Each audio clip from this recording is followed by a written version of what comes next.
Hello, and welcome to episode 9 of Apologetics, which is the show where me and James look at some of the claims that apologists are making, and we sort of go really in depth into how they're overstating the case for their position. In this episode, we're going to be looking at the fine-tuning argument, which is an argument with there's various formulations of it, but broadly speaking, it's that the fine-tuning of the physical constants for life are more expected under theism than any other candidate explanation, more explicitly naturalist explanations, and therefore the fine-tuning of the physical constants for life that we see in the universe, based upon that, we should conclude that a God exists. Anything you want to say, James, before we get started on this one? Yeah, so a couple of points. So the fine-tuning argument is a variation or an instantiation of the teleological argument, which is basically to appealing to some sort of properties, specific properties of the universe, or I guess the direction to which the universe is heading, and arguing from those to the existence of God. So it's a bit different. It's related to, but distinct from cosmological arguments, which argue from the existence or the beginning of the universe or the causal change of the universe to the existence of a creator. The teleological argument is sort of looking at, or teleological arguments look at some specific properties of things in the universe, and the fine-tuning specifically is looking at the physical constants in the laws of physics, which we'll get into a lot more detail later. Now, the second thing that I wanted to do is begin with a disclaimer, which I mentioned to Nathan before. So our friend Braxton has released a video recently about what is it, type A and type B atheists? Dealing with before you talk to atheists, yes. Again, watch this or something like that. Yeah, so not to be confused with the type with A and B theories of time. I probably could have used a different name there, but so I guess I'm a B theorist about time, but maybe I'm also a type B atheist because of some of the things he said about it. Although I don't agree with everything that he attributes to type B atheists. But anyway, so just to cover our bases, I thought I'd read his disclaimer here, which he recommends that we should use. So he actually expressed it, Braxton expressed it in third person, which is a little confusing. So I'll just rephrase it in first person. So, disclaimer. My skepticism leads to the conclusion that miracles, personal experiences of God, or historical evidence will never likely be enough to persuade me. Even God literally appearing to me or someone parting an ocean in Jesus' name could simply be a delusion, hallucination, or advanced unknown deceptive technology used as part of a conspiracy to convince me wrongly that God exists. This means that any apologetic used with me has, by my admitted epistemology, been ruled out. Discussions with me will therefore likely not be productive. If you are a listener and philosophical arguments, historical data, or even incredible miracles such as the parting of an ocean in Jesus' name would convince you, then my opinions about what counts as good and bad evidence should be of no consequence to you. End quote. So just bear that in mind when watching this, and so hopefully we'll be all right with that for Braxton from now on. So what we're going to do at first is introduce the argument in a few ways. So is it Dr. Craig videos? They've put up like quite short, sort of well-animated pieces introducing it. I guess we're going to commentate on that, introduce it through the Blackwell Companion to Natural Theology and a general philosophy lecture by Peter Millican. And then we'll get into some of the sort of responses to objections and stuff laid out by some of the proponents of this argument and go more in depth. So with that said, I guess we'll get started with the Craig video. Let's do it. George, just play it through and then we'll talk about what's going on.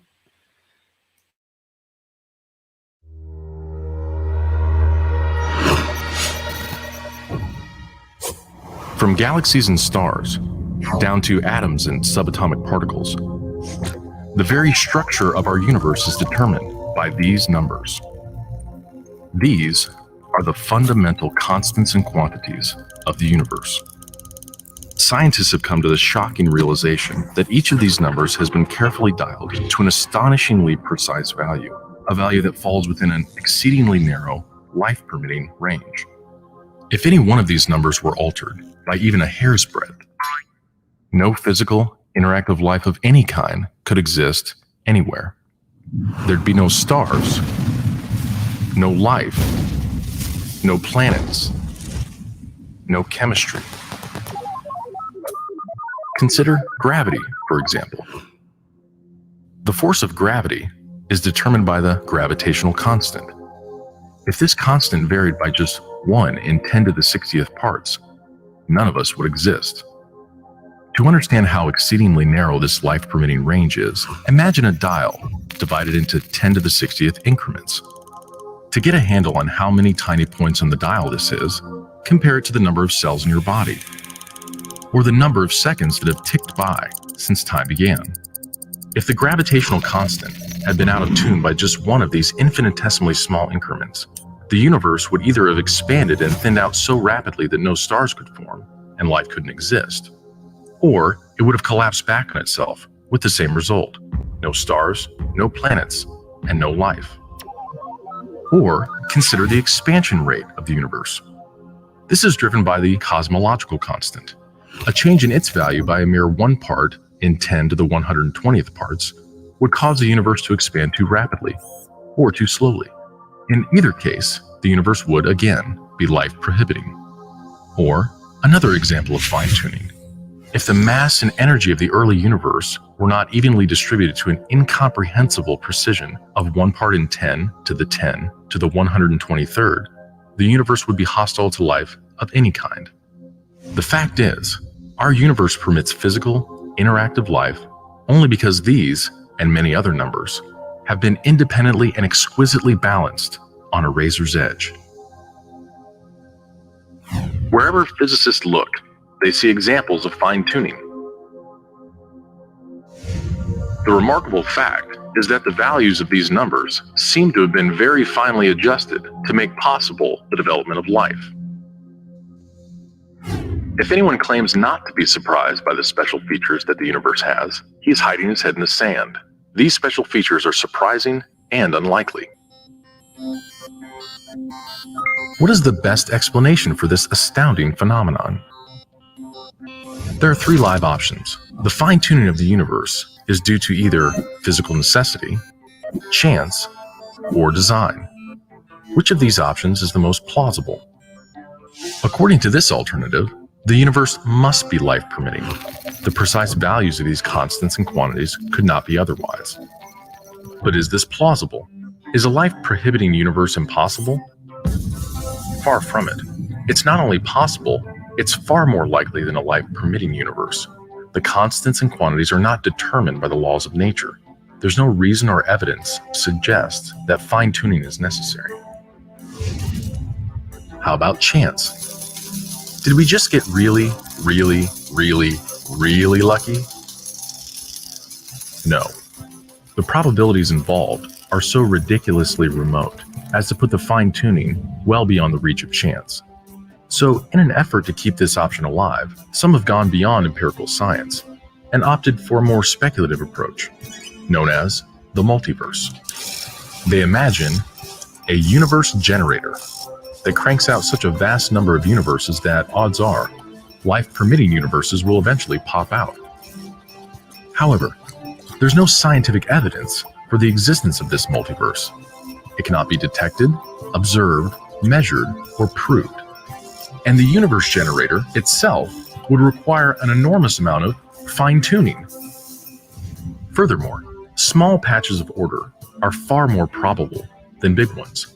So the most probable observable universe would be a small one, inhabited by a single, simple observer. But what we actually observe is the very thing that we should least expect: a vast, spectacularly complex, highly ordered universe, inhabited by billions of other observers. So even if the multiverse existed, which is a moot point, it wouldn't do anything to explain the fine-tuning. Given the implausibility of physical necessity or chance, the best explanation for why the universe is fine-tuned for life may very well be it was designed that way.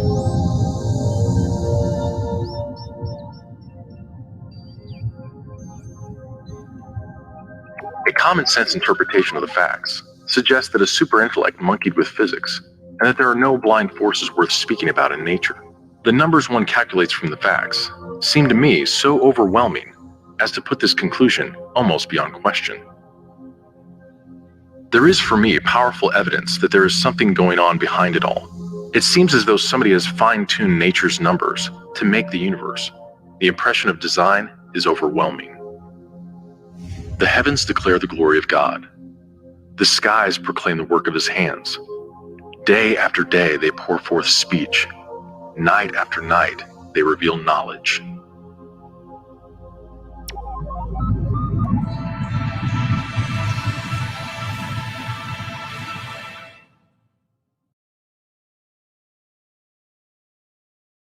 Okay, so I mean, I suppose to summarize then, broadly, what I see that video is doing in laying out the argument is saying something like, so we can change any of the physical constants in any kind of small way, and it's basically going to radically change the nature of the universe so much that life wouldn't be able to exist in the way that we know it. So the probability of the constants of the universe being in the particular combination that they are, that arises in us existing, is very, very small from the probability space of possible combinations. There's three candidate explanations for this: chance, necessity, or design, and then various reasons why chance and necessity aren't plausible candidates, and so design is the best explanation. Basically, I don't know, is there much point at this point in saying where we disagree with this or anything like that? Or okay, so yeah, this video is quite nicely made, a good summary of the argument at a popular level. I'm not going to get into any of the details of fine-tuning examples. We'll do a little bit more of that later. I did want to make a couple of general remarks about some aspects of how this was presented, which will be relevant over the course of the discussion. So first of all, you recall that the video presented three possibilities as necessity, chance, or design. Whether that exhausts the possibilities is open to question, as we'll get to later, but those are three common ones. So you'll notice how, I mean, I was going to say Craig because he makes this argument, it's his video. So you'll notice how Craig, when presenting the possibilities of either physical necessity or chance, specifically the multiverse, in both of those cases, it was asserted that there's no physical evidence for either of these things, and it's going beyond science, it's metaphysics. This sort of language was used, which is broadly true because we don't know all this stuff and it's sort of speculative. But that language was absent when an appeal to design was made, because of course that's beyond science as well. It's speculative metaphysics. So I think this is important to bear in mind, because this is a classic shifting the goalposts. It's when the skeptic or when the atheist or the naturalist presents an idea, you need to have scientific evidence on your side. You need to have evidence for your postulate. It can't just be something designed to explain the data. But when the theist attempts to account for the data, they don't need to have any extra evidence. They can just postulate it. It doesn't matter for them if it's not scientific. It can just be metaphysics. You'll notice that there was no attempt to explain the nature of the designer or why he would design the universe in this way or anything like that. There was no detail provided there at all. Even though it's a short video, a couple of sentences could have been valuable there. You could have just taken out a few of those highly unnecessary quotes from scientists, which didn't really add anything other than, it's just puffery to make it sound better. And given some explanation as to why the creator would design the universe this way. So obviously these are issues we will discuss in a lot more detail over the coming however many hours, but I just want to flag them at the outset as highly relevant issues. So is the fine-tuning advocate being fair in the way they're evaluating the skeptic or the naturalist ideas versus the way they're evaluating their own propositions or ideas? And second of all, can they give an account as to sort of why a creator would fine-tune the universe in this way, or why we should regard that as a plausible hypothesis? And that's a key part of the argument that's often overlooked. So those are the two things that I wanted to emphasize at this point.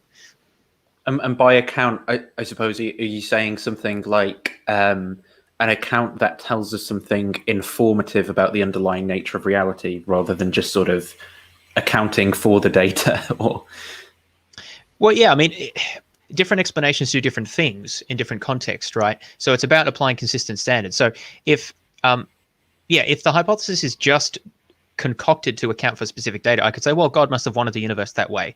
But then I could equally just say, as Alex Malpass, for example, does, well, there's just some sort of unknown force of nature or impetus or something like that, which causes it to be that way. Or I could just say it was necessary that it was that way, which I think is what Graham Oppy would tend to say. So those, in a sense, could be considered ad hoc. You might have other reasons for believing them, but maybe you don't. But they're equally as explanatory or sort of non-explanatory as saying, well, the designer wanted it that way. I think the thing is that the theist just usually won't admit this, or just ignores it or brushes it aside. So a theistic account could attempt to give more detail, but then they're usually going to have to appeal to further hypotheses or further postulates about the nature of the designer, which, of course, the naturalist can just object to. Well, why think that? What's the reason for believing this? So I think there needs to be a symmetry here about what the proposed explanations are doing. Sure. Yeah, like it seems to me like in any possible world where beings were able to reflect on their own existence, that you could come up with the explanation the reason you're here and things are the way they are is because there's a God who created it that way, who intended it to be that way. And that seems to me to show that the argument doesn't tell us anything particularly informative, because it's just an explanation of why we're here, but the explanation would fit any universe where people were thinking, not just, it doesn't tell us why the kind of universe specifically that we're in is the way it is. It would just fit any universe where things are thinking, which would be consistent with like an alternative with like naturalism or anything else, basically. Like anyway, so what I'll do now is I'll read the introduction section from the Blackwell Companion to Natural Theology, because I think this will introduce the argument from the theist perspective, right? So let's do that. So this is by a guy called Robin Collins. So we will see him in a debate later. This is especially relevant. Sorry, can you show my screen for a second?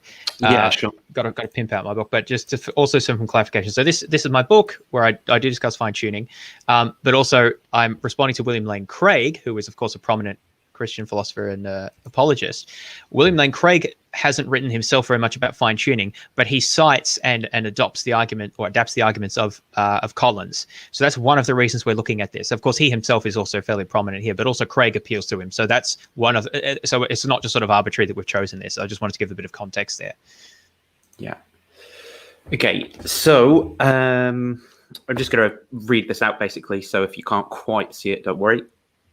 Historically, the argument from design probably has been the most widely cited argument for the existence of God, both in the West and the East, such as in theistic schools of Hinduism. Modern scientific discoveries, particularly the discovery beginning around the 1950s that the fundamental structure of the universe is balanced on a razor's edge for the existence of life, have given this argument significant new force in the last 30 years, with several books and many essays written on it. This precise setting of the structure of the universe for life is called the fine-tuning of the cosmos.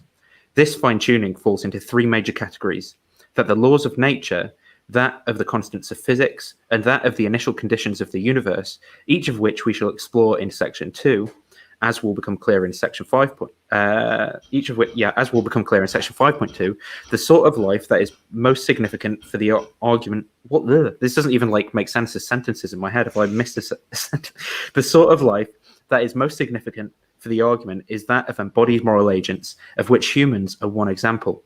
This chapter is a highly abridged version of an in-process book-length project in which I argue for the existence of God based on the fine-tuning of the cosmos for life, along with the beauty and intelligibility of the laws of nature. The main purpose of the book is to put this argument on as rigorous as possible scientific and philosophical foundations. Although this chapter has the same purpose, it will focus solely on the argument based on the fine-tuning for life, although in my judgment the argument based on beauty and intelligibility is as strong. The sections of this chapter are arranged as follows. In section 1.2, I present some key terms and definitions for easy reference. In section 1.3, I present the basic form of what I will call the core fine-tuning argument for the existence of God. This argument is explicated in terms of what I call the restricted version of the likelihood principle. In section 1.4, I present an alternative way of formulating the argument using what I call the method of probabilistic tension. In section 2.1 to 2.6, I present the evidence for fine-tuning and consider some of the main criticisms of this evidence. Since I shall formulate the argument in section 1.3 and 1.4 in terms of conditional epistemic probabilities, I need to develop an account of conditional epistemic probability and a general method for determining the degree of conditional epistemic probability that one proposition has over another. I do this in section 3.1 to 3.3. In sections 4.1 to 4.5, I address some further critical issues for my formulation of the fine-tuning argument, namely the appropriate background information to use in the argument and the appropriate comparison range of values for the constants of physics. In section 5.1 and 5.2, I complete the core fine-tuning argument by using the results of the previous sections to derive the premises of the main argument presented in sections 1.3 to 1.4. In section 6.1 to 6.3, I address the so-called multiverse hypothesis, so-called because that's not what they really call it, as an alternative explanation of the fine-tuning, or at least as a way of undermining the fine-tuning argument for theism. The multiverse hypothesis is widely considered the leading alternative to a theistic explanation. In sections 7.1 to 7.5, I reply to various miscellaneous objections to the fine-tuning argument, such as the so-called who designed God objection. Finally, in section 8, I will conclude the entire argument. My overall approach will be to present a version of the fine-tuning argument that is more rigorous than its predecessors by presenting the argument in a step-by-step fashion and then justifying each step using widely used principles of reasoning. This way of developing the argument will not only show that the argument can be developed in a philosophically principled way, but it automatically will answer many of the criticisms that have been raised against it. It will also help us go beyond the mere battle of intuitions between advocates and critics of the argument. Further, as much as possible, I shall avoid using theories of confirmation that attempt to account for everyday and scientific forms of reasoning, but whose claims go significantly beyond what these forms of reasoning demand. Thus, for instance, I will avoid appealing to prior probabilities and to notions of purely logical probability that claim that relations of probability exist completely independently of human cognizers.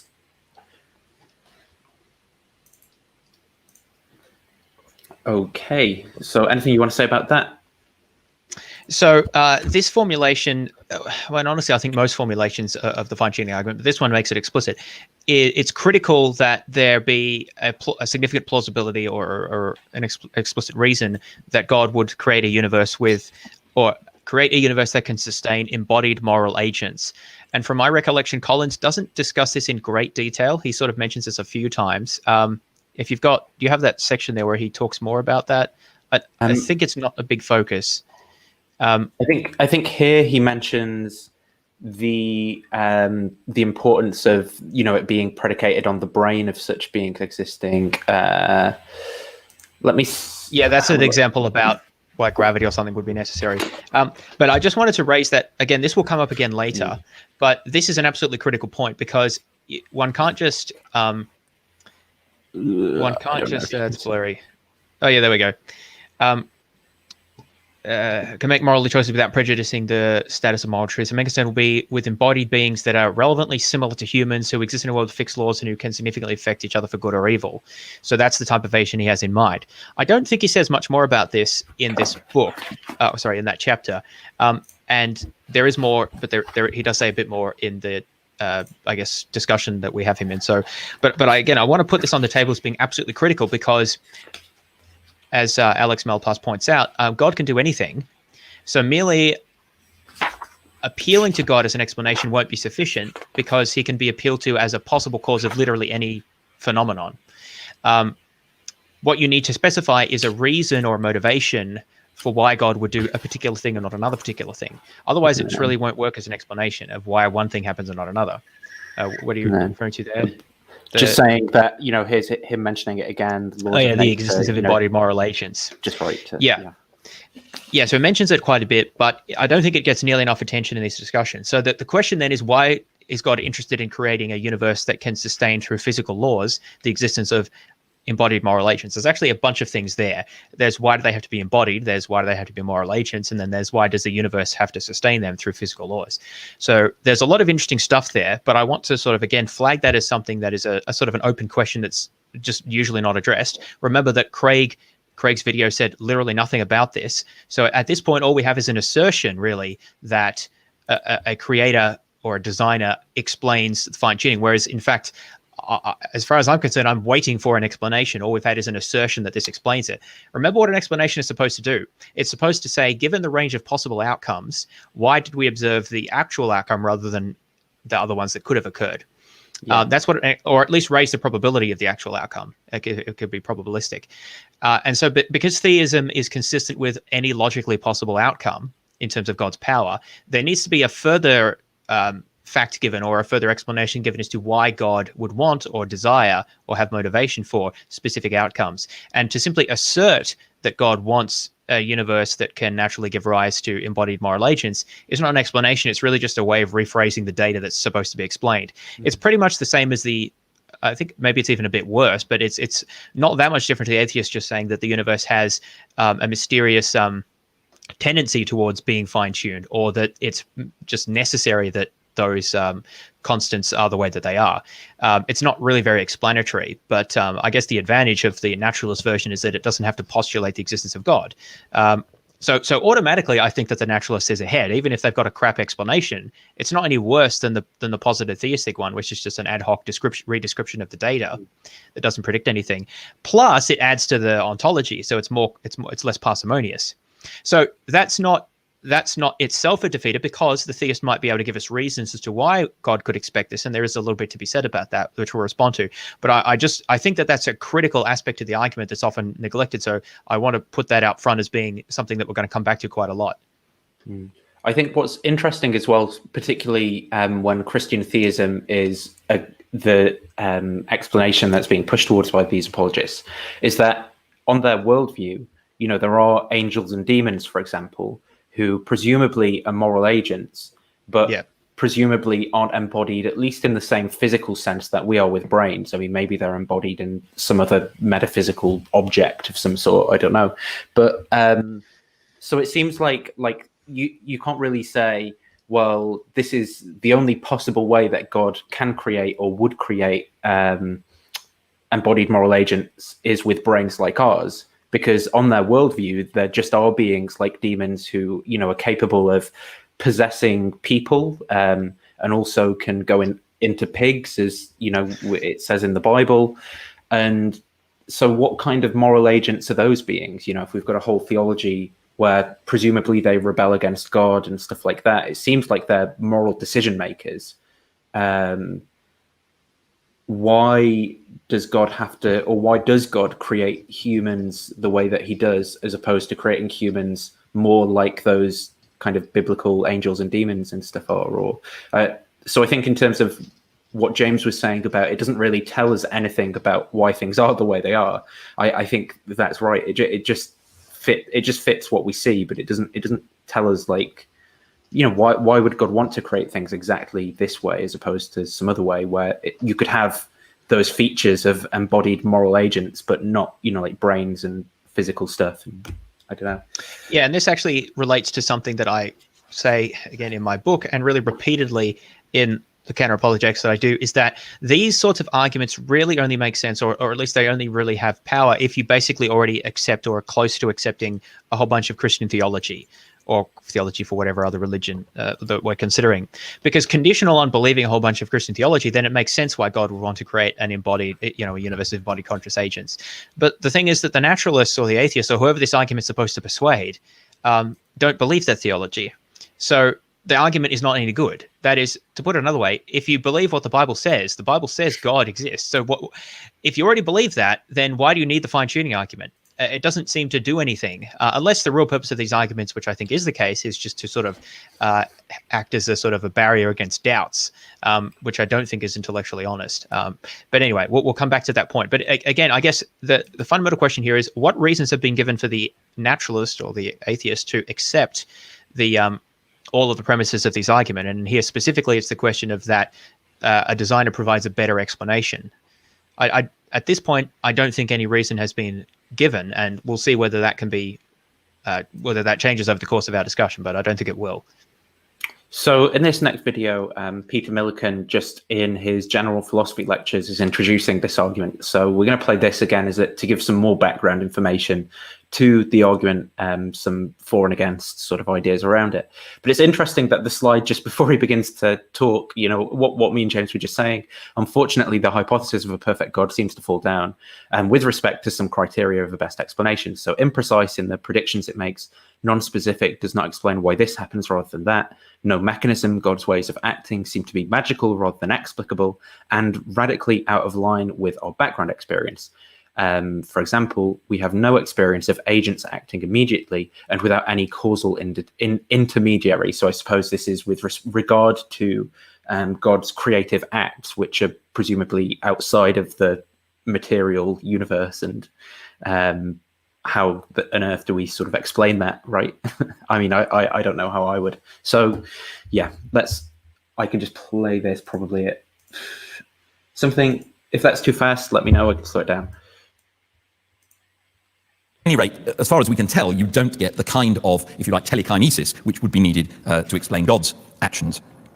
And it seems to be, therefore, radically out of line with our background experience. So there are some pluses and there are some minuses. Now, interestingly, in recent years, an argument has come about, which I personally think is by far the most interesting development in natural theology since Hume wrote, except perhaps, I suppose, Darwin.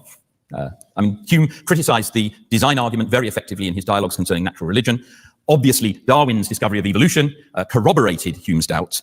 The fine-tuning argument gives a prospect of an argument for theism which can potentially have more power, I think, than any other argument that's been produced. The jury's out, but let me explain why I think this is so interesting. So the fine-tuning argument claims that the constants of nature are very finely adjusted, and if they were just slightly different, the world would be completely unlike what we experience. So an example would be gravity as opposed to the Big Bang. You've got a certain gravitational constant which dictates what acceleration there is on bodies due to each other's mass. And you've got strong evidence for a Big Bang about 13.5 billion years ago or whatever, which apparently involved a huge explosion whereby matter flew off in different directions. Now, clearly, you get an interplay between the momentum of the matter going apart from the initial singularity, and on the other hand, you get gravitational force between those particles. Now, if the Big Bang is too large relative to the gravitational force, everything just flies apart. You don't get an interesting universe. If, on the other hand, gravity is too strong relative to the initial Big Bang, you get a big crash soon afterwards, and that's it.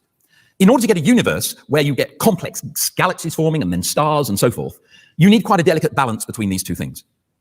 And the claim is, in this and quite a number of other cases, that the constants of nature are very finely balanced in such a way that if any one of these multitude of constants had been very slightly different, nothing like the world we see with complex organization, beauty, thinking animals, etc., could have come about. Now, I think the contemporary verdict on the fine-tuning argument, as I say, the jury is out. We do not yet have an established solid physics. Relativity and quantum mechanics are currently in conflict. Dark matter, dark energy are things that have only been postulated relatively recently. They apparently constitute something like 95% of the mass of the universe. So it's not like we've had a physical theory with regard to the universe as a whole, which has endured, for 100 years without any serious questions. There are lots of questions. There's a problem about making probability judgments about the universe because we've only got the one case. So naturally, one might raise skepticism about arguing from a single case to such a momentous conclusion as that there is a designer who set up all these constants just so. And there are alternative theories. How else might we explain the apparent fine-tuning of these constants? Well, one way that many people find appealing is the thought that there are zillions of different universes. We just inhabit one. And all these different universes may have completely different setups of constants and laws of nature. Now, if that were true, if you really did have zillions of universes, all with slightly different settings of the fundamental laws and constants, then it wouldn't be surprising if one of them, or a few of them, happened to have the perfect settings for bringing about a complex universe like this. And observers would only evolve in a universe that was set up accordingly, so it would be no surprise that we find the universe we're in is like that. So that is it's a bit like an evolutionary theory in a way. It's a selection effect, whereby only those universes that are appropriately set up lead to the development of intelligent life. So not surprisingly, intelligent living things find themselves in a universe where all the constants seem to be finely adjusted. But to give my own view on the argument, wind forward 1,000 years. Suppose in 1,000 years' time, all those anomalies in current physics have been eliminated. Got a consistent, coherent physical theory. It's got a number of fundamental constants, and suppose in 1,000 years, nobody has explained the particular values of those constants. Right? They're just brute facts. It's not like there's some deeper theory that explains why they are the way they are. And suppose that it's possible to do computer simulation of lots and lots of different universes, the way the universe might have been had these constants been slightly different. And indeed, it turns out that there's only a very small range of values that lead to anything like a complex and rich universe that we see. So it's been convincingly established even tiny deviations from the observed actual values of the fundamental constants would imply a lifeless universe.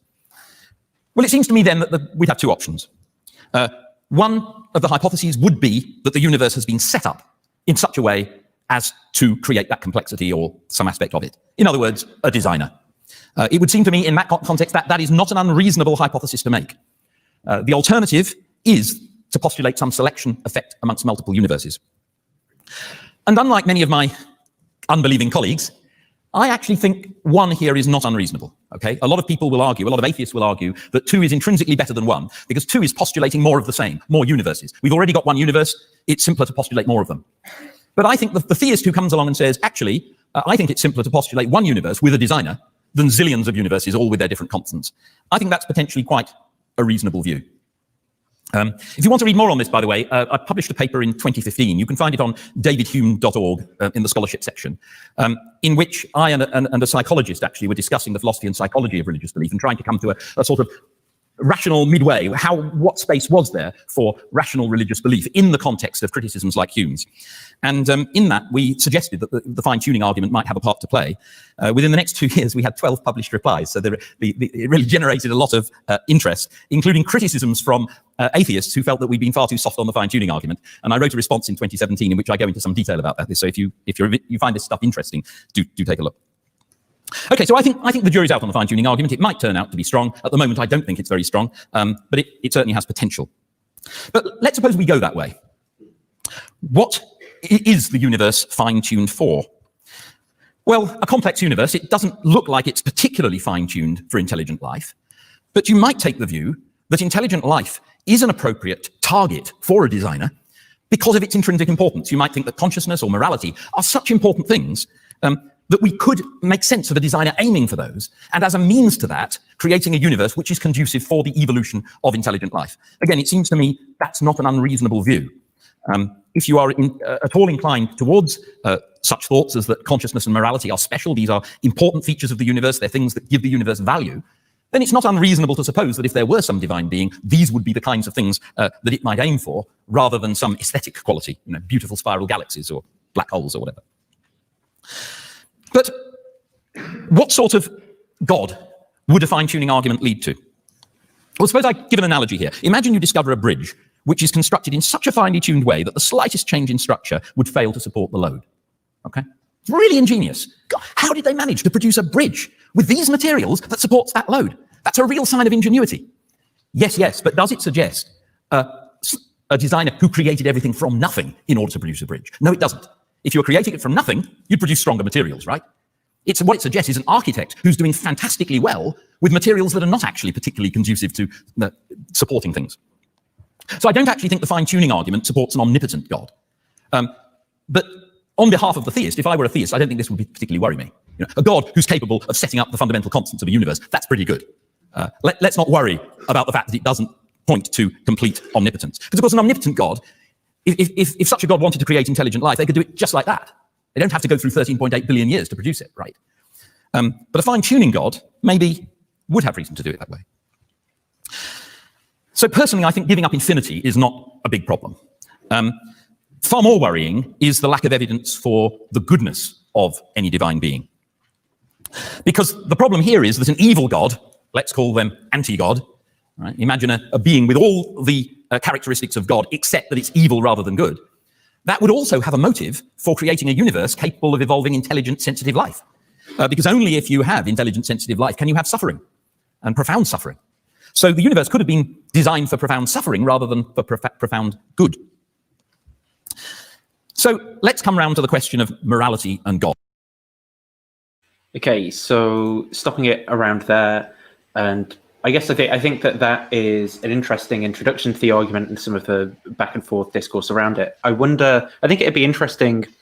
I think I'd possibly agree with what he said about just in case in 1,000 years' time, we could say, well, our physics is pretty much, like the finished thing. We've run all these simulations of what it would look like with these different combinations of constants, and can say that other forms of life couldn't exist, that just in case we actually had all that, that might plausibly establish the basis of this argument. But I'm wondering what your thoughts are on that. Yeah, I thought that was a really interesting, I guess, thought experiment or counterfactual. And I think it would dramatically, so I should say that and in my book, I dispute that there is fine-tuning, and we'll get to that, or that fine-tuning's been established. I think in that situation, though, I would have to agree that if that were the case, then fine-tuning would be established, and that would be something that calls for explanation. And so certain options that are currently available would no longer be plausible. Still, though, the question as to what can be inferred about the nature of the designer or how plausible that is as an explanation, all of that would still remain. And so it's sort of, there's sort of two avenues to responding to the fine-tuning argument broadly. One is to object to whether fine-tuning's been established or exactly what that means and so forth. And the other is to present a different explanation for fine-tuning other than theism. Or at least to critique theism as an explanation. And so all of those responses would still be available. And I think that although fine-tuning is, in my opinion, a better argument, and I say this in my book, it's a better argument than, say, the Kalam, in my opinion, because I think the Kalam is just completely doesn't work. Fine-tuning works, I just don't think it's very persuasive. I don't think it's unsound or demonstrably false. I just think it's not very good. It's not a very persuasive argument. And so I don't think it would be that much better under those circumstances. It would be somewhat better, obviously, because the key claim, one of the key premises would be basically established at that point, that, it is fine-tuned. There aren't other possibilities of exotic life or, all of these all the concerns that I have basically are ruled out by that point. But yeah, there's still the question of how to account for it. And there are other options which we'll discuss in more detail. So that is an interesting thought experiment there. But yeah, so that would definitely, for me, increase the strength of the argument from my point of view, but I still think it probably wouldn't be very good. Yeah, I think I'm broadly in agreement there. We'll probably talk about this at some point further on in however many hours we're going to be doing this for. But one of the things in your book that you raise in this diagram, I think that in the conditions that were given, then the sort of epistemically illuminated range would have like more of an overlap with the possible range permitting life, right? So we'd be able to say with more confidence what exactly those probabilities are. Whereas at the moment, it just seems like there's far too much uncertainty. Like for me, I mean, and this might just be because, I don't have a PhD in physics or whatever, but for me, it just seems almost like pure conjecture. Like we just have no idea what we're even talking about when, like when I think, what would happen if I just changed these like constants of the universe and how would it look and how would it, I mean, I can see how maybe for certain numbers, it'd be like, it would clearly just rip itself apart and nothing could happen. But even then, I don't know, say functionalism about the mind is true. Like, I don't know how I could, with any confidence, say that some kind of organization couldn't stand in functional relation to other parts or something. Or I think you said, if gravity was way stronger than it was, like how could we say that life wouldn't evolve, but it wouldn't just happen like way faster, like like our current timescales and the way we think about things are just like this is definitely my take on things. So yeah, in 1,000 years, if this was all worked out, then this would be not relevant, but we're not in that situation. So where we are now epistemically, I think that there are massive assumptions being made here. And I think that the physicists are either not being clear about the sort of fine-tuning that they're talking about. They're actually talking about fine-tuning for carbon-based life on rocky planets, which is the type of life we know, so that's fine. And often they're not that clear because it's a way to popularize. Okay, so I should take a step back here. When physicists talk about fine-tuning, there's sort of a technical sense in which they just mean that it seems the parameters need to be a certain value in order to have certain other phenomena that we're interested in, like stable atoms or stars that fuse or galaxy formation or things like that. So that's really just like fine-tuning in a literal physical sense. Like to get other things the way that we think they should be, the parameters need to have certain values. But that doesn't really say that much about life, because physicists don't really talk that much about life most of the time. They're talking about just particular results in physics. And so in that context, it doesn't really matter what they mean by fine-tuning, because, they know what they mean in that technical sense. This is relevant, for example, in explaining inflation and the cosmological constant, which we'll get to later. So there are certain parameters that need to be fine-tuned in that sense. It needs to have certain narrow range in order to fit with other phenomena that we think we know based on physics. But in terms of getting to the existence of life, that's where physicists, I think, mostly use the term fine-tuning as a popularization technique, mostly in terms of like Paul Davies' book, what is it, Just Six Numbers, I think it is, that I talk about in my book. That's an example of this, where it's really a popular work. And I think here physicists are either just incautious about what they mean by fine-tuning and sort of overstate what we can say about life in general, or really they're just implicitly talking about carbon-based life on rocky planets, which again is fine. So I agree the universe is fine-tuned for life in that sense. That is, if the constants were different, we almost certainly wouldn't have the possibility of carbon-based life on rocky planets. But remember that when Collins is advocating his argument, the type of life that he's interested in is embodied conscious agents. And those two things are very different. So we have to be careful about what the physicists are actually claiming when they claim fine-tuning. I don't want to say there's consistency there. I think that there's not a consistent usage of the term in this sort of popular sense. But yeah, I'm going against the grain a little bit here because I don't think it's been established that the universe is fine-tuned for the existence of embodied conscious agents, which is distinct from carbon-based life on rocky planets, which is basically what most physicists talk about. Although I mean, some may make stronger claims, but in so much as they do, I think that they're just wrong or they're overstating there. So at this point, unless you had anything to add to that immediately, but I think at this point it'd be good to get Craig's remarks on this, and then we can delve into some of this a bit more detail. I'm muted. Here we are with Craig's video then. Let's just get into this. What would Bad Apologetics be without at least one Craig video? Wouldn't feel at home.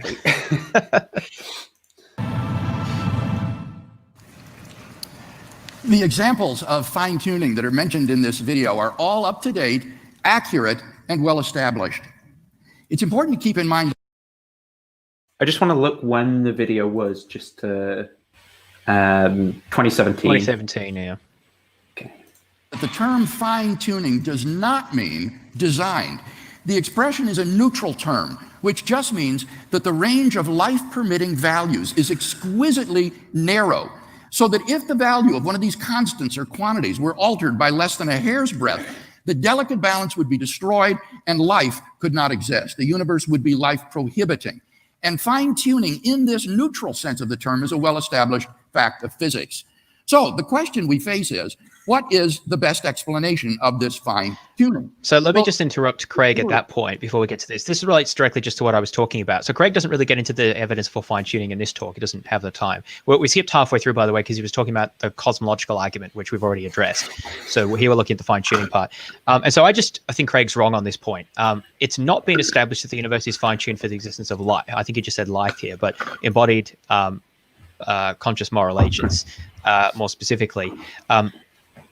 The only type of fine-tuning that physicists have established is that if you change many of the parameters, as far as we can tell, the existence of carbon-based life on rocky planets would not be possible. But unless you have a specific reason to think that God would want to create that form of life and not any other form of embodied moral agents, then fine-tuning argument is not really going to work, because it's just ad hoc to say, well, God wanted it that way. Well, why does God like carbon so much? Like, well, what's that got to do with anything? So I just think Craig's wrong here, and he's equivocating in using the term fine-tuning. I agree that fine-tuning has been established in our type of life sense, but not in the any type of life that God might be interested in kind of sense. And I mean, even there's questions to answer, but at this point, Craig then just goes straight into the explanation. So I'll say more about that later, but I just want to highlight that part of the disagreement, and then let's move on to then what Craig says about explanations of fine-tuning. So whenever we get into the explanations part, we'll just sort of I guess regard that as, let's just assume that fine-tuning in this sense is established. That is, if you change the parameters even slightly of the equations in physics, then any form of embodied moral agents would be impossible, or at least very unlikely. So accept that for the point of argument, then let's see what Craig has to say about explaining that fact. I'd like to just ask you a question, I think, about the general conceivability of changing the fine-tuning constants, because I suppose if we think of like our Hindu-Arabic notation of numbers as just being like a language or a descriptor that we understand and apply to the world, so then it just turns out that this particular constant is this numeral, right? And so I can imagine in my head like changing that numeral and then the equation working very differently.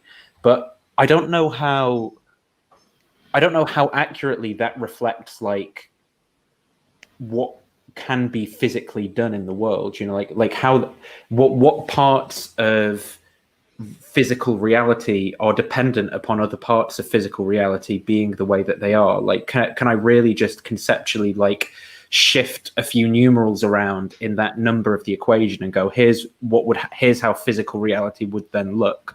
Are we able to conceptually do that very accurately? Right. Well, so I mean, part of this is the question, right? But there's a few issues there. One is does it even make sense to just change one value or just set sort of dials as it showed in Craig's video? I think that certainly Collins is clear about this, that he's not necessarily saying that this is even metaphysically possible, right? Least of all physically possible. He's actually just saying that it's epistemically possible. That is, as far as we know, the parameters could have any value, at least within a certain range. And he limits that up to like what we can describe using our current physical theories, because there's the theories, which is essentially a set of equations, and then there's the numbers you plug into those equations, which was mentioned in Craig's video. So we're talking about those numbers. And if you go far enough, if you make the values high enough or low enough, the equations themselves sort of don't even make any sense. So within those boundaries, and it doesn't really matter exactly what those boundaries are as long as it's not infinite, because you get into problems with infinity. But as long as you have a sort of a finite bound, and there's arguments about that, by the way, but I don't really think that's very interesting and it's very technical. So putting that aside, once you have a boundary, you can say it's epistemically possible. That is, as far as we know, the value could be anywhere within here, and we have to discover it empirically. And as far as we know, it would have been possible to be different values. Right. So maybe it wasn't actually metaphysically possible or physically possible or whatever you want to, or term you want to use, but indeed, maybe it's not even logically possible somehow. There's a contradiction built in there some way, although it seems unlikely. But the point is, even if something's logically impossible, it still could be epistemically possible. Just as right now it's epistemically possible that P equals NP or P doesn't equal NP, even though one of those two is logically contradictory or logically impossible, but we just don't know which, right? So I think that framework makes sense. One does have to be careful that if it is the case that there's only one, say, metaphysically possible set of any of these parameters, that would be an explanation for fine-tuning. And I think that this is the line that that Oppie would go down, basically just to say that this set of parameters is necessary. Once something's necessary, it doesn't require an explanation, at least according to Oppie, and I tend to agree, because there's no other possibilities. An explanation is supposed to account for why this instead of all the others, but if there's no others, then there's nothing to explain, right? And I think that makes sense. So now there's a further question, well, why would you think that it's necessary? But the reason could simply be, well, that's an explanation for fine-tuning. So if that's what you mean, like in terms of how do we know that it could be different? Like we don't. And I actually think that's a plausible answer to fine-tuning. It's just that, well, actually it couldn't be different. But the argument here is, so the argument Collins is making is not that we know that it could be different, like metaphysically. It's rather that just as far as we know epistemically, it could have been different. Yeah. I think that broadly answers what I was getting at with that question. So yeah, thanks. On fine-tuning, there are basically three possible explanations: physical necessity, chance, or design. Now, as the video explains, it cannot be due to physical necessity because these constants and quantities are independent of the laws of nature. So the only live option to, or alternative to chance would be, or rather to design, would be the chance hypothesis. And this requires... Okay, let's stop there. So like Craig's previous video, he's just skipped over physical necessity with about 3 words. So this is an entirely unsatisfactory response here, because he just says that the constants are independent of the equations or something like that. But that's an epistemic claim. As far as we know, yes, they could be anything. But that doesn't mean that they actually could be anything. That metaphysically or physically, depending on how you want to think about this, it could be the case that there is only one possible value, and Craig just doesn't address that. That is a possible explanation for fine-tuning. I'm not saying that we have a good reason to think that, but it is a possible explanation, and perhaps the reason is simply that, well, it explains fine-tuning. See, if I have 2 options on the table, one that is not well motivated but explains fine-tuning, let's say that's necessity, and the other, which is also not well motivated, say that's theism, but in my opinion explains fine-tuning a lot worse than physical necessity, then I'm going to go with the physical necessity, even if I don't have a lot of other evidence or other reason to believe it. And someone like Oppie is actually going to give additional reasons to think of the initial state of the universe was necessary, because that actually accounts for, that can explain cosmological argument or other paradoxes related to first causes and things like that. So Oppie kind of likes that approach. personally, I like it less, but I think it's still a plausible option and potentially better, depending on exactly how you formulate it, than the theism response, because there's a whole lot of issues about why would they choose this. So Craig's argument, and again, Craig must know this. Like, Craig's not silly. He knows the difference between epistemic possibility and metaphysical possibility, and he appeals to it elsewhere. So here it's not enough just to say that as far as we know, it could be different. What he actually has to address is, could it be the case that it is metaphysically or physically necessary that it could only have this set? And if that is possible, which it seems to be, then that's a plausible explanation for the alleged, phenomenon of fine tuning. And he has to address it. He can't just throw it out with like two sentences like that. Yeah, if it's okay for him to say, as far as we know, then it's okay for someone to say, well, as far as we know, just the opposite. Like, because that's all the reason that needs to be given to. I mean, you could just say that God's existence is inconsistent with physical theories, so we just reject that. Like, that's basically what he said. He said that physical theories allow any set of values, but they also disallow God because he doesn't fit anywhere in those equations, and it would violate, conservation of energy. Craig's not going to allow that. He's going to say all these other things. I mean, fine, but then you can't make an inconsistent argument to exclude necessity like that. Make chance tractable. Now, there are multiple problems with the multiverse hypothesis, but let me highlight one of the most important. If our universe were just a random member of a multiverse, then we ought to be observing a very different universe than what we do. Roger Penrose of Oxford. Is that correct? I don't know enough physics to be able Well, he's about to explain why. Okay, right. Oxford University has pressed this point very forcefully.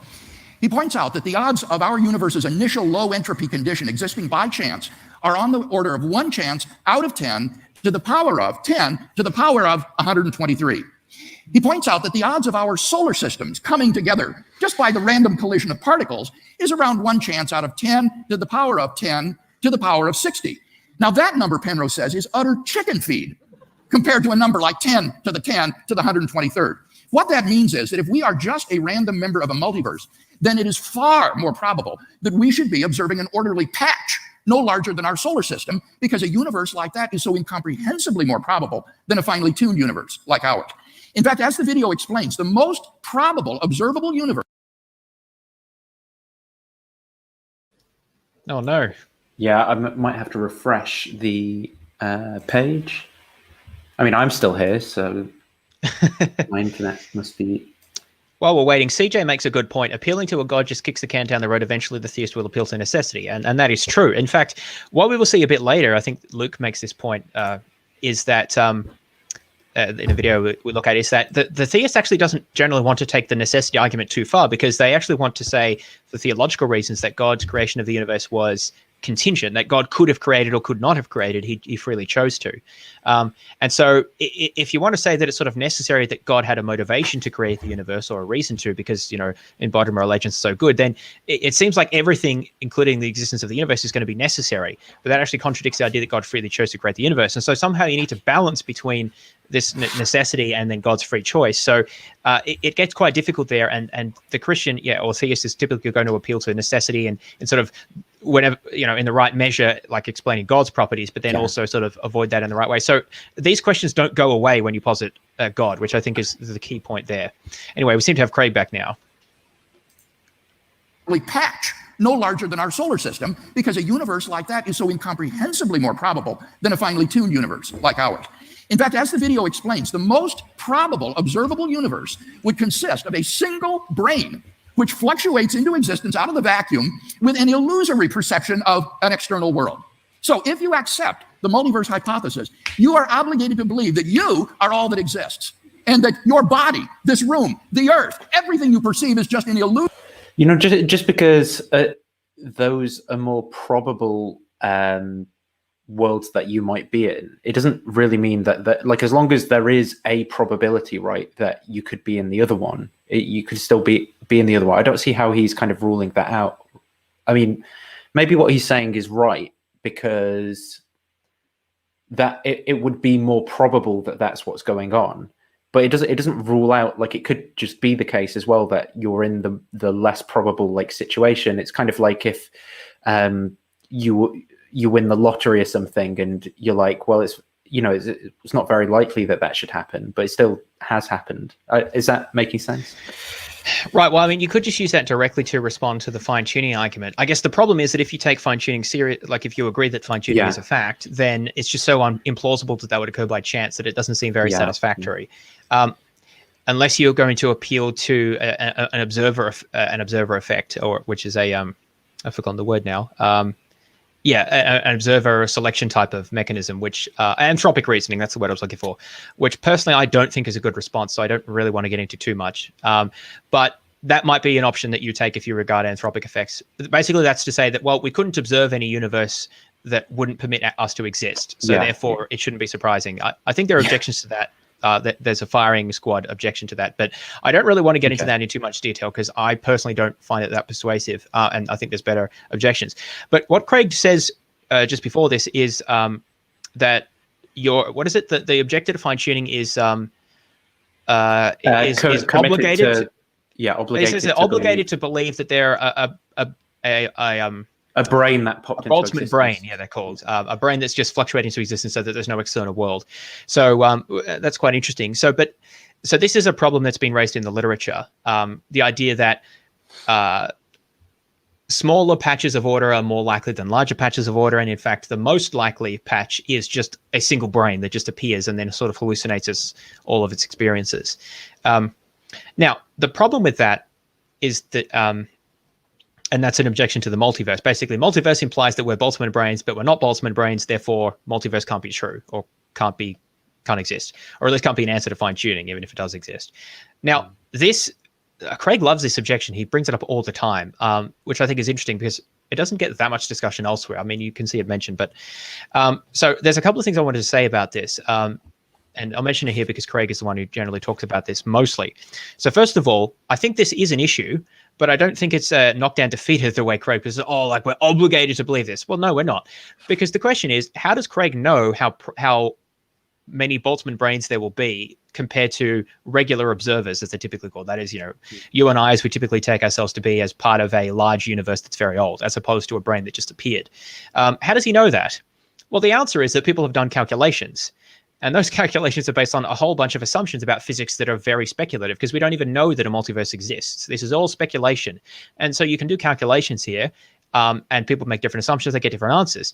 So I just wanted to briefly show an example of this, if I can share my share my screen here. Solutions, this should be it. Let's see. So this is quite a nifty paper called Solutions to Cosmic Initial Entropy Problem Without an Equilibrium Initial Conditions. It's quite readable, actually. And it actually describes not only the question of why did the initial universe have such low entropy, which Craig mentioned briefly, but it's somewhat a tangential issue. He uses it in the Kalam as well as a reason for why the universe had to begin to exist. But it also discusses the issue of Boltzmann brains. So you can see if I just do a search for that here, there's a section on this. How small can the low entropy region be and still produce observers? So that's exactly what Craig was talking about here. Can we have a low entropy region which just sort of fluctuates into being, where you have a Boltzmann brain observer that just sort of hallucinates its experience? And there's not a lot of detail here, but I think it just makes the basic point that, as you can see, discusses here. I mean, this is basically a question that is being investigated in the literature. It's quite speculative, depends on your assumptions. And as it says here, the fact that we observe no such Boltzmann brains, or we don't think we are Boltzmann brains, suggests either there's some sort of selection mechanism. Let me rephrase that. Suggests that the mechanism of natural selection and biological evolution is sufficient to produce enough normal observers compared to random fluctuations, or that the idea of our universe being a low anthropic energy island is wrong. So that second answer is basically what Craig is saying. Craig is saying that, well, no, we're not this universe that just fluctuated into being, and the multiverse would imply that, therefore the multiverse is wrong. But this raises another issue. It could just be that regular observers, like we take ourselves to be, are actually just much more common than Boltzmann brains. And so how do you know that? Well, you've just got to do some calculations about how many observers would natural selection tend to produce compared to how many of these Boltzmann brains will you get. And that depends on a whole range of assumptions that you make that are highly suspect. This paper, I'll show that one later. This one, this is a different paper here by Alexander Millican. You remember him? Craig likes to quote him about the Bordgith-Millican principle, incorrectly as I showed. But here, Millican is talking about, this is quite a recent paper, Haven't read through it all, but it seems quite interesting. And here he's talking about potential explanations for a variety of problems, including the Boltzmann brain problem. So there's some other issues there, but that's the one I wanted to emphasize. And what this paper proposes, well, there's this issue of a cutoff factor. You can see this here. Could you zoom one more, maybe? It might be the resolution's dropping. Yeah. A new measure with properties similar to the scale cutoff. So just briefly, what this is getting at is that when you deal with these sorts of models, as it says here, internally inflating universes are meaningless unless we specify the probability measure. Basically, how do you say what's more likely and what's less likely? You need some way to measure that. And it's difficult because if you have internal inflation, that's usually understood as being infinite, often infinite in time and space. So like what's infinity as a fraction of infinity? Well, it doesn't really make sense. So how can you say how many Boltzmann brains there'll be compared to regular observers? Well, if there's an infinite number of both, then it's sort of meaningless. So they have to have ways of applying a measure, which is a way of specifying the probability to give finite answers. And one way that is done is called a scale factor cutoff, which I don't pretend to understand particularly. But all I want to emphasize is that in this paper, they are proposing a new measure that, according to them at least, I can't really verify this particularly, but avoids the Boltzmann brain problem. They present that, where was it? Here. So basically showing how, according to them, this particular cutoff avoids this problem. Now, that's really what I wanted to show there. The details are not what I wanted to get into. What I wanted to point out is that Craig is pretending that this is a open shut. You just have to believe that we're a Boltzmann brain if you want to go down the multiverse route. But that's just wrong. This is an open question. We don't know the right measures to use. We don't even know what the physics would look like. It's very speculative. We don't know. And so depending on the type of measure you use, you may get more or less Boltzmann brains, you may get more or less naturally evolved observers. So I regard this as an open question. So yes, it is a problem, but it's not incumbent on the multiverse believer to just have to believe that we're a Boltzmann brain. I think Craig is just dramatically overstating the state of the evidence. And honestly, given what we saw in the Coulomb cosmological argument theory, that really shouldn't be surprising because Craig does that all the time. So that's my take on what he's saying here. It is an issue, but is way overstated by Craig. Yeah. Would you say that is, again, like epistemic limitations of like the claims that we can make about these sorts of things? Like we almost just don't know what we're talking about when it comes to the kind of like probability space.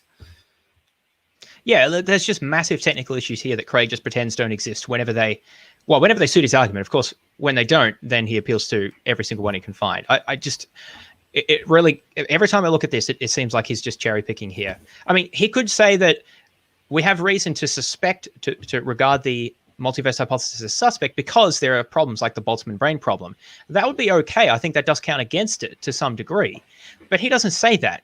It has to be this slam dunk. You are obligated to believe that you are a Boltzmann brain, which is absurd. Like, it's just a ridiculous overstatement. No, it's still a live option, and we don't really know the answer to the question about how many Boltzmann brains there are. And by the way, even if you have to, so suppose you think a multiverse is the best explanation, which I personally don't, but suppose you did, you might just have to swallow that, okay, we don't really know about Boltzmann brains. That's an open question. But the theist has to swallow a lot as well. Think about how many open theological questions there are about the nature of God.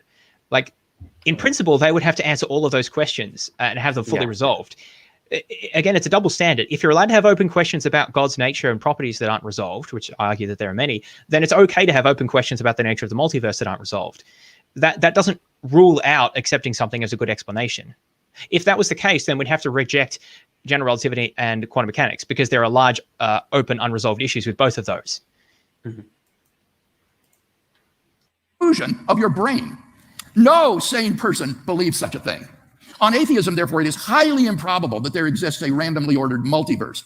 Ironically, the best hope for the partisans of the multiverse hypothesis is the existence of God, that God created the multiverse and ordered it so that it is not randomly ordered. God could give preference to observable worlds, which are cosmically fine-tuned. So to be rationally acceptable, the multiverse actually needs God. With the failure of the multiverse hypothesis. Let's stop there again. I have to keep interrupting Craig, but notice what he said there. He said God could give preference to this type of universe that's fine-tuned and gives rise to observers. Well, yeah, he could, but he could give preference to literally any type of universe because he's God. Any logically consistent, coherent universe could be given preference to. So Craig needs to say, why would God make this particular type of universe that's fine-tuned in this particular way and not others? And I don't think he even addresses that at all in his arguments. We'll see later that Collins has an answer to this based on Swinburne. Basically, the argument is that embodied moral agents are morally good, and so God would want to, being morally good, would want to create them. But if you've been paying attention, you can go back to, I think, episode 3, which did on Craig's moral argument. Craig can't appeal to that because he thinks that embodied moral agents, including humans, don't have any inherent moral value. They only have moral value because basically God says that we do. And so there's no sort of morals, objective moral state of affairs that God is fulfilling when he creates moral agents. That's not going to work for Craig at all. So other theists might be able to make that argument, and we'll address it when it comes up, but it's not going to work for Craig. Now, Craig doesn't make that argument, so fair enough, but I'm just saying that for people who might be thinking, well, couldn't Craig appeal to this? But no, it's not going to work on Craig's view unless he ditches the moral argument, which he probably should anyway. But so at this point, Craig just has no reason. Craig can't give a reason why God would create a fine-tuned universe. It's just, well, he could. Well, yeah, but so what? I mean, it could just be physically necessary. I mean, why is that a better explanation? If nothing else, all of the naturalist has to do is say, well, my explanation is lousy, but so is yours, Craig. But at least mine doesn't have this extra thing in it that's cluttering up the ontology. So let's get rid of that and accept mine as being simpler.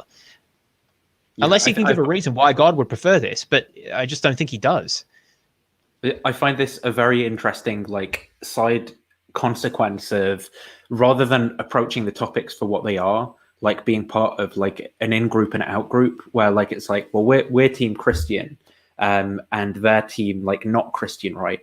So we're gonna borrow from each other's arguments and worldviews. But the interesting thing being that because the God hypothesis is not simple, you only have to have a tiny little change to your kind of systematic theology or your model of God or whatever, and the consequences change completely. So often I frequently see this where one apologist will argue one particular thing, maybe borrowing an apologetic argument that someone else has used, but that only works as a corollary of all these other things in their systematic theology that then aren't in your systematic theology.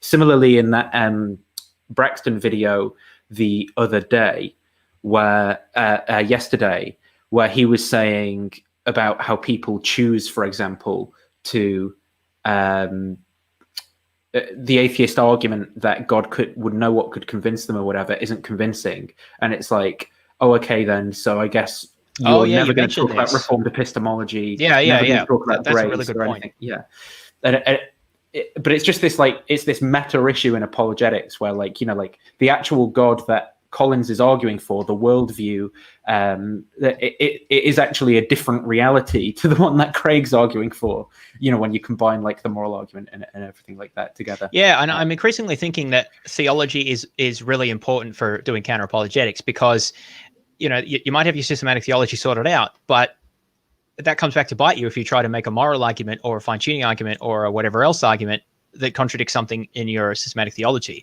because the God that you're postulating needs to be consistent across both realms. And I think there's probably a lot more that I don't even know about, because I don't know that much about theology. Because usually the Christians do this, or the other theists do the theology, and then the apologetics is for the atheists or the skeptical philosophers. Right. So there's probably more to unpack there as well that we don't even know about. So I think this is an issue, a big issue. Boltzmann brain, as they're called. With the failure of the multiverse hypothesis, the alternative of chance collapses. Neither physical necessity nor chance provides a good explanation of the fine-tuning of the universe. And therefore, the best alternative is that the fine-tuning is due to design. And thus, the fine-tuning gives us an intelligent designer of the cosmos. Any questions, then, about the fine-tuning argument? Should we just... So just to recap, it can't be necessity because that's bad, pretty much. What were his exact reasons? As far as we know, it could be different, which is to confuse epistemic possibility with metaphysical possibility. Right. And then what Craig would call a rookie error if someone made it against him, but he's allowed to make that apparently. As far as we know, it could be different, Craig. The question is, could it actually metaphysically be different, which is precisely the claim of necessity, or actually whether it's physical or metaphysical. I don't even think it's that important for this argument, because it's just where the limits of physics are. But it's very different to epistemic possibility. It can't be chance, because then we'd have to say, because then we'd be Boltzmann brains. We'd have to say that, as opposed to maybe there's a Boltzmann brain issue, which I would agree with. I just think he way overstates that, and then therefore it's design. So we're forced to design. Doesn't say anything about the nature of design or why God would design it. A completely unsatisfactory argument. This is why we have to go to Collins, because Collins does a lot more work to make this argument better. I still think it doesn't work, but it's at least better than Craig's formulation. Yeah. I think there's a few good questions that he responds to here. Yeah, if there are timestamps that you want to jump I think to, I think just most of them. It's not too long and they're pretty short. Sure. Any questions then about the fine-tuning argument? And again, I think you can agree, you can memorize those 3 steps of the argument very easily and share them with an And this is the problem. You can memorize those 3 steps very easily and smack an unbeliever in the face with your logic. I know, when he says things like that, or other apologists as well, it just really it's just an admission of what this is for. Yeah. There's 2 reasons it's for. One is to help the believer with doubts, and the other one is to smack unbelievers in the face, which I think really is just a version of the same thing, because it's a way to silence them in a conversation so they won't cause you to doubt. Like, who says that about if you're just legitimately truth seeking? Oh, you can memorize the premises here. Well, it's just bizarre. Like, yeah. And again, I think you can agree, you can memorize those 3 steps of the argument very easily and share them with an unbeliever. Here's a question in the back. So if the universe is fine-tuned, might that also mean that God is fine-tuned in some sense, because he's perfect in every respect, and therefore if he were different in any respect by any measure, then he would be imperfect, therefore he has to be fine-tuned as well? I don't see any reason to think that the designer would require a designer himself. Craig, I don't see any reason to think that the universe would require a designer itself. Craig uses this formulation sometimes, and it's never available to the naturalist, because the naturalist always has to prove their point, or the atheist. But then when something's raised, it's just, I don't see any reason to think. Like, you can just say that about a lot of Craig's arguments. But he does say something more substantive, so let's let him finish. He's not composed of parts. He's not a physical being. He's not part of the universe.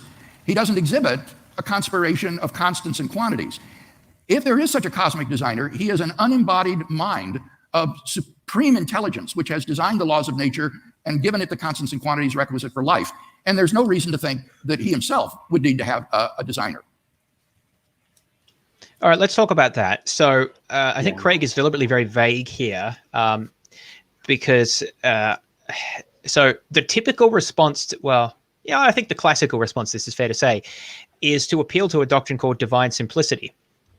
And this is the idea that God is ultimately simple. Another way to say this is that God is not composed of parts. Another way to say this is that God is identical to all of his attributes. So, for example, omniscience and omnipotence and omnibenevolence and atemporality or unspatiality or whatever. He is identical to all of those things. And that kind of follows from being absolutely simple, because otherwise it seems that God would have these different properties, and every property you add sort of increases the complexity of the nature of God, and that's sort of regarded as unsatisfactory for whatever reasons. I don't pretend to understand all the theology, but that's the basic idea of divine simplicity. Now, Craig rejects divine simplicity. I think Swinburne does as well, from what I recall. But Craig definitely does. So he's not going to appeal to that here. I don't know exactly why. I think part of it may relate to the relationship between God and time, because Craig thinks that God started off as being outside of time, but then came into time when he created the universe. I think that's hard to square under divine simplicity, but maybe you could, I don't know. But Craig has whatever reasons for thinking that divine simplicity is false. Now, I think divine simplicity is a load of hogwash. I think it makes absolutely no sense at all. We can talk about this a bit more later, because I think the simplicity point comes up. Yeah, it comes up again in the Collins argument, because I think he's more willing to countenance this idea. But so the reason this is relevant is because if Craig can't appeal to divine simplicity, then then God can be composed of parts. He could be at least somewhat complex, maybe not super complex, but at least he's got different parts and different properties. If that's true, then maybe he doesn't require a designer per se, but at least requires some explanation as to why he is that way, just like the universe. And depending on what properties or functions or powers or whatever God has, then you might think he's increasingly unlikely or more of an ad hoc postulate. Yeah. So even if you want to take away designer language, because I'm not sure that it makes sense to talk about God being designed, but so that's a possible language. But I could just say, you could ask, why think that this sort of complex being exists that you've just said, or has all these different properties? And I think that Craig just says, well, he doesn't see any reason to think that it would need to be designed. But I mean, kind of the point is, but you've just said that this being exists and that they have this bunch of different properties or attributes or powers or whatever. Why think that they have all of those? Why not just some of them? So you've specified all these things. I think we need some sort of explanation for that or reason. or at least we can say it doesn't seem very epistemically likely that such a being would exist. There's different ways to formulate this objection, right? And obviously the question was just a fairly sort of swiftly formulated thing. So the point is here, I think Craig's response is unsatisfactory. There are definitely avenues to pursue this objection, depending on exactly how you want to formulate it. And Craig just doesn't really have a good answer here, it seems to me, other than just saying, well, that's the God I believe in. That's the one that I think is doing the fine tuning. Just kind of, that's the way it is. And Alex Malpass points this out in a slightly different but similar context later, by the way, that we'll see. So basically, I think what the theist has to do, in my opinion, is just sort of stipulate a bunch of properties that they think God has. That's just the way that I think God is. That's what I'm talking about. And then we'll just evaluate that. And that's fine, but I just think it shows how that the plausibility is lessened when they have to say more about God like that. I think it's interesting that he's willing to just sort of assert, well, God's a disembodied mind who designed all these constants and things. And then, you know, like when it comes to like Leibnizian contingency arguments, he'll often say things like, you know, if you came across a ball, you know, and you'd say, well, why is this ball here? Now, if you blew that ball up to the size of the universe or whatever, you'd still say, well, this demands an explanation. Well, if I came across, you know, a disembodied mind that's making decisions and has, you know, like causal processes and can create stuff out of nothing, I'd be like, well, what's the explanation? Now, it might be that the explanation is, you know, the necessity of its own nature, but how are we going to get there? Like, you know, just saying it seems to me to, well, that's like available. Why is that okay for you to just say, well, it's just necessity, of course. Like, why is that okay? But it's not okay for a naturalist to say about the universe. Like, what? There's all these questions about like inconsistent standards of explanation or whatever that are being applied to both sides. Yeah, and I can't help but mention this at this point. We'll come back to it more later, but I can't help but wonder whether one could just argue that the universe is ultimately simple. Now, that seems absurd because, well, you've got all these different constants and laws and so on, but maybe could you say, well, yeah, but it's still ultimately simple. Just sort of dig your heels in, because I feel like divine simplicity essentially does this. I don't actually think that's a good argument. It's more like, as a rhetorical device, it's not obvious to me what the difference is, because divine simplicity, I think, is so silly. Anyway, maybe we'll come back to this when divine simplicity is argued. Again, Craig, it's important that Craig did not argue for that, so I'm not saying that he did. I just mentioned it because it's a possible counter that others use. Craig can't appeal to it because he doesn't believe in it, and therefore he seems to be resigned to just making this sort of, well, I don't see why it would need, which is just not really a response. And again, it seems that there is something to explain there, as Nathan was saying, and therefore I think he sort of needs to give an account for that. Oh, hello. So I have a couple questions, basically. The first question is, basically, a lot of people are trying to disprove the existence of the supernatural God, right? However, they are in the process proposing a supernatural non-God, namely the machine that creates multiverses. How would you answer that? I would agree that the multiverse is a metaphysical hypothesis. As a philosopher, I have no trouble with that, so long as we recognize that it is metaphysical. The God hypothesis is a metaphysical hypothesis. And so the question is, which is the better explanation? The supernatural multiverse or supernatural intelligent designer? And the argument that Penrose presses, I think, gives very... Just to say, would you agree that the multiverse is a supernatural explanation? I don't know if he said... I may have missed it. I thought he said it was metaphysical, by which, in this context, I assume that he means it's not a scientific argument. It's just a postulate from metaphysics, essentially. Well, just because the question has certainly phrased it as supernatural, and it seems like Craig just agreed with him there. Maybe I'll play it again. Yeah, let's listen again. So the question is, which is the better explanation? The supernatural multiverse or supernatural intelligent designer? Yeah, he said supernatural multiverse. I don't know. Interesting. I don't know if that's a slip of the tongue, because I didn't see that was... Yeah, I think maybe he just mean, well, I don't know. It's hard to say. I would say that you don't have to say that it's supernatural, only that you're postulating it not on the basis of physical evidence, but or scientific evidence, but on the basis of philosophical, metaphysical considerations. That otherwise it seems unclear why it needs to be supernatural. Anyway, I guess either way it could work, but I'm going to assume that was that he misspoke there. And the argument that Penrose presses, I think, gives very, very powerful reasons for thinking that the multiverse is not a good explanation of the fine-tuning. Because if we were just a random member of a multiverse, then we ought to be observing a much smaller patch of order. We ought to be these brains, and that are all that exist. some other question. Okay, so a further comment about that is that the thing is that physicists talk about multiverses a lot. It's speculative, but we can make extrapolations or assumptions based on known or plausible physical theories and see how that would work and so forth. But those aren't really metaphysical. I mean, they're sort of metaphysical in the sense that the physical theories haven't been proven, but they're sort of deriving or expanding upon existing physical theories, right? And that's all fine and good. But suppose all of those fail, right? And those are the ones that are subject to the Boltzmann brain objection. But I could just postulate whatever I like metaphysically. I could just say, well, let's suppose that there's a multiverse that works this and that way, and that doesn't give rise to Boltzmann brains, right? As long as it's consistent with what we know, I can speculate anything as a metaphysical hypothesis. I don't need evidence for it. The point is, it can account for the observed phenomenon of the alleged observed phenomenon of fine tuning. So the issue here is it's sort of again, I think it's an equivocation issue. By multiverse, does Craig mean the things that physicists talk about and model? If so, then that's not a metaphysical hypothesis. Those are physical hypotheses essentially, or extending from known science, and those may be subject to the Boltzmann brain objection, but there's also some motivation, some physical motivation for them, so they're more than just metaphysical.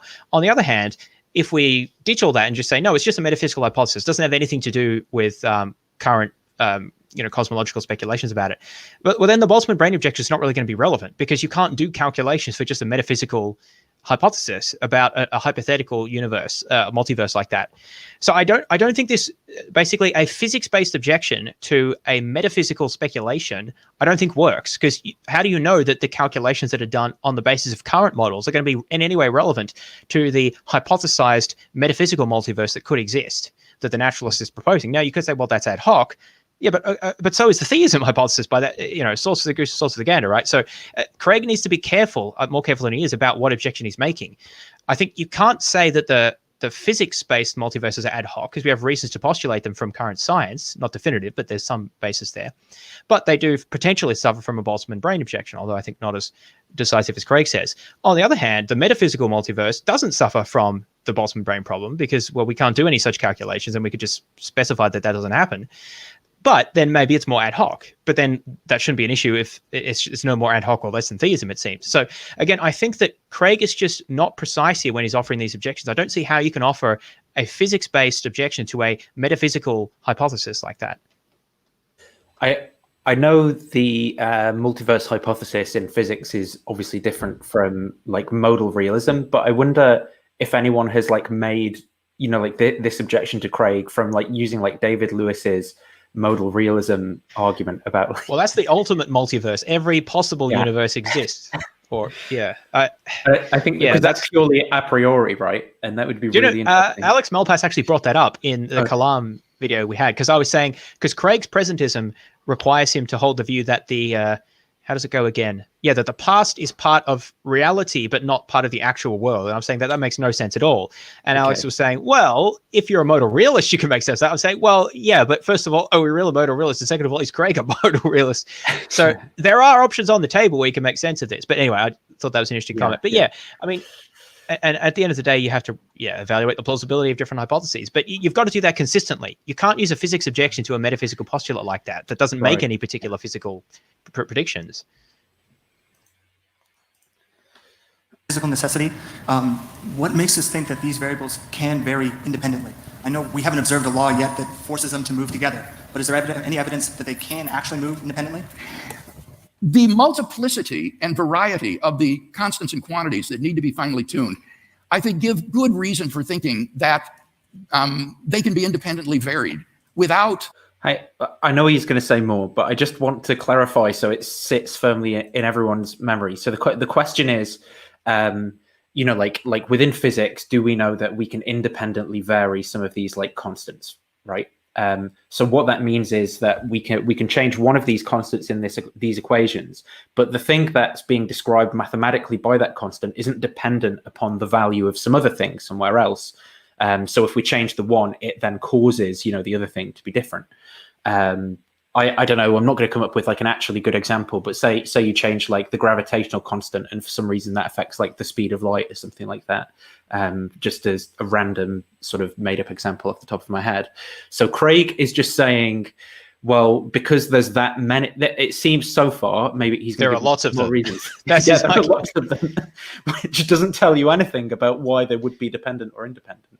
It seems like actually the more and more there are, the less confident I would be in my ability to be able to say that they're independent of each other. Maybe if there were like one or two, and I could be like, well, I can see that these two are independent of each other. But if there's like hundreds of them, and I've not gone through them all and said, and I don't know everything about exactly how they work and what they are and what they're describing, then that's going to make me less and less confident in them actually being independent of each other.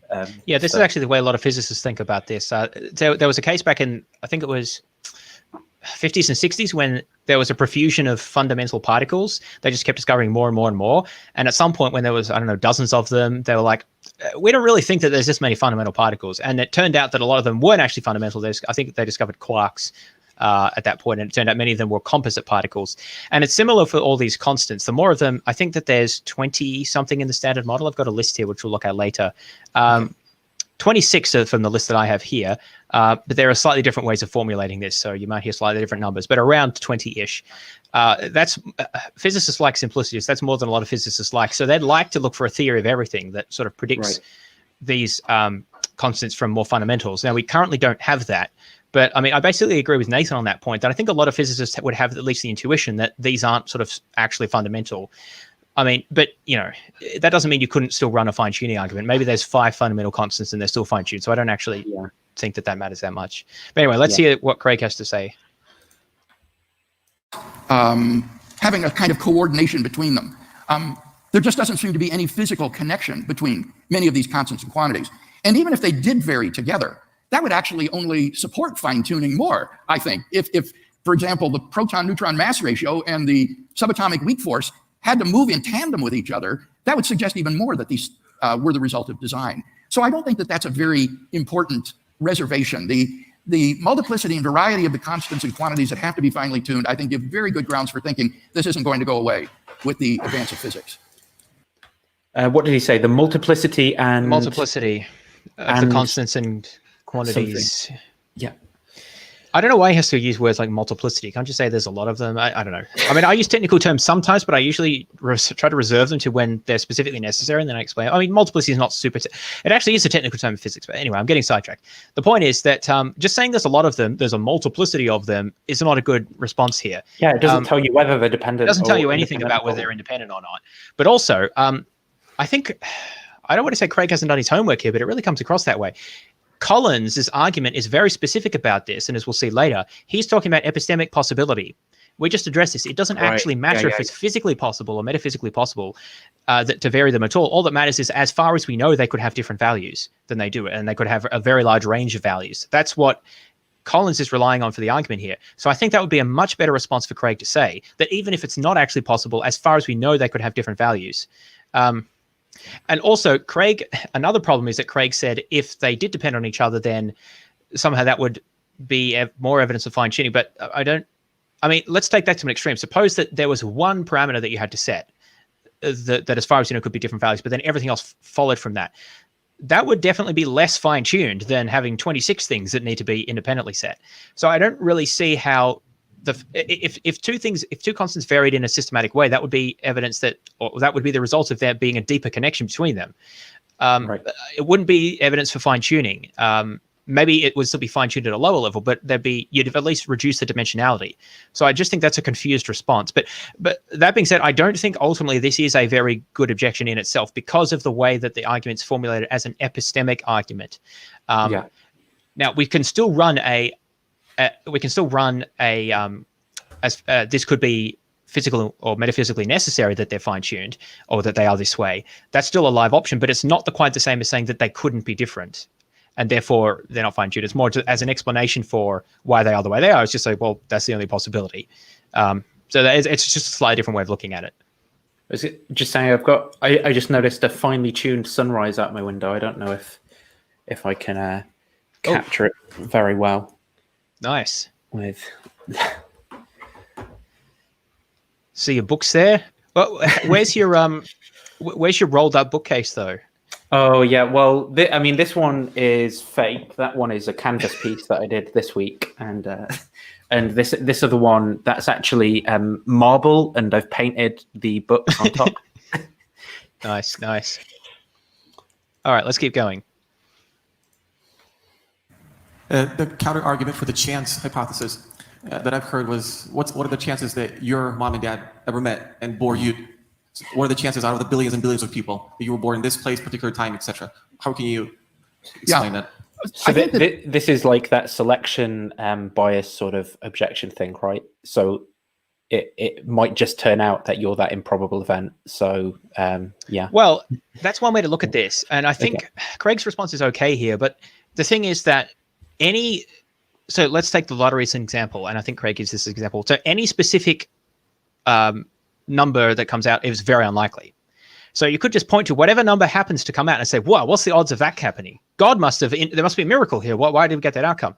Now, most people don't do that because they realize that there's a selection issue here that they haven't actually specified the pattern or the set of outcomes in advance. So actually their claim is equally consistent with any possible outcome. That is, whatever it was, they would say, hey, this is unlikely. So actually what their claim is saying that the fact that a possible outcome occurred is unlikely, which obviously it's not. It relates to the reference of what the claim is. If it turns out that the reference is just whatever it would happen to be, then that's actually not unlikely. Basically, it amounts to how do you specify the states that are sort of special or different? And in this case, I think what the fine-tuning argument is trying to say, not that, well, the universe is this particular way, or how unlikely is that? Because you could say that with any universe, right? It's rather that this universe happens to line up to this pattern or this pre-specified, I mean, it's not before in time, but this separately specified notion, which is the ones that permit embodied conscious agents, right, or embodied moral agents. Those happen to align. Well, that seems pretty unlikely. Just like if the person who won the lottery, the winning number of the lottery happened to align to the number that the brother of the organizer of the lottery, chose, that would be a separately determined pattern, which would then align it in a way that's suspicious, but just any old number wouldn't. So again, I think that this is relevant to get straight, but I don't think in itself is a good objection. It becomes an objection only if the theist has to be able to specify this pattern. They have to say, what is it that God would create? And so in that sense, it does become relevant. If they try to say he wants to create, or he has reason to create embodied moral agents, then that's fine. We've separated that. We've given that pattern separately. But of course, we have to ask, why does God want to do that? Otherwise, it seems ad hoc. So it really depends on how you run the argument and what's supposed to follow from what. Yeah. That the analogy is flawed. Don't worry, Garada Darsign. We'll probably still be going when you wake up again. Yeah. Depending on how you sleep for. This is consistent for a few people who sort of go to sleep and come back and wake up and we're still going. So, yeah. We never sleep. To an analogy where people will say, well, take a lottery where all the tickets are sold. Any individual person winning the lottery is incredibly improbable, but somebody has to win. And it would be unjustified for the winner of the lottery to say, look at the odds against my winning. The lottery must have been rigged. That would be fallacious. Now, this kind of illustration is actually helpful because it will enable us to see where the objector has gone wrong and to provide a more accurate analogy for the fine-tuning argument. The fallacy is that, unlike the lottery illustration, we're not trying to explain why this universe exists. Rather, we're trying to explain why any life-permitting universe exists. So the correct analogy would be a lottery in which a trillion white ping pong balls were mixed together with one black ping pong ball. And in order to survive, you have to draw the black ping pong ball by random process from the lottery. Now, if you had a lottery like that, whichever ball rolls down the chute, it's enormously improbable, right? That's what the first analogy taught us. Any ball is enormously improbable. But whichever ball rolls down the chute, it is incomprehensibly more probable that it will be white rather than black. And that's the correct analogy for fine-tuning. We're not trying to explain why this universe was selected. We're trying to explain why, against all odds, a life-permitting universe exists rather than a life-prohibiting universe. Why a black ball rolled down the chute rather than a white one. Good question.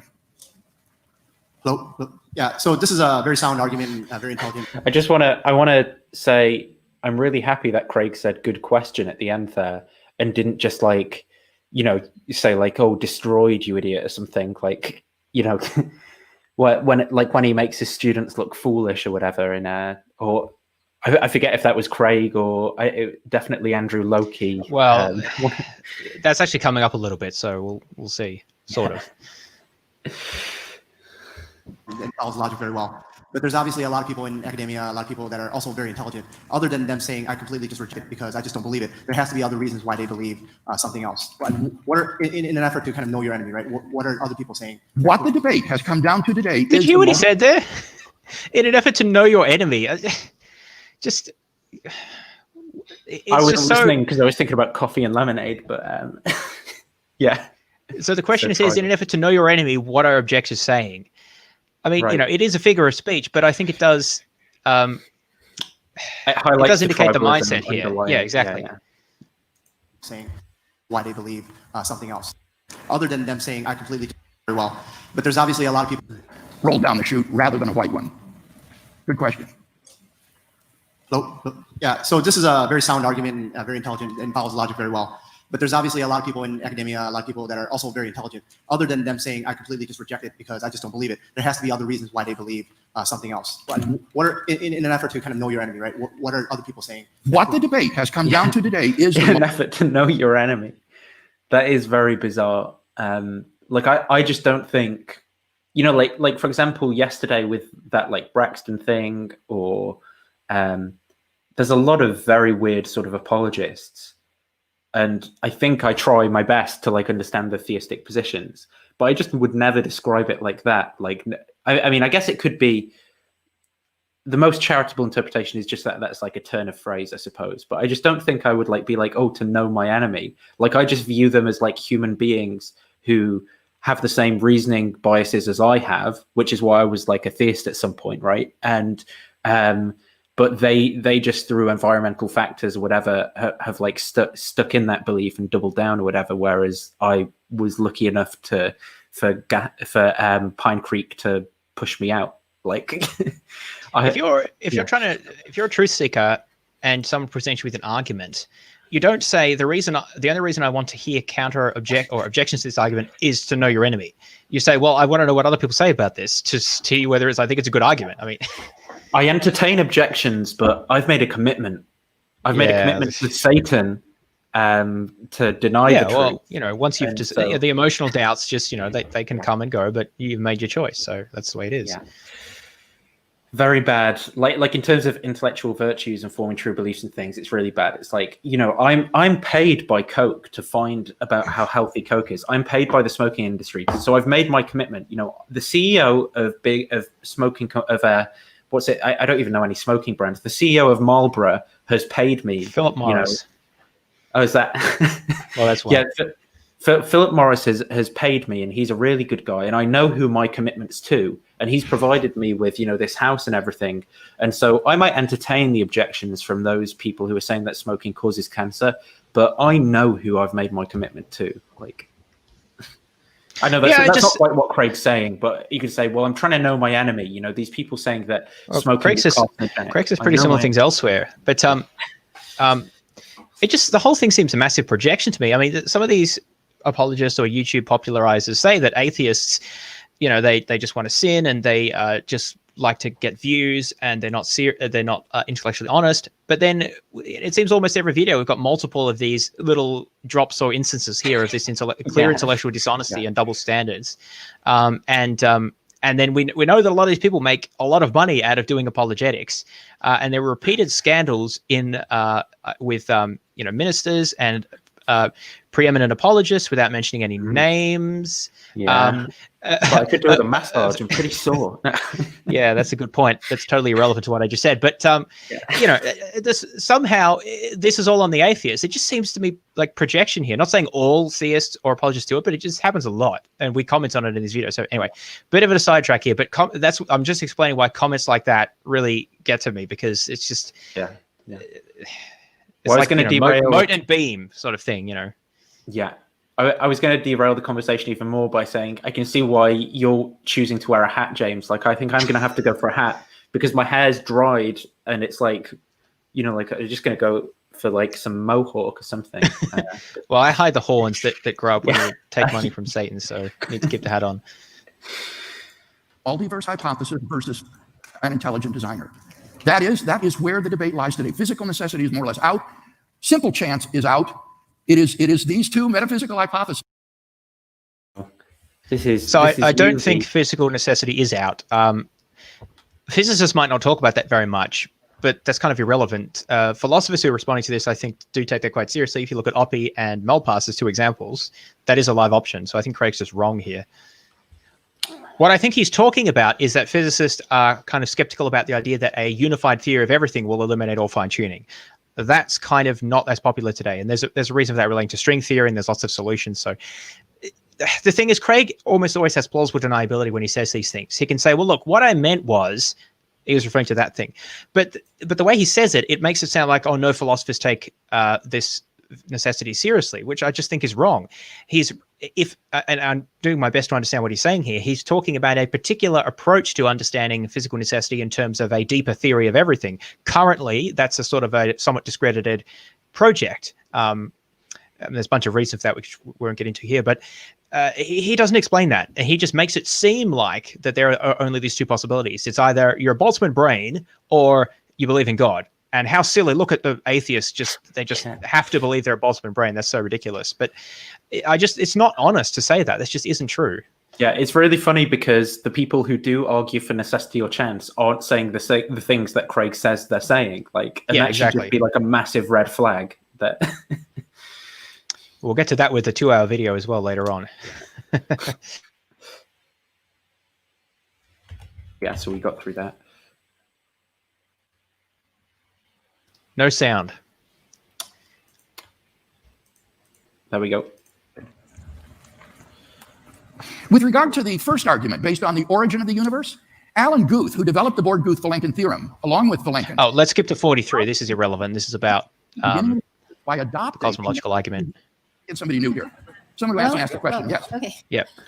Regarding chance again, what would you say to the argument that they acknowledge the improbability of the universe coming to existence, but because we are here, we're obviously here, in spite of the astronomical odds, it must have happened by chance. Well, that's the same as the ping pong ball lottery thing, right? Actually, there's different ways of interpreting this. Craig could still man this, but let's listen to what he says. Yeah, sure. Okay. Because we're here. That's simply fallacious. The question is, what is the most probable explanation of how we got here? And when you look at the odds that this fine-tuning would have occurred by chance alone, they are simply incomprehensible. They're too much to be faced. And the multiverse hypothesis is the best testimony to that fact. Otherwise, sober scientists would not be rushing to embrace so metaphysical a hypothesis as the multiverse if they thought simple appeal to brute chance was enough. But the odds against it are just too daunting to bear unless you... I just love the narrative that he's painting, as if there's all these academic listen to the words that he's using. They're rushing to do this because of the daunting odds here. Yeah. There's just this emotive language and the image that he's trying to conjure up here that they just don't know what to do with themselves, and they're pulling their hair out, denying God. They're like, oh no, like William Lane Craig's almost proved God, and there's all these academic physicists just running around like, what can we concoct? What Tower of Babel to Babylon or whatever?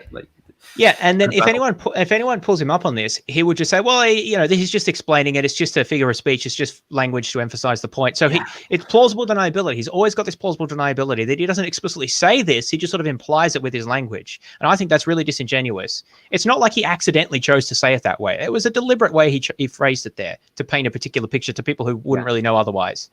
Yeah, and he's postulating that the only reason why a physicist would disagree is because they're trying to deny God, and that's an explanation of why these other available explanations are so implausible. The reason that they're so implausible is because the truth is blindingly obvious, and they're trying to deny it. I mean, it's just, by the way, it's false to say that the main reason, actually Craig said the only reason, but even the main reason that physicists postulate and research multiverse models is to account for fine-tuning. That is a reason, but it's certainly not the only reason. There's all sorts of reasons to investigate this, one of which relates to the origin of the universe and the nature of internal inflation, which potentially could predict that we have lots of branching universes. So it relates to the cosmological issue as well as sort of fine-tuning. But there's all sorts of other issues, some of which I understand, some of which I don't, as to why physicists are interested in this. And honestly, physicists would just investigate things because it's an interesting problem. It's not even... Yeah. Most physicists could not care less about God or philosophy, right? They would have no idea. They may have a dim idea of the fine-tuning arm, but could be the slightest bit interested in it. That's my experience with talking to physicists. And if you read surveys of top physicists, most of them don't believe in God and are not interested in it. So this idea that they're sort of clamoring to get around this argument is just not true. It's just not correct. Yeah. Have this multiverse where all of the possibilities are realized, and therefore fine-tuned universes have to appear somewhere in the ensemble. So the multiverse itself bears witness to the untenability of that sort of response. Okay, and now let's come back, though, to Craig's response to that question. So that question was really ambiguous. Craig, in my opinion, chose to interpret it in a, maybe not straw man, but at least he didn't steel man it. He made no effort to try to make it a better question. So he just interpreted it as saying, well, couldn't it be simple chance? We just happened to get lucky. And he's saying, no, the odds are too great against it. Okay, fine. But there's another way to interpret what that woman said, which is how I would have interpreted it, which is a version of anthropic reasoning. And I mentioned this before. Anthropic reasoning is an appeal to observer selection effects, which is to say that, well, if the universe wasn't fine-tuned for the existence of intelligent life, we wouldn't be here to ask the question, why is the universe this way? Only in universes that support intelligent life can we even ask this question. And that is alleged to be either an explanation or at least a reason why we don't need an explanation for alleged fine-tuning. Sorry, you were going to say something? Well, I'm just thinking about what's the most intuitive way of phrasing what that is trying to articulate. Is it something? So let's say the probabilities, like the probability space, universes that are going to permit people to reflect on, the ultimate nature of where they come from, whatever. That can be really, really small in that probability space of possible combinations of constants, whatever. But the fact is that the only possible way for you to be reflecting on it is to be in that small probability space, right? So it just, of course, if you're reflecting on it, you're in that small probability space. There's no other. Yes. So I think this is supposed to be a defeater to the idea that an explanation is needed. I mean, because it's non-explanatory. It doesn't tell us why the thing occurred. It just tells us it shouldn't be conditional on us asking the question. It follows that it's a we must be able to ask the question. Yeah. So that's why I don't think it's a good response, because it's non-explanatory. But it doesn't say why did the thing occur in the first place. So the objection to this is used in literature is a firing squad analogy, which says that if I'm at a fire, if I've been executed for whatever, maybe it's heresy if things go downhill, and I've got a firing squad, and there's 10 guys, and it's 3, 2, 1 fire, and I close my eyes, and then they all guns fire off, and then I'm peek an eye out, and then I'm still here. What happened? Now, according to an anthropic argument, it may seem to be the case that I should say, well, that's not surprising. After all, if I was dead, I wouldn't be able to observe anything, right? So the only thing that I could observe is if I'm alive. But that wouldn't seem a very satisfactory response. It seems that we're going to want to say, well, something's gone on here. They missed deliberately, or someone paid off, or whatever happened, right? We wouldn't just say, well, there's nothing to explain here. So I think that, there's responses that can be given, but I tend to think that is a pretty good objection. Basically, that gets it to the idea that anthropic reasoning is non-explanatory. It tells you that, yes, conditional on observing something, you have to be able to observe it. So that is true, but it doesn't follow why the whole circumstance pertains in the first place. If it's an unlikely occurrence, then potentially you still want to account for why it ended up being that case, even if you couldn't observe it any other way. So I think the technical distinction here relates to what you're conditioning on in your probability judgments. And whether you're making a sort of a conditional probability question or a sort of an absolute question. But anyway, so that's one way you could interpret what this woman was asking. And I think it would be worthwhile to bring that up, because this is an objection that people raise. Now, personally, I don't find it persuasive, but at least explain the objection properly and go through it instead of just what Craig did. And because he knows about this argument, right? But just it's fallacious. Fallacious. Just saying, no, the odds are two against it. Again, that just annoys me, because instead of trying to, because I don't know if this is the idea that a woman had in her head, right? I can't know that. But you can try to say, well, that's a good point, because people have argued this. You could try to raise people up and then inform them, as opposed to just kind of hitting the objections down, which is what that felt like to me. So even though I don't think the objection is good, I just don't like that way of responding to it. Yeah, I agree. With that. Okay. Oh, all right. There we go. We Facebook Live too. Okay. Just letting everybody know. Yeah. Okay. I appreciate all your work. I went through your defenders classes twice. I worked security, so I listened to it the whole time while I was walking miles around Amazon. Okay, I need you to articulate a little more clearly for me so I can understand you. Go ahead. Hello. Okay. So my question is, I learned about some of these arguments from watching your defenders class, and I was reading through the first 3 chapters of Romans, and I'm asking a question about the warrant of presenting argumentation in such a way as where the unbeliever is honest in his denial of the existence of God, rather the first 3 chapters of Romans seems to say that God has revealed himself to everyone, and we have intrinsic knowledge, and that a question about God's existence is disingenuous. And someone, where I'm going, someone from, a presuppositional camp or reform camp would maybe use your arguments that you're doing, but would do so as kind of like a reductio ad absurdum, rather saying, hey, even on your view, this is what it reduces down to. But my question is about the warrant. Why present evidence in such a way as if the unbeliever is honest in his objections to the existence of God? Yeah. So this is interesting from an internal critique perspective, the question. So the particular line in question is Romans 1:20. So I guess I'll just bring that up on the screen. Yeah.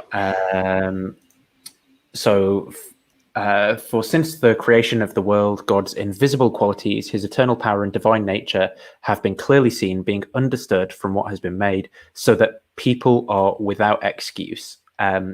And the idea in this passage is that so God through and this is interesting because the distinction between special revelation and natural revelation only, as far as I'm aware, actually came about because Galileo was like, there's problems with what you guys are saying, theologians. But so he was like, well, on the 2 chief systems or something like that. But so the idea is that anyway, what modern Christians will tell you is that through natural, what this means, the proper way of interpreting this is that through natural revelation, there's enough reason for everyone to know that God exists, and everyone does in fact know that God exists. And so when people say that they don't believe in God, it's actually because for some kind of morally questionable reason that they're denying the truth that they actually know in their heart. And now this is, I mean, I guess you could reject that interpretation, or that's what the passage is saying or something. But I think the issue is that if that's true, if that's what Christianity is saying, and then you're going to you're going to come into contact in the world with people who genuinely just are not sure and they think it's reasonable to disagree, like that would seem to be a defeater for this special revelation that you've got actually being true, right? That would be a counterexample, which would prove that that proposition that everyone knows God exists and is just denying it for moral reasons isn't true. So you've got 2 options. You can like double down on your internal worldview, or you can be like, well, that's just false. And I guess there's maybe more than that. Like you could just reject the interpretation altogether, and then become like a fake Christian who doesn't believe what the Bible says, as like people like G-Man will call you. So that's what this guy is saying, and Craig obviously doesn't want to go down that route. But. Yeah, this was a really interesting question. I'm glad he asked this. I think this comes up. Yeah, this definitely comes up in one of the videos we're looking at later. So I wanted to comment on this. So one point here is this Romans 1 is interesting. I used to hate this passage because of this implication that reason why belief is impossible. Yeah, I mean it's really insulting to say, and just like, why would I even talk to you if you're just going to say that to me? So I just think it's counterproductive, even for no other reason. But also, I just think it's empirically false. But actually, having read this a little bit more and talked about it with a couple of Christians, I actually think that at least a lot of evangelicals, I don't maybe know how other Christian denominations read this, I think they misread this passage. Now, I know that my reading of Romans 1 is not going to be very persuasive to Christians, but I just wanted to put it out there because I think it's interesting. Reading through this passage, I think that if you just read verse 20, and take it out of context, then it makes it sound like basically the way it's used is that unbelievers suppress the truth. They know that God exists, but they just deny it to themselves. First of all, I think Romans 1 is actually talking about everyone, all human beings. If you look through it and what it's saying, it's not saying that believers do this, but unbelievers don't. And maybe this is consistent with like strict, hardcore Calvinism where everyone is corrupt completely and then God just selects some. So I'm not saying it. You have to go down that road, but I'm just saying I think this passage is talking about everyone. I don't get anywhere that there's anyone exempted from these descriptions here. So you don't get so what I don't get is a situation where the unbelievers suppress the truth and the believers don't suppress the truth. I think it's sort of everyone suppressing the truth in some sense. But also, I think this whole chapter is talking about Jesus and the gospel. I mean, it's very clear at the start, right throughout it. And if that's true, then it seems a bit hard to understand how the gospel of Christianity, Jesus as the Savior and the resurrection, has been revealed through natural theology to everyone who's ever existed. That just doesn't make any sense. It just obviously isn't. So yes. I don't want to say, again, I mean, you could look at verse by verse and say why I say that. But again, I think that this is talking about the gospel and it's talking about Jesus. It's not talking about God in the abstract. So here's one way that a Christian could say that, right? So maybe if me and you find like the story of Star Wars really compelling, the hero narrative, because that's like a reflection of the Jesus story, then actually we're saved. Right. Or something, you know, like some like really loose. Yeah. Yeah, that could be a possible interpretive option here. So I'm not saying I know what sort of the best interpretation is or the most theologically coherent. All I'm saying is that, first of all, I don't think that this passage, Romans 1 as a totality, separates out believers from non-believers and says that the one is like closing their hearts and denying the truth, the other one isn't. I think it's saying everyone's doing that. And second of all, I think that it's talking about the gospel as a whole and Christianity and Jesus. It's not really making this distinction about natural theology and, you know, the heavens. I don't actually get that out of the passage. I'm not saying I understand exactly what it's saying, but I just think that there's a misreading and a misquoting. So, of course, you know, people would interpret it differently. I just think that that's my reading of the passage. And by the way, if I was a Christian, I certainly wouldn't be an inerratist. So if anything else, I would just say, well, this is Paul's opinion. It may be an influential opinion, but it doesn't mean I have to believe every word for it, right? So Christians tie themselves up in knots with the way they interpret things, and then the whole biblical inerrancy thing. Why do this? Anyway, I just wanted to share that perspective because Christians or other people might find interesting. I'm not saying you have to agree with that, but what would be interesting, because Craig doesn't like presuppositionalism. He says it, you know, it commits the logical howler of begging the question in the 5 Views on Apologetics books. Paul does teach in Romans chapter 1 2 things. First, that from the creation alone, wholly apart from biblical revelation, all persons can know that there is an intelligent creator of the universe who has brought it into being. And I see. I don't think that's what that passage teaches, but obviously Craig knows more than me, so. Paul said, it is showing how even modern sophisticated physicists see the truth of what Romans 1 says. But Paul also says that people suppress the truth in unrighteousness because they don't want to believe in God. They want to worship and serve their own gods. And I think that this gets into the question of the purpose of apologetics. The arguments aren't intended to convert people. That is the responsibility of the Holy Spirit alone. Only the Holy Spirit can soften hearts and convict people. And you hear that, Braxton? You know, with the type B Christians and they've got to choose. God's not going to change their mind for them. So actually, when Matt Dillahunty says, "Well, God knows what would convince me," right? Send that Holy Spirit right on down into Matt Dillahunty's heart, and he's not going to have. Well, I mean, maybe he's going to have a choice, but it seems like that's going to be pretty convincing, and that's the biblical view that Craig's going with here. Bring someone to a saving knowledge of God. But the Holy Spirit can use arguments and evidence as we present them, as well as preaching. So when we give arguments and evidence for God's existence, we're not working against or apart from the Holy Spirit. Rather, we're trusting the Holy Spirit to use the arguments as we lovingly present them to convict people and draw them to himself. And if they don't do so, then at least what we have done is we have removed any just excuse that person might have before God for not believing in God. That sounds like a morally bad thing to do. I've made you, like, what I've done is I've made it so as you're going to get burnt even worse in hell. Like, isn't the compassionate thing to do? When I know that you won't accept this argument, but I'm going to, I mean, it doesn't even make any sense because he's just said Paul teaches that no one has any excuse, but by presenting these arguments, we can remove any excuse. Well, it doesn't make sense. There wasn't any in the first place. Also, I don't think that this passage says that people don't want to believe in God. It says that everyone already knows, not just about God, but I think about the gospel. But it does say they suppress the truth, but it says by their wickedness because they don't want to follow God. And I don't see any distinction being made in this passage between believers and non-believers. It says everyone is like this, if you read it in the context. So again, I'm not claiming to have the final word on this. I just think that this apologetic use of the passage to say we're right, we're sort of right by God and we're not suppressing the truth. It says atheists doing that. I don't think that's in the passage. And so it really bothers me there. Again, I mean, even if it was, nothing really hinges on that. It's particularly bothered me when I studied that with some Christians. They're like, I don't think that that's what it's actually saying. Yeah.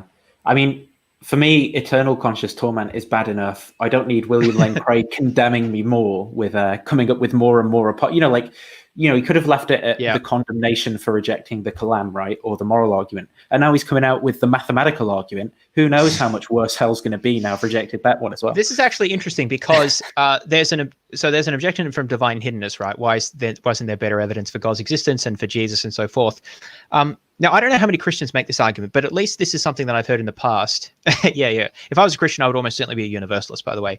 I think it's overwhelmingly more plausible. But putting that aside, there's an idea that at least some people have that people will be judged. I mean, Craig sort of said this at some points.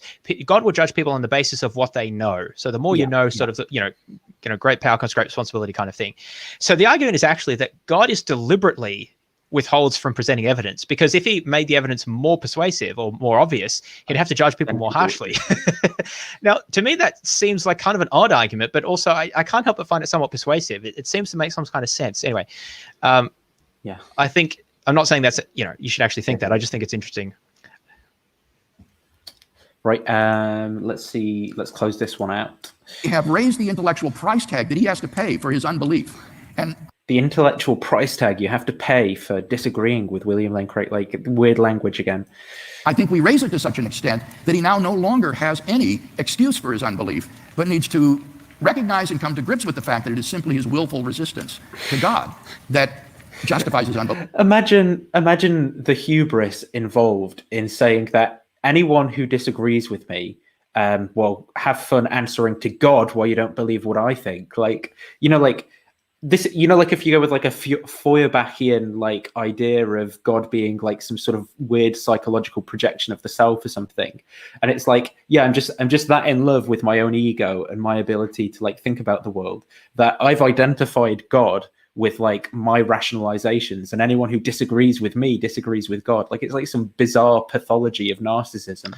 I've written about this as sort of theism, or specific Christianity being a form of ego worship, because of the separation between God and man. Even if God did exist, right? Basically, what people think about God must be sort of a massive projection about.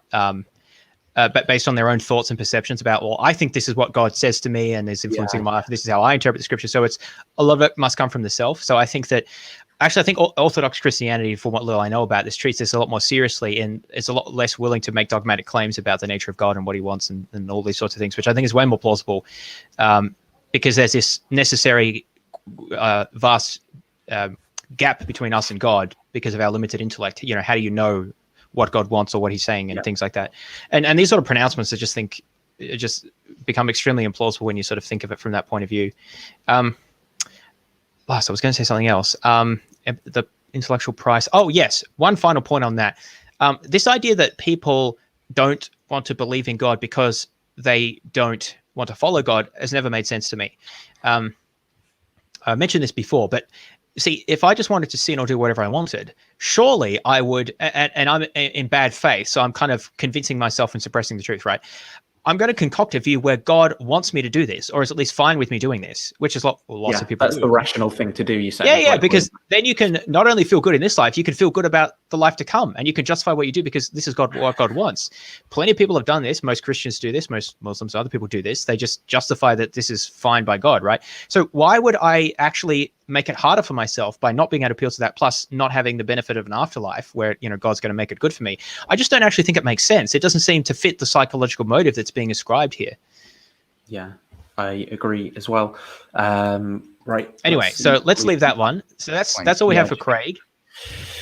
So I guess the next thing to briefly look at is the finely tuned website of Robin Collins.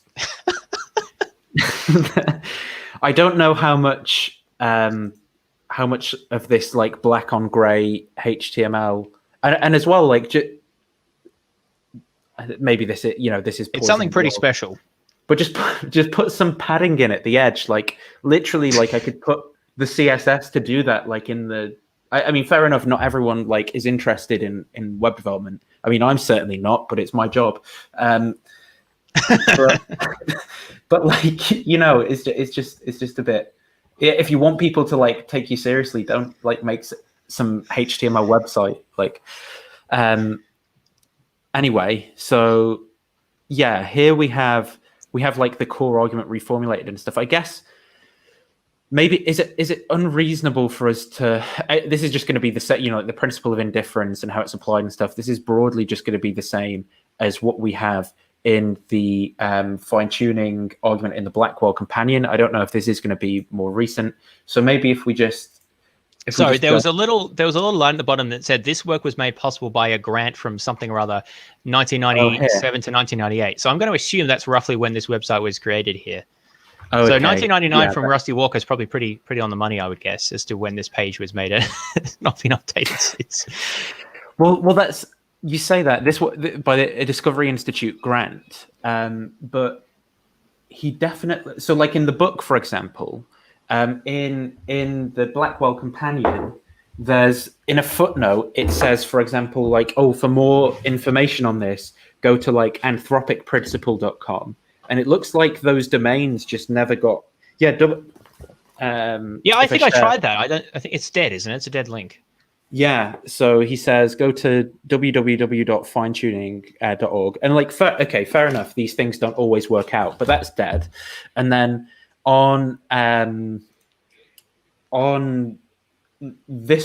his website with the university he's employed at, he's also got another link for anthropicprinciple.org or something like that, which is also like another dead link. But it seems like he's been continuing to work on this stuff, but just not like finishing. I don't know, like maybe that's just too personal. It's like, come on, get your act together. You've had like 10 years, but it's just. Well, if you get paid to do this stuff, I do. I don't get paid anything to do all this stuff. And I try to, if someone said I had all these, I mean, there are a few typos in my book that people point out, but I don't think there are probably some dead links in the footnotes, but anyway, it's just, be nice to have these things fixed up, I guess. This is such an important argument. Yeah. So yeah, is it worth what was on? Yeah, this is slide 2. So slide 2 here, we can see this is how Collins is actually like formally putting together his argument. So the first premise, given the fine-tuning evidence, a life-permitting universe that is very, very epistemically unlikely under what's NSU, the necessary brute fact, like naturalists, something. Yes, I think it's naturalists universe or something. I can't remember exactly. Let me have a look. It's something to do with naturalism. That's one of the reasons I don't like using these acronyms, because it's hard to keep track of what they mean. Naturalistic single universe, that's it. That's the one, yes. So the probability of a life-permitting universe giving the naturalist single universe and K prime, where K prime represents some appropriately chosen background information, and these two chevrons represent much, much less than, thus making the probability of a life-permitting universe given a naturalist single universe and K prime close to 0. Okay, so given so that's just if all the dials are randomly tuned, randomly spun, and they just happen to fall on the values that are life permitting with one universe, then that would be overwhelmingly unlikely. That's what he's saying there. Epistemically unlikely, as you say. He says in one, he says epistemically unlikely. So as far as we know, there could be any values, and the values that they actually are, as far as we know, extraordinarily unlikely. So given the fine-tuning evidence, a life-permitting universe is not unlikely under theism. That is not the probability of life-permitting universe given theism and K prime, this less than symbol that he's gone with. Much less than 1. Much less than 1. That's how I should say it. Theism was advocated prior to the fine-tuning evidence and has independent motivation. Therefore, by the restricted version of the likelihood principle, a life-permitting universe strongly supports theism over a naturalistic single universe. And then, why does he need premise 3? It feels redundant to me. I was thinking that as I was saying it. I can't see what work that's doing in that argument. Alex doesn't include this in his summary slide of the argument, and I don't think anything is lost from that. Anyway, I was just it feels like he's just adding it there as a kind of, I don't know. So the conclusion. Oh yeah, but why is it there? The conclusion 4 follows from the premises. Accordingly, the key issues for the argument will be justifying the premises and assessing the significance of the conclusion. Okay, agreed. Premise 3 seems obviously true, since theism was advocated long before fine-tuning evidence came to life. I like that he's got a citation for that. Thanks. We were unsure if that was true. But supporting premises 1 and 2. So hang on. So the conclusion here, by a restricted version of the likelihood principle. That's just a ratio of probabilities, of conditional probabilities. Yeah. So he's saying how he phrases the likelihood principle in the book is that evidence for one thingy excludes another thingy. What's the exact wording that he uses?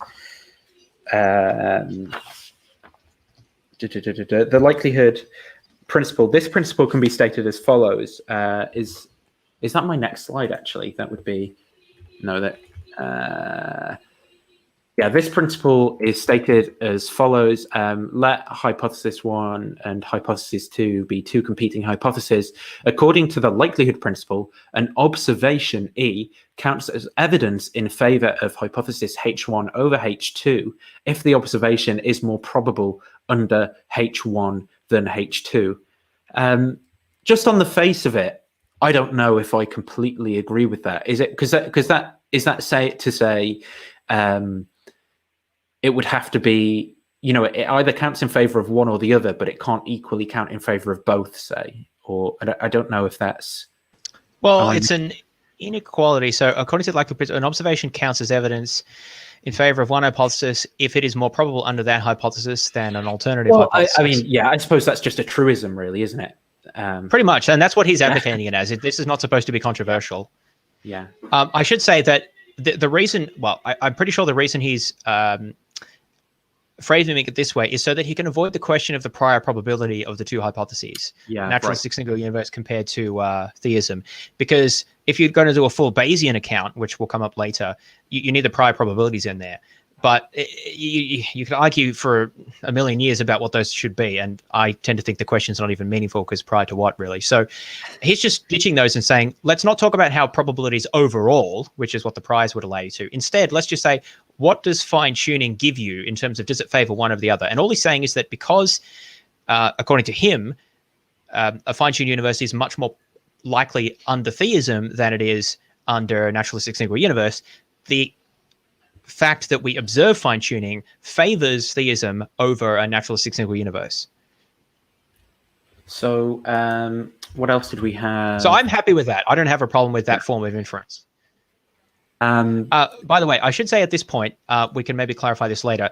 In some of his videos, Cameron likes to say, what premise are you objecting to? And get kind of grumpy about that because apparently an objection has to be framed specifically towards a identifiable premise. Robots.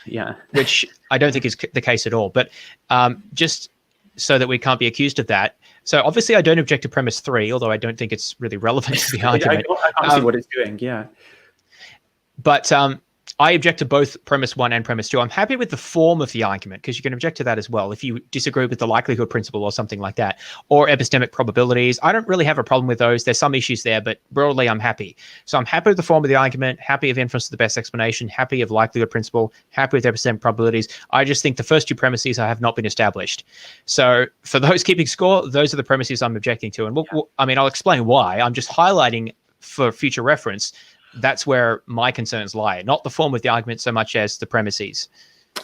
So maybe it might be worth mentioning the reason I included this slide out of context is just when he's talking about the constants, it's worth mentioning that the way in which they're talking about these constants is to do with like the production of embodied moral agents, which for some reason require brains like we have, which again, if we're going to be like Cartesian dualists or something as well, like, is that really the case? Like, would we just if we were? I know we're trying to avoid prior probabilities, but if we were just sat around with God before the creation of the universe, and it's like, right, I've got all these like souls of people that I'm going to create. Now, how am I going to do that? Like, what would we predict that it would be using brains? But then there's this general objection to, like that's also carbon-based life forms, right? And James talks about this significantly in his book. Like maybe there's all these other kinds of life that could be morally significant, embodied morally significant agents or whatever that are, like silicon-based or this or that based. And it doesn't have to particularly. So we're specifically talking about, like basically like primates with neural networks in brains on rocky planets. So we'll go with that in more detail. But again, this is critical because this is supposed to be what picks out the states that are sort of interesting or that God would be interested in creating. It's the ones that contain embodied moral agents. So there are two questions we need to address there. The first is, how do we know which states, that is which values of the constants, how do we know which ones would allow for embodied moral agents? And that's relevant to premise 1 because you need to be able to say that not very many of them would. So premise 1 is effectively saying very few possible configurations of constants would allow for embodied moral agents to occur naturally. And I don't think that's established. And we'll go through why a bit later. So I'm objecting to that premise. The second reason this is relevant is because it also needs to be the case that the fine-tuning evidence is not that unlikely under theism. That is, under theism, it's at least not that unlikely that God would create a universe like this that is fine-tuned for this type of, or for embodied moral agents. But I don't necessarily accept that either, because what reason do we have for thinking that God wants embodied moral agents at all, or that they should need a fine-tuned universe? So we'll go through those objections more thoroughly as we go through, I think, the next, or one of the next videos as it comes up. But again, just framing it. So those are the two key objections that I think we're going to be mostly discussing here. Yeah. And I think Cameron will be happy then. I think I'll come back to those slides when we talk about epistemic probability. Sure. It might be useful to read. We ever always toss a number, a finite number. I can't pause him. Coin, so like 10. There we go. I think it would be useful maybe to talk about what he's saying in the Blackwell Companion and his conclusion there to evaluate what he had to say at the end about the argument. But yeah, maybe what we should go to next then is 127 in this video. Let's do it. Let's give a bit of context for this video before we jump through, because it's I think it's about 2 hours. This will probably it probably takes at least 4 hours to get through this, because there's a lot here, and this is where a lot of the substance will come out. There's some more in the Luke Barnes and Alex Malpass, which comes after this. Okay, so this is a discussion between Dr. Robin Collins and Dr. Josh Rasmussen. Rasmussen. I'm not too familiar with him. So he has a theology doctorate. Now, Robert Collins is a philosopher, but he does have a fair bit of physics background. I think he has a PhD in physics, you know. No, I looked this up. Oh, was that? Well, unless the source was wrong. Right. He has a PhD in philosophy, but he did graduate work in physics. So he's kind of like me. I did graduate work in physics, but I don't have a PhD or anything. So he should know his stuff, and I think generally he does. I just think he makes bad arguments, but that's okay. Well, you know. One makes bad arguments sometimes, and Cameron is sort of moderating this. Now, at the outset, so this guy, Robin Collins, he's the guy who wrote the chapter in the Blackwell Companion that we've been referring to. He is one of the guys who's written most about fine-tuning, and so it's good that Cameron got him on. I also appeal to his arguments in my book, because Craig appeals to the arguments as well. So that's another reason we're looking at this. PhD program, right, for 2 years. But he didn't graduate. I mean, you're not going to graduate in 2 years anyway. So yeah. I mean, that's fine. I don't think we should infer anything from that. I'm just saying I wanted to check. So unlike Craig, he doesn't actually have, Craig doesn't even have any undergrad background as far as I know. So I think he generally knows what he's talking about. Craig did communications. Yes. Right. Yeah. Which is really interesting that he came to the philosophical prominence he did without that. I just find it, like, as a side note, tangentially really bizarre and interesting. Yeah, I'm not actually sure how he even got into philosophy. Yeah.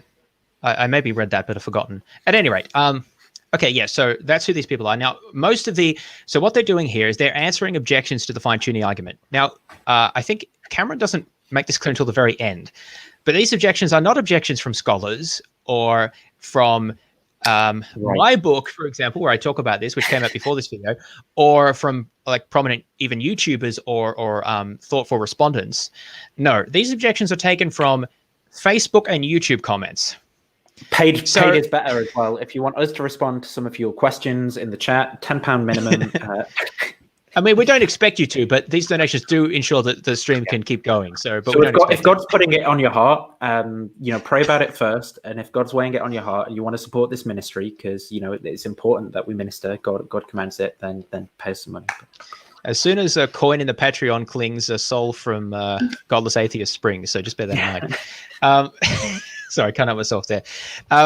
Anyway, so how do we get onto that? So yeah, that's what's happening in this discussion. So just because, so it's a bit disappointing, because I think that most of the objections, especially the way they're phrased, is not very good, and they don't always do a good job steel manning. But there's still a lot of good content here that we'll respond to, and we'll try to bring out the objections and respond to their responses. Most of the interview is Robin Collins talking. I find him quite objectionable in the way that he says things, as we'll see. Josh adds some good things here and there, but honestly, it could have just been with Collins. So no offense to Josh, but I feel like he doesn't add a lot here. But anyway, that's sort of neither here nor there. So basically, the point I'm making is just why we're looking at this. It's basically because this is where Collins responds to some objections and brings out a lot of details that are going to be relevant here. So that's primarily what I'm interested in looking at and what we'll discuss in detail here. Yeah. And I think it's just worth saying that, you know, like now more than ever, if you have your questions, it's worth paying money to get them answered, because the stream's gonna. So now more than ever, guys, now that, you know, the time is ticking, and so if you wanna have your questions answered, you want to pay now more than ever. Just pull the trigger, because otherwise, you know, the stream's just gonna go on. So. Actually, maybe we'll just keep streaming until people pay. Like, we'll just never stop. We'll always be in your YouTube. No, sorry. That, and we're going to use that throughout our discussion tonight. So take it away. Okay, so the fine-tuning argument, of course, starts with the fine-tuning evidence. And that evidence is that the laws of nature, the initial conditions of the universe, and specifically what are often called the constants of physics, are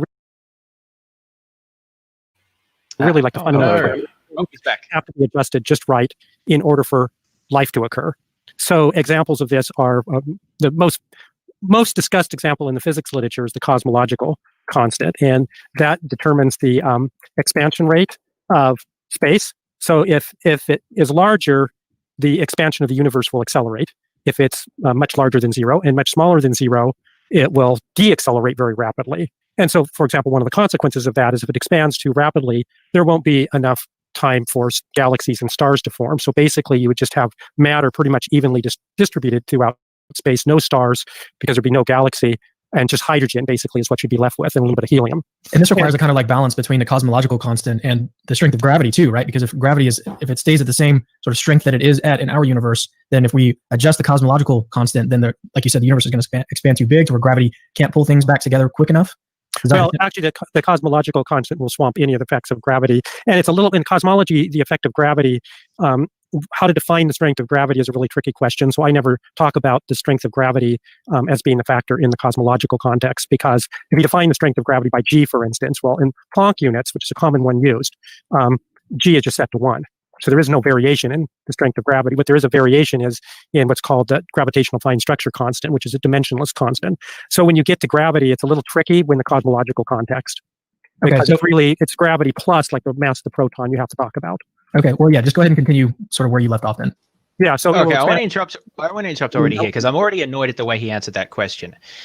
So most people aren't physicists. Most people have not even done undergrad in physics, let alone graduate work. And so when Cameron asked this fairly reasonable question about the strength of gravity, instead of answering it in a simple way, he goes on about the fine structure constant and defining it and the ratio of this and that. It's like, what was the point of all that? How many people are going to follow that? I didn't even know all the details of that. At least I have some idea of what he's talking about. And yes, making qualifications here, but they just don't need to be made. Basically, yes, the strength of gravity does matter. There are technicalities that we don't need to go into. It's just, when I see this, it really reeks to me of it's making it seem to give an intellectual underpinning rather than try to communicate in a clear way. Because why did he feel the need to do that? I just don't.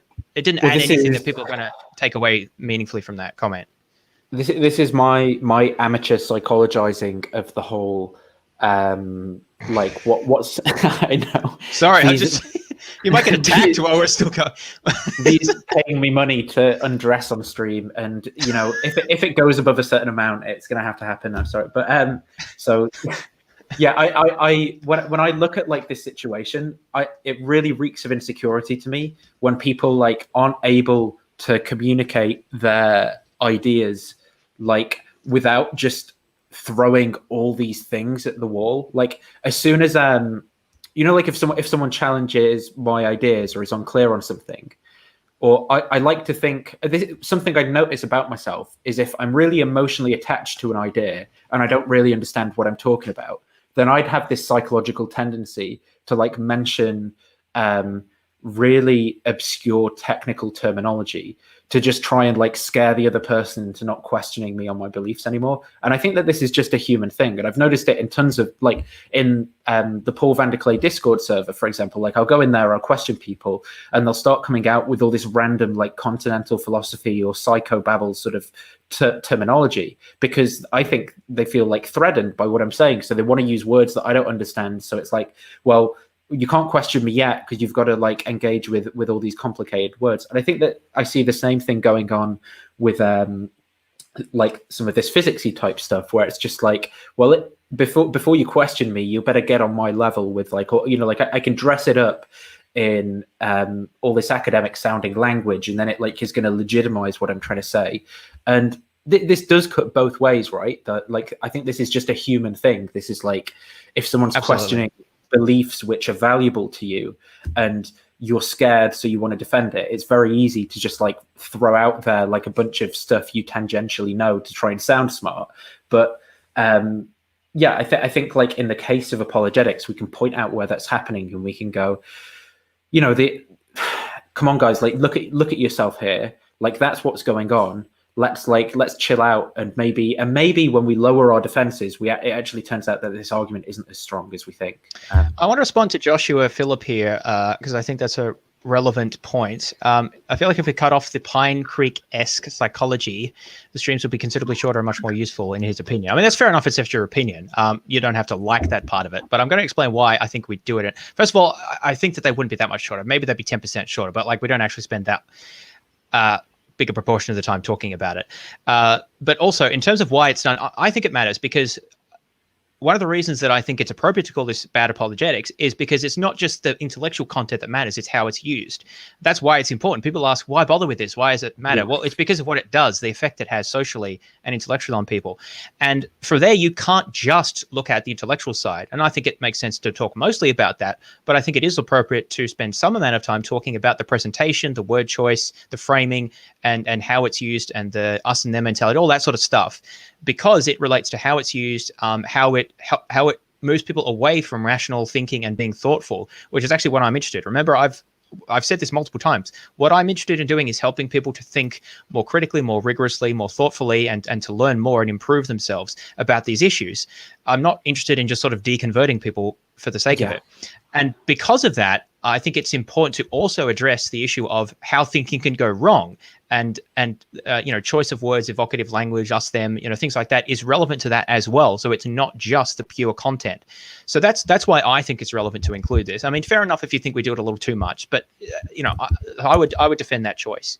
Yeah, I think that, you know, like we can clearly see, for example, in America, right, where people think that they've got a sizable portion of the population, mind you, think that there are legitimate messages from the Lord about, you know, like Trump has secretly been inaugurated on a plane in order to defend, you know, because a prophet said it, right? And people have these clearly crazy, harmful beliefs that might lead to them, like, I don't know, like doing physical harm to Democrats in some cases, or, you know, because they believe election fraud's happened or whatever. And the problem is maybe someone's on the verge of like questioning some of those beliefs, right? But rather than questioning them, they're just going to rationalize it because someone who sounded, it's like, well, how do you explain consciousness, blah blah blah, physical fine-tuning constants, like you don't, you know, like Ray Comfort, you don't believe a book can write itself, you idiot atheist. And then there's like a direct causal path from like this kind of apologetics to people having like a really poor epistemology that then affects the way that they actually act as people in the world. Now, independently of that, there's the question of like, does this argument succeed? But the psychological phenomena, the rhetoric, and the us versus them stuff is also equally as important, because that's directly relevant to the way people conduct themselves and live. And I think that's why most people find these arguments persuasive who do find them persuasive. Therefore, I think it's important to point this out, because, I mean, I know people who are already atheists or just don't buy into this apologetic stuff maybe think, well, yeah, sure, whatever. I'm just interested in the content. Maybe some people think that. But these videos are also for people who disagree. And what I want them to do is, it's so easy not to see that when you're on the inside. And this doesn't just apply to theists, it applies to everyone, right? Nathan and I have talked about doing one of these, talking about bad counter-apologetics at some point, which I'm looking forward to doing when we get around to that, because atheists do it all the time as well. But I think it's so easy to not see it when you're inside that worldview or where it's something you agree with. And I think it bears pointing out that this is what's happening. And by itself, it doesn't show the argument's fallacious, but it shows how it's used and it can show how we can go wrong in evaluating it. And I think we do always point out that none of this has any bearing on the, you know, soundness or persuasiveness of the, well, it has bearing on persuasive, but the soundness or correctness of the arguments. But it does bear on their relevance and importance and sort of sociological aspects. And so I think it does bear talking about. So anyway, enough of an aside, let's move on. Yeah. And it would, if you got it large enough, and it would contract really fast because its effect rapidly swamps every other effect. So it's typically estimated, it has to be fine-tuned to 1 part in 10 to the 120th power. That's 1 followed by 120 zeros.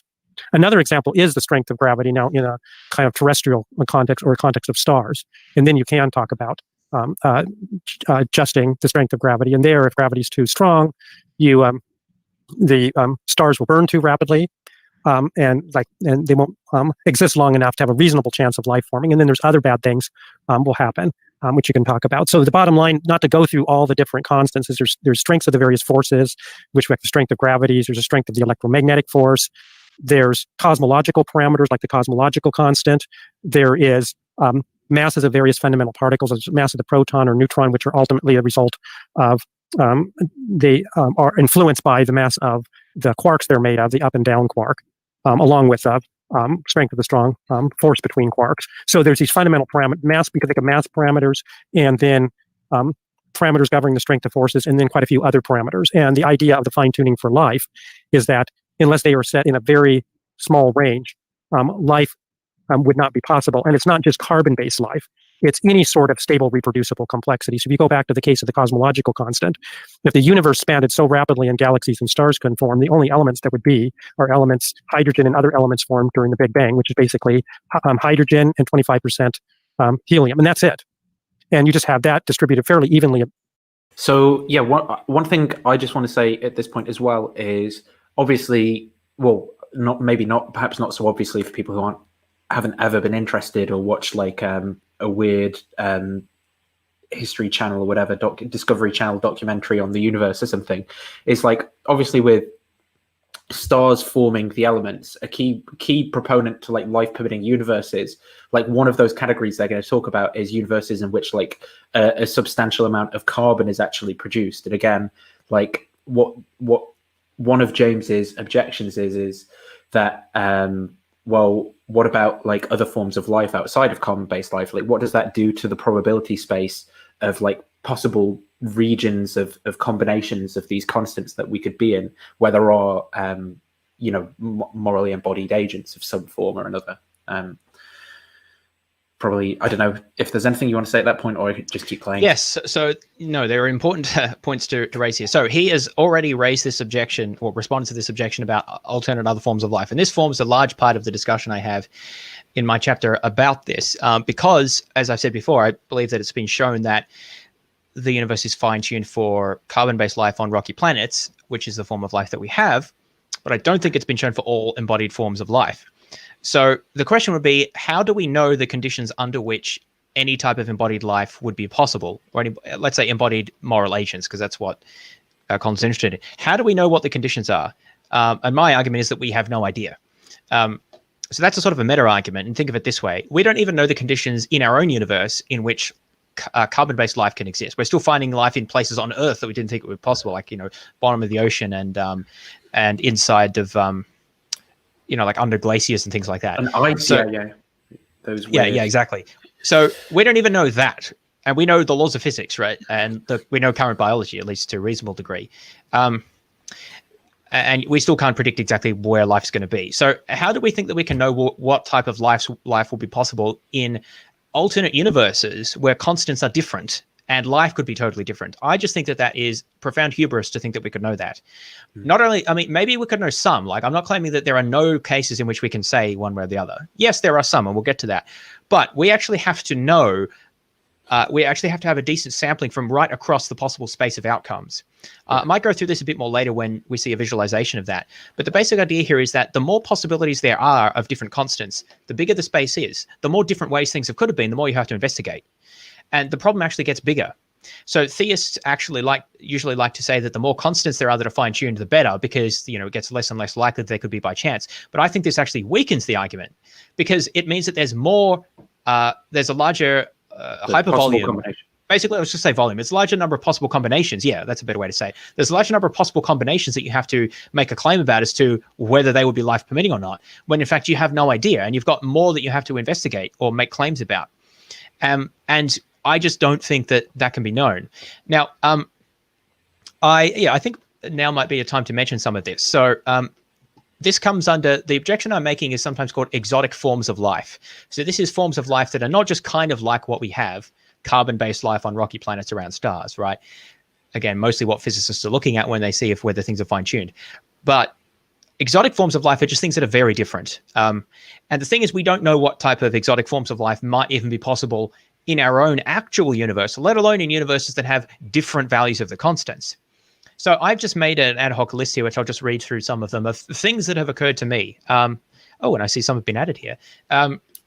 So again, all of these are science fiction, right? But that's irrelevant because this is just as far as we know. This is epistemic, right? So it's saying if the universe were different, could we have these forms of life? Or maybe.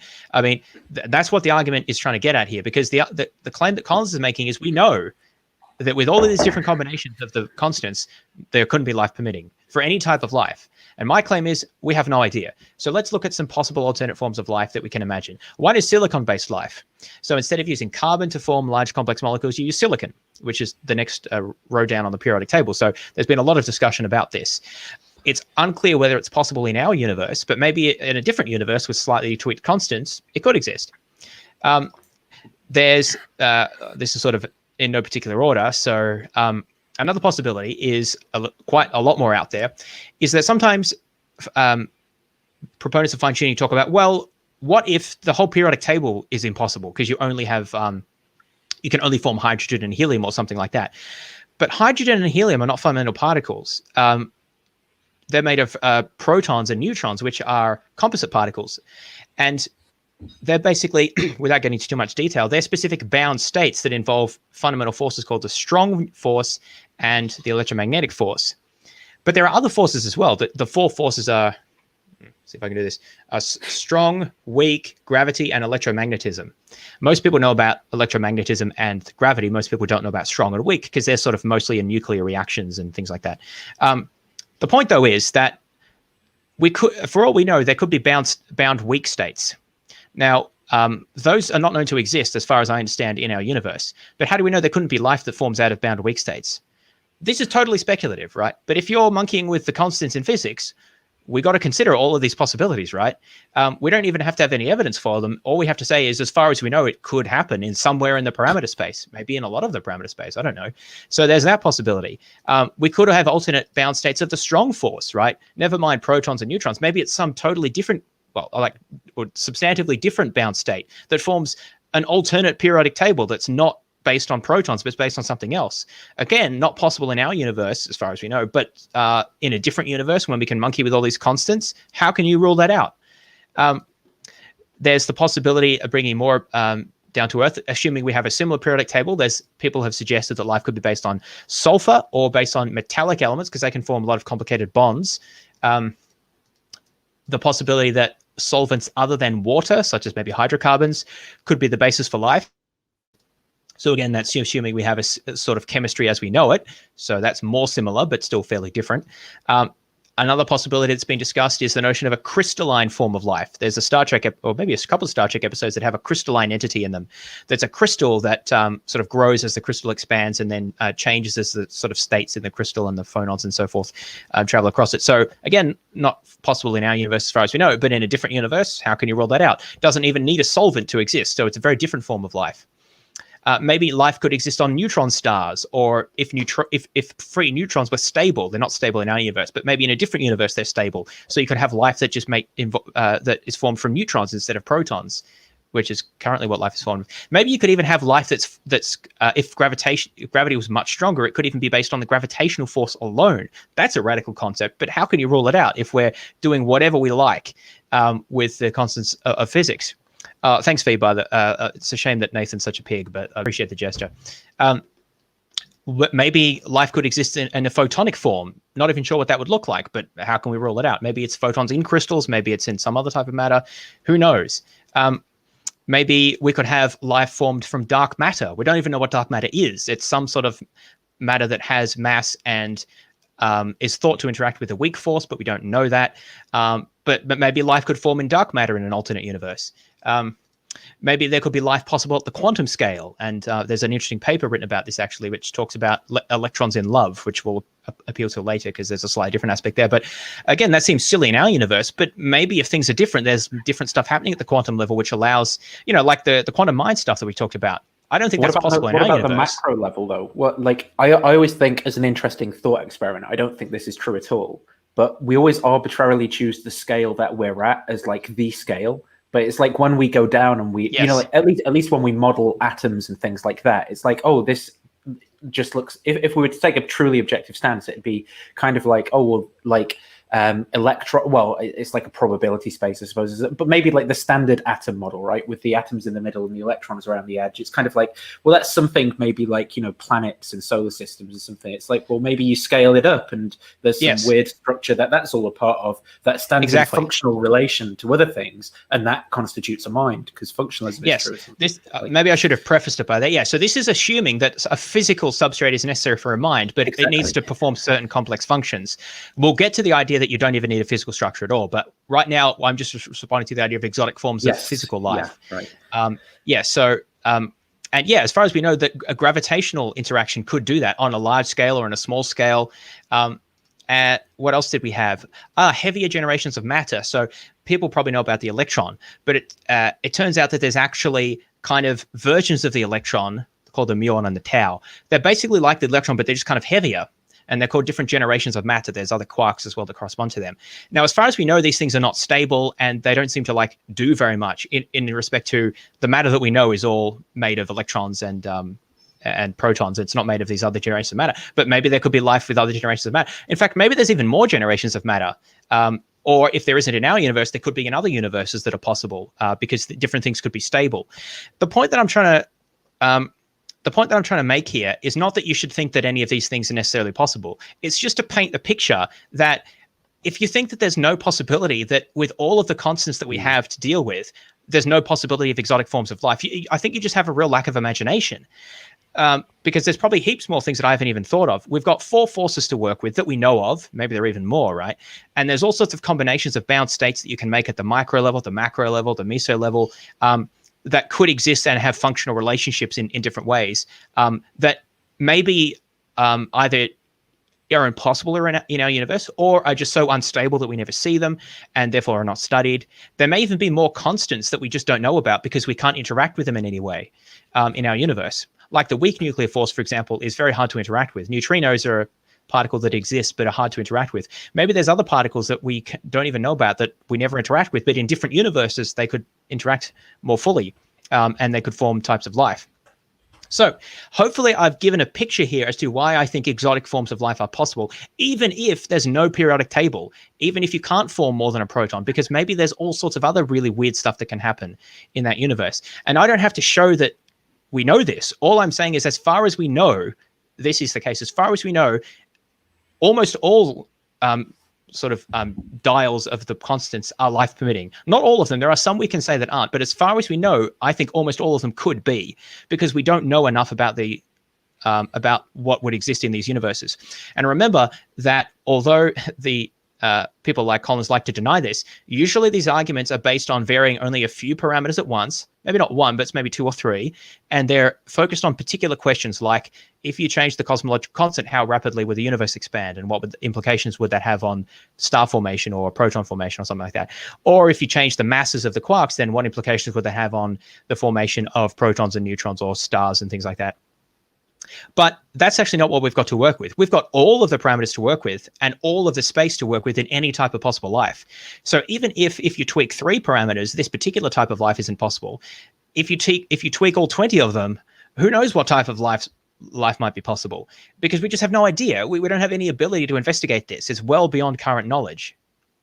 So hopefully I've illustrated why I think this and why it makes sense. Now, there's one more thing I want to do before we move on, because I want to show a list of these constants, because I feel like they're often discussed in a very abstract way. And even though they won't make a lot of sense, I feel like it's just sort of helpful to make this concrete. So here's a good article that I found. I should show the article. This is from a few years ago, but as far as I know, it's pretty much up to date.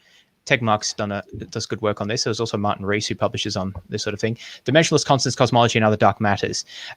So you will find slightly different lists. This is their list. They have 26 fundamental constants here from particle physics, and then there are, I think, 11 more. Yeah, these 11, right? But they say 6 are optional. So let's say 5 more from cosmology, which think of general relativity. So here's sort of these ones here you can see are the, no, I guess I have to go at this level, are the fundamental ones. So there are a lot of them, as you can see. A lot of them are coupling constants, which basically think of how particles interact with each other. If you study particle physics, you'll study a lot of these things. And you see here it says measured value because we need to measure these things. We don't know in advance what they will be. They're all measured. And some of them we don't know very accurately, as you can see. Is strangeness still a thing? Because I remember when I was like doing this in high school. Yeah, here it is, strange quark. Because that was the one where I decided that it was all just made up. And remember, strange is just a name. You could just call it 1, 2, 3, and 4. It's but it does sound pretty silly though. I was like, yeah, like all people are doing here is they're just like, well, you've got +1 here, so you have -1 on this side, and like it's like I don't know that any of the, like this is way beyond anything I know. I'm just like making up some random stuff to like get marks on an exam paper. But yeah. Yeah, and I mean most of this is well beyond what we know. So here's here's the electron coupling. I think this relates to the electron mass, if I recall correctly. But there's a whole I mentioned muon and tau. I mean, for most intents and purposes, we never interact with those. There's only rare circumstances those become relevant, like from the point of view of the Earth. And these neutrino phase angles, that relates to the neutrino oscillation, which is a pretty, again, from an everyday point of view, obscure phenomenon. The point I'm making here is not that these don't matter from particle physics point of view, but they don't matter from the point of view of like the matter that you ordinarily interact with. Most of them are sort of you wouldn't experience them. Now, the ones that I've highlighted here are some of those that have been mentioned directly or indirectly. So I think the up and down quark mass have been mentioned. So I highlighted those. Also, we've had mentioned here the dark energy density. So that's directly related to the cosmological constant, lambda. You can see that here. It's a formulation of that. Now, I believe, I need to double check this because my general relativity is not great, but I believe these parameters here relate to the strength of gravity. And this is, I think, because you can't see a gravitational constant directly in here because it's not taken to be fundamental in this formulation. It's, I think, taken to relate to the amount of mass, the baryon mass relative to the number of photons in the universe and the cold dark matter mass per photon, neutrino mass per photon. So that's basically like the mass of all the stuff in the universe compared to the amount of energy in the universe. So it's just a way to formulate how much matter is in the universe. So think of that as sort of gravity. It's more complicated, but all I'm trying to do here is not explain what all these things are, but just to show like these are definite things. There's a list of them. This particular one has 26 plus, say, 5 here. So that's 30 something, but you can get slightly different formulations. And they have numbers that are empirically determined, some more accurately than others. And some of these are known to be fine-tuned in the sense that if they were slightly different, we would not be able to have life as we know it. My claim is that the space of possibilities when you're tinkering with all of these is enormous, and we have no idea what most of that space looks like, even if we can say that certain combinations might be unlikely to support life. So hopefully that was helpful, just making that a bit more concrete in terms of what we're talking about, rather than just vaguely talking about all these numbers here. Yeah.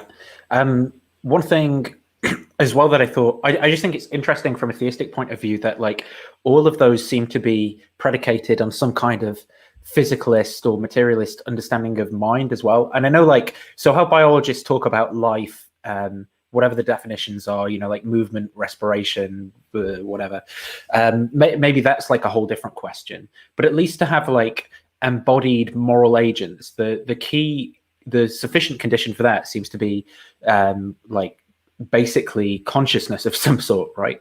And yeah, what's weird to me is that a lot of these theists aren't going to be physicalists when it comes to the mind. They're going to adopt some other position. But the point, I suppose, we obviously might think that one particular philosophy of mind is more successful than others.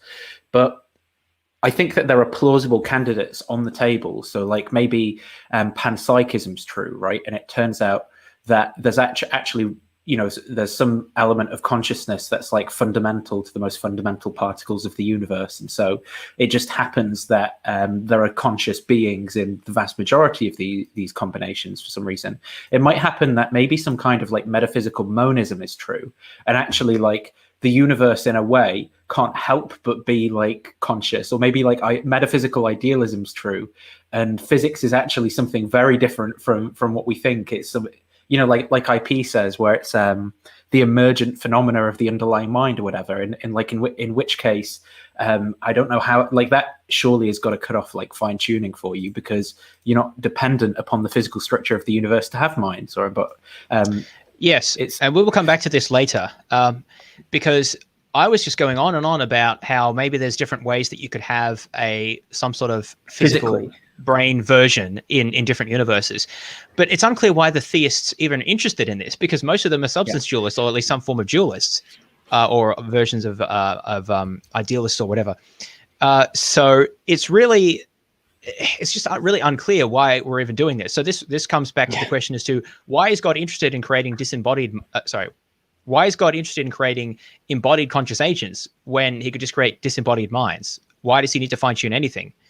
And that will come up again as well, because I think Collins has a few things to say about it, but I just don't think it's very persuasive. So anyway, we've been going on a bit, but hopefully I've helped to set the background a little bit there, and express why I'm skeptical about this claim about, we know that other forms of life wouldn't be possible anyway. I don't think we know that. Throughout the universe. So there wouldn't be any place for stable, reproducible complexity to form, or any energy source to keep the order that such stable, reproducible complexity would need. So it's not just carbon-based life. It's life of any sort of embodied, what I say is embodied, I think the relevant kind of life is embodied conscious agents. And embodied and their bodies have to have a certain amount of stable, reproducible complexity. And so whether they're carbon-based or some other base, that just wouldn't be possible. Here's something that I think is important to point out. And Josh, I want to get your feedback on this too. So a lot of times apologists will talk about, like, we need to explain the fine-tuning data. And I think really what we're trying to explain is why a life-permitting universe exists. We're not trying to explain the fine-tuning data. What are your thoughts on that? Well, this is a distinction that I see come up. The way that I would tend to think of it is what we're trying to explain is a certain kind of thing that we observe as, like Robin put it, a complex, reproducible structure of some kind. And then the question is, so how likely is it that you would get that kind of a thing on one hypothesis versus another? And then the data of the fine-tuning is giving us some reason to think the probability is really, really low on certain hypotheses. Robin can go into that some more, but like if you don't have any kind of intention aiming towards that. Yeah, that takes us right into the structure of your version of the argument, which is based on the likelihood principle. Yeah, go ahead. Yeah. And so the basic idea behind this, it's a form of broadly Bayesian reasoning. And the broadly Bayesian reasoning goes something like this. I'll give you an example from a courtroom. In a courtroom, let's suppose on the 5th day of testimony, the experts come in and say the DNA and the fingerprints match that of the defendant in, this way, let's say in 10 different ways.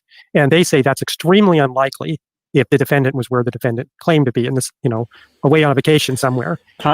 This is going to be more to do with my ignorance than anything, but in terms of how I understand Bayesianism at the moment, and I know there's like odds-based forms of putting it or whatever, but the analogy he's given seems to be based upon like base rates and prior probabilities, which it doesn't seem like we have in the argument that he's making. So it's disanalogous to say, like, here's what I'm doing in terms of my reasoning. It's just like this. So if you think the reasoning works in this case, you should think the reasoning works in this case, because that's not what he's doing. He's not taking like, the base rate of life permitting universes as he knows it, and then putting through the evidence that we have on top of it. That's one problem I have with any of these analogies.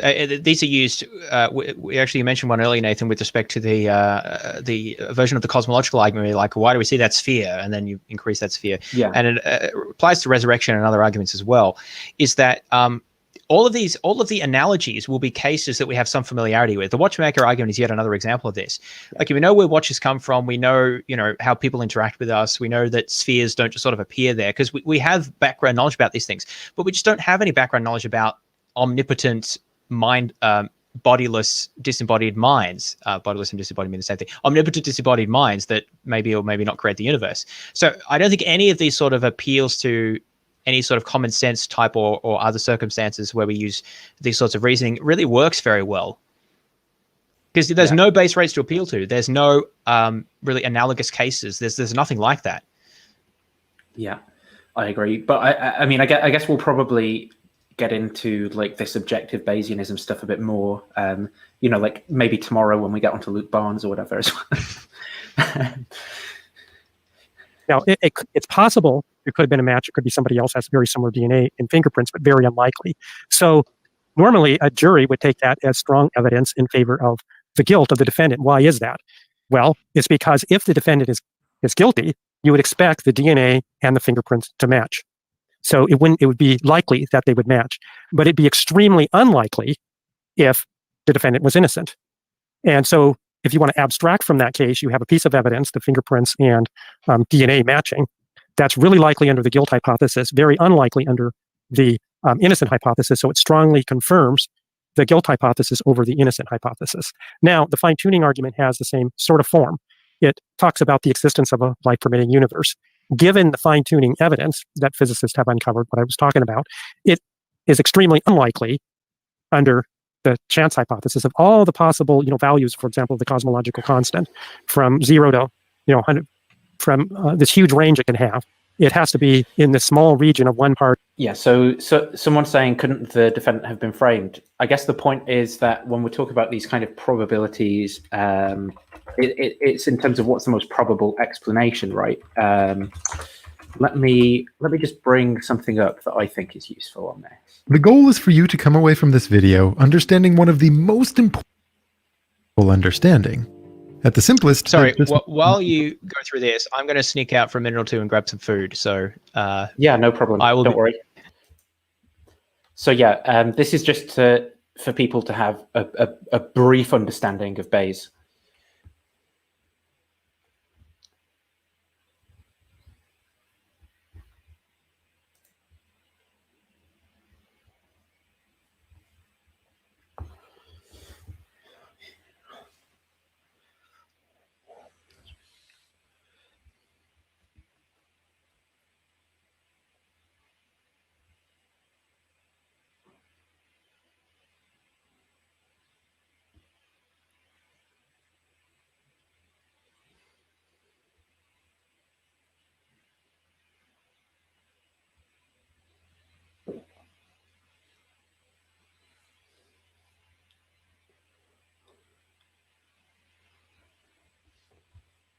Human judgments, with a frequent focus on when these judgments irrationally contradict what the laws of probability suggest they should be.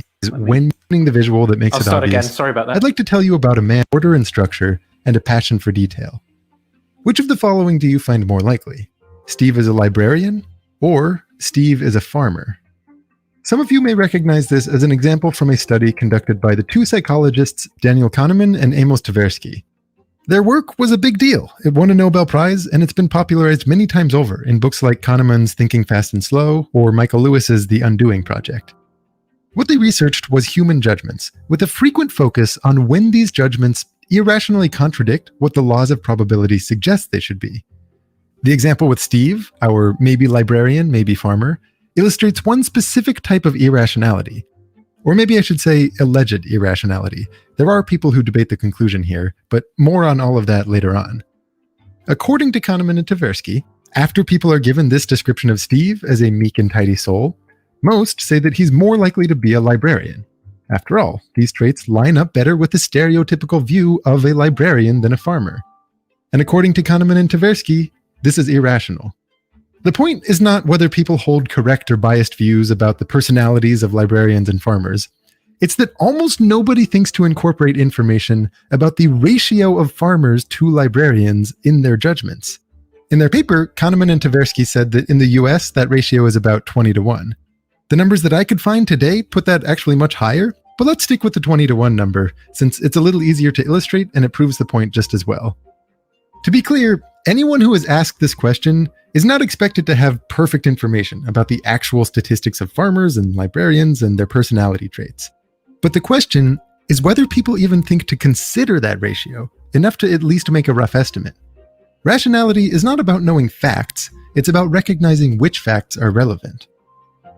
Now, if you do think to make that estimate, there's a pretty simple way to reason about the question, which, spoiler alert, involves all of the essential reasoning behind Bayes' theorem. You might start by picturing a representative sample of farmers and librarians, say 200 farmers and 10 librarians. Then, when you hear of this meek and tidy soul description, let's say that your gut instinct is that 40% of librarians would fit that description and that 10% of farmers would. If those are your estimates, it would mean that from your sample, you would expect about 4 librarians to fit the description and about 20 farmers to fit that description. So just to clarify in terms of the terminology that me and James are using while we're talking about this, you see this background layer of farmers in this probability space and non-farmers in this probability space. That would be in the base rate. That would be in our analogy, like say non-life permitting universes and life permitting universes or something like that, right? And then this is how we like layer the evidence on top of it, what that does to our probability space. So the probability that a random person among those who fit this description is a librarian is 4 out of 24, or 16.7%. So even if you think that a librarian is 4 times as likely as a farmer to fit this description, that's not enough to overcome the fact that there are way more farmers. The upshot, and this is the key mantra underlying Bayes' theorem, is that new evidence does not completely determine your beliefs in a vacuum. It should update prior beliefs. If this line of reasoning makes sense to you, the way that seeing evidence restricts the space of possibilities, and the ratio you need to consider after that, then congratulations, you understand the... So in terms of, we'll get onto this a bit later, especially in the Luke Barnes video where he's talking about objective Bayesianism as an approach. And there's questions about how do we interpret, what's our philosophy of probability overall as well. But in terms of this, all probabilities in the probability space, the problem is that we have no idea what this base rate is. Like we don't have this to actually work off of. So when they're saying, here's how we should update but here's what we come out with, here's how we should update our beliefs based off of the evidence that we have. Well, okay, we might have this bit, but we don't actually have this base rate to go off of. Now, there's ways of like reformulating or doing it odds based or whatever. But this is one like massive objection. As Raphael's been saying in the chat, this is a horrible analogy to possible universes because we have zero evidence that there are any other possible universes. Like we just don't know what those base rates might be. The heart of Bayes' theorem. Maybe the numbers that you would estimate would be a little bit different, but what matters is how you fit the numbers together to update your beliefs based on evidence. Now, understanding one example is one thing, but see if you can take a minute to generalize everything that we just did and write it all down as a formula. The general situation where Bayes' theorem is relevant is when you have some hypothesis, like Steve is a librarian, and you see some new evidence, say this verbal description of Steve as a meek and tidy soul. And you want to know the probability that your hypothesis holds given that the evidence is true. In the standard notation, this vertical bar means given that, as in... So again, in our example, so the hypothesis is that theism is true, God created the universe. The evidence would be, the fine-tuning for life. We're saying, sorry, life-permitting universe, right? And then...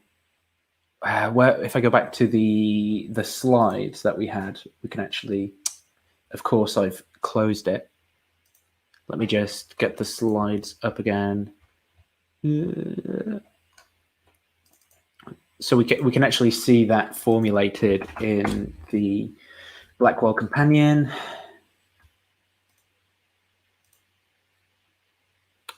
Blimmin' heck, my internet. If my internet would work. Here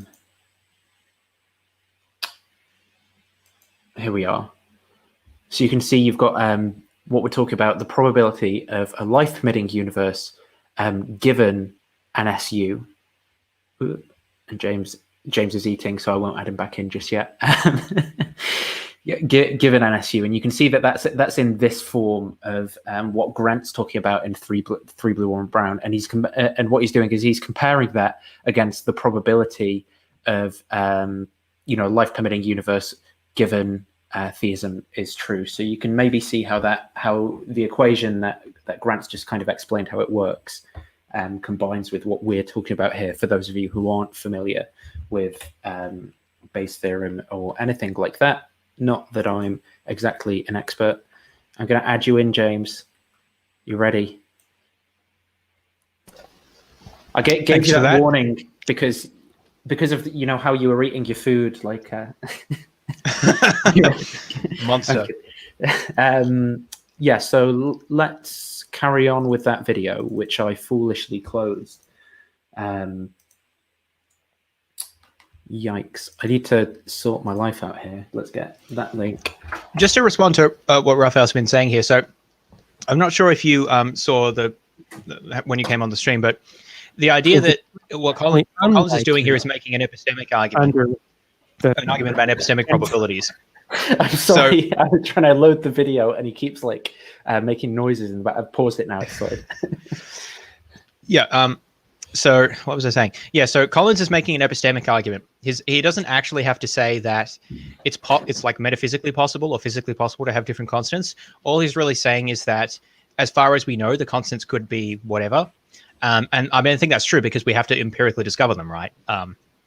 So as far as we know, they could be different values. And the question is, why do they have the values that they do instead of other values that, as far as we know, they could have had? Maybe they couldn't actually have had them, but he's saying, as far as we know, they could have. So I think that you can still run these are the only values that they could have had metaphysically argument. But it's just that we don't know that that's the case. So that's a sort of postulate. In fact, they could only have these values. That's a possible explanation. So we did mention this before, and I do think it is a good objection. I just think it's important to sort of frame in terms of what it's responding to, because I don't think it discounts the epistemic possibility that they could have been different. Again, as far as you know, they could be anything. They could have been anything. But perhaps it is the case that they couldn't actually be anything metaphysically. So that's a possible defeater, but I don't think it means that it doesn't make sense to talk about the epistemic possibilities. Yeah, and I guess so when someone like recognizes that that's what's going on, it might be good enough to say, well, for all we know, that isn't the case. It couldn't be otherwise, right? But the problem is that not everyone is getting off the bus at that point, and so we've got to like address what's being said about those epistemic possibilities as well. Like that might be good enough reason to like get off the fine tuning bus, right? We can just But I think this is. Yeah, look, I think this is. Craig would probably call this a modal operator shift or something. I don't know if that's exactly right, but I think it really just depends on how you want to do your modal reasoning here. As far as I'm concerned, it does make sense to say, as far as we know, they could have been different values because they are experimentally determined, and for all we know, they could be anything, or they could have been anything. Now, you might say, but for all we know, that they couldn't have been any other possibility, and so therefore I'm just going to accept that as an alternative to chance or design or whatever. And I think that's fine. How you want to formulate that, I think, is largely an issue of what sort of how you want to specify your counterfactuals and how you want to use modal language. And so I don't actually know if it's that helpful, but yeah, so I think that is a plausible objection. I think the issue is that you're going to face theists who are going to say, well, that's ad hoc to assume that they couldn't be other values or something like that. Right. Let's. Of all the possible, values, for example, of the cosmological constant, from 0 to, 100, from this huge range it can have, it has to be in the small region of 1 part in 10 to the 120th power. Did we already have this part? And under the one hypothesis, the guilt hypothesis. No, I think this is where we're up to. He just goes over this again. So that's the basic character of the argument. Then you have to fill out 2 pieces of it. You have to fill out the piece of why you think it's not surprising under a theistic hypothesis. You have to fill out why you think it's really unlikely under what I call the brute factor, but I actually call it the naturalistic single universe hypothesis, because I'm dealing at first in the argument just with the theism versus the idea that there's just a single universe and it's just here as a brute fact. A multiverse I deal with separately. So you have to fill out justify each of those likelihood assignments. And as part of that, you need to be very clear on the kind of probability you're talking about. The kind of probability we're talking about here is what's called epistemic probability and sometimes logical probability. It fits, and sometimes just plausibility. It fits into what's called objective Bayesianism, which actually has gained a lot of ground in the last 20 years. It's used in like particle physics as one of the main ways of analysis and in other areas. And it uses this notion of epistemic probability, which is a measure of different people have different, it could be the measure of plausibility of one hypothesis on another. So, or evidence, how plausible it is, or how much one, let's say, proposition like theism supports the idea that there'd be a life-permitting universe. So it's something in that range of ideas is epistemic probability. It's to be distinguished from particularly statistical probability, which is a measure of its proportion in classes. So if I say how often something happens. Yeah, how often something happens. Or more like, you could think of it that way. Usually, if you think of it how often it happens, they have to do infinite long runs, which don't really exist in the world. So it's actually a quite problematic notion. Or you can do it when you have finite classes, like if you say the probability of a 25-year-old American male being a smoker is 25%. You might be, if you're talking in terms of statistical probability, you're saying 25% of 25-year-old American males smoke. That's what you're saying. So just a statement of proportion in that class. So I don't know why I forgot your name, Josh. So Josh, help me. What are your thoughts on what he said so far? And is there anything that you would want to add to help clarify? I want to toss over to you. Pause there because I see there's a few questions in the chat, and it's fair enough because this is a little bit confusing here. So I will just be a second, by the way, James. No worries. So in constructing this argument, Collins is using a particular notion of probability and a particular notion of possibility as well, and sort of combining those. So when he says possible, he means as far as we know possible, that is, it's an epistemic possibility. It doesn't actually mean that the universe could, like metaphysically speaking or physically speaking, have been different. It just means as far as we know, each constant could have had different values. So he's using it with respect to our knowledge, not actually the state of affairs. Like the example I gave before is, mathematical theorems are either true or false, and necessarily so. But we might not know whether a theorem is true or false, like P equals NP. Don't worry if you don't know what that is. But it's either one way or the other, and necessarily so. So it couldn't be different. But you could say, as far as we know, it could be P could be NP, or it might not be, because we don't know which is true, right? So that's an epistemic probability claim, even though there's actually no logical possibility. One of them is logically impossible, even though they're both epistemically possible. Now, so that's the notion of possibility that's being used. Now, he's also appealing to objective Bayesian probability, which is basically to say how, let me just say how likely something is given the evidence that we have, without going into all the details of how objective Bayesianism differs from other things. They were just talking briefly about different approaches to probability, which I don't want to get too into here. But I do want to mention something, which is the issue of how you define these probabilities in the first place, because someone said we've got one universe, so how do you calculate a probability there if there's only one outcome that we've seen? The idea here is that he appeals to something called the principle of indifference. So this is to say that if you have multiple possibilities and no reason to think that one is preferred or more likely than another, then you grant them all equal prior probability, essentially, or equal probability. So if the speed of light could be 10 different values and you have no reason to think that it antecedently is more likely to be one than the other, then you regard each possible value, each of the 10, as having 1/10 probability. Epistemic probability, this is not like it could actually be that. Just as far as we know, it could have been this, or could have been this, or it could have been this. Now, it's not actually the case that it's 1 in 10. Obviously, they're talking about a much larger range, many, many orders of magnitude, that as far as we know, the constants could have been. And so what he's doing is saying that as far as we know, using this epistemic notion of possibility here, the values could be within this very wide range. And based on the principle of indifference, we have no reason to suppose that they would have been antecedently, that is before actually measuring them. There's no more reason to think that one is more likely than another. So therefore, we're going to assume they're all equally likely. And on that basis, we say that the one that we actually observe is very, well, actually, it's more about that the range of values that is life permitting is very narrow compared to the range that could have, as far as we know, pertained.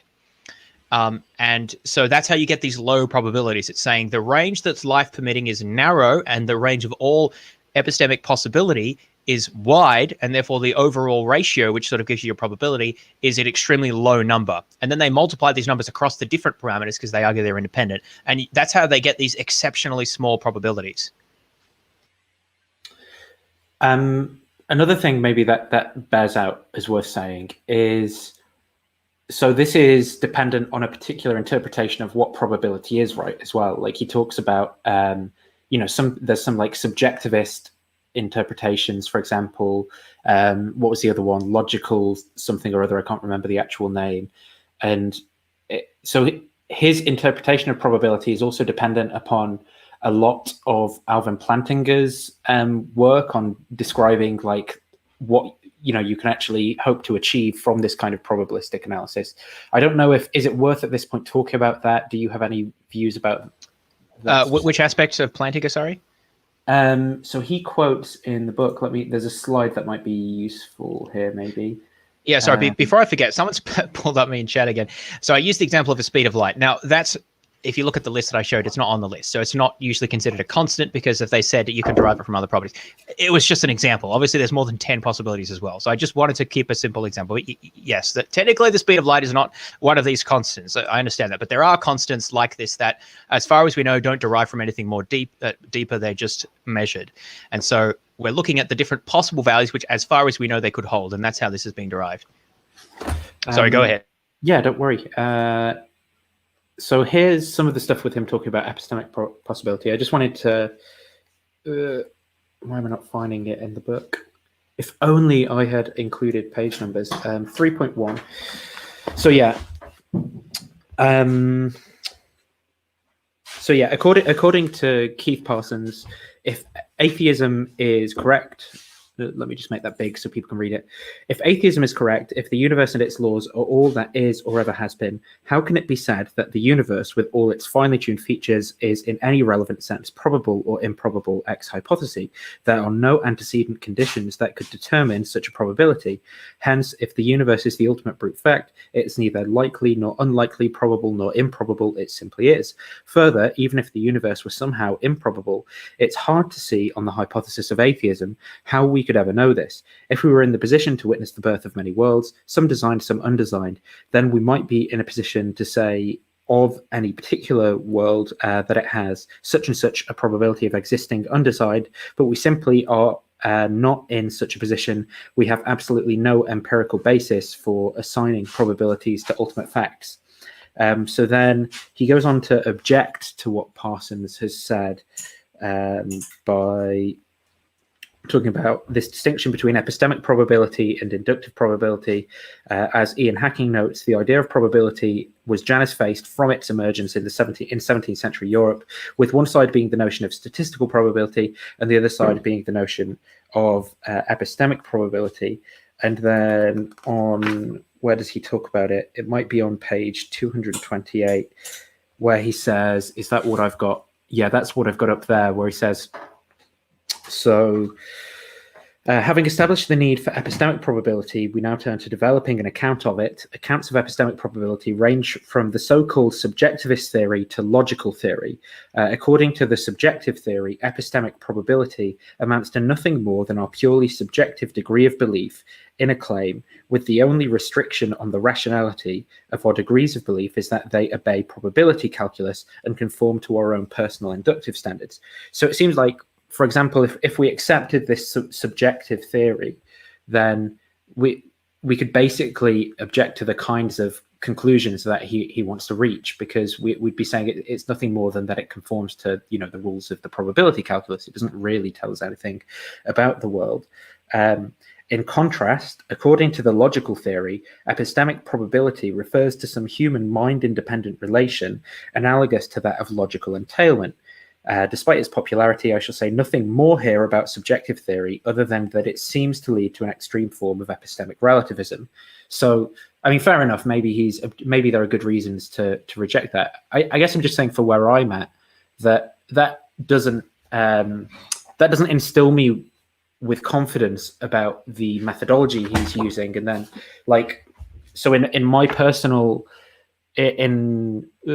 this book, for example, that I'm reading on probability and random variables, there's 2 pages of definitions of probability, right, given by various different people that all contradict each other and are all completely inconclusive.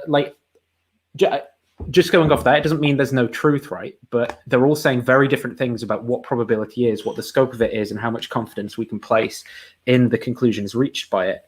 And I just don't have the same level of confidence, and maybe that's just because I'm stupid or something, that Collins seems to have in using this kind of probabilistic approach to reach the conclusions that he does. It seems to me like it could just be that the subjectivist theory is true, and that's not much of an argument. I need to think more about it and learn more. But yeah, this is fair. So earlier I said that I don't have a problem with this formulation of the argument because I'm happy to think about things in terms of epistemic probabilities. Now, that doesn't mean that I necessarily think this is sort of the right way to think about things or even the best way, but just that I don't actually think that this form of the argument is actually that important, because you can reformulate it if you don't actually like using epistemic probabilities. You could just talk about it as plausibilities, for example, and not even invoke probability specifically. And you could talk about, I mean, you could even invoke different modalities if you like, and just assert that it is metaphysically possible that there could be different values. And then that could just be a premise that you explicitly have to defend or just debate, right?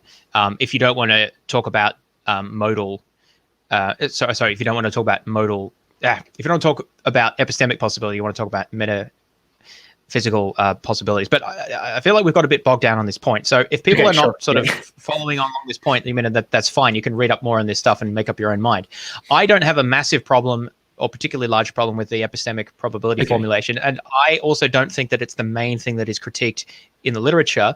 Not to say that people don't, because you can critique anything, but I think, it's more the first two premises that are typically the subject of this, because it's not a non-standard form idea of probability, and it's a fairly standard idea of modality as well. So, I mean, and if you really don't like it, I think you could probably just reformulate the argument without appealing to probability anyway. Again, I guess my objection, I think my objection, it results to something more like, I'm just not familiar enough with like how useful this is as like a reasoning tool, right? To be able to be really confident in conclusions reached by it. That applies to me personally. That doesn't mean, it could be that it actually is a really good reasoning tool, and so the conclusions are, but I'm just saying, like, as I'm studying statistics and stuff independently, it seems like there's all sorts of weird interpretations of what statistics actually tells us about the world. And I just don't know, I guess, whether or not it's reasonable to draw those sorts of conclusions from Bayesianism. But yeah, that's like an ignorance thing. That's just like, I'm ignorant, therefore, I'm not going to believe what Collins has to say. Yeah, so let's move on. Of the reasoning. So I sort of like the example of the pixels on the screen. So when you're seeing the pixels of, well, I guess you're probably seeing the pixels of me, right? But now that could all just be chance, right? And you could ask yourself, well, how, why think it isn't chance? Like, why think that those pixels are generated by a mind, and in a specific mind, a mind of Josh Rasmussen, okay? And you can just ask those two questions that are in the argument that Robin just gave. The first question is, well, how probable is it that the pixels would do something like what you're seeing on the hypothesis that Josh Rasmussen is somewhere in the background here, and then compare that with how likely is it that you would see this just by chance, or perhaps on some other hypothesis. And then when Robin talked about the epistemic probability or the plausibility, I think it is helpful to think of this in terms of, given all that you know from your own perspective, ask yourself, how plausible is it that those pixels are doing that just by chance, where Josh Rasmussen is, right? This is all just random, just noise, and just happens to be doing that. And just ask yourself that, and then you'll have this sort of sense, probably a sense of deep implausibility. And then you can ask yourself, how plausible is it if Josh is behind the scenes? And if the sense is that that's more plausible, then from your own perspective, those two senses give you a reason to think that Josh Rasmussen is behind the scenes. So Robin, unless you have anything else to add, I'm going to go ahead and start reading out some of these Notice objections. that little informal formulation there didn't make any appeal to probabilities. He just sort of said a sense of implausibility or something like that. So this is why I don't really pick at that too much, apart from the fact that I just find it fairly plausible as a formulation. I think you can reformulate it without using probabilities explicitly. And just say it kind of the way Joss did. I mean, and there's issues there, but I do tend to like not getting too worked up about the form that an argument's presented in, and try to get to the idea behind it, because you can endlessly reformulate an argument. And if it's really just the form that you're nitpicking, I actually think that I mean, it's not irrelevant to talk about that, but I don't want to just talk about that. So yeah, there are some issues here. I think a lot of it does go away if you think carefully about the modality in question here. But let's just move on from this point and try to focus on the more substantive questions. So, I mean, maybe I should say how three different things about this. Just to, I think maybe take 5 minutes to fill in a little bit of the argument, because a lot of the objections that you raise are just misunderstandings of the entire argument and what goes into the argument, how each of the premises is justified. So let me just say a few words about that. First of all, some people are like suspicious of epistemic probability, but they shouldn't be, because I think it's actually the primary kind of probability we have, because any other probability, there's probability in a mathematical sense or in a relative frequency sense. Like if you in the relative frequency sense, when you say that it's 1/2 probability a fair coin is going to come up on heads, means that if you tossed it an infinite number of times, then the relative frequency of heads, the number of heads, would approach with 1/2. With almost 100% confidence, you should have it's going to approach 1/2. Where in actual practice, we only have finite. We always toss a finite number of coins, so like 10 coins in a row. So what does probability mean in that context? It's not just the number of times heads comes up, because it could come up 10 times in a row in your next toss. So there you really end up having to talk about probability in the sense of competence. When you say that it's like 10 times coming up heads in a row would be about 1 in 1,000. That's a measure of how much confidence you should have in that happening, which is about 1 in 1,000. In other cases, like when you talk about the probability of a theory, like we say, people often say the thesis of common ancestry, that all life descended from a single cell, given the evidence, is very likely to be true. Okay, what's the likelihood there? It's not a relative frequency of many, many universes. This is a unique universe. It's only happened once, right? The life on Earth, you say the thesis of common ancestry is about Earth, which has only happened once. What you're talking about there is how much confidence we should have in that thesis. And you give many, many other examples. So you establish that epistemic. One of the examples I like that you give in your work is the continental drift theory. I think that was that's another really good one. And that's how it gets justified. So that goes into the justification of it, because people say, well, you can't justify these things unless you have statistics. Well, do you remember there were some examples he gave in the Blackwell Companion? So he said this type of reasoning is used for continental drift theory. I think there was evolution and maybe something else.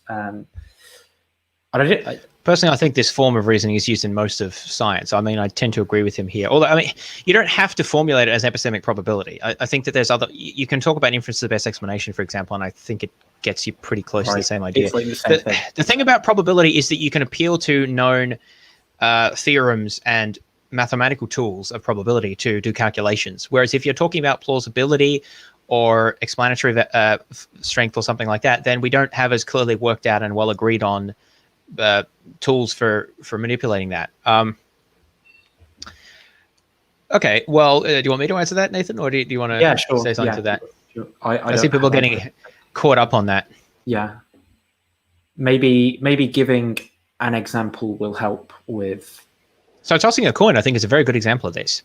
Okay, so if you're a determinist, it's either going to be heads or it's going to be tails, right? That's determined. There's no probability about it. The outcome is fixed. But as far as I know, it's equally likely to be heads or tails. So you could ask, how much would I bet that it's heads versus tails? Or how confident am I that it's heads or tails? Different ways you can frame that.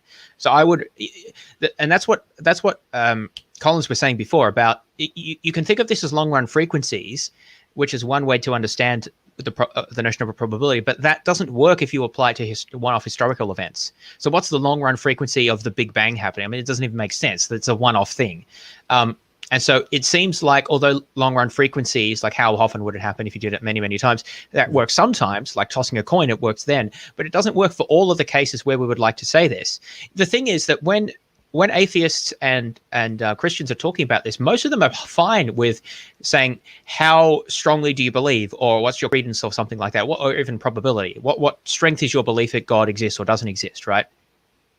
And that's basically just an epistemic probability. You're just asking, sort of how likely do I think that is, or how strongly do I believe it, or something like that. Different ways to make it precise, but so yeah, it's just a way of describing the state of our knowledge. So sometimes we think of knowledge as either you know it or you don't know it, but plausibly, and I think that this is generally true, it's not so simple. Some things we think is more likely and some things we think are less likely. So we have strong beliefs that we hold more strongly and less strongly. And epistemic probability is an attempt to use probability theory to describe the strength of our beliefs on the basis of what we have reason to believe. Yeah. So, that in that coin example, something could be entirely determined by antecedent causes. But if I don't know what those causes are or how to work it out, then I'm going to say, as far as I know, I place equal credence to the belief that it's heads and it's going to come tails. And maybe there's a tiny sliver there, as someone mentioned, that it comes sides. But I don't feel there's a very high credence on that, because doesn't happen very often. Now, maybe if I learn that someone's tampered with the coin, or that I toss it enough times and it seems that it's off, maybe I'll actually change my epistemic probabilities and think that it's a biased coin or something like that. That's imaginable. But I need to have reason to do that. So this idea of epistemic probability is just an attempt to describe the fact that we believe some things more strongly than others. And when we're faced with multiple possibilities, then take this example that just came to mind. Someone told me, hey, we've got a carton of 12 eggs in the fridge, but one of them's cracked at the bottom. And I open up the carton and they're all fine to me. But I've been reliably told that one of them is cracked. So I've got to imagine I don't want to tip it upside down because, that's that should be for a disaster potentially. So I'm just going to look at them one at a time. So what strength of belief do I have that the first one that I pick up is going to be the cracked one? Well, presumably it's 1 in 12, right? Because I don't have any particular reason for thinking that it's more likely to be one than the other. That's the principle of indifference at work. As far as I know, it could be equally any of these, but I know with high confidence that let's say I think exactly one of them is cracked, then it's going to be 1 in 12. And then if that's not cracked, then it's 1 in 11 for the remaining ones. That's a simple example of how we, I think, apply this. And you don't have to use probability theory to describe what we're doing there, but I think it's a plausible formalism to put on what's happening there. Yeah, I see. No, that's helpful, I think. You run the trial many, many times. Like in the coin case, at least you can get some statistics for it. But in the case, like you mentioned, the continental drift case, you can see that is faulty because it is. My screen's turned yellow because I have it on a night setting, so it just distracted me for a minute. So all your faces turn more red and yellow. As it's 9:30, it clicks over to that. So in the case of continental drift, it's once again a unique event. So people said, well, there was like one of the major pieces of evidence for it is the animal and plant life about 2 million years ago between Africa and the South America are the same. And then after that, they begin to diverge. So they said, oh, that means good evidence that Africa and the South America were together way back into the past ones. Now, why would you think that supports that they were together, the idea of continental drift? Well, if continental drift were false and they weren't together, it'd be very, very unlikely that they would share the same animal and plant life 2 million years ago, and then it began to diverge. So you make that judgment because you think all the possibilities. What you're doing is you're thinking intuitively about all the possibilities. So you kind of got this mental space in your mind of all the possibilities of how the animal and plant life could be, the possibilities of what they could be on the continent of Africa and the continent of South America. And you see there's very, very few of those possibilities in which they're the same. So by chance, it's going to be very unlikely you're going to get them the same like that 2 million years ago. But if the continents were together, it's not very unlikely at all. So you have no statistics to go off of here because the Earth is a unique event. And all you have to go off is this intuitive judgment over that under the chance hypothesis, how improbable it is that of all the space of possibilities, it's a very, very small proportion of them in which they're the same. So the same thing happens in the fine-tuning argument that use that same kind of reasoning, which is basically applying the principle of indifference. The principle of indifference says you should judge the probability of an event occurring by the proportion of the space of possibilities for that event occurring. So another example of the principle of indifference, if you found like a 20-sided die and no one's ever rolled it before, so you find a 20-sided die, what would you think the probability is of it rolling and landing on 3? Think 1 in 20, because there's 20 possibilities and there's only one possibility of it landing where it would land, and there's only one possibility of it landing on 3. So that'd be an application of the principle of indifference applied to the constants. If you have this huge range of constants, let's say, and you only have this very small proportion of them, of 1 part in 10 to the 20th for the cosmological constant, then the principle of indifference would tell you the probability is 1 part in 10 to the 120th power.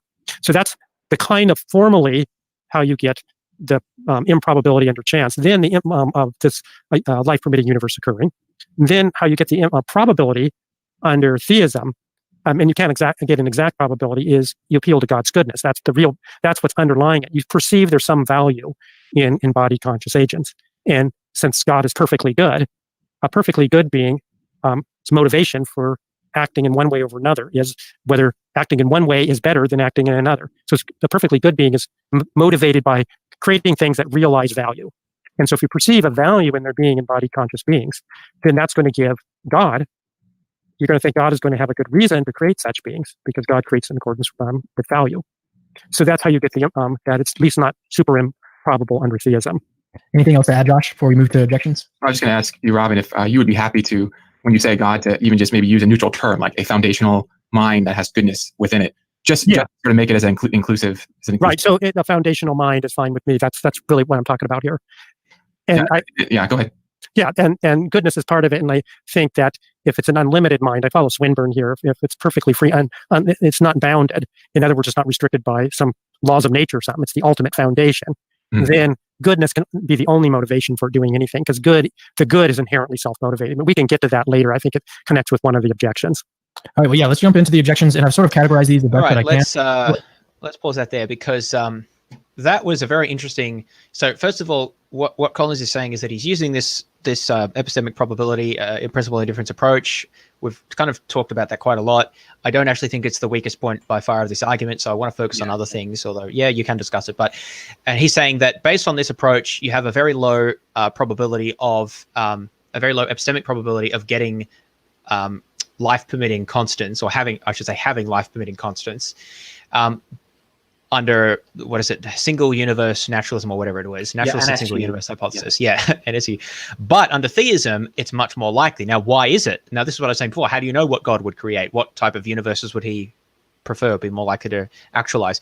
Well, this is where Collins says, well, actually, because God's all good, right? Yeah, that's essentially the claim. So, and that favors theism over not theism. So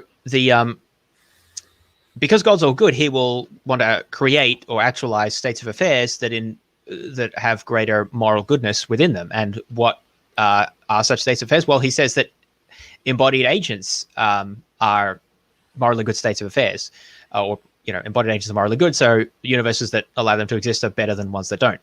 And so, of course, God would want to do that. Now, this is a very, very interesting argument.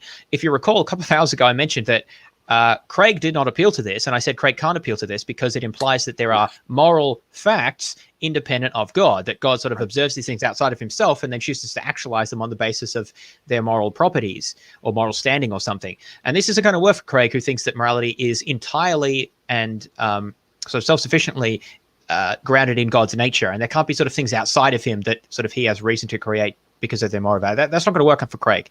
So already, I think this is inconsistent with or at least most types of moral argument that I've heard. Maybe you could formulate a very different type of moral argument, but it's certainly not going to look like Craig's moral argument. Now, that might be fine. Maybe you just don't think moral arguments are good, but I do think it's relevant because a lot of people who appeal to this, I think, would also use a moral argument. So I think that there's an issue there. So putting that to the side, though, let's say, okay, fine, we just won't use that sort of moral argument. Maybe this is okay. Well, I think there's a big issue here because we basically need to construct a moral theory for this to work. Like, well, okay, God wants to create morally good states of affairs because he's perfectly good, fine. But what are the morally good states of affairs? We've got to work that out. And you might say, well, I mean, Alex Malpass mentions this later. Maybe there aren't any morally good states of affairs, so we could run that objection. But also, even if we think there are some states of affairs that are sort of morally better, why do we think that why do we think that embodied agents are sort of morally good? Why is it not that any type of agent, embodied or not, is good? Why does the embodied add anything to it? Also, couldn't there be other types of states of affairs that are good, like just experiencing pleasure? Maybe that's morally good. Like, couldn't he create just sort of somehow matter that just experiences pleasure without being an embodied agent? I mean, there's all sorts of possibilities here that you can consider about, of all the things God could create that might be morally good, depending on your moral theory. Why is it embodied agents? That seems to be a very specific type of moral theory that you're going to have to run, which is going to need to be justified if we're to accept this as a reason why God's creating this type of universe.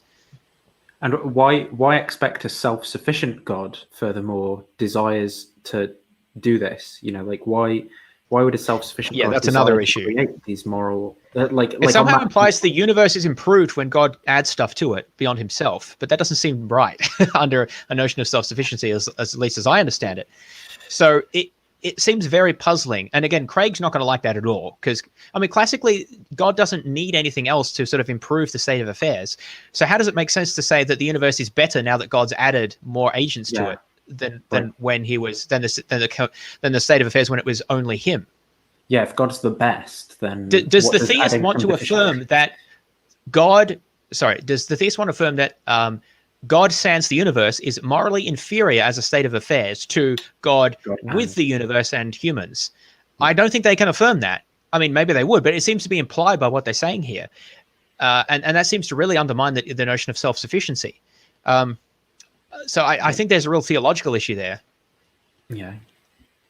Yeah, I mean, you might just bite the bullet, but then I think that there are going to be big theological problems there. And this is what I said before. Your theology matters for your apologetics because you can't divorce the two.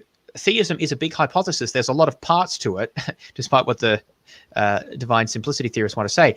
And therefore, if by postulating the fine-tuning or by advancing the fine-tuning argument, that contradicts other ideas you have about God, then your whole theism hypothesis is just in a bit of a shambles. It doesn't seem that it's going to cohere with itself very well. Again, what I did was I went on Twitter, I went on Facebook, and what I've done is basically copy and paste these objections that I found from You wanted to say, I think, that you objected to this methodology of Cameron's in terms of, like the very first thing he says in this video is, over here, we're exposing the intellectual side of Christianity. And he will object to counter-apologists, say, when they don't engage with what's like literally this week, I've seen him tweet like well-known atheist YouTubers and say, how about you engage with the literature? Yeah, how about you try objecting to this chapter in the Blackwell Companion to Natural Theology, just like me and James are doing, by the way, and Cameron never engages with anything that I say or do. And I frequently object to his tweets, especially the, by the way, the like 3 syllogism ones that he constantly puts out. But, like, it's not like he's doing that all the time. Like he's occasionally had Graham Oppie on once or twice, maybe. Graham Oppie's main objection is that essentially what the theist's doing is just starting from non-neutral premises that are entailed by their worldview and then saying that God exists can be like deductively formed from them. And he's saying, well, that approach is just completely flawed for the following reasons. And then Cameron just completely ignores that and goes and like tweets out the very next day, like another syllogistic argument, right? Not comparing explanations. I'm not on Twitter. Is he tweeting out all these syllogisms as? Yeah, he does it all the time. He'll go like, it'll be like, by the way, I don't know, it'll be like, morally embodied agents are more expected on theism than not theism, therefore God exists or something. Like it'll just randomly like do this it's like a good marketing strategy maybe, because I guess it is. I feel like my response, I don't know if anyone's seen the why though meme. Where it's just it's just why THO. It's like I feel like that would be my response to most of this. Like, okay, why though? Like, it's a bit juvenile, but then the whole tweeting thing is pretty juvenile as well. So like, why we even as like a marketing strategy rather than just like well, I mean, this raises this whole discussion about like I think Twitter's a pretty bad place for like trying to form true beliefs and having these discussions. Well, I'm not on Twitter, which is why I'm constantly trying to encourage people like Brex and Cameron to actually like talk, and then we can humanize each other and not like just like. Like go in our tribal groups, say stupid stuff on Twitter, because I think it's just far better to have these conversations like this. But I guess one thing like in terms of circles on Twitter, like there's, Tim Crane, who's written The Mechanical Mind, for example, which is like a book, like I can, or David Papineau, I can like tweet these people with questions or objections, whatever, and we'll just talk about them. Whereas with apologists, it's like this bizarre game where it's like, by the way, 3 supremacy, and you're like, it's like stupid doing that because like deductive logic is truth preserving. So your conclusions just contain the premises. So of course I'm going to reject the premises if I strongly reject the conclusion. Like, oh, well, and like, you just can't have a productive conversation. Anyway, I'm rambling, let's say. Yeah, what disappointed me was to find out that, he's literally just copied and pasted these off Facebook comments and Twitter. Like, seriously? That, and they do discuss this a little bit at the end, but I didn't find it very satisfactory. Surely there's a better way to do this. Yeah, it's just the double standards of, like, whenever counter-apologists, like, engage with what YouTube apologists are saying, it's like, well, we've got, these sophisticated philosophers and you just ignore them. And it's like, well, you're not actually even engaging with the best of the objections, are you? So, what source? And there are so many more people who work full-time, or at least get paid some of their time, but many of them working full-time, basically to develop these arguments and make them better. There are only a small number of philosophers of religion who are interested in arguing this from the other point of view, who have basically get paid to do it. And most of the people like us don't get very little to no money for doing this. So, there's a natural disadvantage that we have because no one's really interested in paying us to do this. So we're doing this in our spare time. And no one's really they're telling us, you need to read all of these books. And Patreon and if people want to see better content. Yeah.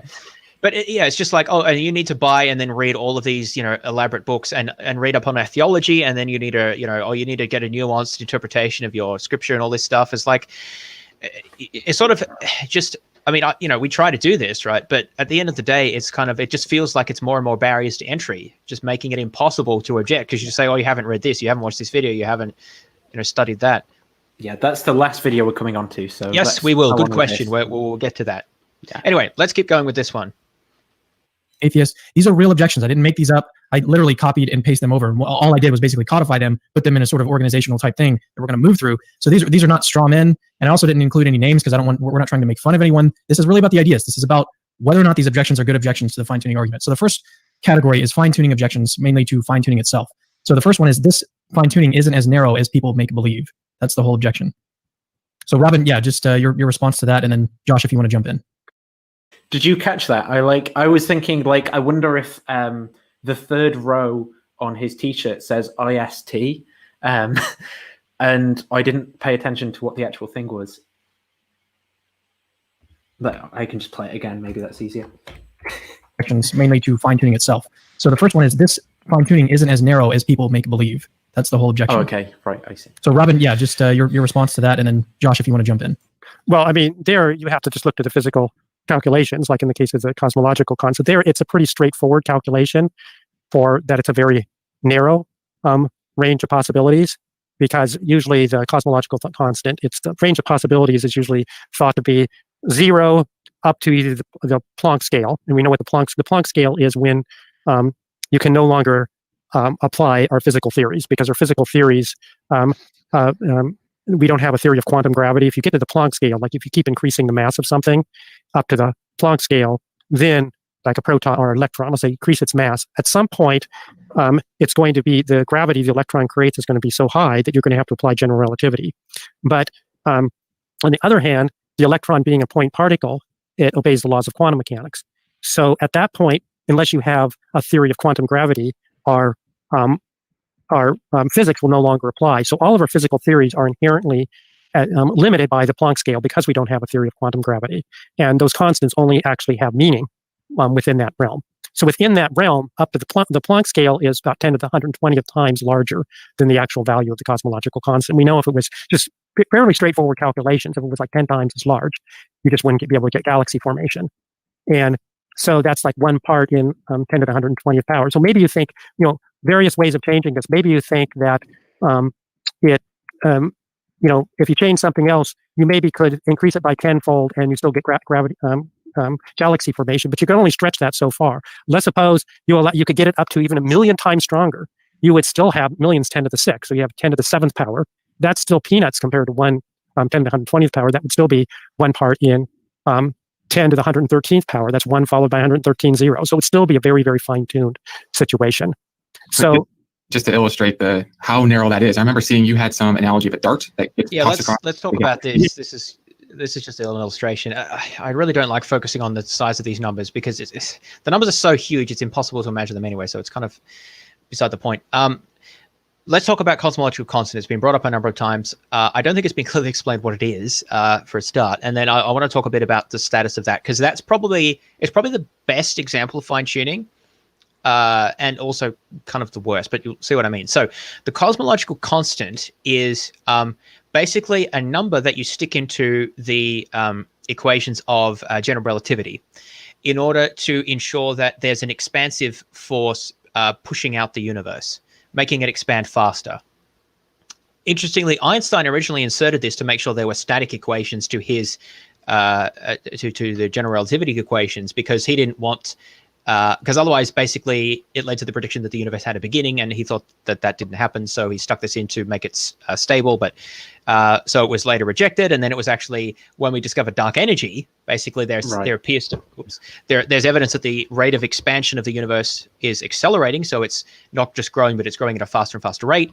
And cosmologists didn't really expect this, so that's weird. And it turns out that most of the energy content of the universe is actually this dark energy. And so that one way to describe that is by a cosmological constant, basically this thing that Einstein thought of, although he didn't know about dark energy. But I should say that's not the only way to describe dark energy. So by definition, a cosmological constant is constant. It's the same over time. But there are other models of dark energy where its effect actually changes over time. So this is just one model of that. And under that, it wouldn't be fine-tuned. It would be something more fundamental that would be the constant. But anyway, so basically, the short way to understand this is that the cosmological constant is a value that describes how rapidly the universe is being pushed outwards and thereby accelerating its expansion. And it relates to the existence of dark energy. Now, so the issue here is physicists don't know what dark energy is. They don't know what's causing this thing that is pushing the universe outwards. Gravity is pulling the universe inwards, but there's something that's pushing it outwards even more rapidly than that. And that's called dark energy. We don't know what it is. There's theories, obviously, but we don't actually know. So one idea is that dark energy is somehow, well, not somehow, but there's particular models of it, but it's caused by sort of the vacuum energy of space. Like space has an energy to it, and that sort of pushing out the universe. And they did a calculation on the basis of this as to how much dark energy there should be, like the amount of energy due to that. And it turned out that it was like 120 orders of magnitude wrong. This has been called the wrongest prediction in all of the history of physics. So physicists went home and sort of scratched their heads and like, oh, well, I mean, it seems like we thought it would be that, but I guess it isn't. So currently, in order to fit the empirical observations of how fast the universe is accelerating, the expansion is accelerating, we have to set the cosmological constant at a very particular value. And there's no particular reason that we know of why it should have that value. It's just it's fit there to fit the data essentially, and it doesn't fit with expectations from like the quantum mechanics and other things that I mentioned. So this is the point I'm making with all this is this is an active area of research. It's an acknowledged problem that we don't really know why it's this value. We don't even know where it comes from. I just want to share something very briefly about this. I don't think saying, this is one of those things where it's not clear why saying like that God's somehow responsible for it actually illuminates why it would be that number though. Because you want some kind of explanation that is going to tell you something about it, like what's the truth maker for that in virtue. Yeah, well, I mean, if we think that there's a particular range of values that are needed to support life, then that might be it. But that's not been established because we don't know what the universe would look like with different values of the cosmological constant. I'll come back to that in a second, though. I just wanted to show this paper. And, I haven't read through all this, and it's a bit beyond me in the details. All I'm doing is illustrating that this is a recent paper. This is attempting to address the problem of the fine-tuning of the cosmological constant. It's proposing a model. I don't even know what that model is. It's a brain model for people who know about that. And it's proposing a different way of trying to solve this problem of the fine-tuning. Is this the correct answer? I have no idea. Probably not. And probably there'll be another paper saying why this is false, and then we need to keep doing it.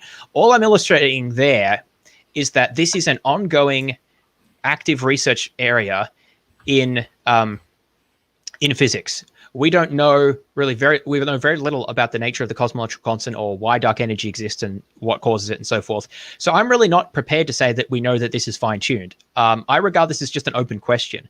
Unlike some of the other parameters where at least we know a bit more about, we know what causes the mass of some of the atomic particles for subatomic particles. We know a lot more about that than we do about, cosmological constant. So particularly this example, I'm very reticent to say that we can establish as being fine-tuned. I just think there's probably a deeper reason why it has the value it has, and we haven't worked it out yet. Because literally we don't even know what causes it. It's very far out there in terms of ignorance. We just have very little clear idea about what's giving rise to it. So I'm not really going to regard attempts to appeal to the fine-tuning of this as very plausible until we know more about that. Now, another point that I wanted to make is this idea that this is supposed to be a very good example of fine-tuning because you don't have to say that it's carbon-based life, because like the universe would just be so, either it would collapse back down if it was too low, or it would just expand very, very rapidly, and we'd just have individual protons or something floating around, which probably couldn't give rise to life. I mean, Collins mentioned galaxy formation, but maybe you don't need galaxies for life. But I mean, for extreme high values, the universe would just be ripped apart in a fraction of a second, and there'd just be very isolated hydrogen atoms or something, which plausibly are not going to give rise to life. I'll agree with that. But you see, all this shows is that if you vary the values of the cosmological constant and change nothing else, then plausibly, there's some states where you're not going to have life in the universe. But that doesn't really tell us very much, because there's like 26 or how many other parameters that could also be changed as well. And we don't really know what's going to happen to the universe if we change those along with the cosmological constant. So in terms of the overall range of combinations that we can consider, if we just fiddle with the cosmological constant, we're hardly scratching the surface. And so I just don't actually see that it's telling us much. For example, the universe might only be dense for a fraction of a second, but maybe there's forms of life where you only need fractions of a second for it to exist. Like, why do we assume that it takes billions of years for life to exist, to evolve and to, develop? Sure, our form of life takes that long, but you can't just assume that it's going to take that long in other universes. Maybe the timescale is totally different in universes that have very different constants, and a fraction of a second is all you need. Because as far as you know, our current universe is going to be ripped apart, and eventually we'll get to that state where everything is separated and diffused. It's just going to take a very, very long time. So basically, this argument that we just have isolated protons or something like that is not really enough. What it's actually saying is there wouldn't be enough time where you had a denser universe for life to form. Because again, that's going to, as far as we know, our current universe is going to end up like that as well. It's going to end up with just isolated protons or something. But the issue is, we've got more time for life to evolve and exist before we get to that stage. But my question is, how do we know how long is needed for life to exist? For all we know, tiny fractions of a second would be sufficient for different types of life in different types of universes. So for these combinations of reasons, we have so little idea about the nature of cosmological constant and dark energy. And we don't really know, even in universes that did rip apart very quickly, whether that time span would be sufficient or not. I just don't see this as a very convincing case for fine-tuning. At best, what we can say is if you change the cosmological constant by itself to a high enough value, then plausibly you couldn't have life. But that's a tiny, tiny fraction of the overall number of combinations. So if we say that there's a tiny, tiny fraction of combinations that aren't life-permitting, that doesn't establish that most of them are not life-permitting, which is what the point we're supposed to be. So this is why I don't find this claim persuasive. Yeah, and then it would hit like a single atom. Right. So maybe you could even say where that calculation came from and how you came to that narrow range. Well, that would just estimate. I mean, we know it's just a super small number. Yeah. Okay, I think I did the area or something, and from what is it, so many light years away. Mm-hmm. Yeah, one of the examples that I used was I think with the cosmological constant, one part and one to the 10 to the 120th was the calculation. I actually talked to Luke Barnes about this. It would be like getting dealt 20 royal flushes in a row. So that's the sort of improbability that we're. And somebody else gave me the analogy. You'd pick a book, on a library. I was at Texas A&M. You pick a book out of the Texas A&M library. The chance of doing that, then picking the winning lottery number, and then picking, the winning player in some team, a bunch of different things in a row like that, and all getting them right. And then picking where a single the letter in a book, a certain word, that special word, the page number was on in the book, so on and so forth. In other words, it's a really tiny number, unimaginably tiny. Now, there's other cases like this is all meaningless as far as I'm concerned, because we know so little about. They're talking about it as if we have a lot of knowledge about what the cosmological constant is and where it comes from, which just isn't the case. We literally have no idea what dark energy is, or whether it's even a constant, whether it might not be something that varies over time. So again, the point is, yes, there are scientists, cosmologists study this. There are models that are made, but we don't really know. None of these have been really verified. It doesn't fit in the standard model. This is all just speculation on the very edge of, really beyond the edge of physics, I guess. So, I mean, take these numbers with a massive grain of salt. I just don't think they mean much of anything.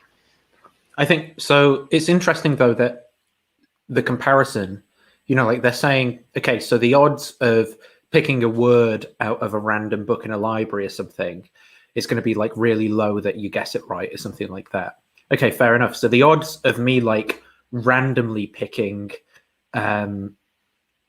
just randomly picking like constants of the universe or something, like in this thought experiment, I don't know, where I'm like create a god for some reason. I'm just going to randomly pick some numbers to set up a universe, and the odds of that being like specifically like our universe, which permits carbon-based life that's like us, is really, really low.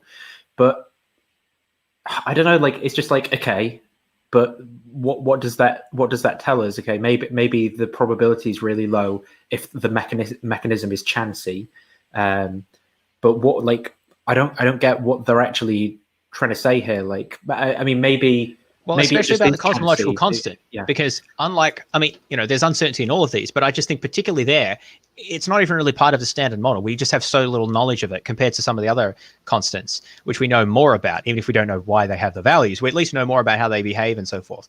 for example, as I keep saying, we don't even know if it is actually a constant. It could be something that changes over time. That's not been determined yet. So for these sorts of things, I'm just going to say I don't know why it has that value. Yeah. And at the moment, it looks like, you know, it could have different values that wouldn't be life permitting. But again, that's only a tiny fraction of the overall combination anyway. But even putting that aside, I'm just going to wait until we know more about it. Now, maybe if we go 100 years and we've learned a lot more about dark energy, maybe then I'll say, okay, it's a bit more plausible now. But or 1,000 we years don't even, Millican's. yeah, you know, exactly. That example, then I'll grant it more credence. But because we don't even know what it is, or if it even is a constant, or why it has the value it does, I just don't find these numbers persuasive, because they just seem to be basically pulled from thin air in terms of we just don't know what we're talking about. So why even take this seriously? At least that specific value. Again, other examples of fine-tuning I think are more plausible in the sense that we know more about the nature of the constants and how that works. But then there's other objections to them, because the thing about the cosmological constant, it's supposed to show that like there'd be just no structure to the universe. So even if I want to invoke my crystalline entity life and things like that, even those wouldn't be possible. Other types of fine-tuning, like masses of quarks and things like that, don't rule out other types of life in the way that the cosmological constant would. So there's a sort of a trade-off here. Cosmological constant is sort of a hard punch in the sense that it tries to rule out lots of exotic forms of life, because it tries to remove, well, it seems that it would remove possibilities for lots of structure in the universe. Although, as I've argued, it actually only does that after enough time. There's still a window in which the universe is going to be denser, and we don't know how long that needs to be in order for life to exist in it. For all we know, it could be tiny fractions of a second for different forms of life. But the point is there's a trade-off here, because although the cosmological constant is supposed to rule out more exotic life, it's also way less certain that we even know what we're talking about. Other forms of fine-tuning rule out a lot less, but we're more confident about at least what we're talking about there. So there's a sort of a trade-off here that's not really, I think, being illustrated here in that we know so little about the nature of the cosmological constant and dark energy. Galaxies and things like that, entropy has to be incredibly low. And that is just an astoundingly low number. It's 1 in 10 to the 10 to the 123rd power for the entropy to be as low as it is. And entropy is the order in the universe, so the order of the mass energy. It's a configuration, and it's called a configuration in phase space. So phase space is the way, it's the physicist's way of representing the various possibilities of the configuration of the mass energy, including its velocity. And that is such a teeny number that if you think about it, one analogy is if you had a piece of paper and you wrote a 1 on it and then the rest zeros, and then you had another piece of paper and you put all zeros on it, then you put it in your super photocopying machine and you kept running those papers and you filled the whole universe with those papers loaded with zeros, and then the 1 in front of all those zeros would be a smaller number than 10 to the 10 to the 123rd power. So you can see that number is just unimaginably small. So those it's so small, it's hard to even think about. It's hard to even. And then other cases. Now there's some other cases like the fine tuning. People have objected to this sort of thing, and they brought up cases like the fine tuning of gravity, for instance. And there you have an upper bound in star formation, which is mentioned. Like Fred Adams, has an article on this. He's an astrophysicist, and then he says, well, you can still get stable stars at work, and there's no real lower bound going down to zero. And here I want to bring up, I think if you add this, a lot of those cases that you could seem to take away some of the fine-tuning, actually the fine-tuning comes back. If you add that, it's not just fine-tuned for life, but for life, technology, and science. So in the case of, and you have to look at beyond just star formation, like in the case of gravity, let's suppose you started increasing gravity. The first thing that would happen is the surface force on any planet like ours would increase. So at some point, you then, because of the surface force increasing, you only can increase so much before we'd be crushed. So you'd have to then shrink the planet. And at some point, you'd have to shrink it so much that you couldn't have an ecosystem. But long before that happened, something else would happen, is you can only shrink it at, to keep the same surface force, you can only shrink it at the square root of the increase in the strength of gravity. You can just work this out. Or no, you have to shrink it by the same amount as you increase the strength of gravity. So if you keep the same surface force and don't allow the surface force to increase, let's suppose you increase the strength of gravity by 4-fold. That's that number G in Newton's law, or increase it by 4-fold. What will happen there? Then you would have to keep the same force of gravity on the surface, decrease the strength of the radius of the planet by 4-fold. But if you do that, you will end up, add the two together, the what's called the gravitational potential energy of the planet will decrease by a factor of 4. And that's really important, because if you don't have that gravitational potential energy, you'll lose your atmosphere. So very quickly you would lose your atmosphere. So my point there is there's a technical detail, actually fairly small technical details, is that you're bounded by other considerations that actually make it a lot more narrow. So here's another objection that's sort of on the same. Let's stop there because he's moving on to. What was all that? He just goes on and on about the atmosphere and the gravity and the distance. What does this have to do with anything? We know the probabilities are small. We get it. Well, here he's not talking about cosmological constant. He's talking about gravity and the relationship of planets to stars and so forth. I mean, again, I just want to first of all, why do we think that life needs to exist on planets around stars?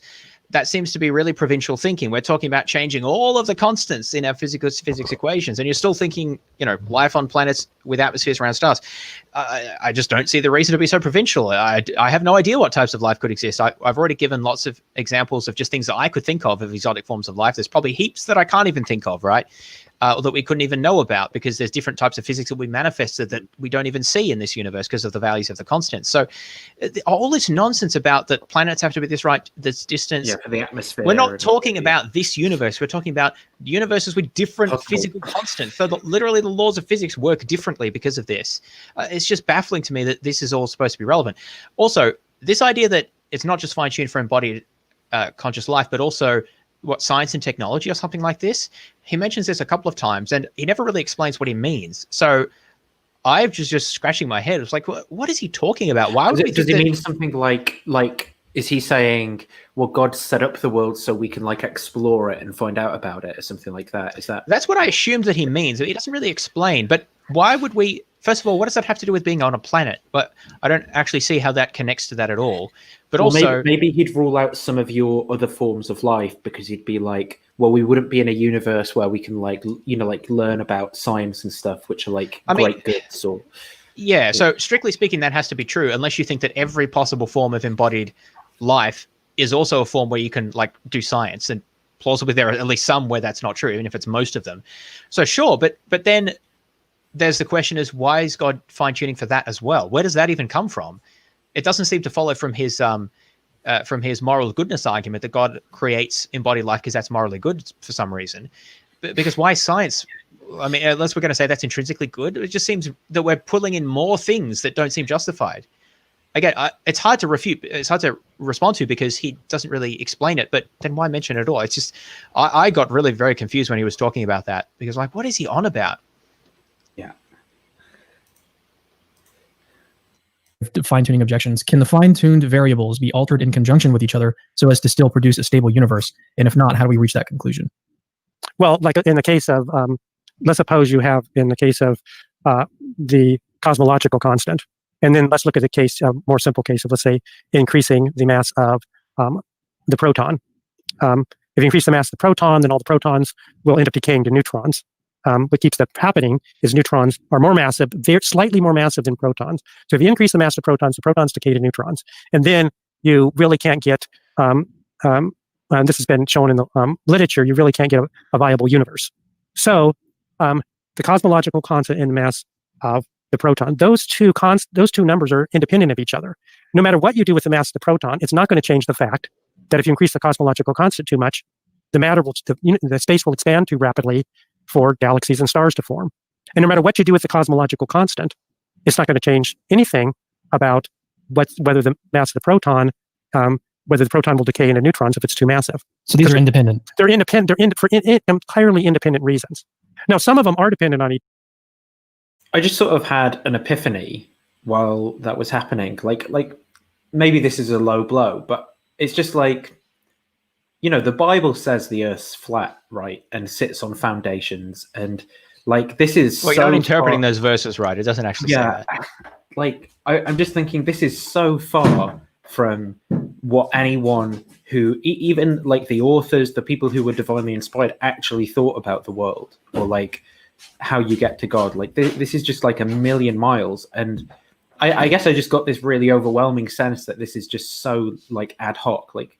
This seems to me to just so clearly be humans who need this thing that's really important to them to be true. So they've tried to rationalize it with the way that we now think about the world in terms of our best science, but it's not what's in the Bible. Well, interestingly, Nathan, it seems that actually many ancient peoples knew about modern cosmology, because if you read some of the Puranic texts from the Hindu tradition, and you add a multiple of 2, and then find a new time unit that no one's found before, and or whatever, or ignore all the things that don't seem correct because they're spiritual anyway. Actually, they knew the age of the universe and of the sun, and when the Permian mass extinction would occur. So, if people maybe don't know what I'm talking about, I did a debate with a Hindu on the I can't remember the name of the channel. Theology Unleashed. That's one, Theology Unleashed, which was very interesting, arguing that the ancient Indian texts predicted the age of the universe hundreds of years before modern science. So, I mean, the point is, people from all sorts of different religions are very selective in the way that they read their ancient texts, in that certain things are literal and they describe and cohere with modern science, and then other things that don't seem to are metaphorical or spiritual or whatever. When you think of it in this way, it does seem to be pretty ad hoc. But we can see the same reasoning bias. Well, we can see the same reasoning bias across different religious groups, right? And I think that, again, it's like, well, what's the most plausible explanation of that? It's the minimal worldview of naturalism, which says humans are these primates with emotional needs and things who have these like motivated reasoning biases, which are why they're going to find, the religious text of their culture compelling and try and make it fit with the best scientific knowledge about the world. That explains why these Christians are doing it. That explains why Arjuna is doing it. I don't know. Yeah. Do you want to go? Yeah, it's just interesting because we've said this before in a previous one. The arguments that people from different religions give against other religions or other traditions are the same pretty much as those that atheists give against them. And so I think that there's actually something to this idea that atheists do go one God less. Now, that's a crude way to put it, but it's basically just that they take the intersection of all of the criticisms from different religions, just apply them consistently across all different religions, instead of basically special pleading for one set of holy texts and one set of miracles and theology, when similar arguments are really used across the board. It's very interesting the more you do this, looking at different worldviews. And it's one of the reasons why I encourage people to look at and investigate different worldviews and hear what people have to say, because you actually see that there's so many ways that people can sort of, I think, fool themselves into, thinking that they've got uniquely good evidence for their worldview when they're just using the same sort of biases and fallacious reasoning. Yeah. Sorry, what was he? I forgot what he was talking about. So atmospheres zooming off the planet. We talked about that. I feel like there was something else that I wanted to talk about. Parameters. Oh yeah. He was talking about no. He was talking about if the masses are different, then we'd only have neutrons or something like that. Again, I'm going to keep raising the same protons. They would decay into neutrons, and then Yes, that's right. So I'm going to keep making the same objections. How do we know that the universe of neutrons can't give rise to life? It can't happen in our universe, as far as we know. But we're talking about different universes with different constants. So I just don't know where this idea comes from. There's this sort of consistent idea that we need the periodic table the way it is. But again, we're talking about different universes here. We could have a different periodic table or no periodic table at all, and life with totally different forces and bound states and other things happening here. Again, I think it's a profound lack of imagination. We have no reason to think that these things are impossible. And therefore, I just think that we don't know what the probability, what the total number of life-permitting combinations of parameters is. And I just don't hear arguments given for that. They always come back to talking about carbon-based life on rocky planets around suns. That's what it always comes back to, even then they claim it's not about that. Collins just did that before. He came back to that because it's all we can actually say anything about. And this is the point that I make. We actually need to say something about what all other combinations of parameters would be like if the universe had those, what the universe would be like. And we can barely say that about a few tiny subsets of them, let alone the whole massive space. So I just whatever he's going to say pretty much about, if this was different, then we couldn't have this. I'm going to say, why do you think you need that for embodied life? You've got all these other possibilities that we don't know anything about. It's a fundamental flaw in the argument, in my opinion. Each other, like carbon formation, is dependent on the ratio of the electromagnetic force strength to the strong nuclear force. Or in very simple cases, the strong nuclear force has to be stronger than the electromagnetic force. So if you start weakening the electromagnetic force and you keep the strong nuclear force the same, then because protons repel each other, the higher atomic number elements will begin to fall apart because the repulsion between the protons will be too great to keep for the strong nuclear force to keep them together. So there, the dependence is on the ratio. If you increase one, you would have to increase the strong nuclear force to compensate for it. So then you just have the fine tuning there is not those individually, but rather the ratio. So Josh, I know that this is mainly like on the physics side of things, but do you have anything to add? Well, just the general idea that you can have some parameters that are dependent on other parameters, but as Robin was pointing out, it doesn't follow that you don't have other parameters that are independent. And all you need is really even just one parameter that would be unlikely. And then if you add more and more parameters, then you're going to decrease the likelihood depending on how dependent they are, right? So a lot of this comes in degrees. And the other thing I want to just add in is, and Robin, you're swimming in the physics, so I'm actually curious to hear you confirm this or speak to this. But when I was in college, I first heard of these lists of fine-tuning parameters, and the lists weren't very long. There were like maybe 12 or 15, somewhere around there. And then over the years, the list kept getting longer and longer. And I had an astronomer friend tell me that every month there's new parameters coming out that have to be finely tuned, and maybe they're dependent on some other ones, but that the degree of fine-tuning seems to be more and more the more we find out about what it takes. And I wonder if that's true. Is that true, Robin? I wouldn't say the list is, I mean, some people, there's somebody who promotes some of the stuff, has these huge long lists, and a lot of those just aren't well worked out. So I don't think the list is getting longer in that way. What I do think is in most cases we're finding out more about it's not that the number of parameters is increasing. First of all, there's only so many fundamental parameters, and there's maybe even 12 we can actually do significant calculations on. I think it's even probably less than that. So if I were to put a guess and I go back and look at it, say maybe 9, there's 9 that are fine-tuned for life. There's other ones fine-tuned for scientific discovery, but there's maybe about 9 that are fine-tuned for life. So it's smaller than that. But what we find is there's additional reasons. I think the general trend has been there's been additional reasons we find for why something has to be fine-tuned. But I'm sure that's quite disputed. And so I think that statement would be quite controversial because others would say, oh, some of them we thought were fine-tuned. We can find alternatives of how complexity could occur. But even if that's true, there's still enough, like you said, that remain that are highly fine-tuned. Or that it's maybe clearer than it was, that at least the fine-tuning, the sort of evidence that there are parameters, at least that's clear, even if the number of parameters hasn't increased among the fundamental ones. Yeah, see, I just want to say what happened with me when in 2003, I wrote a essay, 6 good cases of fine-tuning. And can we skip ahead to 42? This is kind of boring stuff. I'm not sure exactly what timestamp. 42, okay, we're basically right. Yeah, just skip a little bit ahead. They just sort of waffle for a bit. Even a lot more narrow. All right, so let's move on because we've covered 2 objections and we have 20 on the list. I don't think we're going to get through all of them, but I want to try to get through some. Smacked in chat by the Maverick. Can't refute this. Yeah, I know. Keep going. Keep going. I'm not yet. I just want to think about this is a thing about my psychology is I always at the start when I see like text, I assume the person is like a sane, rational human like me. So like I think I start like I've got this folk psychology theory about that there's a person who cares about the truth and is thinking about these things and stuff. And the Maverick is someone who I've spoken to before in chats, and then like they'll say at a certain point you're like, maybe I should take this seriously. And then they'll say something and you'll be like, yeah, this is just like an unhinged person. And well, to be fair, it's in the name, so I mean you sort of get what you'd expect, I guess. Physical necessity. So this one is we don't have a complete description of the laws of nature. So it is very well possible that the constants have the values they do because of physical necessity, as some have been shown to already. It could be a brute fact that the laws of nature are what they are. I don't know if any constant's been shown to have has been shown to be a result of physical necessity, but there was a hope in the 80s of finding a grand unified theory, the final theory in which not only would give you the mathematical form of the laws of nature, but based on internal consistency conditions within the theory. And there we have it. Theory itself would actually give you the value of the parameters. A lot of that hope centered around, at the time, superstring theory. But then to a lot of the people promoting that idea's chagrin, it was found that superstring theory actually allowed an enormous number of different possibilities, was not near as restrictive as they thought.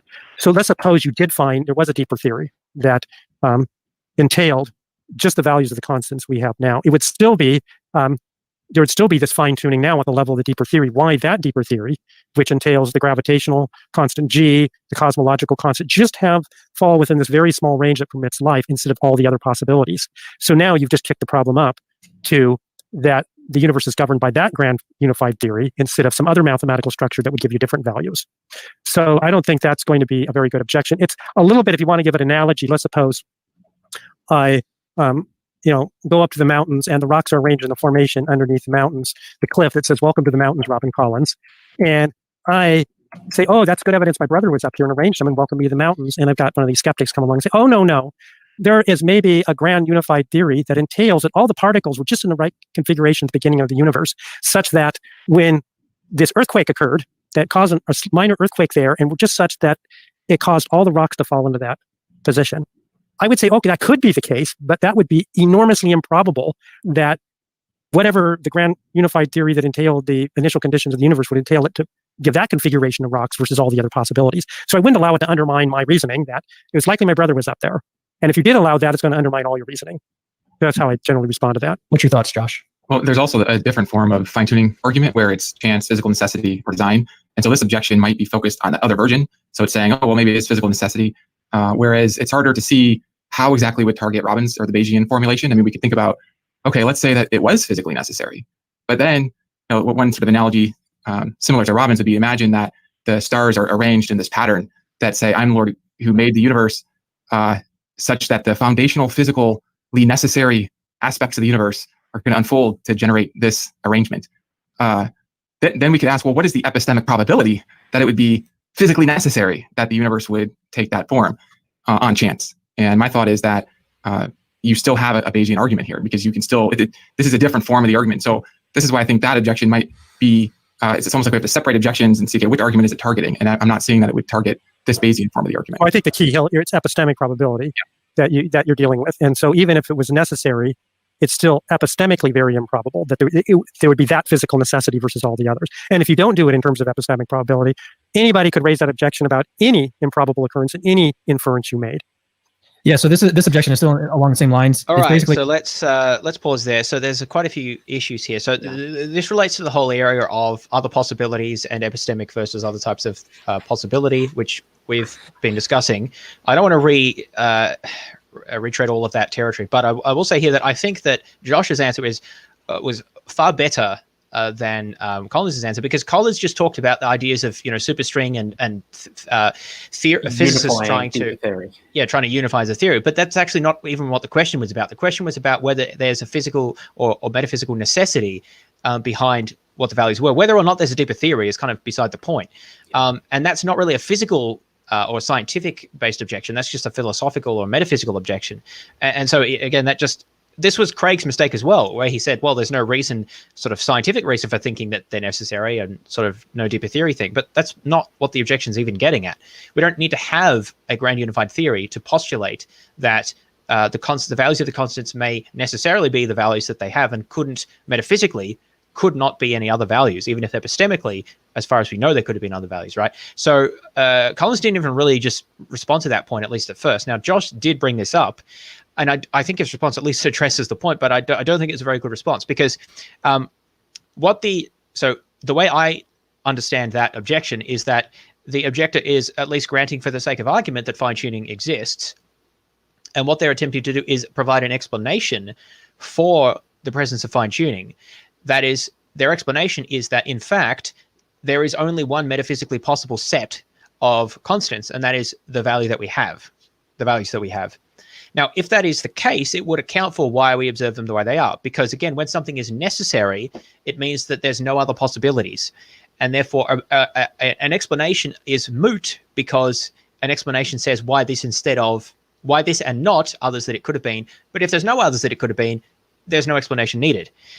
This is the same as when you ask a Christian, why is God this way, or why is he that way, or something like that. They'll say, well, it's necessary that God exists. And so there's no, why does God exist, for example, could be one way to ask that. They say, well, it's necessary. He's a necessary being. So there's no why about it. There's no explanation needed. So this is the same appeal there. So if it's good enough for them to do in that case, it's good enough for the naturalist to say, well, I'm postulating, without any further evidence, I'm just postulating that these constants necessarily have those values. That would account for why they are the way they are. Now, you could ask, but what reason do we have for thinking that they are necessary? Or maybe there's reasons for thinking that they're not necessary. Now, if I did see a constellation, a detailed one with, Jesus is the Christ, in the stars, then maybe that would be evidence against them being necessary and perhaps evidence for a creator. But the point is we don't observe that. So, I mean, it's hypothetical evidence that would count against it being necessary, but I don't actually think we do have any such evidence. So in practice, I don't think we do have any good evidence for thinking that they're not necessary. And therefore, I think this is a perfectly good postulated answer to the problem. It's not very explanatory.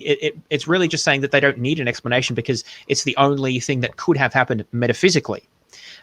Now, it may just be a postulate. We're just sort of saying, well, we think that because we need to account for this observation. But the thing is, that is what the theists are doing. They're appealing to God, which they're postulating as a fine-tuner of the universe to account for this phenomenon. If they can postulate something to account for the phenomenon, so can the atheist or the naturalist. And I think that if you're just to compare those, the naturalist wins out because it's not really, you're not adding anything additional to your ontology. You're just asserting some sort of necessity, which you have to do in the theist view anyway, because God's going to be necessary. It's just sort of pushes back the necessity, which seems to me to be kind of unnecessary. So I think it's the opposite of what Collins was saying. It's not pushing back the fine-tuning because it's not about whether there's a more fundamental theory. It's about what is it that's the necessity at the basis of morality, of reality. And they want to say that necessity is God, who then fine-tunes the universe. But I'm just going to say, well, the necessity is just the universe. Why have this extra step in it, essentially? And this is basically what Graham Oppy says, not just about fine-tuning, but about the cosmological arguments as well. He says, well, if God is necessary and then creates the universe, why not just say the universe is necessary? What does adding God do to the explanation? If we can postulate God to explain this, we can postulate necessity to explain it. So I think that this was not really addressed with either of their responses there. Yes, we may not have independent reason for thinking that, I mean, we might, but we also just might not have any independent reason for thinking that the constants necessarily have the values that they do. But we can just postulate that as a way to account for fine-tuning. If we were worried about fine-tuning, again, I don't think we should be, but if we were, we could just postulate that. And I don't think we're any worse off than the theist is. In fact, I think we're better off because we don't have this extra step that's unneeded. We don't know if the constants could be otherwise. So it's another way of saying we don't know that it's not physically necessary. Right, and that's irrelevant to the argument. It's not about physics, it's about epistemic possibility, not physical possibility. I want to just add, it can help to even just think of this from the side of reason, because I think when you think of it from the side of science, it's almost like you're behind this wall of having to trust what the experts are figuring out, which is cool. But as a philosopher, I want to sort of see what I can see from the armchair if I could do it. And so when I think about, what does it take to have a universe in which there's anything sort of interesting and complex? And one time I had this project, it was a research project where I created a computer program to simulate a world with creatures that would then evolve and multiply in the program. And it was very interesting creating the code for this program because I had to make a lot of decisions. I had to set a lot of dials and parameters to first get the program to run, but then to specify a world where there was any interesting complexity that could even get started, get an evolution started. And I sort of thought of this computer program as a way of exploring the conceptual terrain, putting the physics aside. It's sort of hard to see this. I mean, you could just think of it from your armchair and think, okay, what's a possible reality? Here's one. There is just one simple thing and it's blue, and that's it. Okay? There's no complex creatures in that reality. Here's another one. There's motion of things. They're all just scattering out forever and ever and ever. Again, no complex reproducing creatures in that one. And this is what I found. I mean, this was confirmed in the computer program that you have to get a lot of very specific things in order to get any kind of interesting complexity within all conceptual space. And so there's this other kind of argument from reason. I think that maybe you could think of two witnesses, reason and science together, point to a narrowness of the range.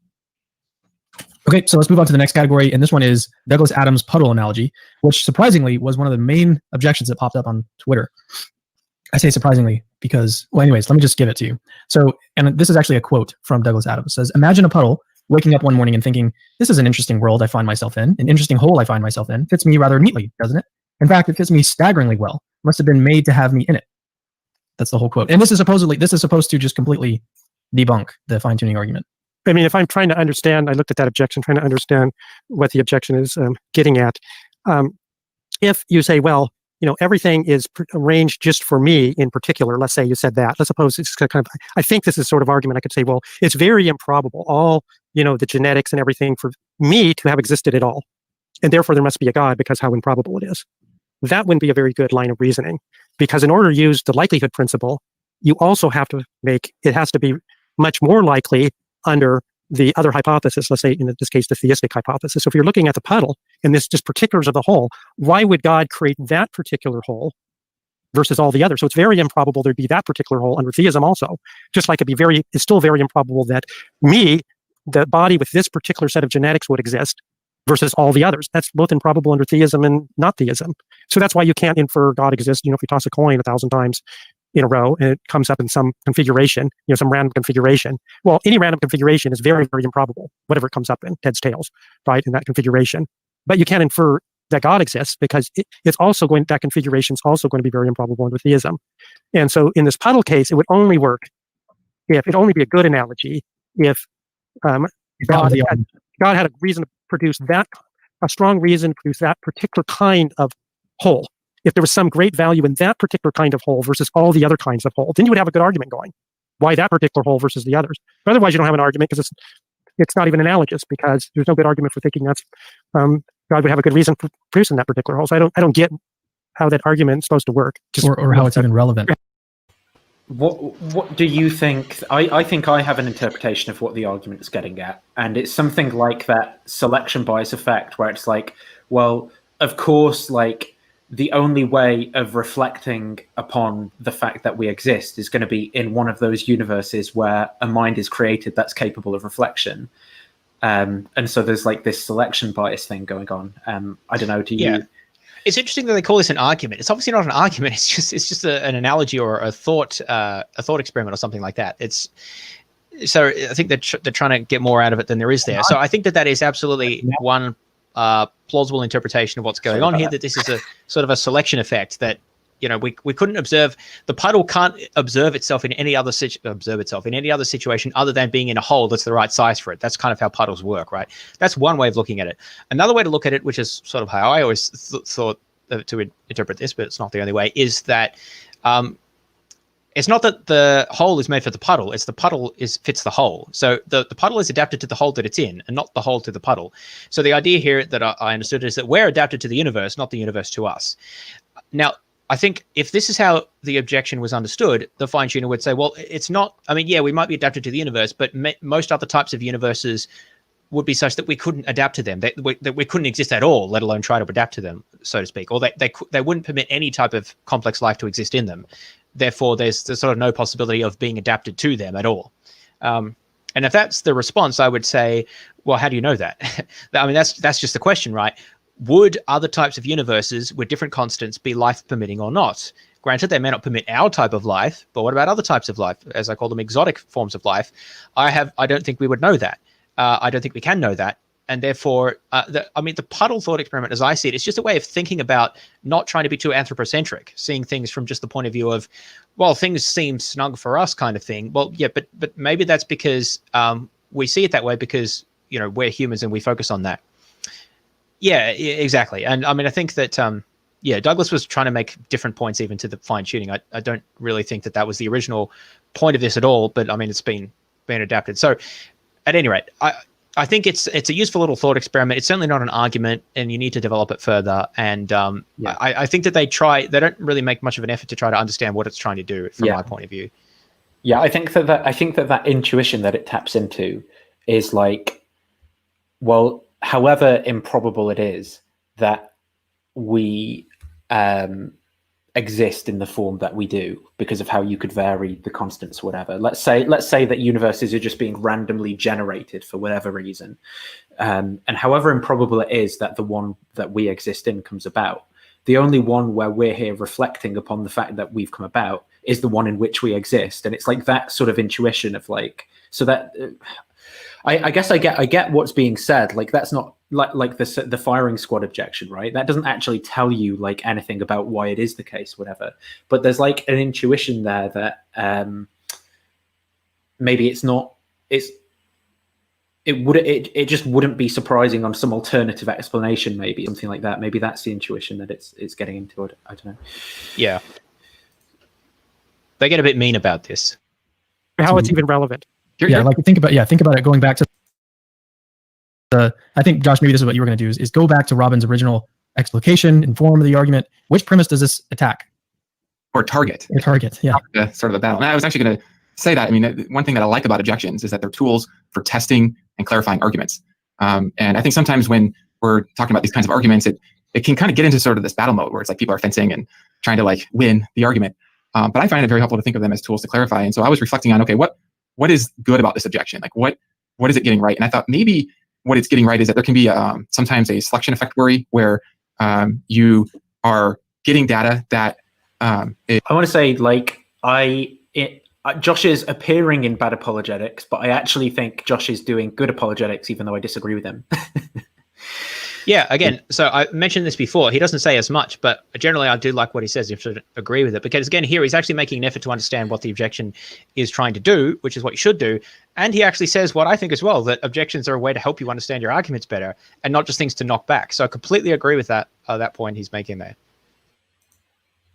A hypothesis, but you couldn't get any data that disconfirms. So the idea would be like, we shouldn't be surprised to find that the conditions are suitable for our existence, that the universe is just right, finely tuned, whatever it takes for us to exist, because we couldn't have observed otherwise. If it weren't set up for us to exist, we wouldn't exist. So we couldn't observe that it, wasn't fit for our existence. And so there's sort of the selection effect. And this maybe then could target, so which premise, right, does it target the argument? I mean, I think what Robin was saying was right, because you still have the premise that, okay, well, the fact there's a universe in which there's beings without a design explanation or a foundational mind, that's going to be, let's say, surprising. But there's the sharpshooter analogy that kind of helps to illustrate why you can still have a good argument, even if you observe your non-existence. So the idea is, imagine you have a bunch of people, and they're aimed to shoot you to death. It's a sort of a sad day. And, ready, aim, fire. They're all sharpshooters. They've never missed before. And there's like 30 of them lined up, right? And fire, and then you notice, you observe you're still alive. And you're like, what? How did this happen? And you're wondering, what explains this? Well, in this case, you couldn't have observed you're not being alive. If they had destroyed you, you wouldn't have observed that, let's say. So, and yet it does seem right to say that you should be surprised, because it's still more likely that you are surviving if they sort of missed on purpose, or there's some intention behind that, than if they all just missed by chance. So it confirms the purpose hypothesis. You'd go away thinking So I think if we try and make that analogy work for the universe, it's like, so that that puddle response, it's like, well, of course we have to exist in order to be able to reflect, but then maybe the response of the theist is something like, well, when we look for some deeper explanation, though, of why this way rather than that way, then theism's a better candidate explanation, right? And is that that's broadly it? Yes. I mean, one of the issues there is I don't think that theism, it's pretty much never a better candidate unless you already have a pretty good idea about what we disagree, the God's going to do. Yeah. So that's the structure of it. You would go away thinking you'd go away from that circumstance thinking that they did not plan on shooting you. Right. You wouldn't just think about a puddle and think, well, that puddle couldn't exist unless the hole was fit for it, and I couldn't have survived unless right. by chance. Right. So the argument, it just gives us one thing with that objection is it throws out something without really clarifying what the argument is. So it needs to go, okay, like you said, what premise is it attacking? Exactly what is the argument? What are they appealing to? Are they saying there's a selection effect here? Then what is the selection effect, and how does it undermine the argument? Okay, the next one is, who created God? If God designed the universe, then who designed God? Oh, I just have to say, Robin, this was my question to you when I was a computer science major. I sent you an email because you were the world expert on the fine-tuning argument, and this was my question. Do you remember what you said in response? Well, I've actually got a little simpler response now than I had then. Mm-hmm. So let me give the simpler response. So I reword that objection. It's like, okay, there's this fine-tuning that needs to be explained, right? So it's that things are just adjusted just right for life. So what the objection is getting at is, when God have to be extremely fine-tuned in order to exist and create a universe. So let's suppose let's suppose we find out life is very improbable, to come about, let's say, in anywhere. It's very improbable, as an analogy, it's very, very improbable for a single cell to arise by chemical evolution, let's say. So I say, oh, here's my solution. There's extraterrestrials. They came and they arranged the DNA just right. And that's how we got here. But then the same problem arises for them. How could, by chance, if you're just appealing to them and you don't go further, how did they get here? Wouldn't it be very improbable for those extraterrestrials to exist? So if we need explanation, because it seems very improbable for us to arise by chance, they're going to be just as much in need of explanation. So they try to do the same thing in the case of God. The difference here is, in the case of God, classical theists have always held that God, for independent reasons, not because they knew the fine-tuning evidence, that God is not composed of parts. So the fine-tuning is a matter of, when you think something needs fine-tuning, it has a bunch of parts that has to be arranged and just right in order to do what it whatever it does, like a watch, all the parts have to be arranged just right in order to function. But God is partless. So there's nothing to fine tune in the case of God. God either is or is not. So it's what they call a red herring. It's an objection that just doesn't understand classical theism. Now, you might think that I just want to say that idea of God that he's putting forward, I just have no idea what that even is. Like, I'm trying to genuinely understand. And I'm like, well, you want to say that there's this thing that can have thoughts about stuff, and it can create worlds, and it can interact, and it can become Jesus in the flesh. And like, this is stuff that it's doing, but you're just saying it's basically a nothing. Like, it's got no parts. It's completely set. It just makes, I can't even understand what that means. Yes, this notion of divine simplicity is subject to a lot of objections. Maybe we can talk about it more in detail another time. But one of the biggest difficulties is understanding how God can be identical to all of his attributes, like omniscience and omnipotence and non-physicality and so forth, omnibenevolence. Because they have to be identical to each other. To each other, yes, which is very hard to understand. People have attempted to. There's a Stanford Encyclopedia of Philosophy article on this, which I was perusing in preparation, and it gets quite technical. It's quite hard to follow. It's not as well written as some of the others, but there are attempts to get around this. But I think that they rely on very speculative metaphysics that I just don't see the reason to accept. So, and I think it's just extremely, I mean, it's going to depend on your philosophy of language as well, but I basically just going to rule out the idea that such different ideas can be somehow identical to each other. That's actually a very strong relation. Remember back in when Eric was talking about the relationship between thoughts and brains, he talked about identity relations and how if they have different properties, then they can't be identical. Well, those sorts of arguments are going to come with a vengeance for this sort of stuff, because we're saying that completely different things like omnipotence and being non-spatial and being omnibenevolent are all actually the same thing, identical to each other, which is just nuts. How can those be identical? They're not the same. They revert to different things.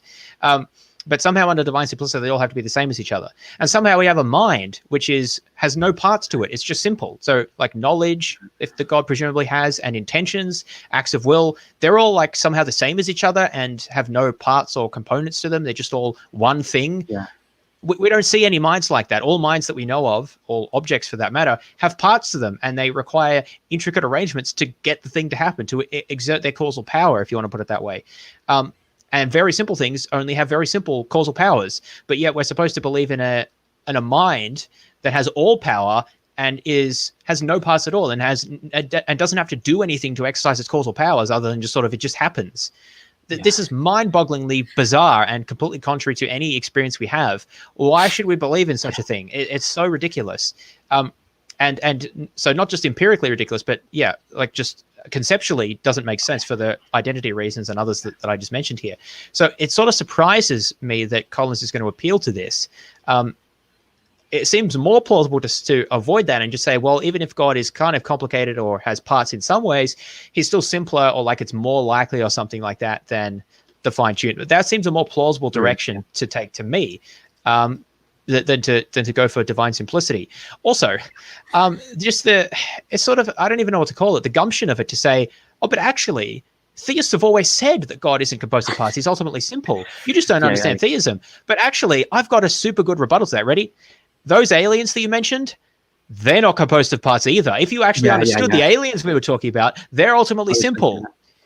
So, I mean, this is just a ridiculous game you can play. You could just assert that something isn't composed of parts and say, haha, checkmate. Like, well, what is this supposed to do? Like, for someone like me who's a naturalist, if I'm supposed to believe that this omnipotent, omnibenevolent, non-spatiotemporal, immaterial mind has these weird aspects of being identical to all of its properties and ultimately simple and has no mechanism to exert its causal powers and all of this other stuff, I'm just, why would I believe that? I'm going to believe in anything pretty much that I think is more plausible than that.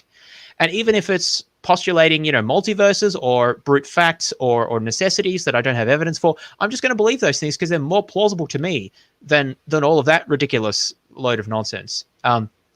And so, again, this is why these arguments become uncompelling, because when you actually dig into the theology there, well, hang on, isn't God kind of complex? No, he's ultimately simple. Wait, what? Like, I'm supposed to believe in that? Yeah, because I say so. It's like, well, you just don't understand God if you don't. Like, really? I mean, well, is there even any way of understanding that? Like, genuinely, I don't think so. I actually I can't even see what on earth that could mean. Like those just are different things. Unless you're going to reduce the claim of like God to just mean reality, like everything that is God, right? Well, that's but then pantheism. It's like, yeah, exactly. And then it's like, well, you're not talking about the same theistic model. That's not classical theism anyway. Yeah.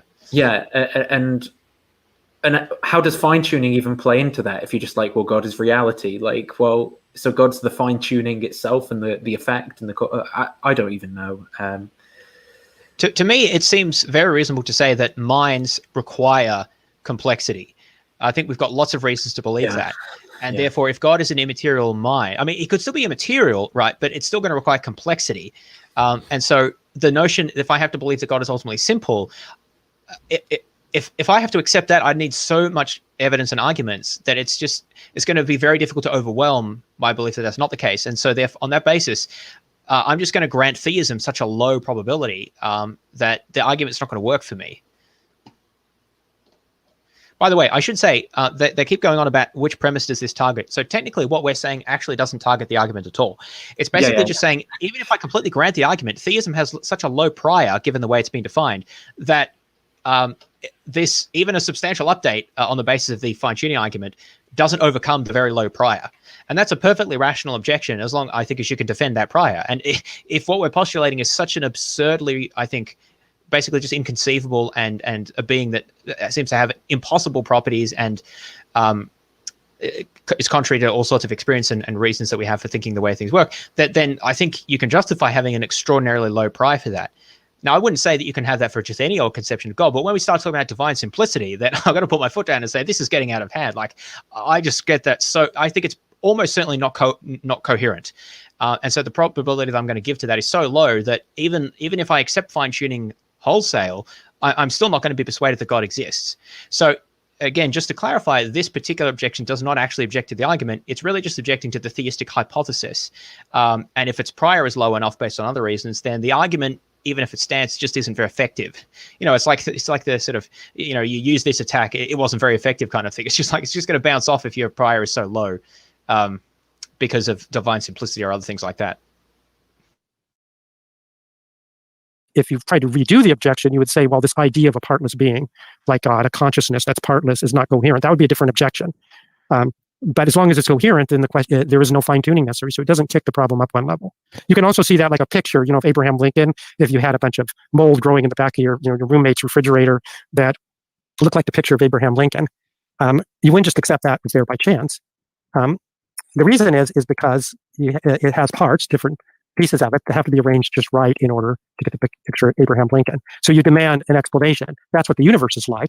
But God is not like that. God doesn't have those parts. It has to be arranged just right. So that would be the general way I'd respond to that objection. So Josh, what do you do now when you, just go ahead. Well, I was just going to add Robin's email response to me way back when I first asked him this as a computer science major, just to add that even if God is complex, it was kind of interesting, Robin, I don't know if you remember this, but you said that one of the properties of minds is that they produce complexity. And if you have sort of this infinite mind, there's no real limit to how much complexity it could produce. By infinite, what I mean is that it doesn't have these arbitrary limits or boundaries. Right. And so that even if it had some kind of complexity of some sort, maybe it could still produce more complexity because it would never stop producing. Right, it generated its own internal complexity.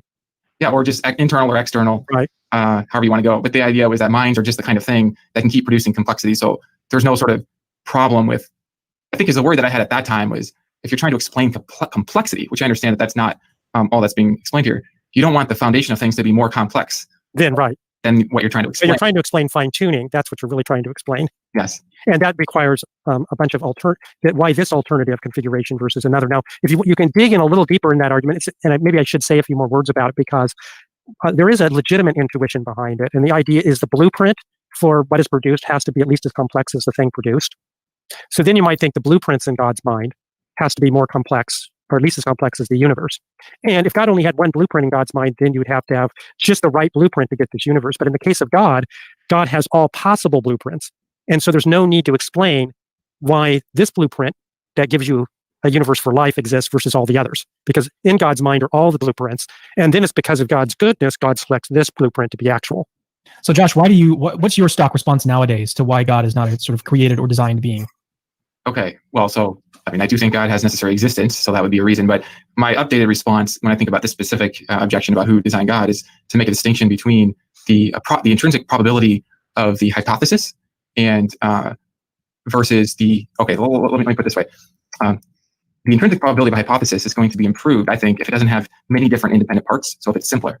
And I think that's really what's relevant. So it's not so much the complexity of the being. So for example, just to draw this out a little bit, if you have this hypothesis that there's just a perfect being, okay, that hypothesis is relatively simple. It's not as complex as setting up all the different dials as the foundational theory.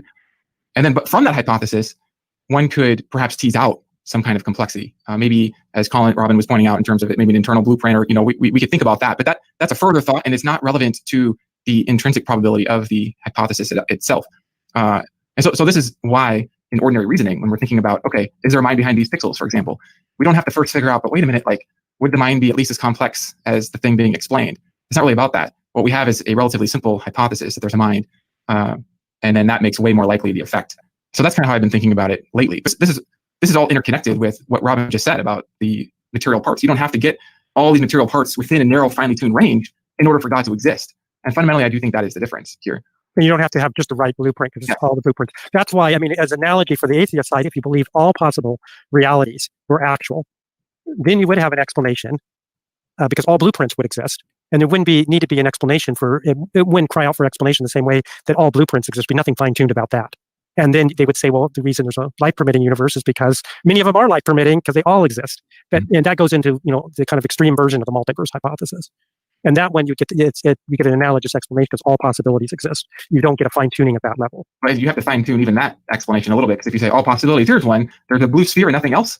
Here's another one. There's more. Yeah, and then there's a selection effect of. So you actually do have to fine tune it to get other features of our universe besides just observers. Yeah. Why we're not just we observe an orderly universe, for instance. Just to avoid contradictions, because if it's a possible reality that there's a blue sphere with nothing else, and another possible reality where there's more than just one blue sphere, those two realities can't both be actual because they contradict each other.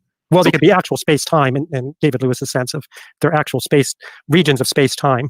Enclosed regions, one's only blue, and right. So I said if there was a blue ball and nothing else in any other, but these possible realities thought of in this way are, self-enclosed regions of space-time. I don't want to get too far off track here. I want to keep moving through these objections. I mean, these are all really. Let's pause there, as they got excited talking about blue balls, which is interesting. But so this, I mean.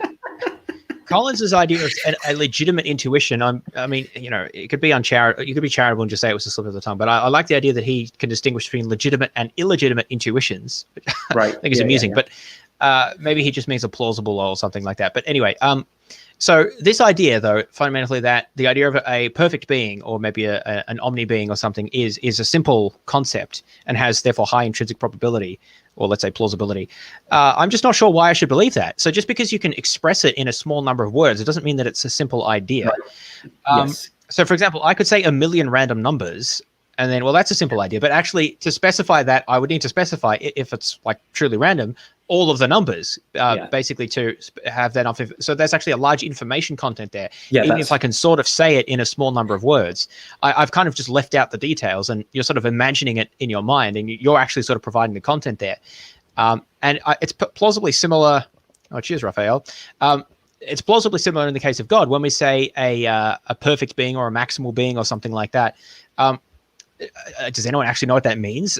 Like, really? No, I suspect we probably don't. We're just imagining it, and we're providing, I think, a lot of the content there, and we're just sort of getting the other person to, when we say it in their head, they're imagining, well, I could imagine a more powerful being than me and a more powerful being than them, and sort of I'm extrapolating on that. So I think it's a very complex idea, especially when you combine omnibenevolent with omnipotent with omniscient and non-spatial, because they're different ideas. You have to add all those in. You could imagine a God that has one but not other of those properties. So I just don't see how this is a simple idea. You might say it's simple, but that doesn't mean that it is. Yeah. And even if you can articulate it in a small number of words, that also doesn't mean that it's simple, because I can refer to things that are very complicated in a small number of words. I can say the planet Earth, but that doesn't mean it's simple. It just means that I can use a shorthand to refer to it. And this, I mean, even whether God has parts or not, I'm not entirely sure if that's the same question. But regardless, I just do not buy this idea of an omni-being or a perfect being is just really simple. I think that it contradicts with the way we think about simplicity in basically all other contexts. It's hard to make any sense of in a rigorous philosophical way. I think very hard to make any sense of, and seems just really ad hoc. Even if it's not specifically to account for fine-tuning, it still just seems an ad hoc assertion to say, oh, by the way, classical theists have always said that God is simple, so yeah. I mean, that really feels like what the argument, what the retort is here. And I'm like, well, so what? I mean, why think that that's cogent, or why think God is like that? Really, a lot of work needs to be done here for someone like me to regard this as plausible. And I don't think it's unreasonable to be skeptical about these sorts of claims, because if someone said that there's this, space unicorn that makes meteorites or meteors, which then become meteorites, fall onto Earth in a particular way and makes crop circles or whatever, you'll say, well, that seems a bit ad hoc. And like, why? Well, no, it's a necessary existing space unicorn, simple which is ultimately simple. And, all of these other things. You're like, well, but I mean, why would I believe in these things? Even if they account for crop circles, say, and other things that I don't know. I mean, crop circles aren't hard to account for. But what's the probability of it happening otherwise, though? Yeah, I mean, this is the point. Even if you think it can account for certain facts, when you just build all of this stuff into the idea and label it God, I'm going to be quite skeptical, I think rightfully, that I would believe in this. Now, I think other conceptions of theism are much sort of simpler, that don't build all of this structure into it, that don't advocate for divine simplicity, that don't necessarily say that God has all of these very specific goals or ambitions or things that he wants to achieve. That's why maybe a deistic God who just sort of pushes the universe off and then doesn't do anything is probably a lot more plausible to me than the more you build onto it. So the point I'm making is the more you want to say about your God, even if you build it into a small number of words, I think the less plausible I'm going to regard it. And yeah, thanks for your generous donation, and cheers. Hope you enjoy the book, Raphael. Yeah, anyway, so I just, God's simple, it's not satisfactory, and it's not going to be persuasive to people who don't believe in God, I think it's a frustrating response, because it just feels like it's a throwaway. I have no idea what it means. Like, I just feel like it's almost like that, like there's stuff that people can talk about that I don't particularly understand very well, like the economy or something, or law, or but I've got some foothold in what they're saying. Like, I can understand the law to the extent that I'm in a society and I've had to engage with it in some ways, or maybe I understand analogical reasoning or common law or history, and maybe I understand the economy to the extent that, like, I've got a few investments, and maybe I understand like supply and demand at some intuitive level or something. But to just say that something like has no parts but exists, I don't even know what that means. And then to say that it does all this stuff but also doesn't have any like parts or like different properties, even if it doesn't have parts, it may still have many different properties and functions or something, and so that could still be a form of complexity. It really gets into the ontology here about what sort of things exist, and it gets like, if you look at this, there's a discussion of trope theory and bundle, and it gets just like, it gets very complicated. But this is what I mean. You have to get into really OTOs metaphysics and ontology here to try to make sense of this. So it's like, well, why even believe any of this? Like, I get very Humean when it comes to that point. Like, I'm just like, get this to the flames, boys. I just have no idea what's going on here. It seems well outside of anything we have any business in claiming knowledge about. But just especially in this regard, like, it seems like just the no parts or properties, but it's like, but this thing's like a trinity, and one of them is the logos, and everything was created. Well, that's another good point. I wasn't even thinking about the trinity aspect of it. I didn't even have any idea how you reconcile that with it. And this thing, like not only it responds to prayer, like why does it decide to respond to one prayer and not the other? Knows every hair on your head before you're born, knitted in your mother's womb or whatever. If it's the biblical God, like, how does that not add some complexity? Like, I'd say, I just don't even know. Like, I can't. How are these memories stored? Like, what does it mean for God to have like informational content in its mind? Like, how is that information? If it's not physical, where is it? What is it? What are we even talking about? I haven't. The answers to all these questions is just basically negative theology. It's not material. It's not anywhere. It's not anything. It's just to say no. It's not to say anything substantial. Well, it's not that, Nathan. Yeah. Which I think is really, because it's just non-explanatory. It's like a big question mark. So the more you try to get God to do, the more these questions become relevant. If God just kicks off the universe and just chills out, I mean, you still have some issues, but it's much less. But the more he's trying to do for your sort of explanation of the world, then the more you're just asking these questions like, well, how does all this fit in? And then you just assert, oh, it's simple. Oh, okay. Well, that doesn't mean anything. What? Yeah, it just. So it's the economy, right? So it's quantum physics. That's pretty simple. I've seen that word around. Yeah, it's very odd. Discussions, but this one is basically that the universe is hostile. And here's the objection: most of the universe is hostile for life, and earlier in life, oxygen was toxic to us, so we evolved to fit our environment, yet still fight to survive. That's the objection. I don't quite see how the latter part of it's relevant, because it's about the whole argument's about how probable it is under theism versus the naturalistic single universe hypothesis of a universe being such that it can produce stable, reproducible complexity of the kind needed for embodied conscious agents. So, but they might be saying on the first part of the argument, there seems to be objection of the universe being hostile towards life. Well, that depends on whether you think that an all good God would want to have a universe cram full of life, like the more the better within the universe, than not. And I see no reason to think that. I don't see no reason to think that you'd expect under theism the universe would be crammed full of life than not. They would have to argue, and within the premises of the argument, if they're trying to undermine the first premise that it's likely under theism, or not surprising under theism there'd be a life-permitting universe, they would have to argue that you would expect God, if God was going to create a universe with life, one that is chock full of life. But maybe God wants other body conscious beings, but they could be in other universes, as far as we know. Maybe there's a lot of other universes or realities God created. So I don't see what premise that is supposed to undermine, except the first one. Then there needs to be an argument for why you think that it'd be, God would be far more likely to create a universe chock full of life than not. Anything to add, Josh? One thing, I think it is helpful to kind of think of different weights, different evidence as different weights. And so you could think of the fine-tuning as sort of one weight of a reason. If you think that the probability of getting life is more likely on theism than on chance, that would be one weight of reason. But you could have the intuition or the sort of the sense that on theism, it does seem more surprising that the universe isn't completely filled with life than non-life, especially if we're thinking in terms of epistemic probability. Think of it from your perspective. How surprising is it from your perspective? And I think, and I want to just say this because I think it's empowering for people to kind of put themselves in the sort of the driver's seat and own their own evaluation of the argument, and not push it off to sort of experts to say, how likely things are, how likely we think they are. I mean, it could be you just think about it, you think, yeah, I think if God were real, there would be black holes. Like that just seems God wouldn't do that, right? And so if you think that, if you have that sense, if you think that black holes are more likely without God than with God, that doesn't undermine the fine-tuning argument, but that would be another weight then to put into the balance of weight. It basically lowers your epistemic probability of there being this kind of universe under theism, but it doesn't lower it near enough to make it such that theism is not confirmed, because you'd have to lower it so much that it would be no more likely under theism to get this kind of universe than it is just under the brute fact hypothesis. But it's so incredibly unlikely under the brute fact hypothesis, it would have to lower it a huge amount. In other words, you would have to be virtually convinced that if God were going to create a universe that had life, it would be chock full.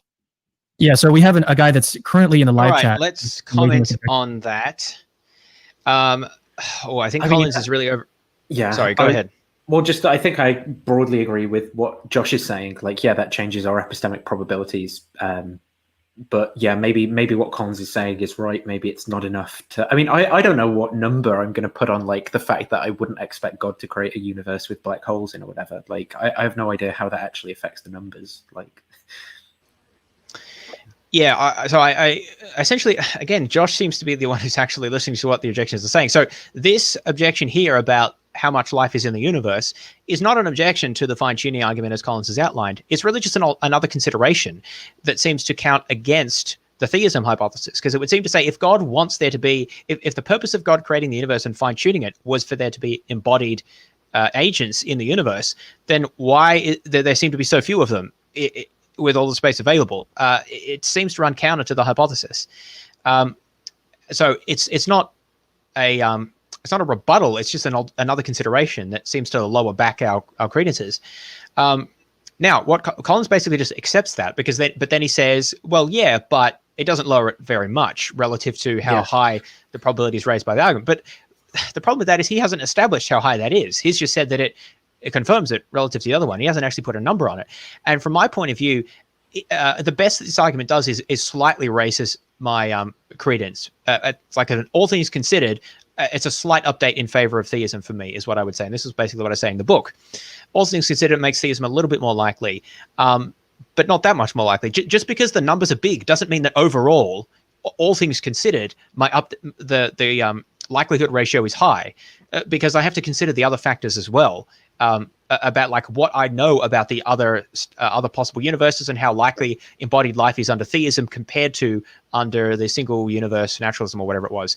So, and Collins hasn't put numbers on that, so we can't just appeal to his enormous, fine-tuning probabilities there, because those aren't the outputs of his argument. They're just inputs into it.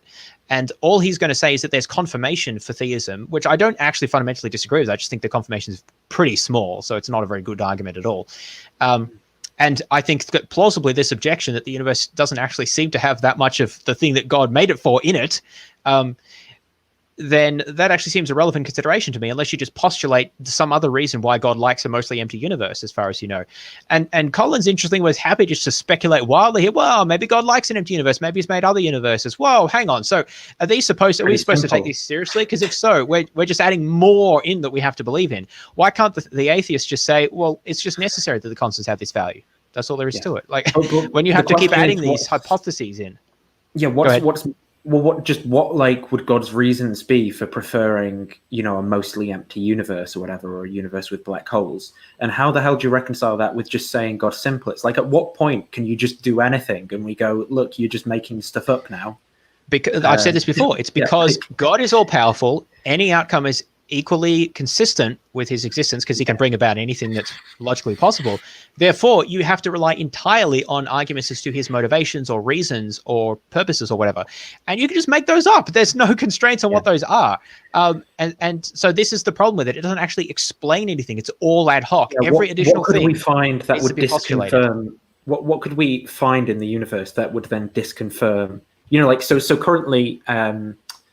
currently, Robin would say, well, God prefers a universe, right, that's mostly empty. So if God prefers a universe that's mostly empty and black holes or whatever, and we actually find that it's teeming with life on every single planet, and we just, it's just our solar system's a bit dead, then does that count against his belief? No. Of course it wouldn't.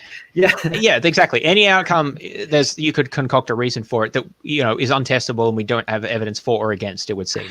And this is why fundamentally I think theism is a bad explanation, and all attempts to use it as an inference to best explanation don't work, because there's little constraint. It's basically the same reason that the resurrection argument doesn't work. It's just because there are not enough constraints on whether God would or would not resurrect Jesus. Even if the evidence for some sort of occurrence was way better than it was, you still don't have the knowledge that you need about what God would be likely to do. In fact, I think we have reasons that Jesus wasn't the Messiah, so God wouldn't resurrect him. But so you can dig into that. But the point is, there's always this issue across a wide range of arguments about what would God actually want to do or have a reason to do, and the inability to actually constrain that with anything other than just ad hoc postulates. It's sort of like, imagine they like these sort of analogies. Just let me give one. Imagine I built an extension on my house and I said, I am building this room to keep my books in. That's my purpose in building it. And then you go in there and it's finished and there's like one shelf of books and then everything else is just empty. You're like, well, I thought you said you made this room to store your books. What's the deal? And you're like, well, maybe he just likes it like that. But you said it doesn't make sense, right? If you say that's the reason and then most of it's not used for that, it doesn't make any sense. And you could say, well, God's not like that. God could create multi, but you see, you can just invent anything. This is the problem. The problem is not that theists can't respond to my analogy. It's that they can literally invent anything to respond. Yeah. And there's no way of distinguishing between that's actually imaginary. There's no way to distinguish between an imaginary explanation here and an actual explanation. There's no way at all. It looks like almost all night. His name is Dave Langer. Says, and it's actually in line with what we've been talking about. It says, why would God create this huge universe and have barely any life in it? Makes no sense. Well, it depends on what God's purposes are. And as a matter of fact, if you think that, maybe there is a lot of life elsewhere. We don't know. I mean, maybe there is other beings like us on Andromeda Galaxy. Like he just literally answered that way. So if there's no life, then God just prefers it that way. And if there is life, then it's fine-tuned for it. So there's nothing equally conferred by any possible outcome.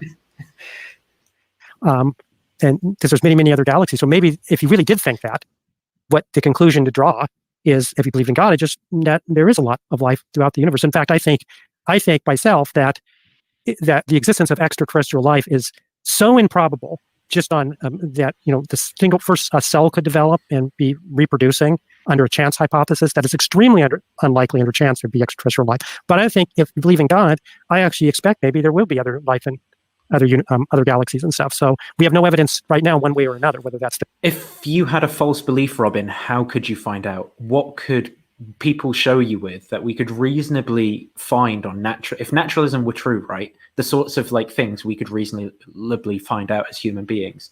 What could we find and show you that would disconfirm this belief if you had a false belief about this? Yeah, well, let me even extend that. What state of affairs could the universe be in such that it would be inconsistent or just very unlikely for that to have been created by God? It seems like whatever the universe is like, you just go say, oh, God wanted it that way. He felt like he freely exercised his will to create it that way. I just, even though the universe seems to be teeming with, or at least our local area, maybe the rest of the universe as well, is teeming with pointless suffering. They don't, and then all good gods supposedly created it. They don't see that as counter evidence. So it's not really clear to me what. I mean, to their credit, some theists do see that as counter evidence, just not sufficient. I think that's a more honest position. Yeah. But a lot of them just don't think it's relevant at all, or just has no weight as evidence. And it's hard to imagine what more relevant state of affair you could come up with. That and apparently bad design or mostly empty space. Like, I mean, the thing is, you could just come up with any justification you like. God has morally sufficient reasons that we don't know about. God likes empty universes. God made other universes. God likes black holes. God doesn't like black holes. Yeah. Whatever. You just have no idea. If nothing could disconfirm it in this way, like, why are we playing this game? Why not just say, I just think God exists and nothing is going to convince me otherwise? Like, why are we doing all this? Like, I mean, and this is what I mean. See, this is the fundamental problem that I see in a lot of theists and apologists and so forth. They think that when the atheist raises an objection and they can answer the objection by, oh no, God, and this is why it's this way. They think that many theists seem to think that is an adequate response, that sort of justifies their view. But that's actually not the point. The point is, I expect the theist to have a response to every single thing that I ever say against their viewpoint. The problem is not that there's no response. The problem is that they're all ad hoc. There's no reason to think that any of them are true more than the contrary or any other possibility. God resurrects Jesus. He doesn't resurrect Jesus. He creates the universe. He doesn't create the universe. He fine-tunes it. He doesn't fine-tune it. Lots of black holes, not many black holes. Lots of suffering, not much suffering. Literally any permutation. It's all could have a reason for it, could want it, could not want it. And that's why the hypothesis is bad. It's not bad because you can't come up with a reason. It's bad because you can so easily come up with reasons and there's no constraints on them. That makes a bad hypothesis. It's the same reason the invisible space unicorn is a bad hypothesis, because I can just invent anything I want about it and you can never disconfirm it, even in principle. That's why it's a bad explanation. Yeah, and it just doesn't tell you anything informative then, because it doesn't make any predictions, because it's not telling you. If it were telling you something, it doesn't rule anything out. It doesn't render things more likely or unlikely, and that's the whole point of an explanation. It's supposed to say these are more likely, these are less likely. If it can't do that, then it's a useless explanation. Throw it out. It doesn't do anything. The case. So let's suppose that's right. God would do it that way. It makes no sense, and you just should think that there is life in other galaxies. That's the way you should go. Yeah, I was going to say the same thing. If you check for yourself, how surprising is it that there would be no life, right, on theism? And if you think, well, yeah, that's so surprising, then you could think of the fine-tuning argument as evidence for life throughout the universe. But what I think we're not the only embodied conscious beings. I think there's many, many others. It might not be in this universe. It could be other universes. So I share a kind of similar intuition. It isn't just 5 billion human beings that they're only body conscious agents that God ever created in all eternity. That doesn't seem intuitively to make a lot of sense to me. So I basically agree with that intuition, but I just conclude there's probably a lot of other beings that I know nothing of. All right, let's move on. This is just unbelievable. He just admitted that he thinks there's probably a multiverse, right? That God created. Yeah. Sure, God could create that if he wants to. You could ask, why would he? But I think there are theological issues there. Does Jesus's atonement apply to all universes or even all galaxies in our universe? Because I thought it was supposed to be Jesus in every universe, for every possible type of organism. I guess anyway, but so I think there's an issue there. But putting that aside, because that's supposed to be universal, I thought. So maybe it only counts in our universe. Yeah. I don't even know. But imagine if you're an alien on in Andromeda and you're and you have Andromeda Christianity, but instead of Jesus rose for us, it's there's an alien in Milky Way and God manifested there. This is so ridiculous if you think about it. But maybe actually God simultaneously manifested in different beings, in different, you can come up with whatever you like. This is the problem. You can just concoct anything and it just becomes ad hoc. For me, it also sounds horrendous, this idea that there's all these other universes where there's alien holocausts happening and stuff, and this is all Yeah, like lovely- to glorify lovely thought God, as just well. so God can die once in that universe and like be like, everyone worship me, like, and now enjoy your like endless suffering, and then those of you who don't believe, your eternal suffering in the afterlife as well. Like, it's just such a mess as like a worldview. Yeah, so again, there's answers there, but they all seem pretty ad hoc and not very plausible. But also, just putting that aside, the theological issues, Collins just said he believes in a multiverse. So why can't I believe in a multiverse? They just have different constants. Like, what's the issue here? He thinks he has God in your multiverse. reasons for thinking that there's a multiverse. I'm just going to say, yeah, I think there are good reasons because of this, because of fine tuning. Okay, so there must be lots of different universes with different constants, and then we, of course, live in the one that happens to permit life. So why don't I just pull the same move that he just did here to respond to this issue that he felt? It just baffles me that he doesn't see that there's an exact mirror there that the naturalist could pull as well to account for the fine tuning. Yeah, your multiverse is the bad one though, rather than the good multiverse. It's like slavery, you know, like that's the bad slavery, but the biblical slavery is the good slavery. It's good when God's involved. Your multiverses belong to us. Yeah. Tuned for black holes. There's so much black holes in the universe. It seems the universe is fine-tuned for black holes. Okay, well that, so you could try to, let's suppose you tried to run a fine-tuning argument for black holes. You'd say everything has to be adjusted just right in the universe in order for black holes to exist. So you have to be just the right values of the constants. Let's suppose you could get that going. So then there's a fine-tuning for black holes. But then in order to have any kind of argument for anything, you would have to have another hypothesis. Again, I think this actually, I'm just thinking, right? So I think what he's saying here is, yeah, in order to have black holes, right, all these constants have to be fine-tuned. So you need God still. But it's like, again, you just take any feature, as long as there's anything, right? As long as there's anything, he's going to say, well, think of all the different ways that the universe could be combined that wouldn't lead to this. Like, this is so improbable. So you need God. It's like, again, like any feature of reality that you would find, like a universe with just like a single atom or whatever, or like a universe that rips itself apart. It's like, well, yeah, like they had the constants, they had to be just this way in order to permit that to happen. Yeah, so there's a question is whether there's an independent reason for singling out or identifying those particular types of universes as being sort of relevant to God. And I think he's going to discuss that. So let's hear what he has to say. Okay, right, yeah. I'm getting frustrated at this point, so I'm being uncharitable. That's probably, yeah. Hypothesis under which it wasn't unlikely it would be fine-tuned for black holes. But you don't have that. So they'd have two things they'd have to fill in, just the equivalent of the actual fine-tuning argument. They'd have to fill in that parameters and various things had to be adjusted just right for black holes. And then they'd have to have another argument they would fill in that, let's say, God designed the universe for black holes. And then they'd have to argue that in all good God, that there's some great good realized by there being black holes. And hence, we conclude that God designed the universe for black holes, whatever their other explanation for why they're black holes are. Well, here's a possible hypothesis. So you have a being, maybe it's not God, maybe it's just someone else who likes black holes. Yeah, but then why would it like black holes versus everything else? It's like explaining, somebody wins the lottery. Oh, the lottery commissioner rigged it for that person. But in order for that to work, because it's so unlikely, like it was a 10 million ticket lottery and a single person wins, one hypothesis is that it was the lottery commissioner rigged it in favor of that person that won. But why would the lottery commissioner rig it in favor of that person that won versus all the other people that bought tickets? So that probability is going to be really low, unless you can find some connection between who won and the lottery commissioner. Let's suppose the lottery commissioner's sister won. Then it would count as evidence that it was rigged in favor of, his sister. That's interesting.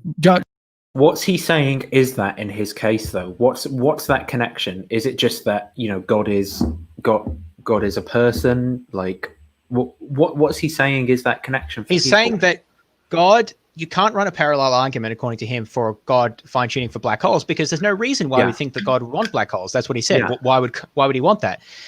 But he doesn't seem to realize that we can apply that to why would he want embodied agents. So I have a quote that I want to read here. Now, interestingly, I'm going to share this because I think it's an excellent paper. Unfortunately, I could only find a kind of a lame formatted copy.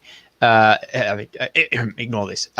So this is called How Not to Be Generous to Fine-Tuning Skeptics. And actually, Luke mentioned this in the video that we're coming up to. And I thought it was written by a fine-tuning proponent, but it's actually written by a skeptic. So I don't entirely understand. I mean, maybe Luke was just referring to this. I don't know. But I mean, it's a great paper, so have a look at it. But this is the point that I think is the strongest here. So let's read this paragraph here. Even if the fine-tuning skeptics are moral realists of some sort, so okay, I'm a moral realist, so let's go ahead. there are still serious questions about exactly what feature or features bear the weight of objective value in the fine-tuning argument. Is it materiality or physicality that makes some possible creations better than others? It is hard to see how mere physicality could set one possible creation apart from the rest. A universe that recollapsed a microsecond after the Big Bang would be physical, but that alone does not make it worth creating. Is it physical life that is intrinsically valuable? Bacteria are physical life forms, but being a reality such that bacteria might arise in does not seem to be a particularly good-making feature of a possible creation. Is it intelligent or conscious physical life that is particularly worthy of creation? In that case, though, it seems that it is intelligence or consciousness, not physicality or animation, that is doing the heavy lifting. Why think intelligence is morally valuable if it is embodied? And then it goes on to say God had other options as well. He could have made Berkeley right in making us basically immaterial minds and idealism being true. And so he goes on about that. Yeah, so I think that's fine. So the point here is that as that article makes, I think, the point extremely well, why is it exactly that if God is making a universe because it's a good universe to make, morally speaking, that he's going to pick a universe that has embodied agents in it? What's good about being embodied? That's not anything that's accepted ethically as being particularly significant. It seems that it's the consciousness or the agency, perhaps, that's morally significant. What does the embodied add to anything? As noted, God could have just made immaterial minds, like Berkeley notes. Or you mentioned a couple of these under the exotic forms of life. There's different formulations of this. What did you say again? So panpsychism would be one, where everything is conscious. Monism, or forms of functionalism that are instantiated in completely different and foreign ways. There is another article which is called Divine Fine-Tuning versus Electrons in Love, which is a fantastic paper, which makes a very similar point.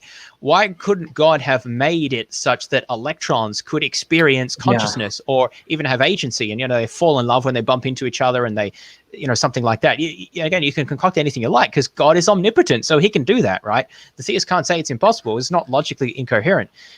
So the question is, why is God focused on? Why does he like embodied moral agents? Why not all of these other types of consciousness or intelligence or experience of other forms?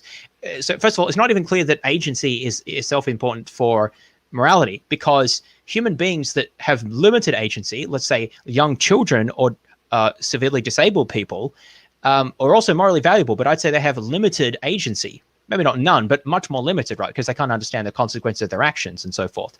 Likewise, animals have limited or if no agency, but if they can experience pleasure and pain, then I think they still have moral value. So I'm already not on board with this idea that it's agency that's important. Maybe it's something that matters, but I don't think it's the only thing that matters. And then there's the whole physicality issue. Well, what does that have to do with anything? If an electron or a gaseous cloud or indeed a Russellian monad or a Berkeleyan idea or a set of ideas or whatever you call it, if those things can experience and pleasure and pain or have goals or intentionality or whatever it is exactly, then those things are plausibly morally valuable, just as if not more than embodied agents. So I want to know, Collins, why is it that God has a preference for a reason to create embodied conscious agents, embodied moral agents? Why is that specified or in primate form as well? Well, he doesn't say that it has to be in primate form, which raises the number of possibilities. But I mean, he then wants to expand it to you have to have science and technology as well, which, again, I don't even know how you get that in addition to what we've already said. But I just think he poo-poos the idea of why would God want black holes, but just doesn't see why would God want embodied moral agents? Why agency? Why is that the locus of morality? I don't think it is. And why embodied? Where does that come from? Why not other forms of life? So this is a massive gaping hole in the fine-tuning argument. Now, in my book, I sort of talk about this, but I don't explicitly formulate it quite in those terms. Basically, I just sort of assume that it's taken as a premise that God has a reason to create a physical universe that can have life in it. But it's the same question there. Suppose you just assert that as a premise. Why think that? It seems quite implausible that God has this very specific motivation, because it's not just that God exists, it's also that he has this very specific motivation. And the reason I responded to this form of the argument is because Craig doesn't argue that God created the universe because it was morally valuable to do that, because it's not going to work for Craig's moral argument. So Craig doesn't make the same argument, so I don't discuss it in my book because it's a response to Craig. But I think that this alternative formulation, which is trying to appeal to some moral value that's instantiated by God's creative power, just really faces this massive objection as to why we should think that that's the basis for moral value, or why God couldn't have actualized it in other ways. Yeah, and CJ raises, isn't God supposed to be an unembodied mind and a significant moral agent? If yes, then the body seems unimportant, or at least the body isn't a necessary condition. Yeah, it's irrelevant. And these articles that I mentioned, by the way, sorry, because this is such a key point, they actually mentioned that there's even more options that God could have. So there's all of the possibilities for a fine-tuned universe that has embodied life, but there's also many other possibilities. It seems a vaster array of possibilities where there's no fine-tuned universe, but you still have life. So so you still have agentic life. So I just gave the example of the electrons in love. Another one would be if God made idealism true, so that we're just disembodied, or some sort of substance dualism, perhaps. There's yet another possibility that God just creates the universe such that it's not fine-tuned for life. Life is actually physically impossible in that universe. And yet it exists anyway, because God is not bound by what's physically possible. He can do anything, right?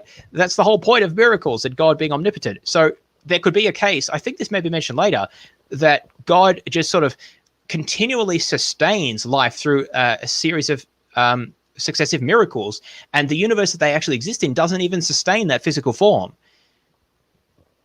So there's just absolute complete lack of justification for why God has chosen to bring about this particular thing, and why he's chosen to do it in this particular way. Shall we continue on with Let's keep the going. video? Josh, what are your thoughts on that? Would you say, because it almost seems like we're talking about a theory that's more complicated when you add something like this being cares about this. That seems to make the theory more complicated, and maybe that's what's sort of driving the lower prior probability.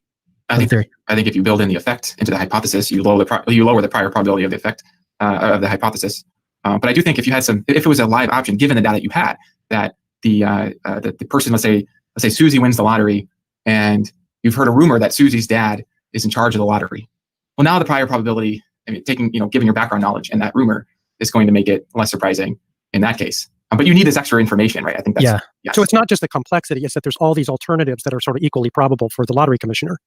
That the lottery commissioner, there's no reason. There's no, it was Jane Berkowitz who won, let's say, and there's no special connection between the lottery commissioner and Jane Berkowitz. Why her versus Robin Collins or Josh Rasmussen?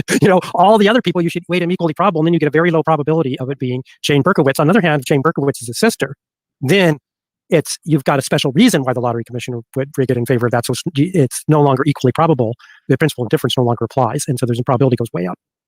All right, let's keep moving on here. So the next one is not certain, therefore it fails. Basically, the tiny chance that it happened naturally means that we can't be certain that God caused it. We skip to 119. This is kind of boring. It's just faff.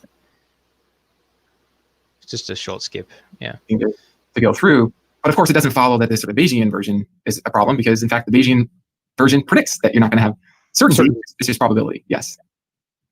All right, moving on. This one is God of the gaps. The fine-tuning argument falls squarely under the argument from incredulity or divine fallacy. That's the first time I've heard that one. Basically, this fallacy is an assertion that because you cannot understand or imagine another way to do it, you insert God as the answer in this case, God of the gaps. Yeah, it's a judgment of probability, not because you can't understand another way of doing it. And historically, God of the gaps is an attempt to explain processes in the world that you couldn't explain. Let's say sunspots, earthquakes, disease, whatever it was, by invoking God as the explanation instead of a natural process. And I think a good analogy to see the differences is a clock analogy. Let's suppose there's little beings in a clock. And they want to know why the hands move the way they do, and why and if I do this, the alarm goes off. But the scientific explanation of that would be, in terms of talking about old-fashioned clocks here, the gears and springs and things like that in the clock. Okay. And so if you invoked some being and said, it's some being shoved the hands this way and that way, that would be a kind of God of the gaps explanation. But it'd be perfectly appropriate. It wouldn't be a God of the gaps explanation if you said, well, why is there a clock at all? And why does it have this structure? Then you would have to invoke something outside of the clock. Namely, human beings, they have these purposes for creating a clock like this in order to tell time, wake them up in the morning, and so forth. So likewise with the universe, we're not invoking God to explain some process within the universe. It's why there's this universe at all, and why does it have this structure? I like that analogy a lot. What are your thoughts, Josh? I have nothing to add. That was good. Okay.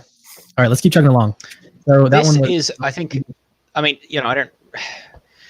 I don't really care about the whole watchmaker thing, but this claim at the end there that Collins made, that we're not invoking God to explain something within the universe. I would like to ask, are the constants of physics part of the universe?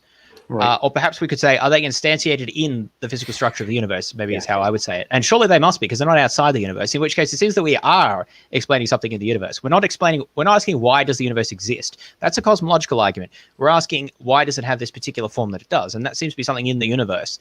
So I mean, maybe you can equivocate on exactly what that means there, but I just feel like this is too flippant as it is. It really feels like a God of the gaps argument to me. I should say the original term, the original way in that's used has changed, but these days the sort of colloquial usage is just that there's something we don't know, we're going to say God did it as an explanation. That's how it's typically used, and I think that's a classic instance of what's happening here, because we don't know why the cosmological constant has the value that it does when it seems that it could have lots of others, and it just seems very precisely fit. Or we don't know why the proton masses are the way they are, or strength of gravity, or whatever it is, and we're just going to say God did it. Isn't that classic God of the gaps? Like, I'm going to say, let's wait to see if we can figure out a scientific explanation, because we have for many things in the past. So I'm going to put my money on that. That's probably what we're going to do. And in the meantime, we say, I don't know, but probably we'll work it out. So I just think this is God of the gaps. It's saying that there's something in the universe that's discovered scientifically, but there's gaps in our knowledge, and it's trying to fill it with God. To me, that's a pretty clear case of the colloquial usage, at least, of God of the gaps. Maybe not the original usage, but anyway, I mean, whether it is or not is not that relevant, because you just might say, well, okay, maybe it's God of the gaps, but it's just a good usage of it. So, I mean, at the end of the day, it doesn't matter that much, but I just think it's a bit flippant to just deny that when it seems like that's sort of exactly what it is. I don't know. Yeah, I find this really like other things like spontaneous generation, where it's like, so at one point of time, people used to think that there was spontaneous generation where, like, for some reason, light and oxygen just like created little creatures when it like hit stuff. And then there was like, it was seemingly falsified by this one guy who did the experiment with like meat, where he put like some meat in jars and in other places, and then the meat that was sealed didn't develop maggots and the other meat did. And then they just like changed the explanation of like how spontaneous generation occurred, just changed. So it was like, oh, well, they didn't have this condition in the jars, which is why spontaneous generation didn't occur, but that's actually still what's going on. And then Louis Pasteur came along and did, I forget the exact nature of his experiments, but obviously the process of pasteurization came about as a result of it.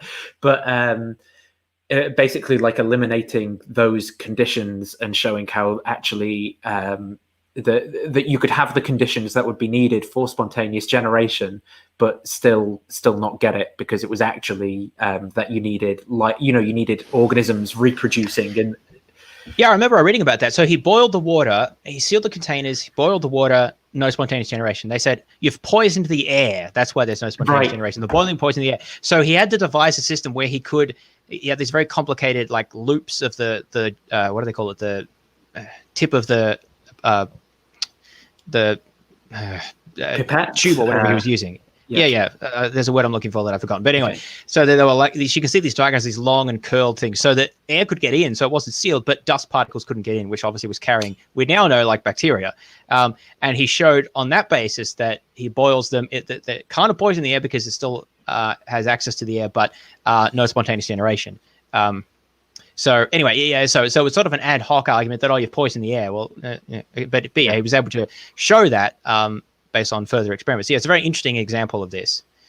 Yeah, and also, classic God of the gaps. They thought of exactly. Just in terms of the reasoning, it's like whack-a-mole, like like it sticks its head up somewhere, you like smack it down, and it just pops up somewhere else, and there's like nothing you can do. And well, the thing is, science will never be complete. I think almost certainly it will never be complete. So there'll always be gaps, and we'll always try to fill them with something. And hopefully we'll get to the stage where people don't feel that need anymore. The gaps are sufficiently small and uninteresting from ordinary people's point of view.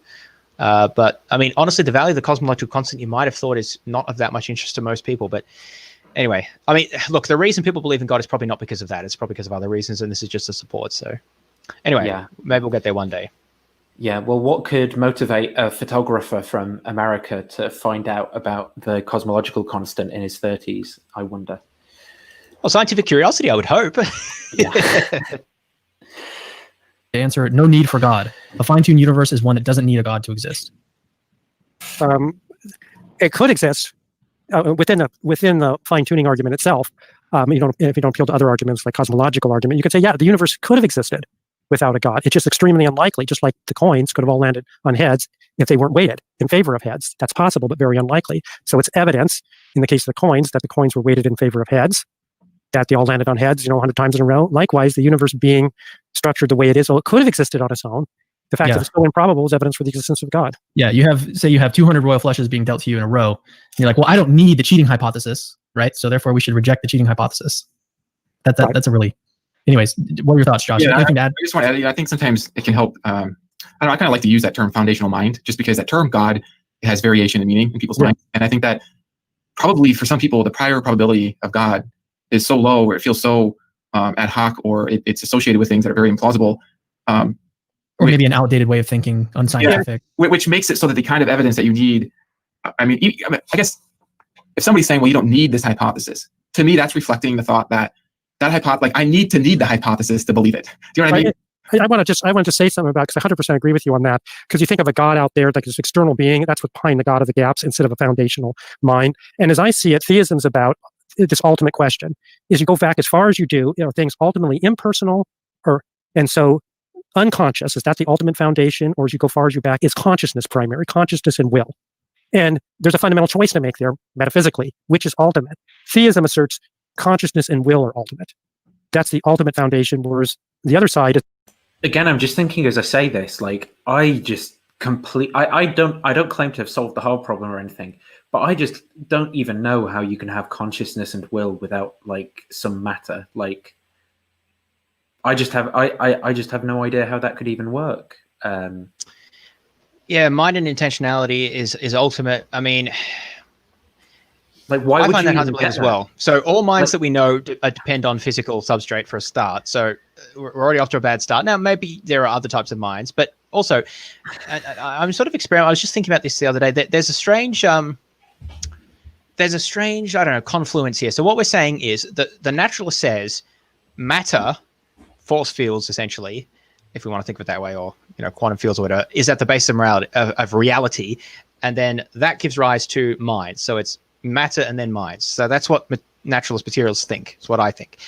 What the theists think, or at least many theists think, that minds and intentionality is at the basis of reality. That produced matter and materiality, which then gave rise to minds.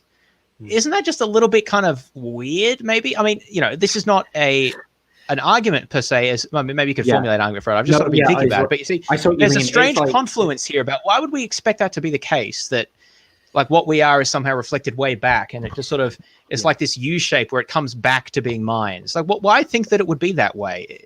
It just seems a little suspicious. Yeah, it's kind of like say, I'm trying to think of an analogy that isn't just completely bizarre and weird. It's sort of like I'm a person who's in a house, and then I'm like, oh, I want a house.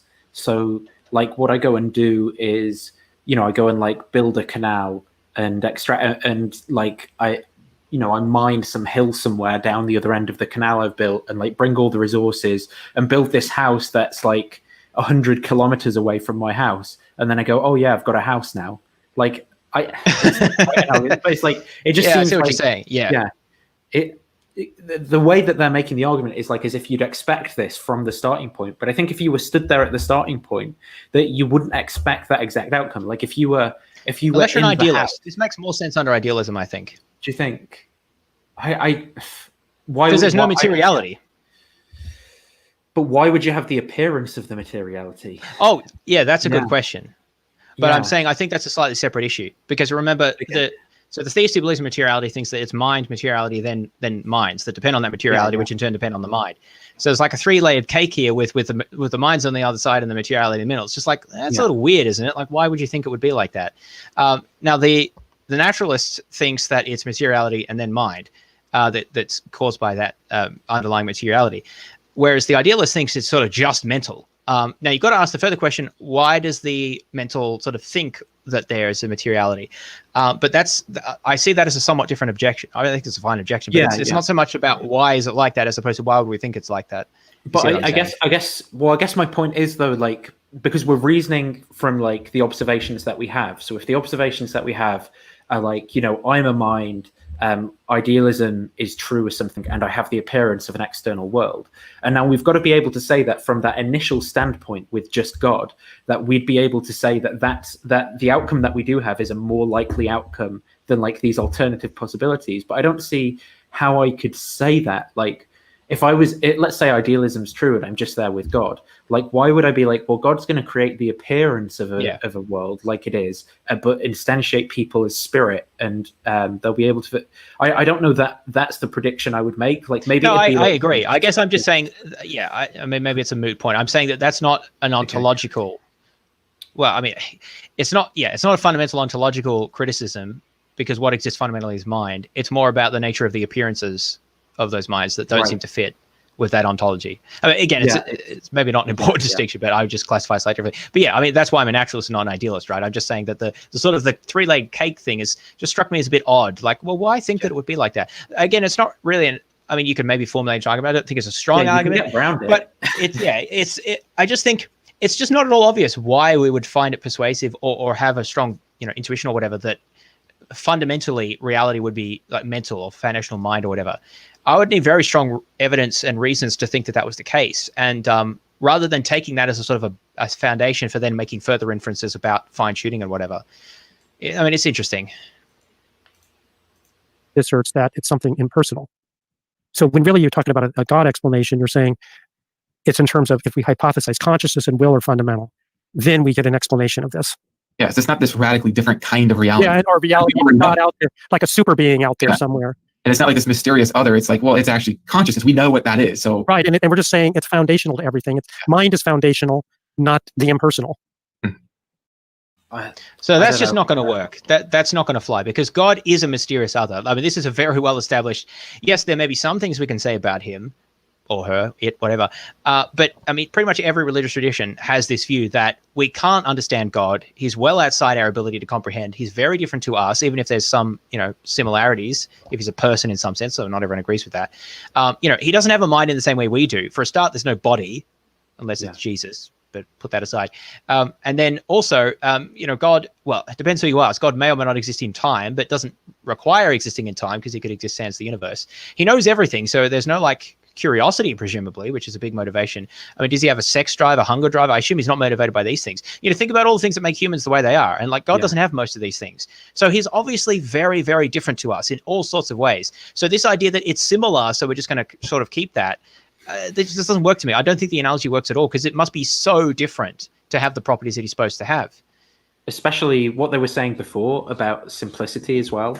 I can't say my mind has no parts, has no properties, is completely simple. All the attributes of it, my understanding of how to drive is the same as my understanding of how to write is the same as I can't.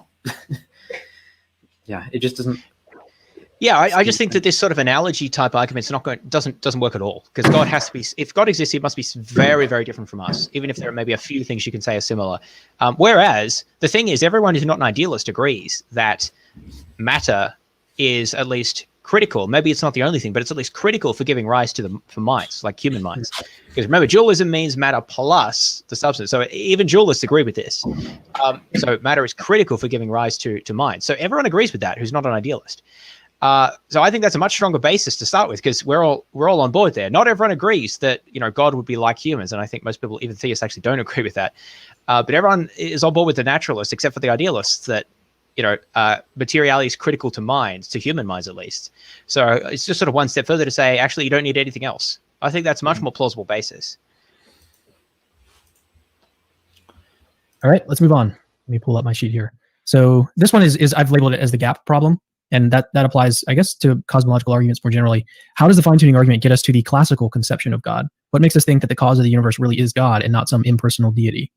Okay, so here I would say you have to have, if you're going to explain the fine-tuning, it has to be under your basic conception of God. God has to have a reason to bring about the fine tuning, and it can't be an arbitrary reason. It has to be a reason that's somehow connected deeply in to God, that God's other attributes. So goodness provides that reason. Why is goodness so important? You might say, well, isn't that an arbitrary attribute? Why have God good versus God indifferent? Well, first of all, an indifferent God's not going to do it, because it'll give you no reason why God would create a fine-tuned universe versus all the other possibilities. So your goodness is going to be better than indifference. But why would a being like God have to be all good? Well, here I think, this is Swinburne's kind of argument, I think it's right on, is the good is the only property that is self-motivating. I mean, this is a thesis going back to Plato. Why don't people do good? It's either because they're ignorant of the good, or because they have some... I just want to say, does Robin Collins believe in eternal conscious torment, or is he a universalist? Do we know? I have no idea. I could hazard a guess. Yeah, I'm just saying, like, how, if he's going to make this case, how the hell does he reconcile that with a just God sending people to hell? Like, who on earth would choose not God if God is goodness itself, right? If they were aware of all the relevant facts, if good is intrinsically motivating in this way, it's just so many plot holes. So this is a problematic view. I mean, that's one of the reasons you've mentioned, right? Yeah, it just doesn't seem to work. So he said, according to Romans 1, everyone actually knows the good. I mean, knows God and his, what do they say, his divinity or something. So that's equivalent to knowing the good. So everyone knows the good. Good is self-motivating. Why doesn't everyone follow God?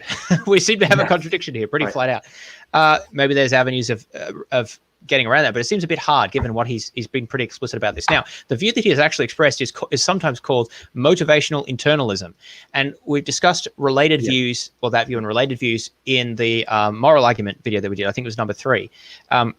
It's related to reasons internalism, but slightly different. So motivationalist internalism is the view that Collins just expressed there. That is, it is to say that knowing the good is self-motivating. If I know what's good, I will automatically, by virtue of knowing it, be motivated to act in accordance with it. Yeah. And if someone's not motivated, it means that they don't actually know. Maybe they know at some intellect, but they don't really know. Like, they only know at a superficial level, or they think they know, but they don't really, kind of thing.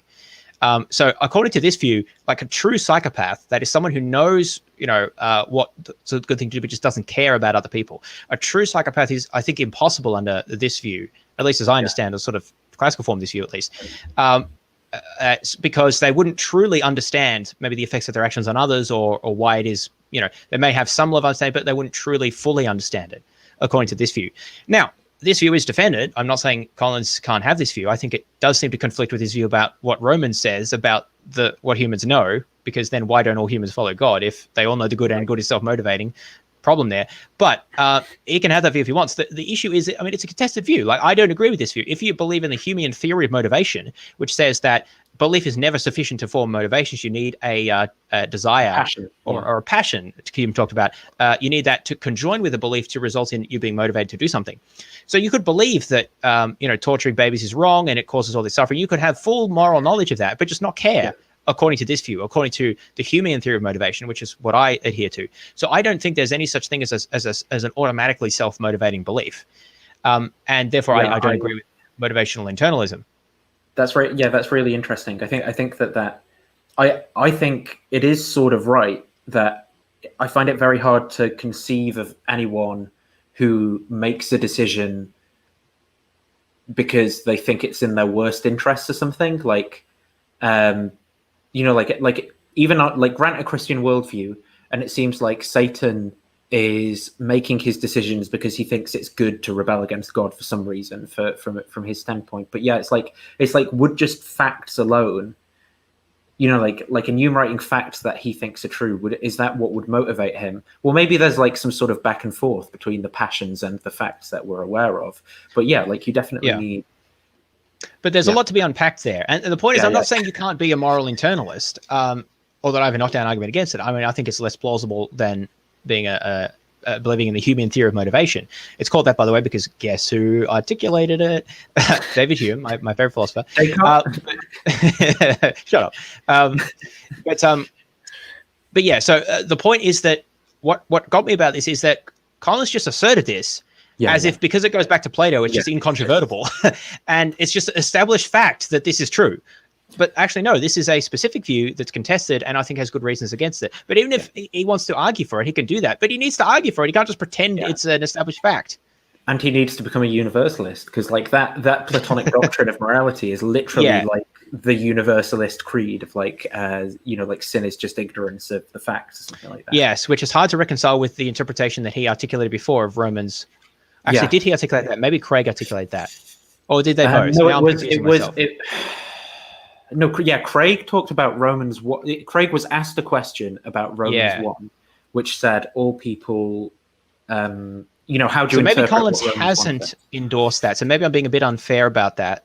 However, if he does hold to that interpretation, and I suspect that he might, so I might need to soften my claim there. If he hasn't actually endorsed that, I apologize, because I did get that muddled. But if he does hold to that interpretation, and I suspect that he might, then that does pose a problem. And it poses an issue for someone like Craig, of course, if he wants to use this same retort.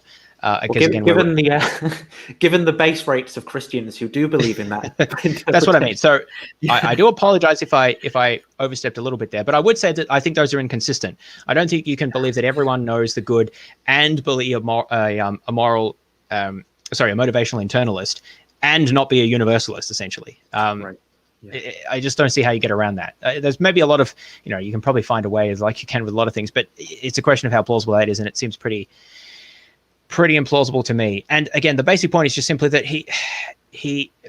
Collins needs to argue for his assertions and not just present them as if they're indubitable facts. Yeah. Countervailing desire, because if you recognize something as good, that itself gives you a motivation for bringing it about. No other properties like that. If you recognize something is round, that gives you no motivation for bringing it about. Maybe the only other property like that is beauty, but beauty and goodness are very closely connected. So if you think there is such a thing as goodness, there is a property of some things are better than others. God is omniscient, then God would have a non-arbitrary reason for bringing about things that have value, both aesthetically and morally. And it's like, again, the assertions just pour out here. Yeah, like I look outside, right, and I see some horrendous like Soviet-style block with people in it who are probably living paycheck to paycheck, who, and like the building's like crumbling and not maintained properly. And then there's a bunch of like pigeons on the roofs of the buildings that go around, like they barely survive. Everyone hates them. The street cats kill them. And that, like they've all got like mangy feet because their genetics are messed up. It's like, is it so God with his foreknowledge, does he really like look at that and go, yeah, this is worth it. Like, this is good. I'm just going to be motivated by how good all these diseased pigeons on the roofs are to create like morally sufficient reasons, fall of Adam, blah, blah, blah. Yeah. I mean, again, how plausible is this worldview when you consider all of these aspects of it? Just the implausibilities, I think, multiply here. Also, I was going to say about that. Oh, yes. Collins here is not just asserting motivational internalism. He's actually making a stronger claim that those are the only that moral facts are the only type of facts that are, or beliefs, I should say, moral beliefs are the only type of beliefs that are like this. But it's not at all clear to me. I mean, you might argue that, yeah, but also, is beauty and morality really closely related? That seems to be another assertion. Yeah. I don't have a strong view about that, but it's just not clear to me. But putting that aside, I mean, what about self-interest? If you believe something is in your self-interest, is that not potentially self-motivating? I mean, maybe there's things you could say about that, but it's not at all clear that it's the only thing that's self-motivating. So suppose I'm evil. Suppose I have an anti-God. I'm an evil God. Does that not motivate me to create a universe that has lots of suffering in it? Because I just love experiencing, I'm motivated to have as much suffering as possible. Like, couldn't you just flip this around and make the case there? Unless you just want to assert, no, that's actually not self-motivating. But why think that? Like, it's just arbitrarily asserting that it's self-motivating and it's the only thing that's self-motivating. Where does this come from? Right, shall we? I'm just thinking. Time-wise, shall we try and get through this as soon as possible to get into the Luke Barnes stuff, just so as we're not. Yeah, there's a bit we can skip later. I mean, this is a particularly important point. So yeah, I'll mention where we can do some skips. Cool.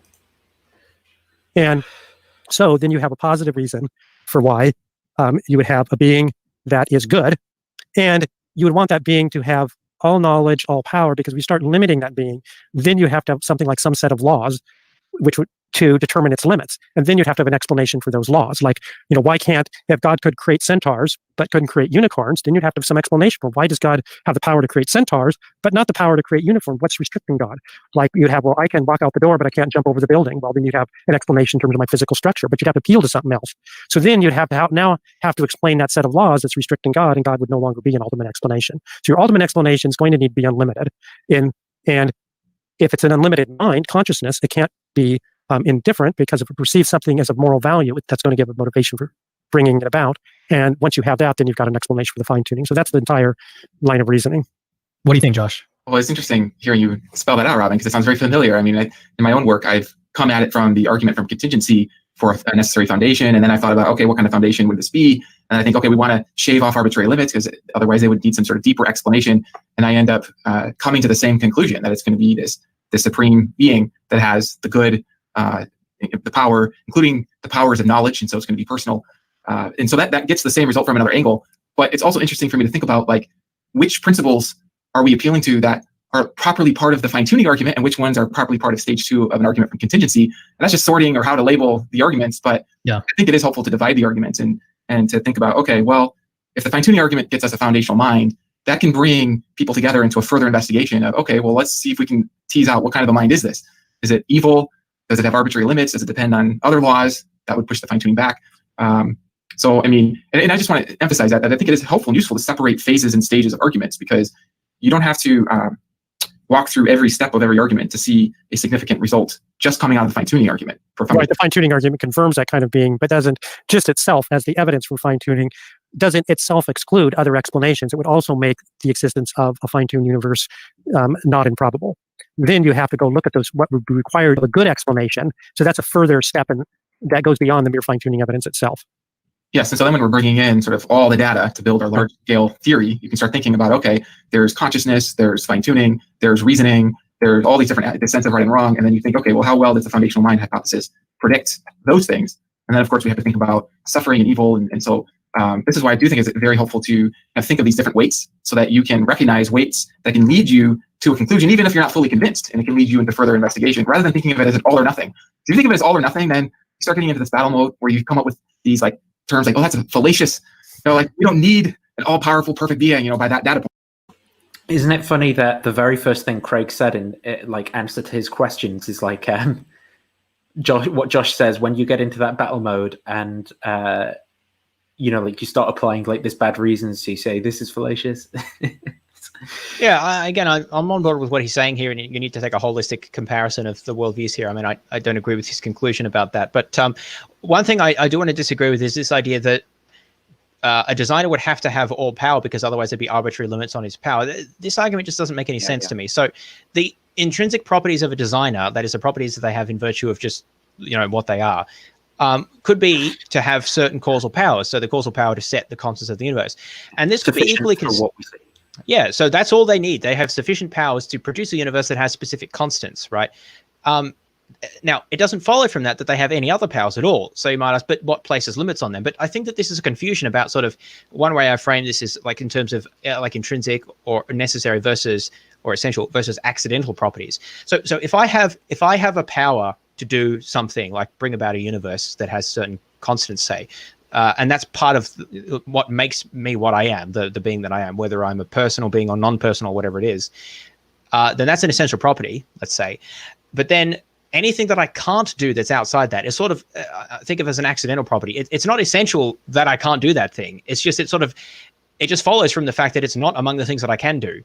It's not like you need to arbitrarily ad hoc say, oh, by the way, you can't do this and you can't do this and you can't do that. And I'm like, well, why can't I do those things? It's just because I lack the causal ability to bring those things into actuality, right? So I just don't quite see how you have to think of this as ad hoc. It's purely saying that all that we actually need to postulate for a designer is sufficient power to bring about a specific type of things. For example, you might be able to create a universe that has any constants you like, but not be able to do any miracle inside that universe once it exists, because that's a totally different thing, right? That's a totally different type of causal effect to bring about. So it's not arbitrary to say that we could have a being that could create a universe but not intervene inside the universe once it's created. And that's not an arbitrary limit. It's just saying that it's necessary postulate, we're trying to say what could give rise to this. Okay, so we'll say that it necessarily has these powers to account for the universe, but it doesn't follow that it needs to have any additional powers. That's not an ad hoc assertion of limitations. It's just saying that it just sort of an accidental fact that it doesn't possess other things, that there will be these limits on it. So it feels like that they're talking about limits as if they're positive things that you have just sort of arbitrarily, but it's really just the lack of, not like you don't have the ability to do this or to do that. Because that's not how we think about limits. It's not like there's some property that I have that prevents me from jumping to the moon. It's that I lack the requisite causal powers to bring out that effect. It's not that I have a lack of a particular thing that's a limit placed on me from anything outside. I just don't possess the relevant properties. So I just think about this differently. I just don't see why a designer would need to be all powerful. They would just need to be able to bring about the right sort of universes, and maybe they couldn't intervene in the universe at all, or maybe they're not all good. There's other possibilities here that I think are just being rejected without sufficient justification. Points like, yeah, I mean, we don't need that, right? But it can be a weight that can lead us into a direction. So what you're trying to do is the objector getting into their mind and seeing what's good about the objection. Yes. Where the objection is right, what is the insight, and then tease that out to move things forward. Yes, and what's good about the objector, like seeking truths and recognizing, I think it takes a mature mind to recognize some weights of evidence against the view you have. Right. And that's part of truth seeking and truth finding. Okay, so let's move on. We have about 15 minutes left, and sorry, we just have to congratulate Joss there, because this is exactly what we're saying. Yes, you try to find what's good in the objection and the objector. You try to steelman it. You try to see how you can learn from that. That's what we try to do here as well. So I commend him for that. It's interesting that like Robin seems like this is almost novel to him. It's like, so that's what you're doing, huh? Interesting. Like, this has never come to his mind before. It's just like, yeah. This one is one that pops up every now and then. It's basically in the category, God doesn't need to do any fine tuning. And it goes like this: God doesn't need to fine tune the universe to create life. Therefore, it isn't an argument for God. God could create and sustain life no matter what the nature of the universe and its constants. So I suppose God could, just by a continual set of miracles, keep life going, and there wouldn't be any underlying laws of nature. Why is he saying a continual set of miracles other than like a different set of physical laws? Okay, well, so the objection I hear, that as I understand it, is something I mentioned before. Then instead of fine-tuning a universe, God could create a universe that is inhospitable to life on the basis of the physical laws or constants in that universe, but there still could be life in that universe because God's not restricted by what's physically possible. So that would be a miracle, something that exists or occurs, but is not physically possible in those laws, right? So that would have to be a miracle. And it would have to be a continuous set of miracles, I guess, because otherwise the laws would prevent that thing from existing. And so it would just, cease to exist. I think that's the idea. So, but I mean, this is the point I made before. Why doesn't God just miracle up life? Why does he need it to be physically produced by a set of, law-like causes that exist in a physical substrate? So let's hear what he has to say about why he thinks that should be the case. That did that. So my question is, how is that at all different from what the theist sort of already believes about what's happening with God constantly sort of sustaining existence and keeping the laws of nature into play? Why isn't the universe described by complete chaos? Like, it seems like it's almost the exact same hypothesis. Like, God is basically the one that's keeping the laws of nature in play. Well, here I was taking him to saying there is no laws of nature because that's what required fine tuning, right? There is no set of laws of nature that are doing it. It's just but what are the laws of nature other than just descriptions of the way that the world is sort of operating? Well, I think they're God sustaining activity, how God sustains the causal power. So I mean, that's my view. God is sustaining it, but here it's God does it directly, so you can't find an order in the way God does it. So you're hypothesizing life without being able to find order in your environment, because when you start finding order, you're finding laws. And then, so I think that's where the hypothesis is going. I mean, the way I initially interpret it as saying, but then I think there's reasons why God would want to create a universe that had predictable order, partly for we can have free will. If we couldn't predict anything, we couldn't really be much of agents at all. So it makes sense that there'd be a predictable world, and a predictable world is one with laws. And then when you want oh boy, there's so much there. So this is why I wanted to go through this, because this is, I mean, he's answering the objections and not just avoiding them. I just think they're really bad answers. Okay, let's talk about this. So first of all, there was just so many things here.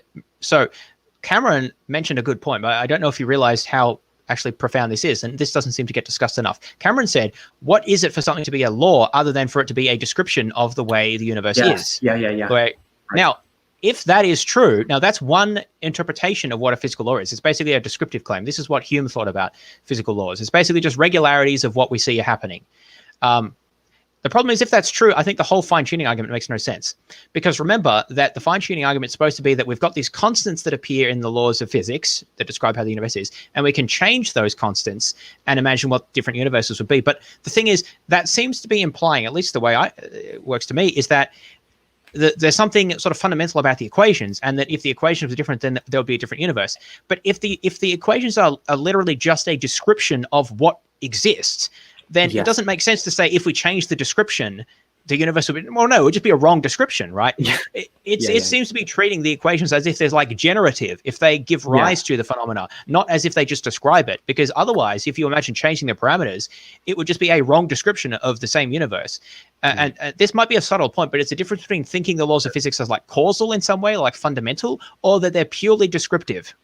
Well, this was. Do you remember before when I said like you can imagine changing the numeral in your head really easily, but it's like, well, what does that numeral actually represent though? Oh, like, right. Yes, exactly. That's a good point. So if that number is some sort of fundamental causative, I mean, the number itself, it's not going to cause something, but the number may represent some bit of reality or whatever, some aspect of a field or property of a particle or something that causes things. And if you change that, then different things are caused to happen, right? That is, I think then the fine-tuning argument makes sense.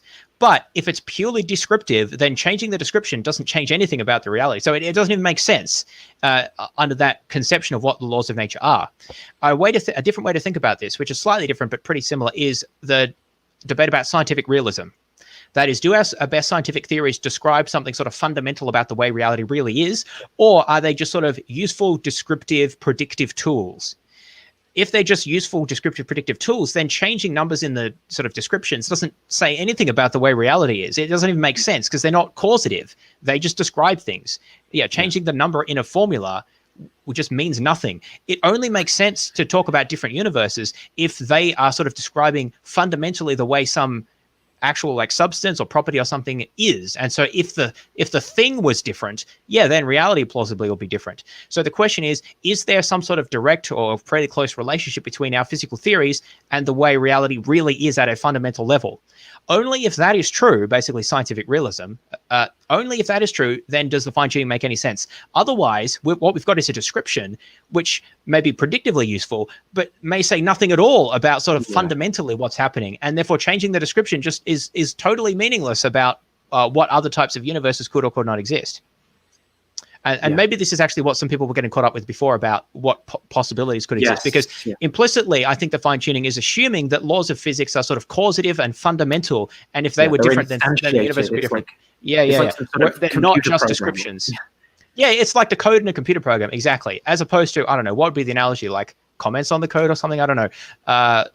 Pseudocode description of what it is. I'm not sure what the analogy. Like a map and a territory, because that's like the fallacy. I was just trying to relate it to the code, but a description of what the code is doing as opposed to the code itself. Think about it that way. Are the laws of physics descriptions of what the code is doing? In which case, changing the description doesn't mean anything at all.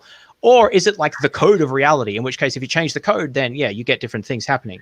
Someone's asking in the comments, am I a scientific realist? Yes, I am. So for me, I think that the laws of physics, I mean, not necessarily the ones we know now. So a completed sort of laws of physics would be descriptive of fundamental physics. So yes. So all I'm saying, though, is that this is I think, powerful objection to this argument. Because suppose that I was faced with two alternatives. Either I accept theism or abandon scientific realism and adopt instrumentalism. I'm more likely to abandon scientific realism than believe in, a divine simplicity and all this other stuff that we've gone on about for all these hours. That's just super implausible, right? So even though I am a scientific realist, I mean, I don't think that fine-tuning is a barrier to that. But if you did, I think it would just be, if you couldn't find any other way to respond to the fine-tuning argument, I think a plausible option is just to deny that the laws of nature are like code that determines reality. You just think that they're a map that describes a territory. But doesn't necessarily like cause it in a sort of a deep way or refer directly to the way it is fundamentally. I mean, Maverick, you can be a realist and an empiricist. Anyway, maybe I shouldn't go there, but they're not inconsistent. What was I saying there? So this was just the first part about the nature of the laws, right? So if the laws are purely descriptive, then I don't think fine-tuning really works. Because it just doesn't make sense to change the constants and nothing would change. But then there's a further issue, which is, I've forgotten even what that was. after we went all about that. Oh yeah, so why does God bother fine-tuning the universe? Why doesn't he just miracle it up? So the answer that Collins gave is that we need to have regularity to the way the universe works, because otherwise we couldn't be moral agents, because he says to be a moral agent means you can sort of predict the consequence of your actions and act accordingly. So there needs to be regularity to be moral agents, which is what's morally valuable. Now, again, so many assumptions built in here. Why do moral agents need to be able to predict the consequences of their actions? Couldn't a moral agent be just someone who always chooses to do the right action in accordance with whatever the divine mandate is, or maybe with whatever the categorical imperative is? But what I'm saying is this appears to be a highly consequentialist notion of what it is to act morally, is to look at the consequences and then pick the one that brings about the greatest good. I mean, I'm actually a consequentialist, but again, if I was faced with this, I would probably just say, well, maybe consequentialist is not the right option here. And Collins doesn't even seem to acknowledge this, that it's only a particular view of morality which says that you need to peer into the future, look at the consequences, weigh them up, and then choose your action on the basis of that. And that's what it is to be moral. It could just be following a rule, which doesn't necessarily say anything about having to look into the future. Or it could be being virtuous, which again doesn't necessarily say anything about predicting the future, in any reliable way, at least. Now, you might say an agent has to have some degree of control or access to the future, but the point is it's just not obvious that it has anything to do with being a moral agent in a way, because why does prediction of the future have anything intrinsically to do with choosing the morally good thing? Only if you assume a particular ethical theory, it seems to me, does that follow. And Collins doesn't even acknowledge that at all. Also, why do we need a physical reality for there to be regularity? God could miracle up regularity, or it could be non-physical and still be regular. I mean, is there not regularity to like immaterial spirits and like angels and demons? Like, why do you need laws to have regularity? It could just be all miracled up, or it could be immaterial. It just pushes the question back. Well, for a lot of theists, God is sustaining the regularity. Like, that's why there is regularity. Yeah, that's what they mention. And then so what are the laws of physics even doing? It seems that it's just God all the way down anyway. Why doesn't he just do this? But it is God's miracles. The regularity is God's miracles. It's just he's miracling in that particular way. He is miracling it, yeah. So the issue with that is that, well, first of all, it seems to mean that there seems to be an overdetermination problem. Are the laws of physics causing things that happen, or is God causing it?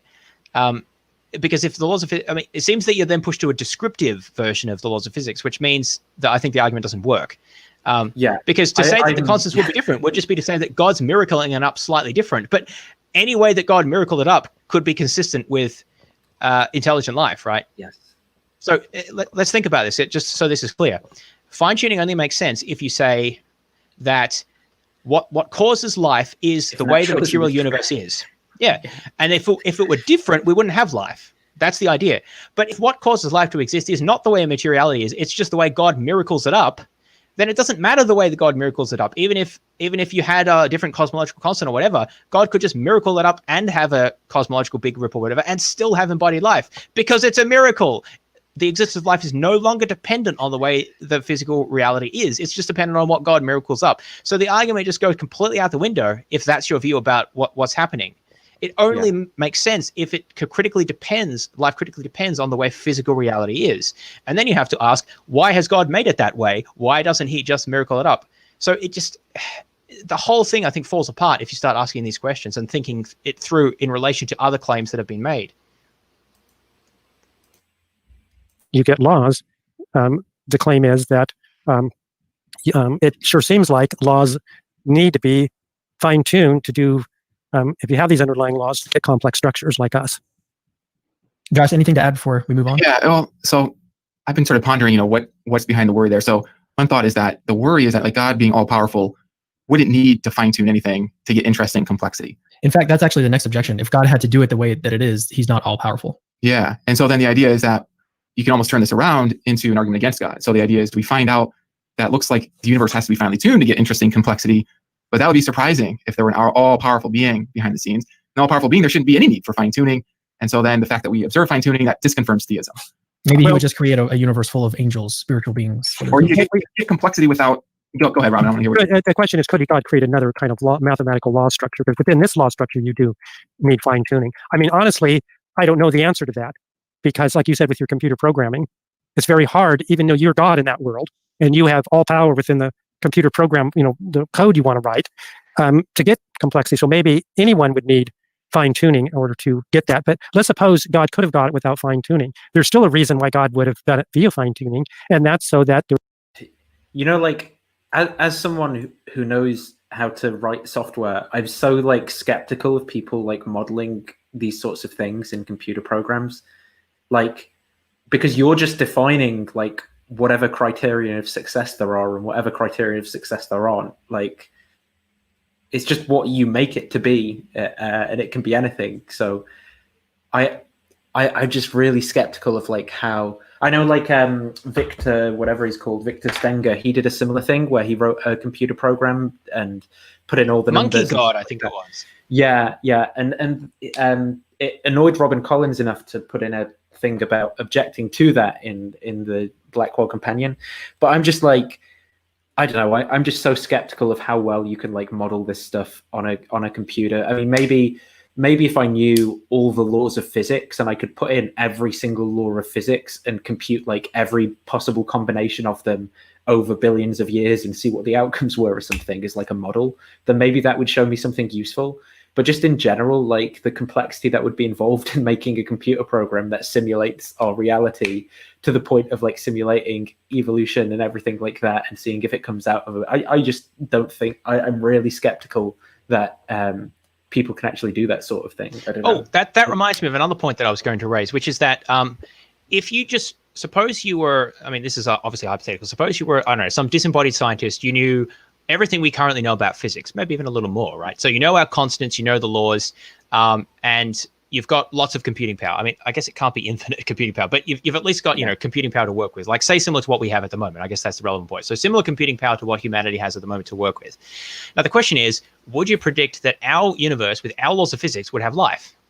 I don't think you would. Because it's so complicated. You have to get to carbon, because we don't know how life emerged, right? I mean, there are theories, and I don't think the origin of life arguments work, but we don't have enough to like just go as a deductive, like, oh, we just know that carbon would give rise to, organic molecules, which then would form in a particular way and form a cell, and then evolution. There's no way I think that you would predict that just knowing the laws, which raises the question, how do we think we can make this prediction about other universes just knowing the laws and the constants?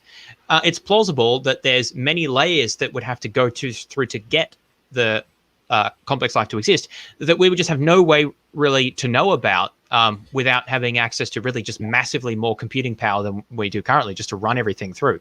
So, I mean, I think that's a useful experiment to, again, further illustrate the point that we have no idea what types of exotic life may be possible in differently tuned universes.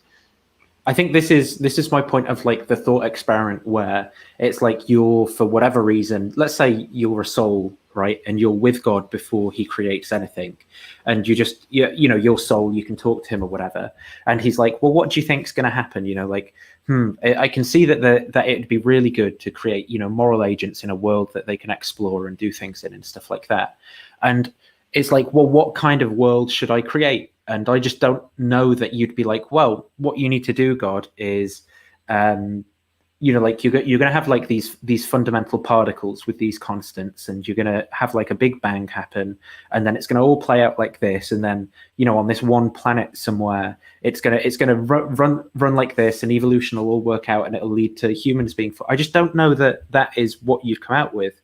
I think like if I was at that point, I don't know how. And this is the whole thing. Like it's just pure speculation. Like, well, what does God want? Why is he doing things? Like I've got no idea. I'm just making this up. But I just don't think that my intuition isn't that it would be anything like the kind of universe that we see and have now. Like maybe just the one planet. Maybe like why have all? And yeah, you can always say, well, God wants more space in the universe, whatever. But I just don't get like why. Like, I think there's a pretty clear hypothesis as to what the universe would look like if God exists in the way that Christians say it would. It would look like heaven. What Christians say about heaven, that's what it would be. Now I know some theists say, well, we're on the way there, but why would he make it so that it's like if you want to get to a destination and it's like, well, yeah, I'm working my way there, but that's because you can't just teleport there. Unless you want to say, well, I like the scenic route, but then like that's part of your destination. It doesn't seem to make sense that God actually likes all the suffering, and that's part of it. Why not just get to the good bit, like when we're in heaven and we all just choose to follow God? Like, I think that is the prediction you would make about what the universe would look like, and it doesn't seem like it's anything like that. So I think that's a bit of a puzzle. And the best I think they can say is morally sufficient reasons for doing it this way, which we don't know. Okay, but then that's never going to be a good explanation for anything. It's just going to be a possibility for all that we know. doesn't account for anything. Yeah, I mean, I can't rule out that, obviously, but that can never be a reason to believe something that you have this big question mark there about, well, it just is the way that is because we don't know he has reasons for it. Yeah, I might as well just say, well, the reason God can't exist is because he can't have morally sufficient reasons for all I know. I think there's a good reason. From what I can reason, there's no reasons that God could have for creating the universe, especially a universe like this. I mean, plausibly, he couldn't have any reason for making anything outside of himself because he couldn't have any desires that weren't already satisfied. But even if he decides to create something, I think there's very good reasons to think it would never create what we have now. I think there's a very good reason for not believing in God. And then it just is a fact that there's no morally sufficient reasons. It's just the facts are that not God has not morally sufficient reasons. Like that's just for all I know. That just does nothing, but you can't do anything about it. Like if you're taking the opposite view, because that's what I believe, and it's unfalsifiable. There would be evidence for God's existence within the universe itself. So God wants to leave some kind of evidence for God's own existence at some level. Because a lot of people have complained. They say, well, why is God so hidden? Well, if God leaves evidence in the form of fine-tuning, then that's one way of God is just getting a little peek in that God exists for those who are willing to pursue the truth about things. So I don't even see why, even if God could do it, why would that make it implausible that God could create a life-permitting universe without? So, if you've got a high enough IQ to be able to engage with modern physics, then you can be saved, but everyone else can, go to hell. I know, this is just such an absurd argument. Like, really? He did it this way to leave a little bit of evidence that only a tiny fraction of all the people who've ever lived could have access to or understand. Yeah. Like, come on. That's so implausible. Also, his second premise here is, the second premise, remember, is the one which says that basically fine-tuning under theism is not very unlikely. His second premise here is in real danger here because he's basically just admitted that God could have done it without fine-tuning. So it's the second premise here. Given fine-tuning evidence, the life-meaning universe is not unlikely under theism. So that's in real danger here, because if God could have created embodied life through non-fine-tuned means, either not through a physical universe or through just a physical universe that's just he miracles up life, as we say, there's actually heaps and heaps of different ways that God could have done it in those ways. Those are like just two options, but there's like huge classes of options. And this is what the papers that I was signed before, the Electrons in Love and the How Not to, what was it called? How Not to Be Generous to Fine-Tuning Skeptics. These papers talk about this idea that once you admit these possibilities, then actually the probability that God creates a fine-tuned universe is actually very low, because there's all of the other types of universes that could have satisfied his purported desire to make agentic life.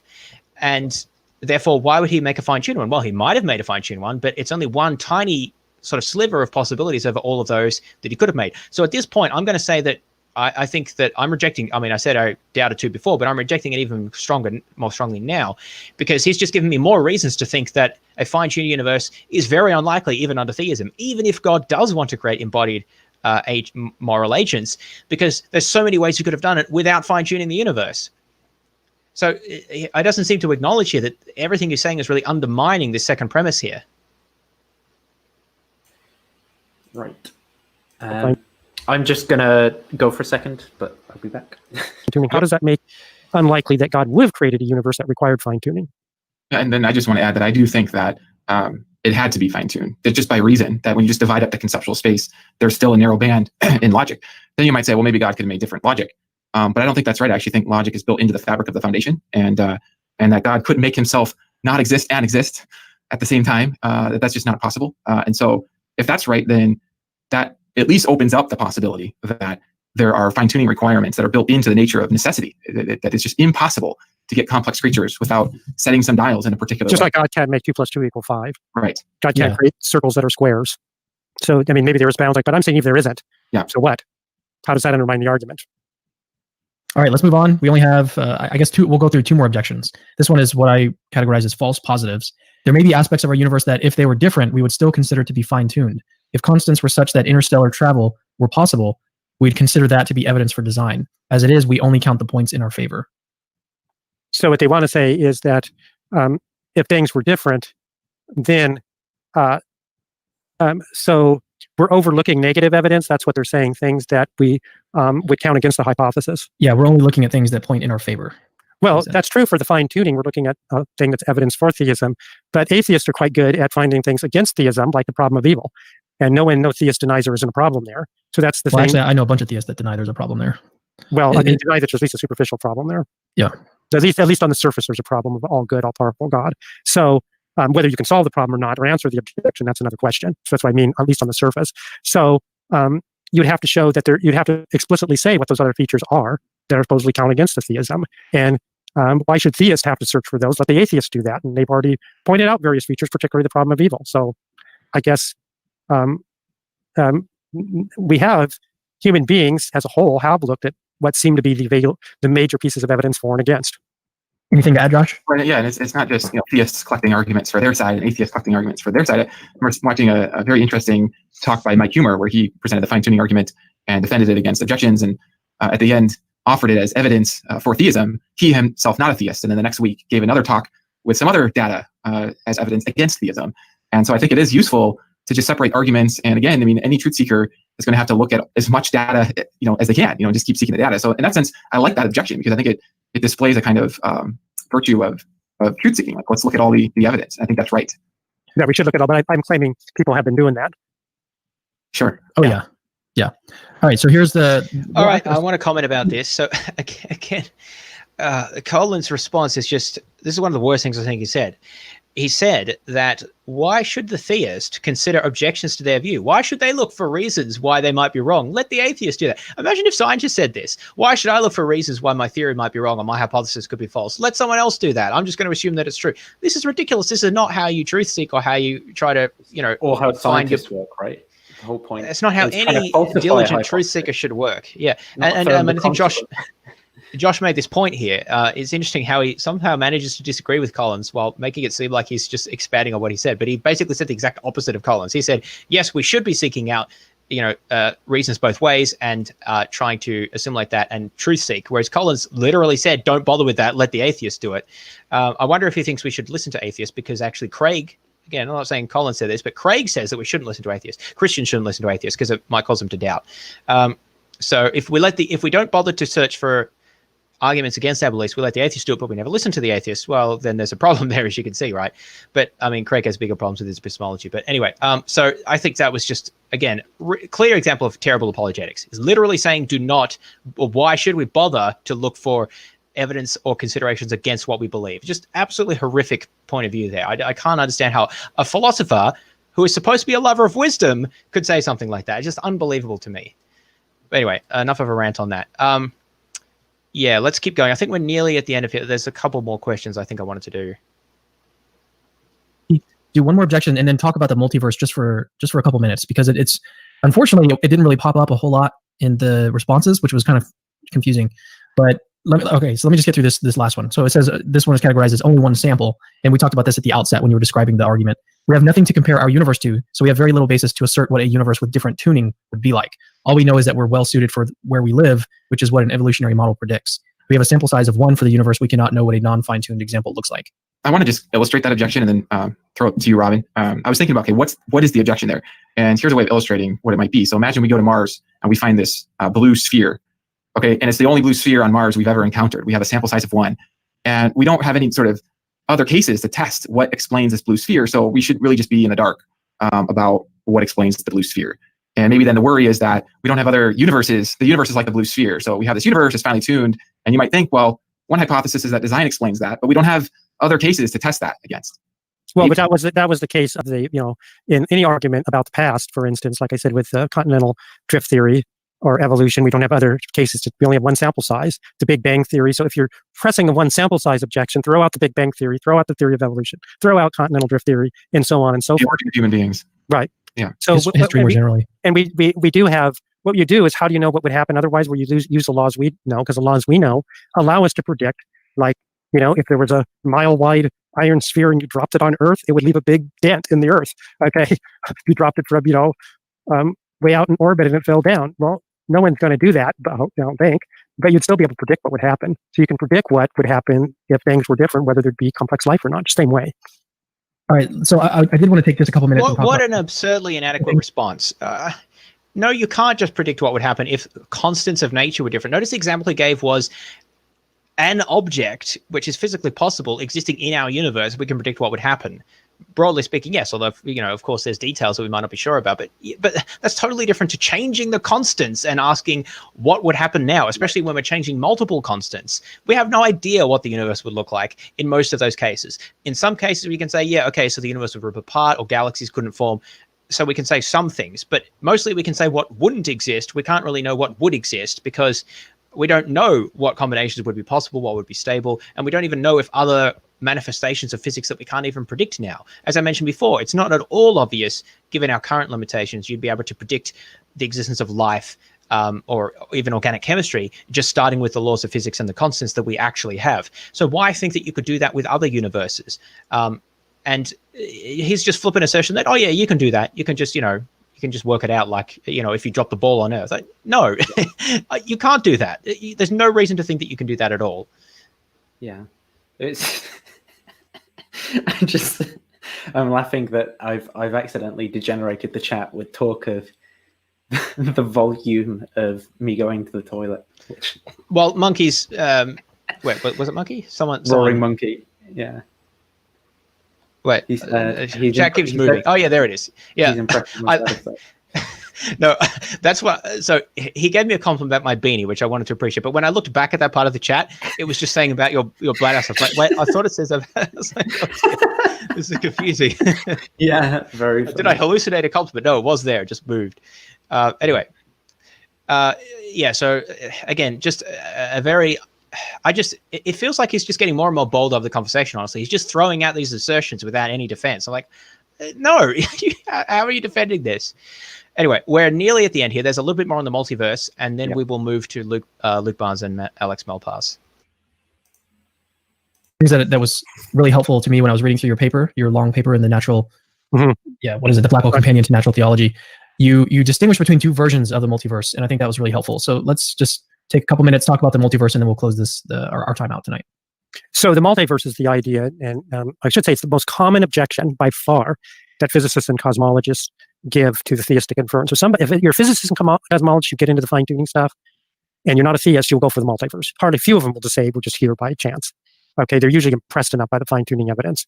So the multiverse is the idea that there are a huge, vast number of universes, and given enough universes in which the initial conditions, the laws of physics, and the fundamental parameters like the strength of gravity or the cosmological constant vary, eventually one's going to turn out to be just right for life. And then when life develops on that universe, it's going to look back and say, wow, aren't we lucky to exist in a fine-tuned universe? Well, first of all, under that hypothesis, it's not improbable that there would be a universe fine-tuned for life. And since life can only exist in a universe that's fine-tuned, it's not surprising that the beings in that universe will observe themselves be fine-tuned. Usually the analogy is given like, the fact that the conditions on our planet have to be just right, its distance from the sun and other conditions have to be just right for life, is not surprising if there's many, many planets, because eventually one of them is going to be just right for life, have the right distance from its star. And the observers can only arise on planets just right for life, and hence it's no surprise that they find themselves on such a planet. So it's a similar kind of analogy. So then there's two kinds of multiverse hypotheses. One is by far the most common is I call it universal generator hypothesis, or some physical process that generates the universes. Just like the Big Bang is the physical process that generates the galaxies and then generates the planets, right? So there's some process that generates the universe. The other one is just these universes just always existed. And usually that takes the form of all possible universes existing. Any kind of possible physical reality exists somewhere in some region. There's a region of space-time for it. Okay. So so what's the response? Well, first of all, do you think that this is a good objection to the argument? I think it has a possibility of taking away some of the fine-tuning, but I don't think in general the objection works. First of all, let's focus on the universe generator one. In the universe generator hypothesis, that you would still need the generator itself to be fine-tuned. And you can actually look at, the various scenarios offered. You still need, like this inflationary cosmology superstring theory, things still have to be set just right, has to have the right laws to produce all these universes. Just like the Big Bang has to be just right to even produce one planet. So it's the same thing. The Big Bang produces the many planets. The universe generation produces the many universe. Just like the Big Bang has to be generated to give fine-tune, like has to the right value of the cosmological constant to give rise to any planets at all. Universe generator also has to be fine-tuned. So you've kicked the fine-tuning back one level to the universe generator itself. That's one of the objections. Another objection is that, and this applies particularly to the case of entropy, it's the fine-tuning of entropy is the initial order of the universe. It's far, far more probable to get isolated regions of order than everywhere else chaos than it is to get a universe orderly throughout. So you would expect, use your monkey typewriter. Yeah, that's what I was just going to do. So if you had like a monkey typewriting, let's suppose. I thought, like, my brain predicted what Cameron was going to say then was use your monkey brain to figure it out. I don't know why I find that so funny. So maybe we can comment here about the idea of the universe generator needing to be fine-tuned.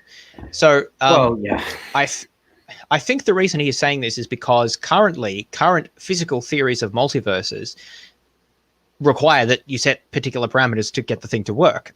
We commented on this before. Basically, yes, if you're making a physics-based argument about multiverses, then yeah, there seems to be some fine-tuning or similar to fine-tuning there. But you don't actually have to make that argument at all. You can just make it as a metaphysical, non-scientific assertion or hypothesis to account for fine-tuning. In fact, we can go a step further. I can say there is a universe generator of some sort. Maybe it's physical, maybe it's even non-physical. So maybe I abandon naturalism, but still under atheism. It's a thing that generates universes. It has exactly that causal power. It can spit out universes with different constants, and that's what it does. And actually, this universe generator is ultimately simple. It has no parts. So it doesn't need any fine-tuning. So the only difference between what I've said and what Collins thinks is that my hypothesized universe generator isn't a trinity. Isn't conscious. Yeah, isn't conscious. Doesn't have holes in its hands. Yeah, it's not all good. In fact, it's a lot simpler because it has many fewer properties. In fact, that's a sensible way of defining simplicity based on the number of things you have to assert, the number of separate things you have to postulate, rather than just asserting whatever you like is simple. But the point is here that I can basically do exactly what Collins does, but just strip out some properties such that it's not God anymore. And this is essentially exactly what Alex Malpass does, and we're going to get to this. He used a slightly different language. He doesn't call it a universe generator. He calls it a disposition, a mysterious disposition. But it's a similar idea. You can just say anything you like about the thing that generates universes. In fact, Alex uses it in the single universe case, but you can just use it in the multiverse case as well. You can say, yeah, there's a thing that's not a mind, it's not personal, it's not all good, so it's clearly not God. And it generates the universes. And I can even, you can even worship it if you wanted to, Ron Michael, though it's not clear why you would, because it's not all good. But I mean, you know, who might argue about what you're going to worship? So the point here is that there's just anyone can play at this game. I don't need evidence for this because I'm postulating it, just like God is being postulated to account for it. So I don't see any reason why this is a worse explanation. In fact, I think it's better because I don't have to deal with these issues of being all good or having intentions or divine simplicity or any of these other problems that theists have to deal with. Yeah, I think it's interesting. So he jumps to this. I think like what's going on in his head, how he's thinking about this, is he's thinking, well, in order for there to be a multiverse, there must be like an underlying theory of reality or something, and that's some kind of function out of which these universes are generated. And I think that this ties into the objection before, where we were saying about it's like a map and territory fallacy, where it's like thinking that the description of the physical laws like is the physical laws, and so like somehow reality is instantiated out of these physical laws as if they're like blueprints or code or something, or like I don't know, like the Platonic form of physical constants that like the physical world participates in, rather than descriptions we've come up with for the reality that we're in. And I agree. Like maybe. Oh, sorry, I thought you were done. Well, I was just thinking in terms of. Could it, you know, like the same way that someone might say, well, just this one universe, like that first point in space-time is necessary, okay, and that explains it. Well, can't you just do that? You could just do that maybe at the edge of like each of these multiverse universes or something. You just go, oh, it's just necessary, and like, okay, there's a multiverse, but it's a necessary multiverse, or like it's a candidate explanation at least. Like I don't see how he's getting out of it. Well, he's got the same objections he has to just the one necessary universe, I suppose, but yeah. Yeah, so the point here is that if the theist can postulate something, the atheist can postulate the same thing, but just strip away properties that would make it a god. If we need something to create the universe, just make it a non-mental, non-intelligent, non-omnibenevolent thing that creates universes. If we need to fine-tune universe, make it that either it has a strange disposition to create universes of that form, or just make it create multiverses, whatever. We can just postulate these things as explanatory hypotheses to account for a phenomenon that might otherwise be puzzling. This is exactly what the theists are doing, so shouldn't be an issue. And in my opinion, generally, it's going to be a better explanation because we're not going to have to make it have as many strange and hard to understand properties like divine simplicity or, a mind that's immaterial and things like that. Also, I wanted to just mention, we did discuss this before, but I'll touch on it again here. This idea that it would be more likely for universes to exist that had very small patches of order instead of larger ones. And the extreme form of this is a Boltzmann brain that is just a single brain that appears and sort of hallucinates the entire history of the universe or whatever. Now, again, whether that is true that such observers are more likely than normal observers, like what we take us to be, whether that's true depends on how you assign the metric, and it depends on how profound you think, fecund, I think is the word, how fecund you think evolution is going to be in generating normal observers. And there's different ways to compute this, and it's an open question, essentially, how to resolve this issue about how likely are Boltzmann brains and how to assign probabilities to this. I don't think it's established. It's like the issue with cosmological constant. It's not established that you have to think that you're a Boltzmann brain if you think that there's a multiverse. We don't actually know that. Some people have calculated that they dominate. Other people say no, there's other ways to formulate this. I think it's just an open question. I'm going to say I don't know. Yes, it's a potential issue with multiverses that they may produce lots of Boltzmann brains. But it's far from a definitive objection. And I could just postulate that it's such the case that it doesn't do that anyway.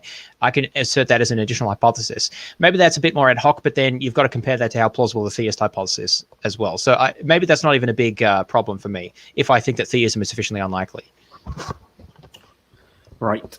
Shall we try and close out this video? If 12 minutes. You're muted. You're muted, James.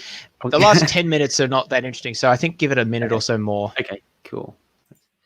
Suppose a local region of order enough to have observers is like a single sentence that makes sense. Okay, so from a room full of monkeys. Yeah, so a room full of monkeys are just typing randomly on a typewriter. Occasionally, you get a single sentence. And so if you look at all those single sentences you get, the vast majority of them would be surrounded by pages with, no much order of sentences, things that made sequence letters that made no sense at all. So it's vastly more probable to get a small region of order surrounded by chaos than to have, let's say, the monkeys typing and every single letter in an entire book makes sense. That'd be just enormously less probable. So your most probable case in that scenario is single sentences surrounded by disorder. So in this multiverse scenario, by far the most probable is these isolated observers called Boltzmann brains. And at least under standard measures of probability, that's not really very controversial if that's what would happen. Josh, so they just, I was just going to say, Josh, did you have anything that you want to add? I don't agree that that's the case. I mean, it's controversial what measures of probability to use here, because basically you're comparing infinities. There's an infinite number of both types of observers with the standard models of eternal inflation, the physics-based models. And so you have to have a way to specify those probabilities. And so my understanding of this is it's a very active area of research and it's not established. And you don't know how many normal observers there will be because it depends on assumptions about the nature of evolution. So I don't think that this is established yet. Also, even if that's true for physics-based multiverses, I can just concoct a metaphysical multiverse that doesn't have this problem because it just doesn't produce Boltzmann brains. It only can produce certain types of universes. We might not be able to describe that with physical, maybe it only produces big bangs. It can't produce a brain that just exists. It only starts with big bangs and then goes on from there. Maybe we can't describe that using current laws of physics, but that doesn't mean I can't postulate it as an explanation. So it's not going to work if Collins, like Craig did before in the video earlier, is going to require that the naturalist has scientifically based explanations for things, but then be able to postulate whatever metaphysical views that they like. I mean, remember, he just helps himself to divine simplicity and a bunch of other views that we discussed as quite controversial without even batting an eye about it. But then when the atheist might want to say, well, no, I'm going to say that the universe generated doesn't generate Boltzmann brains, it only generates old universes. Then he's going to say, well, no, under standard measures of probability, that's not what we think would happen, even though that's controversial. It's just not going to work. There's a shifting of the goalpost there. If he can postulate things based on metaphysical principles, then so can the naturalist. And they can just postulate that there's a universe generator that only generates universes, not Boltzmann brains, or however it works, and that doesn't have these intentionality and omni properties that a god would have. So it's, I think, simpler and doesn't face this objection. And as far as I can see, he has no response to that. Right. Could find ourselves in isolated observers surrounded by chaos. I'm good. The only thing to add really would be that when I think about it as much as I can through that sort of conceptual landscape to see what I could possibly see, even just by reason. And the results of that come to the same thing, which is that by reason, it looks like with the foundational mind, the kinds of universes with life in it is going to be different than what I would expect without that foundational mind. And there are various ways that we can spell this out. And I don't necessarily want to go into those details because it's just. I'm going to have to run up and plug my computer in. It's almost out of battery use. Yeah. It's been gobbling up.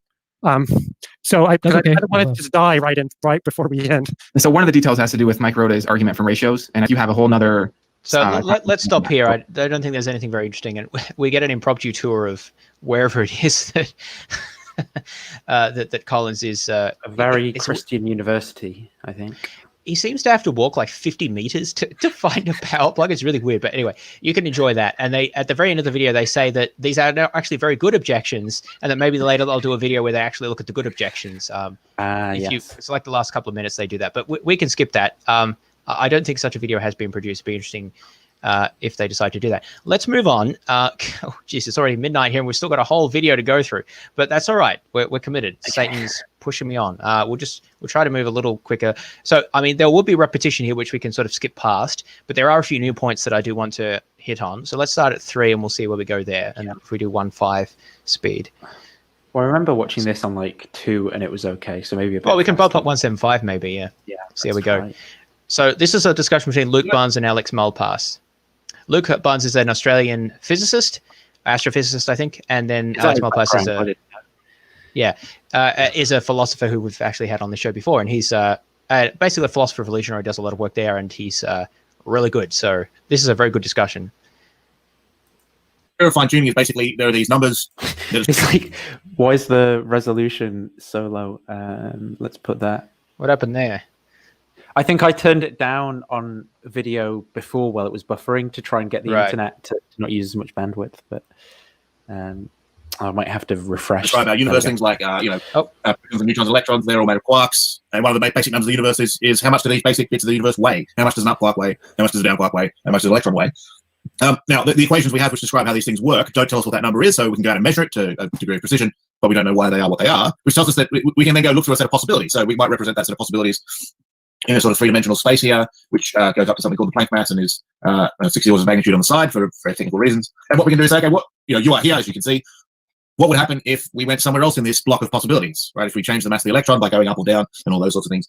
And what we find is that actually a whole heap of interesting disasters kind of wait. So we can carve off bits of the block where bad things happen.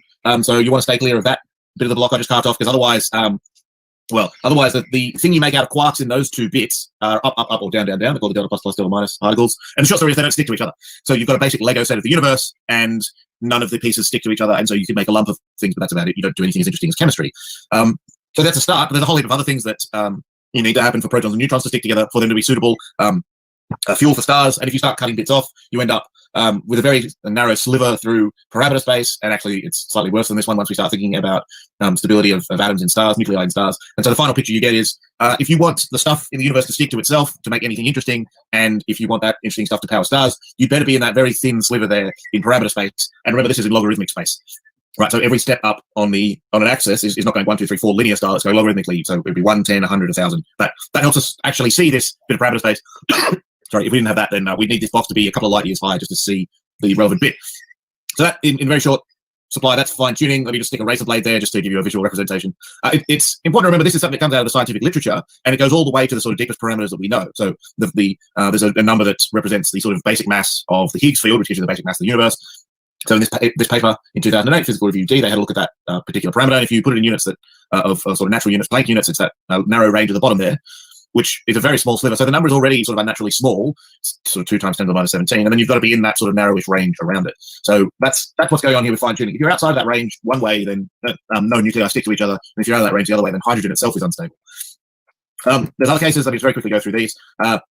To make carbon in the universe, there's a very special process that needs to happen in stars, which roughly looks like that, where you've got their 2 helium come together to make beryllium, that thing in the middle with 8 nucleons, and then another helium needs to come along in a very special circumstance to make carbon. And when we try to work out, okay, how what needs to happen with these fundamental numbers for that to happen. And there's a whole series of papers which try to do this. We need to modern theory of nuclear forces, and then they do these calculations and those calculations and these calculations and those calculations, and they stick it into a supercomputer that's doing 6 petaflops. If you know your computing jargon, that's about 60,000 times faster than your average computer. And at the end of all that, they find out that it's on the right hand side. I don't know if you can actually see my mouse, but on the right hand side, the light quark masses are tuned to 2 to 3%.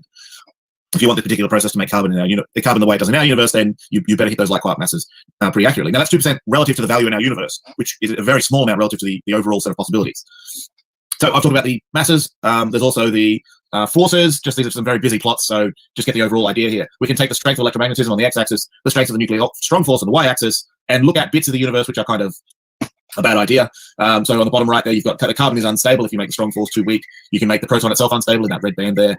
There's a few other disasters hanging around. Actually, this green bit on the left, the top left stable diproton needs to back off a bit. Wrote a paper on that recently. Just to give you a sort of an idea, we can go to scientific details here, but we're probably just more interested in the philosophy thing. So let me try and skip ahead. We can do the same thing with cosmological parameters. So these aren't parameters of how the smaller stuff in our universe works. They're about how the overall universe works. The big scale stuff. So the cosmological constant is there on the x-axis, and on the y-axis, that's related to the sort of lumpiness of the universe. This is the cosmological constant problem. There's 10 to the power of minus 20, minus 120 there on the x-axis. You can see 120, 130 there. So unless you're very close to 0, you either get no halos or very dense or 2 diffuse halos, and things don't happen. So you don't get structure that forms in the universe. I've actually been doing some simulations of this work recently. So that's all cool and fun. So that's basically fine-tuning. So that paper that image comes from considered 8 constraints on 7 fundamental parameters. There's too much maths going on that slide. Just to say that there's this myth going around that fine-tuning only happens when you vary one parameter at a time, which is not true. So 2 other quick cases just before we end. This is an image from Roger Penrose's book, The Road to Reality. It's about entropy in the universe. And our universe started off with a very low entropy. And so Penrose has this quite fanciful description, as he says there in the caption, that if you wanted to sort of hit the right bit of in this case, it's called phase space, but how you arrange the stuff in our universe, you want to hit it at random, you've got to hit an extraordinarily small volume, 1 part in 10 to the 10 to 123. Entropy started its own talk, so I'll raise that and we can talk about that if we like. Finally, the number of space dimensions and the number of time dimensions. Now, this is the number of large space and large time dimensions, if you know string theory, which no one truly does. So on the x-axis there, how many spatial dimensions? So you are here, we're 3, and we have 1 time dimension. These turn up in our equations in quite predictable and straightforward ways. And so when, as Max Tegmark did in the paper that's referenced at the top there, what happens if you start changing things? Actually, there's a whole heap of interesting calamities elsewhere if you change the number of time and space dimensions. In particular, where it says unpredictable in the large purple and the large green bits, something kind of interesting happens. If you want to predict what's going to happen in the future, and that includes just your environment around you being predictable, then in those universes, you would need an infinite amount of information, which is impossible. So the universe, while it obeys laws, becomes practically unpredictable. So there's a whirlwind, way too quick introduction of fine-tuning. The other bit of the argument we're going to need to talk about is probability. So let me give you a very quick introduction to how. Let's stop here. A bit of a because I think we can skip most of the rest of it. We've already talked about the probability stuff kind of to death, and I don't really want to go over that. He's just talking about objective Bayesianism and other things. But he raised a few things that I did want to respond to. So just a bit of revision there. So remember, he's talked about, he showed us the 3-dimensional plot thing with the different phase space is the technical term here, or parameter space, I guess, technically, but and showed that only a tiny sliver of it permits the existence of, I forgot what it was now. Was it protons? Where the protons stick to each other or something like that. Yeah, outside that, you get other particles that don't stick to each other. I think, so these would be baryons because they're made of quarks. So the question would be, why do we need baryons that stick to each other? How does he know that embodied life requires that? That seems to be assuming that it's made out of similar stuff to what it's currently made of. I don't think that we know that, especially when we've got 20 parameters. So he showed a 3-dimensional plot. It's really like 20 plus dimensional. So really he's looking at this tiny pinprick in this massive space. We have no idea what the space looks like. So I would like to know how he knows that we need these type of particles for embodied life to exist. He talked about the need for particular fine-tuning to get carbon to exist. Well, again, how do you know that we need carbon to have life, embodied life? Obviously, we need it for the type of life that we know about, but that's not going to work for any type of life. How do you know you need carbon? He talked about the, so this one's also for carbon. Yeah, that's strong force versus fine structure constant. How do you know that you need really any type of chemistry? Why even think it's chemical at all? Again, we're talking about all parameter space here. There's many forms of exotic life we talked about before. How does he know that those can't exist? There's no argument that can be given because we really have no idea. He mentioned halo formation, which here is basically talking about galaxies. So halos, it's a bit complicated, but it relates to the sort of dark matter that exists and helps for galaxy formation. So this is what he's personally done work on. So I think that's one of the reasons he mentions that. Again, I'm going to say the same thing. How do we know that we need galaxies to have life. That's the current type of life we have, but why think that we need that for any type of embodied life? It's just assuming that it looks like life as we know it. And then he mentioned, I think, he mentioned the cosmolectal constant. I've already talked about that. We don't know a lot about it. We don't know where dark energy comes from. We don't know what the universe would really look like. Maybe it wouldn't exist for very long before ripping apart, but how do you know what time span is needed for life? So again, same questions that I addressed before. I'm not going to belabor the point. Now, this plot here is a bit new, so I want to say a little bit about this. This is about the number of spatial and temporal dimensions that exist in the universe. So I tried to read, well, I've read part of this paper. I find it very hard to follow. It's, I think, very badly written and not well explained. Indeed, one of the explanations said this is discussed more fully in this other paper, and the reference was just like Tegmark forthcoming 1996. I'm like, that's not a citation. That's like, hey, I'm going to write something. So I can't follow that up. Anyway, but the point here is that this is a plot showing different possibilities of spatial and temporal dimensions. And according to this, we have obviously 3 spatial and 1 temporal dimension. And this alleges to show that other combinations would not permit the existence of life. But I just basically don't agree with the assumptions made in this paper. So for a start, it's basically just asserted in this paper that we need more than 2 spatial dimensions, or maybe 2 temporal dimensions. And the arguments are not really good there. It's like, well, nerves couldn't cross if there were only 2 spatial dimensions. But I mean, that's just assuming that we need something like our life. In my book, I talk about cellular automata and Conway's Game of Life as examples of sort of 2-dimensional systems that can give highly complex, and they're very, very simple, like very simple laws there. I'm not saying those are alive, but I'm just using them as an illustration to show that it's not clear at all that embodied life couldn't exist in 2 dimensions. Maybe 1, it's a little harder, but I mean, even there, like, how do you really know, right? How do you really know? It's just assumption there. Then there's the issue of, why we're looking at dogs and muffins. Oh, you've got... I was going to try and show you a cellular automata thing, but I can't. I don't know where the timestamp is. If it's this is to do with. Oh yeah, here we are. Earlier on.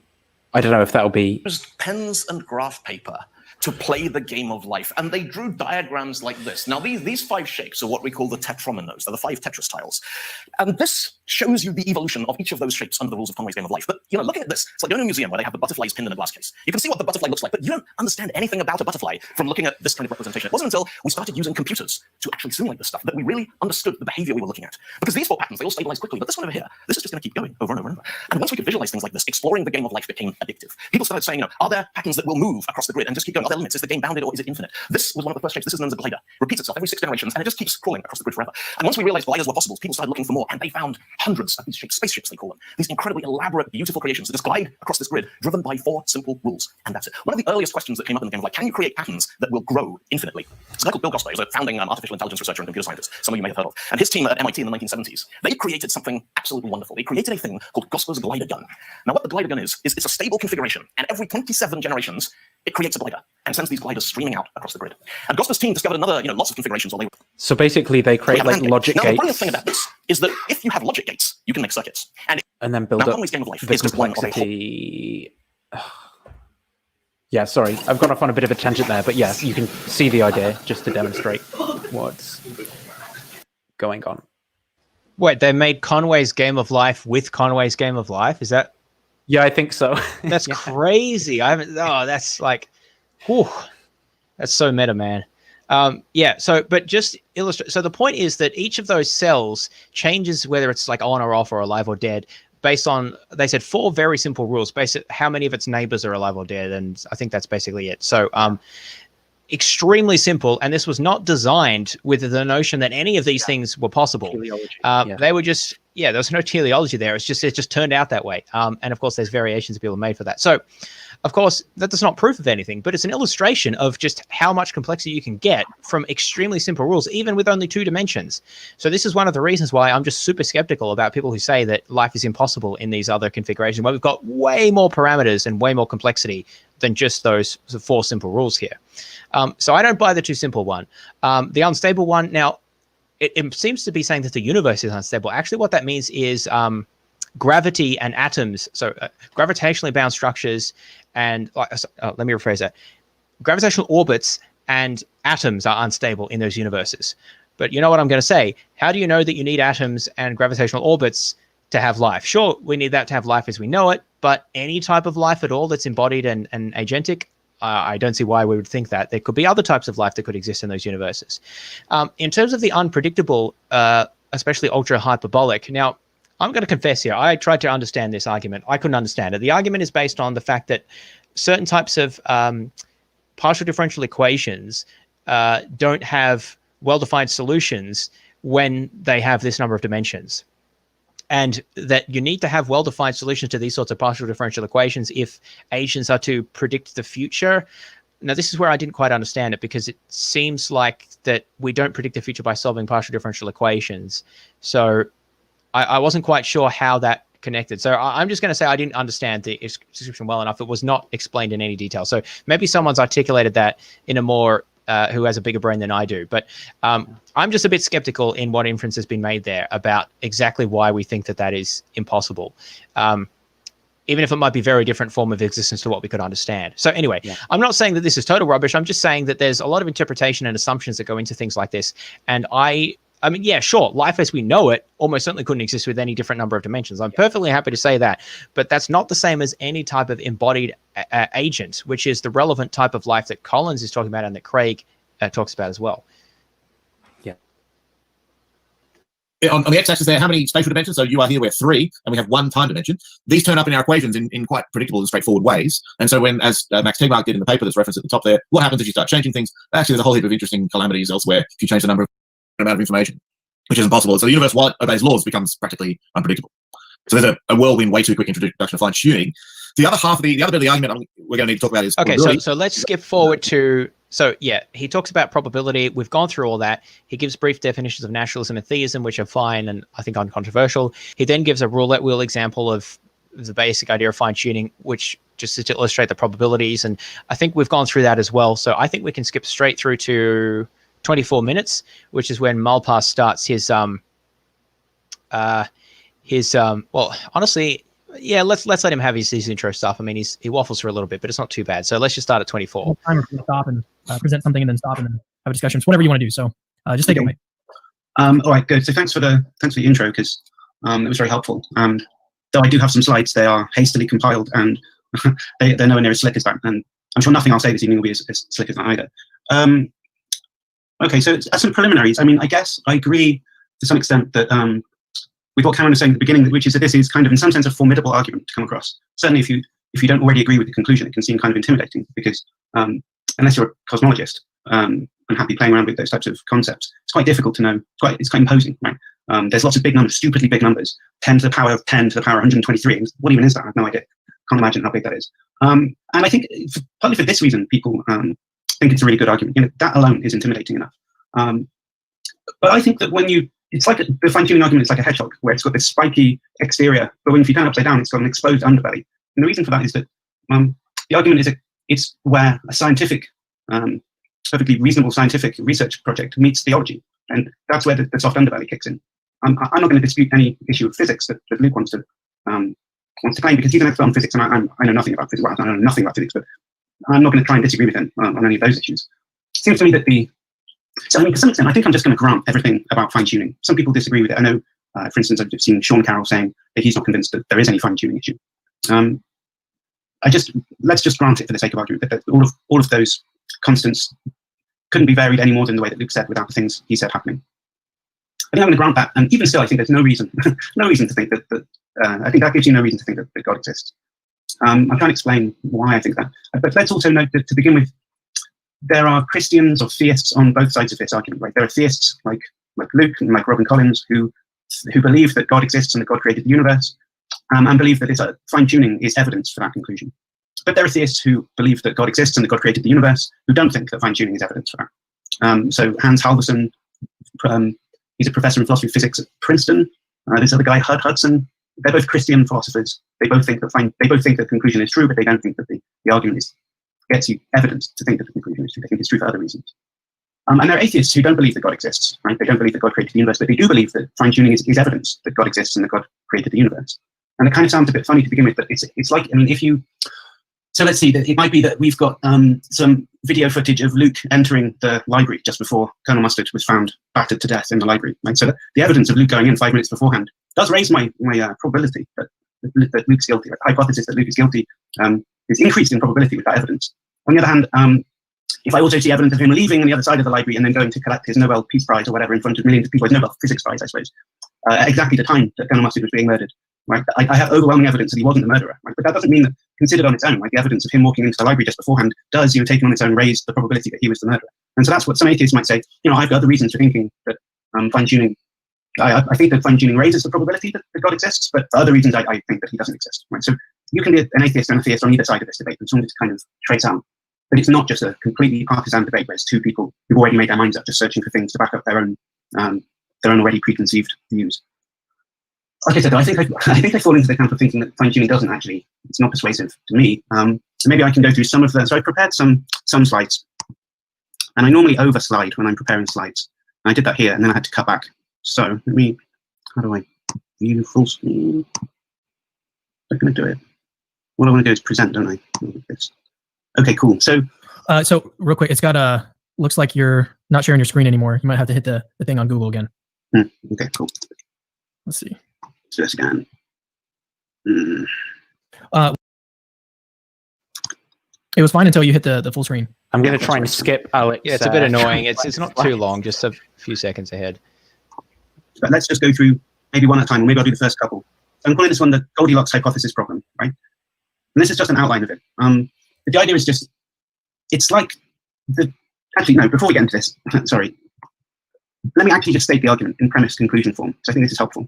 So this actually is the argument as Robin Collins presents it. So premise one says the probability, and L just means that the universe is life permitting or something. Like the probability that the universe is life permitting on naturalism is like some very, very far away from 1. That's what that means. It's low, right? And the idea is that the probability that the universe is life permitting on theism is not very, very far away from 1, right? It's better. And then premise 3 is just a statement of this thing called the likelihood principle, which is just simply saying something like, it's kind of a definition, really. It just says that, look, if some evidence is more probable on hypothesis 1 than hypothesis 2, then what this means. It's weird that, I know, like, obviously the likelihood principle's in there, right? But it's weird that in the actual Blackwell companion that we were looking at before, like, premise 3 is like theism existed before naturalism or something. Yeah, see, this formulation is so much better than the one in the Blackwell companion because it's more concise and doesn't have this irrelevant premise in there, and actually explicitly mentions the likelihood principle, which is actually omitted in this formulation. It's just sort of referred to in the conclusion. So I just think it's amusing that Alex actually improves the argument here. Anyway, yeah. Means is that the evidence supports hypothesis 1 over hypothesis 2, and because in premise 1 and 2 show us that that the fact that the universe is life permitting is more likely on theism than on naturalism, and we say that the evidence of the universe being life permitting supports theism over naturalism. It's evidence for theism. Okay, so that is the fine-tuning argument. At least this is the one that we've got on our sites here. So William Lane Craig has a slightly different version of this.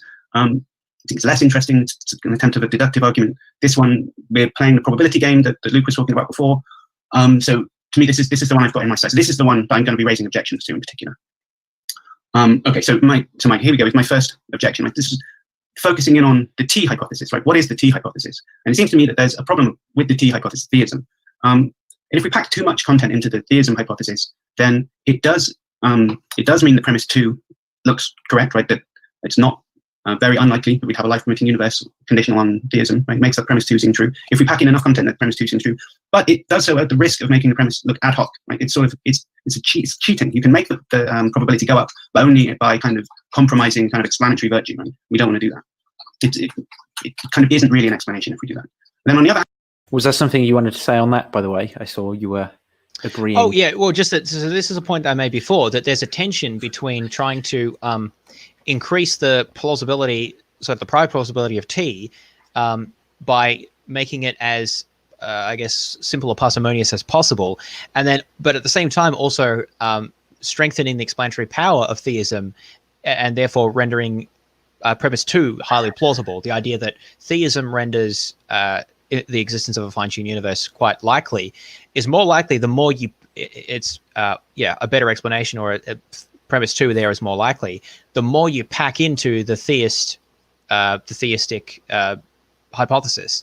And this is exactly the tension that Alex is bringing out. I think he's really on top of being able to draw out these issues here, because it's not one of the issues with formulating an argument as a syllogism like this is that you can sometimes equivocate, and I think Craig does this a lot. You can equivocate when you're defending one premise versus another premise, or defending background assumptions like, the nature of the theism hypothesis. You can define it slightly differently or talk about different aspects of it to make it seem more plausible in one context and then another aspect more plausible in another context. But Alex is good at drawing out those issues, not strict contradictions, but tensions in the argument. And that's, I think, really just exactly the issue here. What is it exactly that the theist hypothesis says?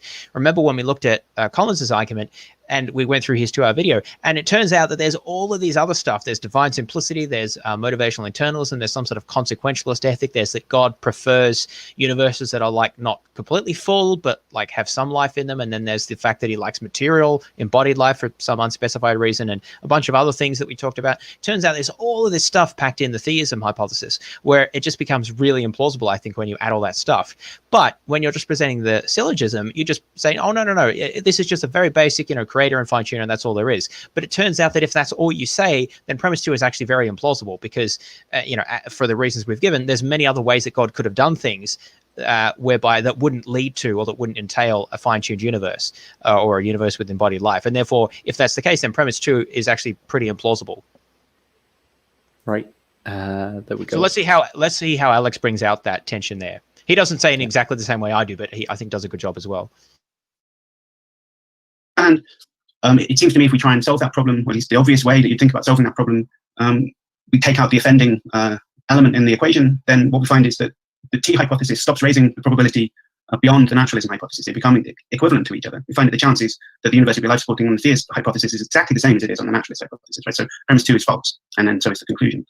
And then the trick is that kind of the problem for the theist is to find some way of navigating these, right? Which is why I'm calling it the Goldilocks problem. You have to find some way in between these 2 extremes. And my claim is that it's at least super messy to try and find your way through that. It stops being really intuitive and easy, and there's got a whole host of problems. So maybe I should pause and explain more, because this is just an outline of what this problem is. Yeah, would you mind pulling up the slide that you have for the Goldilocks problem? Yeah, well, I have a couple of slides, so let me... Okay. Okay, how's this? So what we might think, okay, to begin with, is that on this first bullet point, right, plausibly, the T hypothesis is a conjunction of 2 claims, right? It's the claim that there's an omnipotent being, right? So there's something that has, all powers. The way that Swinburne put it was that he's responsible for every contingent thing coming into existence, right? You have to have basically all power to be able to do that. As well as that, the particular omnipotent being that we're talking about desires for L to come about, right? Desires for it to be the case that there's a life-permitting universe, right? But then, now if we move on to the second bullet point, what happens, it seems to me, on the conjunction of those 2 propositions is, yeah, sure, the probability that the universe will be life-permitting conditional on this theism hypothesis is actually 1, right? It kind of logically entails that there would be a life-permitting universe. And the reason is that an omnipotent being can't fail, right? There's no way that it can fail. That's just what it means, right? There's nothing to get in its way, and it's like, it's tripped up on its way to making the universe and forgot something. Like an omnipotent being is kind of successful by definition in what it tries to do. But it makes you think maybe you should be suspicious here. I mean, like, it probably wasn't just higher than omnipotent. I just love the idea that, like, God's this bearded guy in the sky is like, he's walking along. It's like, I felt that there was something I meant to do today. What is it I forgot? He's like asking his angels, like, oh, I meant to create the universe. Oh, I forgot. It's just this hilarious image. Yeah, but this idea that it raises it too high to 1 is an excellent point, and then that's actually not going to work for the theist, as Luke points out, because they want to say that it's not necessary that God created the universe; it's a free choice. So let's see how this plays out. And I think it's also interesting, and so you can tie that together with the objections when we were saying it just tells you nothing informative about what's going on there. Like, because just editing, you'd just be like, well, yeah, that's like whatever the case is, because God exists, like that's expected under the theism. Anyway, yeah. And there's something kind of weird about that. It seems to me you could do that with anything, right? I mean, let's say I flip a coin, the coin lands heads. I mean, let's compare the conditional hypotheses like we were doing before. I mean, yeah, I guess on the hypothesis that the coin is just fair or something, I mean, what's the probability that it would land heads? I mean, 50-50, right? So I would say, I'm kind of moderately surprised, not particularly surprised, right? When it comes up, I'm going to give that probability of like 0.5. But now if we put the same evidence, conditionalize it on the hypothesis that there's a being who's omnipotent and desires above all else that this coin would land heads, again, because an omnipotent being can't fail at making things come about, but it wants to come about, the probability that it would land heads is 1, right? So if we were to just run the argument that we looked at a minute ago, you'd think, well, every time I flip a coin, I should always conclude that there's an omnipotent being who decides for the coin to show exactly that, right? The likelihood principle makes me prefer that hypothesis to the one that says it just happened by chance, right? It just feels like, on the one hand, I feel like, am I rationally obliged every time something chancy happens to conclude that there's an omnipotent agent that made that happen? That seems wrong, right? But also, there's something kind of weird and ad hoc about this. I mean, yeah, if I watch the coin and it lands heads, and then I kind of come up with a hypothesis, which is there's a being who wants exactly that to happen, that makes the probability go to 1, right? But it's ad hoc in the sense that, like, I can't make any predictions with that. I have to see the coin land first before I can do the calculation and figure out that it has probability 1. I mean, if I said in advance, I'd have to remain agnostic as to whether there's going to be an omnipotent being that wants to see heads or an omnipotent being that wants to see tails, and it doesn't help me make any predictions. I'm in just the same position as I would be on the chance hypothesis. So while this process can kind of generate an argument that looks like the fine-tuning argument, we're obviously doing things backwards. I'm firing an arrow at a tree, and then I'm painting the target around wherever it was that the arrow happened to land, right? And then claiming that I got a bullseye. Right? So it's ad hoc, and the argument's trivial, right? It's not interesting. Doesn't matter what goes in this first slot, right? With the right T hypothesis, I can make the number here show 1, whatever's going on. Right? So it's just kind of not interesting. That can't be something has to change here, it seems to me. So you might think, well, look, the T hypothesis had two parts to it. All we had was 2 parts. It's on omnipotent being, kind of needs to be that. And then it was the bit about the desires, right? We painted that one afterwards around the target. Well, let's just get rid of it and see what happens if we just get rid of it. Well, it seems to me now on the theistic hypothesis is just there's an omnipotent being, right? But we're not saying anything about what he desires. I don't see why that hypothesis raises the probability that the universe will be life permitting. I mean, for all I know, that an omnipotent being could want anything. He could just want there to be black holes. He could just want there to be no universes at all. He could just want to be the only thing that exists. He might just want to end his own existence. I don't know. Who knows? Right? If we take the desires out, it doesn't help in any sense to just posit that there's an omnipotent being. That's the point. So if that's the hypothesis, it's actually equal to pure chance. It's the same as pure chance, right? So this is the Goldilocks hypothesis problem. Is if you pack in too much into the theistic hypothesis, then yes, so it kind of does the work it needs to do, but in a way that feels ad hoc and unnatural and uninteresting. And then if you take away what seemed to be making it ad hoc and uninteresting, then we slam right from 1, but right back down to exactly the same probability as we got under naturalism. So I think this is not a decisive objection. I think it's an interesting starting point. I think Luke's going to have something interesting to say in response to this. And it may well be that there's some technical issues that can be brought out that just kind of get around this. But I want to start here because kind of I want to see what Luke's response is going to be before we crack on. So I'm going to pause here just to see what the response is, if that's all right. Slams down the gauntlet. I think this is a very strong objection. I mean, there's no decisive objections, but this is a good one, I think. Yeah. And I don't think Luke's response, I mean, I think Luke's quite a nice guy. I think he's quite genuine, and I respect him a lot more than certain others, but I don't think his responses are adequate. So let's see what he has to say. Yeah. Actually, I agree with a lot of that. Sorry, early morning. So I agree. He's also super Aussie. Like, this is just like stereotypical. Like, just kind of chill and just like, sorry. What's the population of Australia? Like 23 million or 24 or something like that. I was just thinking in terms of like you've got quite a lot of people in like this space, right? Who are talking about. Yeah, these it's just a weird coincidence. Yeah. We're just all like super brainy here. Actually, that is the opposite of the stereotype. If anyone's seen the Monty Python Australian Philosopher's sketch, that is a little bit how we sort of see ourselves. Although it's mostly just a stereotype, but you can see. I still have like some weird English like Victorian cultural meme that you're all like criminals or something. Like, yeah, this is mostly just we pretend that to foreigners to keep them away. I don't know.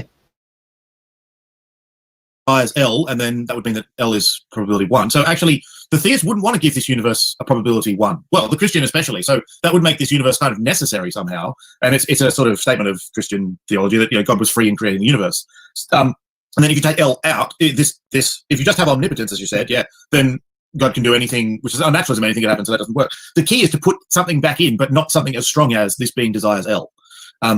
So Swinburne's quite good on this. I should say there is a literature on this growing. Neil Manson, who you may know as a philosopher, has got a quite good paper on this coming out. I think it's called "How Not to Be Too Generous to Fine-Tuning Skeptics." I don't have the data yet. I might try and find it. But so that's the paper that I referred to. I'm not entirely sure why Luke refers to it, because it doesn't. I mean, maybe he was just saying that, and it's an example of literature, which is fine, but it's just the way he said it made me think that this is something that supports his contention, but it doesn't. It's an argument precisely against it for some of the reasons we talk about before and raised here. God is good, morally good. And so if God were to create this universe, we could understand the reason why God would want to create this universe. And that's all you'd want to sort of say to that. I've got a very quickly, let me just throw up a slide. I've got a summary of Swinburne on this. Might be helpful. Am I screen sharing? Yeah, so I won't actually just make it full screen.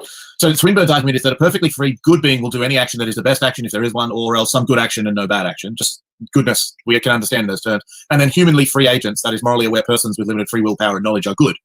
And if you want to put them in a morally significant environment, there has to be some sort of freedom, there has to be some sort of space, there's sort of a region of basic control of my body, and then a wider region where I interact with other people, which we call the universe. And so I think we're do you want to talk on this point? Because I guess this kind of addresses why reduce. Oh, you bet I do. Yeah. To yeah. So this is an attempt to say that God would do it, but not with probability 1, essentially. So that's to try to preserve the idea that God freely chose to do it, but didn't just sort of arbitrarily do it out of a huge range of possibilities, which then would undermine fine-tuning. So this is sort of trying to thread the Goldilocks zone. So how well does this work? Well, first of all, I'll note, as I've said before, this is not available to people like Craig who run a moral type argument, or at least a moral argument that looks anything close to the way that Craig's argument does, because according to that, there are no moral sort of facts about what's good external to God. It's what's good is purely a fact of sort of God, internal to God itself. So there can't be this idea that God sort of makes morally good choices, in a sense, that are bringing into being morally good states of affairs by making humanly free agents, as it says there. That's just totally alien to the way Craig talks about the nature of ethics. Because if that was true, then humanly free agents would be ethically good, totally independent from and separately to the existence of God, and Craig denies this. So the point is, any theist who's going to run, and I understand Swinburne doesn't run an argument like this, so it's fine for him, but any theist or apologist who does run a Craigian type moral argument cannot use this. So that's a consistency issue. It doesn't refute this argument directly, but it's a sort of a caution that if anyone's trying to run a fine-tuning argument based on this plus a moral argument, then I don't think they can do both of those. But let's just look at this on its own terms.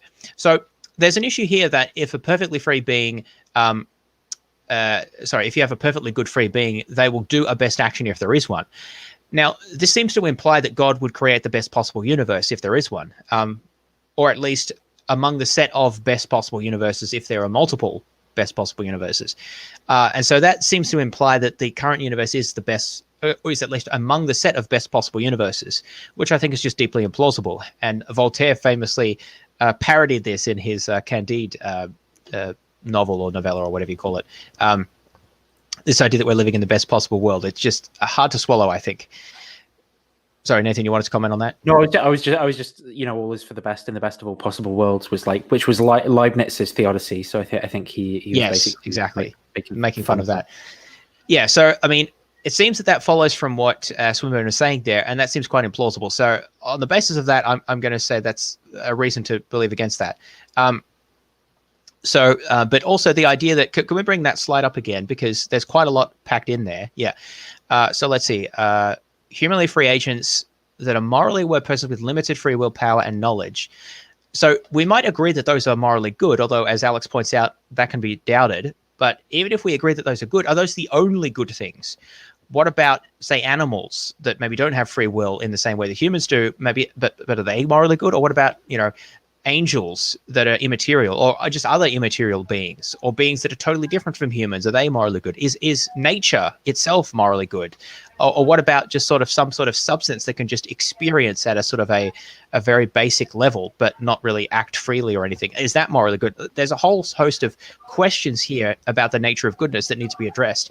And it seems pretty implausible to me that the current universe that we have is sort of what a God who was trying to actualize the best universe that they could, or at least among that set of best universes, that this is what they would choose. Because it seems like, yeah, there's valuable stuff in the universe, but there's a lot of suffering. There's a lot of just nothing. There's just a lot of stars and planets that are dead. And to me, those don't have any moral value one way or the other, except for those that we sort of place on them by the way they contribute to our well-being. But intrinsically, I don't think they have any moral significance.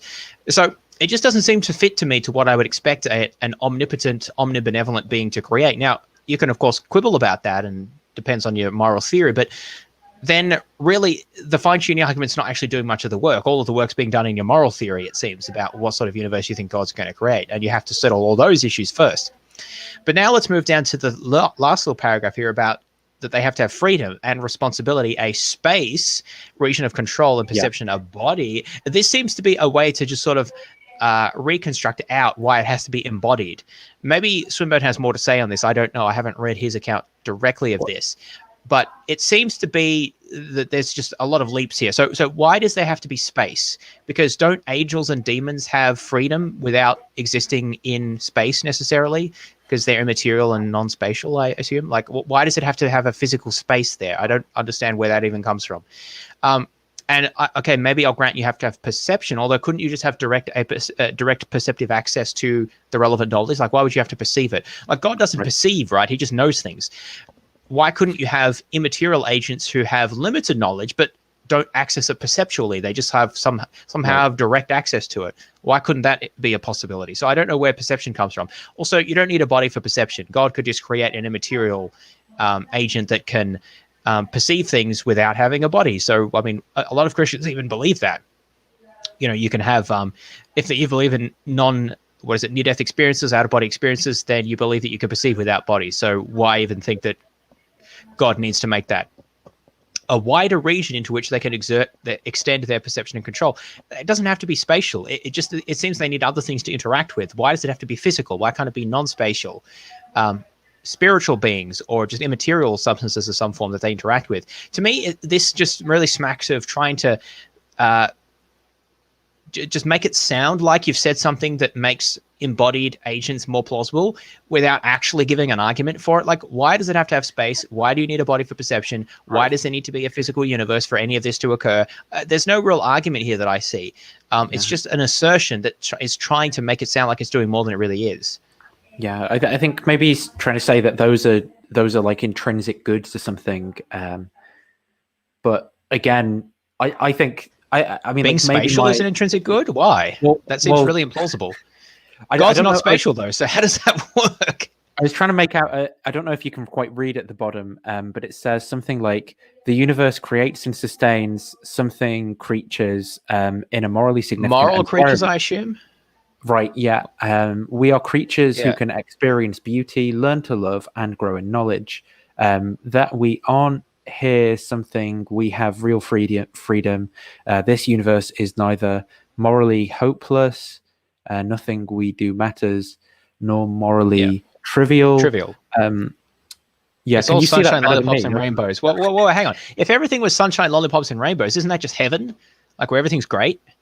So he's saying heaven is morally trivial. I don't know if this is Swinburne or this is that's fair enough. This is what's his name, Luke. But either way, whoever's making the argument, I don't understand that. Why wouldn't God just create heaven? Which I don't know if that's actually physical or not. Yeah, but it seems better than this. Like the pigeons. That doesn't seem to be trivial, right? It seems to be just the good stuff. Like, isn't that the idea? But again, why does it need to be spatial? Why does it need to be material? Why do you need to have a body to perceive? There's all of these things that are just sort of thrown in there. In particular, God doesn't seem to have any of these things. God doesn't have a body, unless you're a Mormon. God doesn't sort of exist in a wider space. He doesn't exist in the universe. He doesn't have perceptions in the way that we even have perceptions. He just sort of knows things. So why can't you just have a limited version of that that is an agent? And why even think that agency is morally valuable intrinsically? I quoted from one of those papers that I mentioned that it's just actually not clear that that's a good moral theory that says that agency per se. Because again, how do you account for animals or disabled persons or young children who don't seem to have high levels of agency, maybe no agency at all, but yet still seem to be morally valuable? To me, it seems more about maybe experience or preference satisfaction or something like that. These are more common. We talked about this in episode 3 when we talked about foundation morality. These are more common attempts to ground morality. I've not really heard of an attempt to ground morality or like a meta-ethic essentially that talks about agency specifically as being, especially embodied agency, as being the basis of a meta-ethic. Now, that doesn't mean you can't construct one, but it just seems really ad hoc is the point that I'm making. Like, why would we think this except for the fine-tuning argument? Yeah, except that it makes this argument successful. Like, yeah, exactly. It seems really ad hoc and implausible to me. Yeah. I think I broadly agree with pretty much everything you said there. Like, I don't know. Yeah, I don't know. I don't think I've got anything to add on that. So let's move that's on. fine. Let's keep going.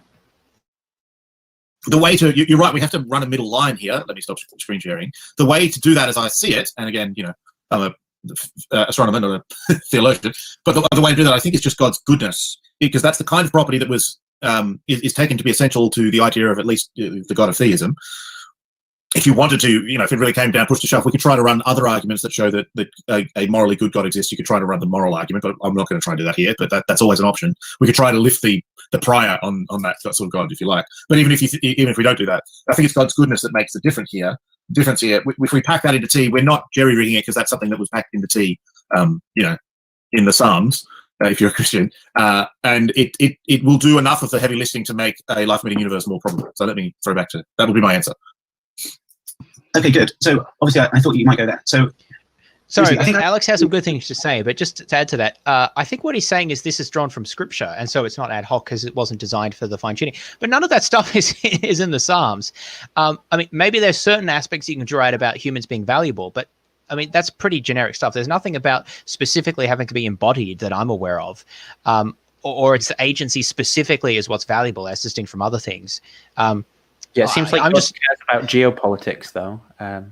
Yeah, right. I mean, it seems if you read the Old Testament, you'd make a lot of inferences about the nature of God, and they would look nothing like the God that fine tunes and is omnibenevolent. It would look very different, I think.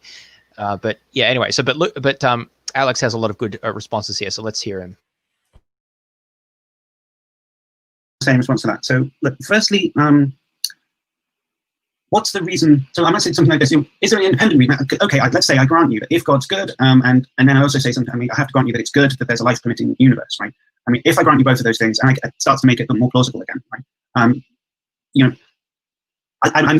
It's worth bringing up, though I won't run it. But there are arguments that life isn't good. I mean, that, it's mostly suffering and it's mostly boredom and mostly kidding yourself when you're having fun, but it's actually more fun than it really is. So there are these considerations in play that, like, really we're all just kind of biologically, you have to think that life's good so that you last long enough to bring up kids, and then if you had a proper appreciation of what it was like, you would just check out as soon as possible or something. So maybe we could doubt the premise that it's good to have life anyway. I mean, so it doesn't seem to me that it's open and shut case even for that. But let's put that to one side, right? The other part of that was that you have to say that God is good, right? So he desires good things. That's basically what that means. It seems to me. Well, it means more than that. But the rubber hits the road at that point. Now, what's the reason for thinking that that's the case? Because it doesn't seem to me a priori that God's good. I mean, I can conceive of an evil God for one thing. So it's definitely something going on with that. Unless, I guess, you can have something like an ontological argument or a moral argument or something. Then you've got to be careful with trying to go down this type of route for the following reason. Right? I mean, let's say I buy the ontological argument and that God's a maximal being, a perfect being, and that he exists because of that, and then everything else floods out. He's omnipotent, perfectly good, blah blah blah blah blah. Right? If I buy all of this great making property stuff, well, now I don't really need the fine-tuning argument anymore, right? I mean, what's the point of the fine-tuning argument if you have to buy the ontological argument first? Because the ontological argument is a deductive proof, right? I mean, so this famous quote by Kant, right? Where he's saying, beware of the dogmatist who comes with 5 proofs, right? If he really had even one, he wouldn't need any of the others. And I suppose the idea is that, like, the deductive proof, if it does its job, is enough to convince you. You don't need any of the others. And fine-tuning is already trying to do something much less ambitious than that. So I kind of wonder what the point of the fine-tuning argument is if it only works by buying some other much stronger argument. And then it seems to me, and then, we're not going to go down that route, but I obviously don't buy that any of those ontological arguments, moral arguments, they don't seem like good arguments to me either. So I'm unimpressed if that's that's the pill I have to swallow. Of course, I mean, if I thought that some saying in the Psalms was a good thing, I feel like I've already bitten off the whole conclusion of the argument anyway before we started. So that doesn't seem to be any help to me. As someone who's not a theist, why should I believe that God's good? That's the question. So you can't tell me, well, because it's part of my religion, it's not going to help me because I'm not in that religion. The only other thing I can think of is that it's basically you're just going to say, well, this is my definition. That's what I mean by God. And that's okay. I mean, I think that you can go that route, but it just has to be flagged at this point that that sort of move is what's going on here. If you're going to make that type of move, it's just my God concept, right? That this is the God concept I'm arguing for here. It's an additional assumption, makes the argument weaker. And you have to let me do that later on if you're allowed to do that. Like, we can't be inconsistent about what we're doing. So if that's what we're doing, I just want us to kind of set a marker in the sand. So it feels to me like there's no good way of getting this Goldilocks zone without conceding something quite a lot to me really at this point, which is that some move like that has to be made. So anyway, I'm not killing the argument by saying that. It just seems to me, I think we can. Does that feel fair? Do you want to come back before I move into another thing? Let me just say the approach. I'd take that last approach. So I wouldn't say you have to buy the ontological argument. And in particular, you don't have to buy the ontological argument to define God as being a perfect being. You can still think of God as a necessary being without thinking the ontological argument's a good argument. But I'd say it just goes into the definition. And so there is a price to pay. You have to ask the question, what is the probability that God is good? And that's going to depend on how you put stuff together. I just don't see that to be, I mean, what if that does to the probability? Given that the problems on the naturalist side are, tend to the ludicrously small, I don't think it's going to generate anything or tend to the ludicrously large, I guess, depending on how you look at it. I don't think it's going to generate any sort of probability that affects the argument as a whole. So I go that route. You are right that there's a price to be paid. I don't think that I'll pay it. It's fine. Anyway, Good. Okay, good. Back to you. All right, good. So, Let's comment on that before Alex sort of moves on here. I think it's interesting that Alex Malpass and Graham Oppie both have, I think, similar. They're not the same, but they have similar approaches in that they have very particular things I want to focus on, and they'll just sort of let them say other stuff. Like, okay, we'll take that. And I think that the debate that I can't even remember about mathematics and God that we looked at between Craig and Oppie, where Oppie just absolutely destroyed Craig, but in a very subtle way, where you actually have to be paying attention, because it's not obvious that he does that if you're just sort of passively watching it. But when you actually go through, as we did, and look at what is it that Oppie asked and exactly how did Craig respond, you actually see that he didn't respond to anything substantively that Oppie said. So I don't think it's quite as bad here, but so Alex has really got a big admission from Luke there, because basically he's Luke saying, yes, I'm just assuming here that that the thing that's doing the fine tuning is also morally good, and then so that's an assumption there that then Alex is going to use that admission to say, well, yes, I can then make my assumption, and he's going to pull in, I think, a simpler explanation for the fine tuning. But just a couple of comments before we move on to that. So Luke uses the same response that Collins did. He says, okay, yeah, so it's an extra assumption, it's less likely, but it's so unlikely under single universe naturalism that it doesn't really matter. Now, there's two issues with that, which at least one of which mentioned before. The first of all is that the fact that certain fine-tunings are very unlikely, like of the range of life-permitting compared to possible, if you buy the argument about, that the others are all not life-permitting, the fact that that is extremely narrow, it doesn't follow from that the ratio of likelihoods has that same magnitude as well, because there's nothing in the argument that says there's any direct sort of connection between the magnitude of those fine-tuning widths and the likelihood ratio, because the likelihood ratio just relates to the probability of the fine-tuning under single universe naturalism compared to the probability of fine-tuning under theism. And because those aren't specified, we can't actually say that there's this massive difference there. All we can say is that it's it's evidence in favor of theism according to this argument, but it doesn't have to be this 10 to the huge number, because it's just not implied by the argument. That's just an assumption that's being snuck in here. And so I'm not going to accept that. At most, I'll accept, it's evidence in favor, but like 10 to the 60 or whatever it is, no, I don't think it's anything close to that. So the next issue there is that that's also a straw man, because that's assuming that the only naturalist or the best naturalist response is just to say, well, it was just chance under a single universe hypothesis. But the naturalist isn't going to say that, because that's clearly not the best solution. They're going to avail themselves of other explanatory options, such as a multiverse, probably a metaphysical one, but it could be a physically motivated one, as we've discussed. Those are different. Or it could be necessity is another option. Or there could be some sort of generator, which we talked about, which is kind of related to the multiverse, but it's a slightly different idea. Or it could be what Alex is going to do, which is he's going to talk about a mysterious predisposition for the universe being a particular way. And, this is hard to understand, but I mean, that's sort of the point of the idea here, is that it's supposed to be hard to understand because theism is hard to understand. So it's supposed to be sort of symmetric. Yeah, we're coming to the stalking horse, which is a really cool name. But so the point here is that, see, what Luke has said is that it's okay that I've had this, that I've introduced this extra assumption because it's so implausible under naturalism. But it's only implausible under one naturalistic response, that is simple single universe chance. But that is the worst naturalistic response, and no naturalist should affirm that, because it's a really bad explanation. Even if it's not as unlikely as he claimed it is, it's still unlikely, right? So instead, the naturalist, and Alex does here, avails himself of a different hypothesis. And now what Luke has to say is that his explanation, with the extra assumption of God being good, is more likely than the explanation that the naturalist is offering. And then his response that, it's more likely than the simple single universe chance explanation is not irrelevant in the slightest, because that's not the explanations that we're comparing.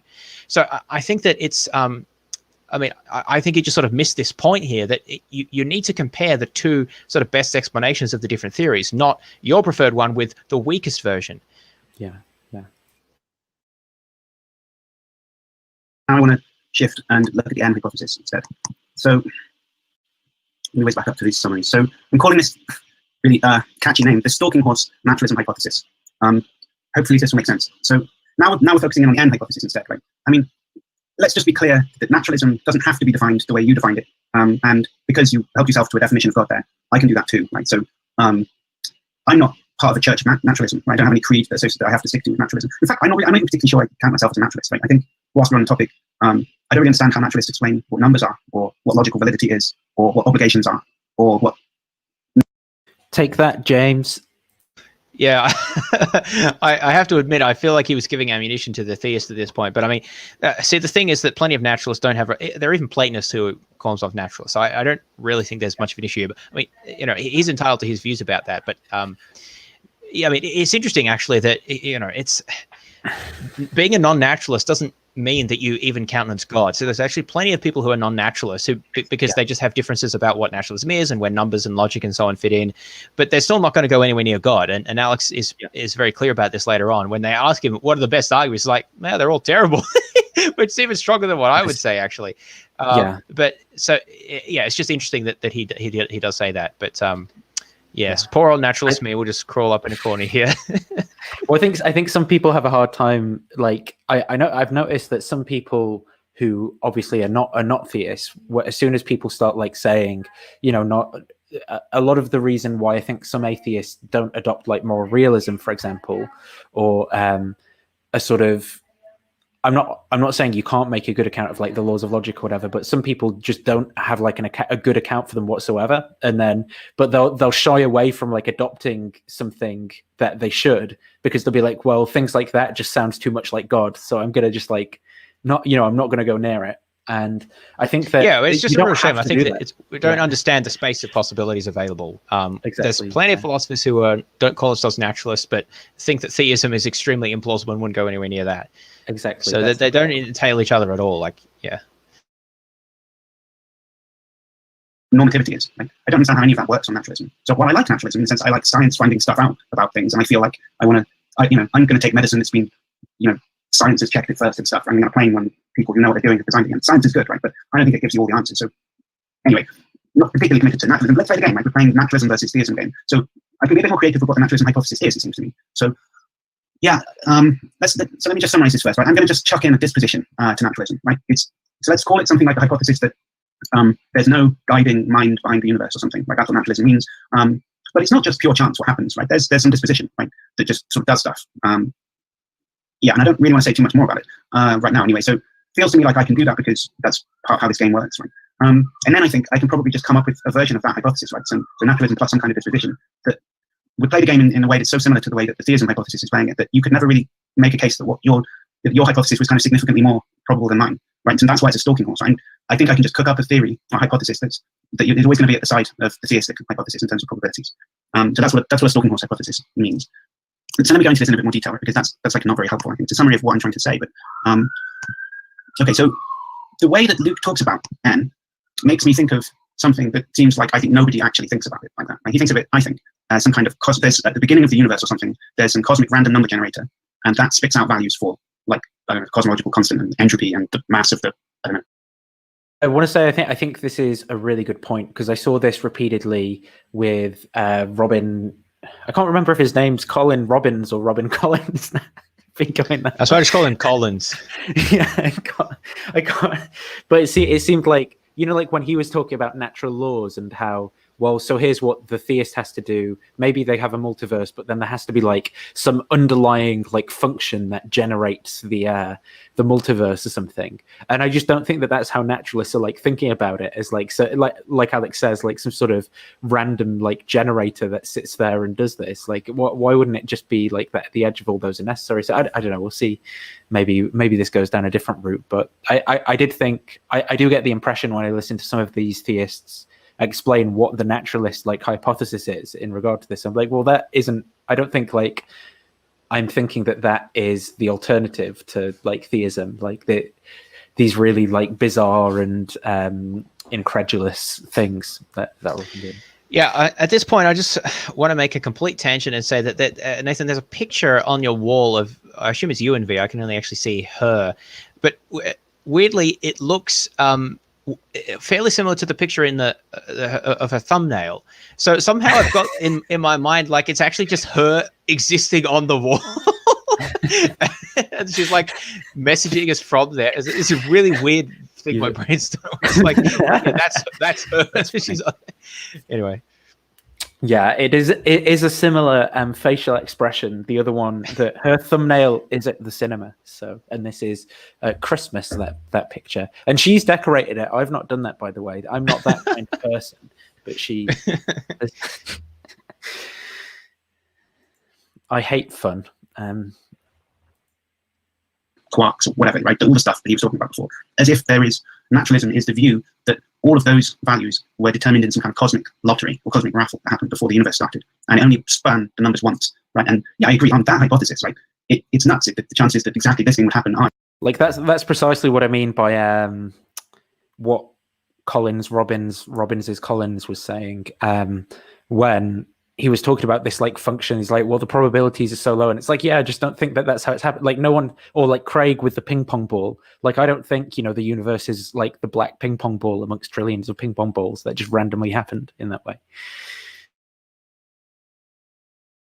Incredibly low, right? But let's just forget about that hypothesis. I don't think anybody believes that that's true, right? That there's some kind of magic random number generator at the beginning of the universe, and that's why we're here. Like, I don't think anybody believes that. So I know you're not trying to straw man naturalism. I think that to some extent naturalism is not very good at explaining things like this. But I think if you really sat down and asked them about it, I'm sure, well, maybe some of them would, right? There's people out there believe anything, but it doesn't seem like a good naturalism hypothesis. So I'm just going to build a different version of naturalism. It's not going to be very good. Right? I don't believe this is true either, right? But I'm just going to say, call it ND, right? Which is the universe has this disposition, and it's just a mysterious disposition, right? It just is in some sense naturalism plus that some disposition just means that L is more likely, right? Just raises the probability that L would happen. That's all the disposition does. Now, okay, so before I go on to the next slide, sometimes I've seen with people who advocate fine tuning, they say, look, imagine we're playing cards, right? And I deal a royal flush, and I deal another royal flush, and I deal another blah, blah, blah. And the probabilities that that's happening randomly is like stupidly low. Luke can tell you what it is, but it's really, really low. And you'd be foolish for not thinking that I'm cheating, right? I'm probably cheating if that's what happens. I think that's the right inference to make in that case. Part of the reason is because you can see me, right? I'm the agent there, I'm sitting there. That's why you think I'm cheating. You don't think that my nan down the street is responsible for it. Right? You attribute some intention, but you know which agent it is to attribute it to. It's the guy dealing the cards, right? That's the guy to blame. He's the one cheating. But okay, so I think that's why the inference to cheating rather than chance is the reasonable one there. Let's change the example. And so I say I roll a dice 50 times and it comes down 6 every time. I'm not going to believe that was chance, right? Because it's stupidly unlikely. But I'm not going to think that Luke's cheating, right? Because where's Luke? He's nowhere near, right? It's just me rolling a dice on my own. What I'm going to think is that the dice is loaded, right? It's heavier on the one side, right? And it keeps landing 6 facing up every time. That just means that the dice has a disposition to land 6. Right? There's no intentions either. I can explain why the dice is landing showing 6 every time without having to say, oh, Luke's cheating, right? Bloody Luke trying to make me look like an idiot thinking. So just the direction it seems this is going on is like basically natural explanations are preferred to supernatural ones when it comes to explaining, providing explanations of events. So this seems to broadly be what's being said here. Well, I take what else he's saying here to be a way of drawing out the idea that what reason do we have for attributing agency here? Because to God. Well, no, any agency, right? Because he's going to say there's a disposition which is non-agentic. It's not like a mind that's decided to make it this way. There's just some mysterious disposition that the universe just ends up this way. But I think the reason this is how I interpret what he's doing. He's appealing to the example of the card cheater, because we know there's agency there. We can tell we're interacting with a person, so there's no sort of mystery about. You wouldn't say there's a mysterious force of the universe that led to the cards being dealt that way, because there's the agent, and we know that they would do that and how they would do that, right? But that's not the case for the universe. We don't know this. That's not established, and so the question would be, why invoke agency at all? Right. Instead, let's invoke this other possibility, which is just sort of some undefined but non-agentic, mysterious disposition. Yeah, well, that's how I interpret it. I mean, maybe he's trying something different. But.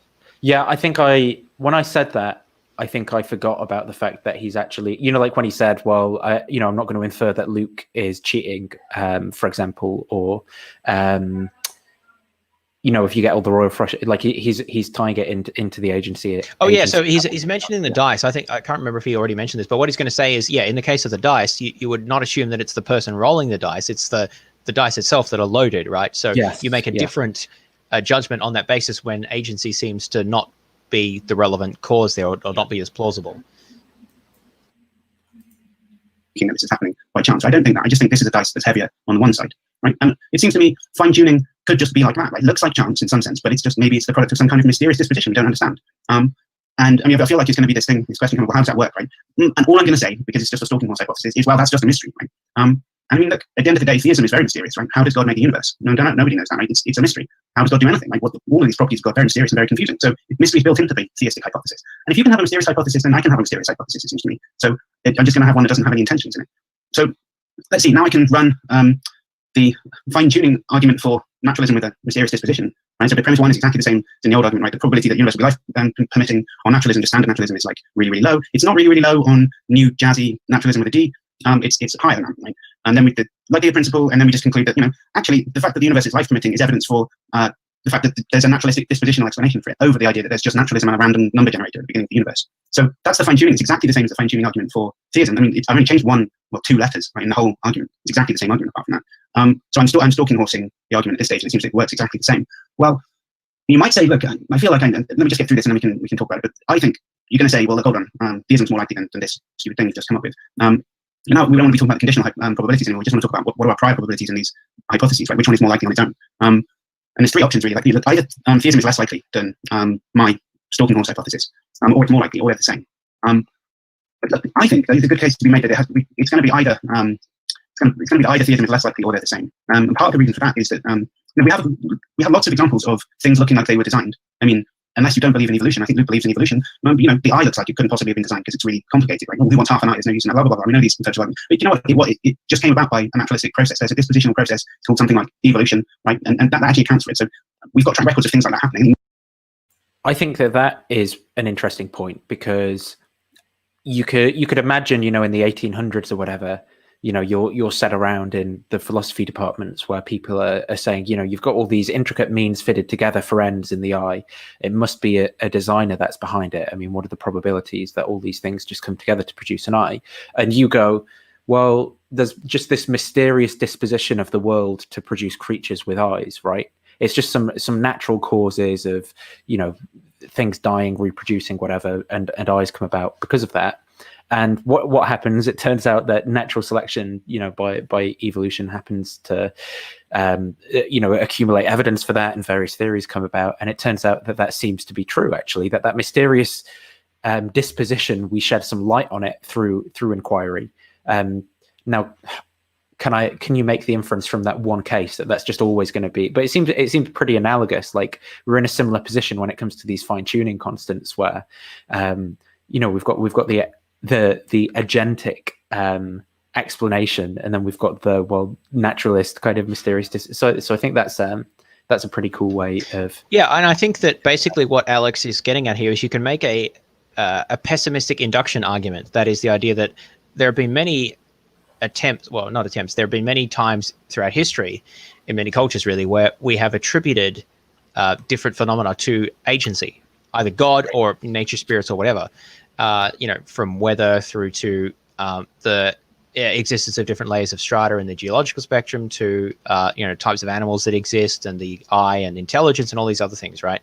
And cosmology, the planets going around, all this stuff, right? And almost all of those have been proven wrong, that they're actually, or at least, I mean, they get caught up on this, but at least at the immediate level of there are sort of necessary material causes for those. Now maybe there's intelligence under that, but at least directly they don't require design. So this, I think, is not decisive, but is some reason for thinking that we're not actually very good at inferring design in nature, because we do it all the time and they're almost always wrong.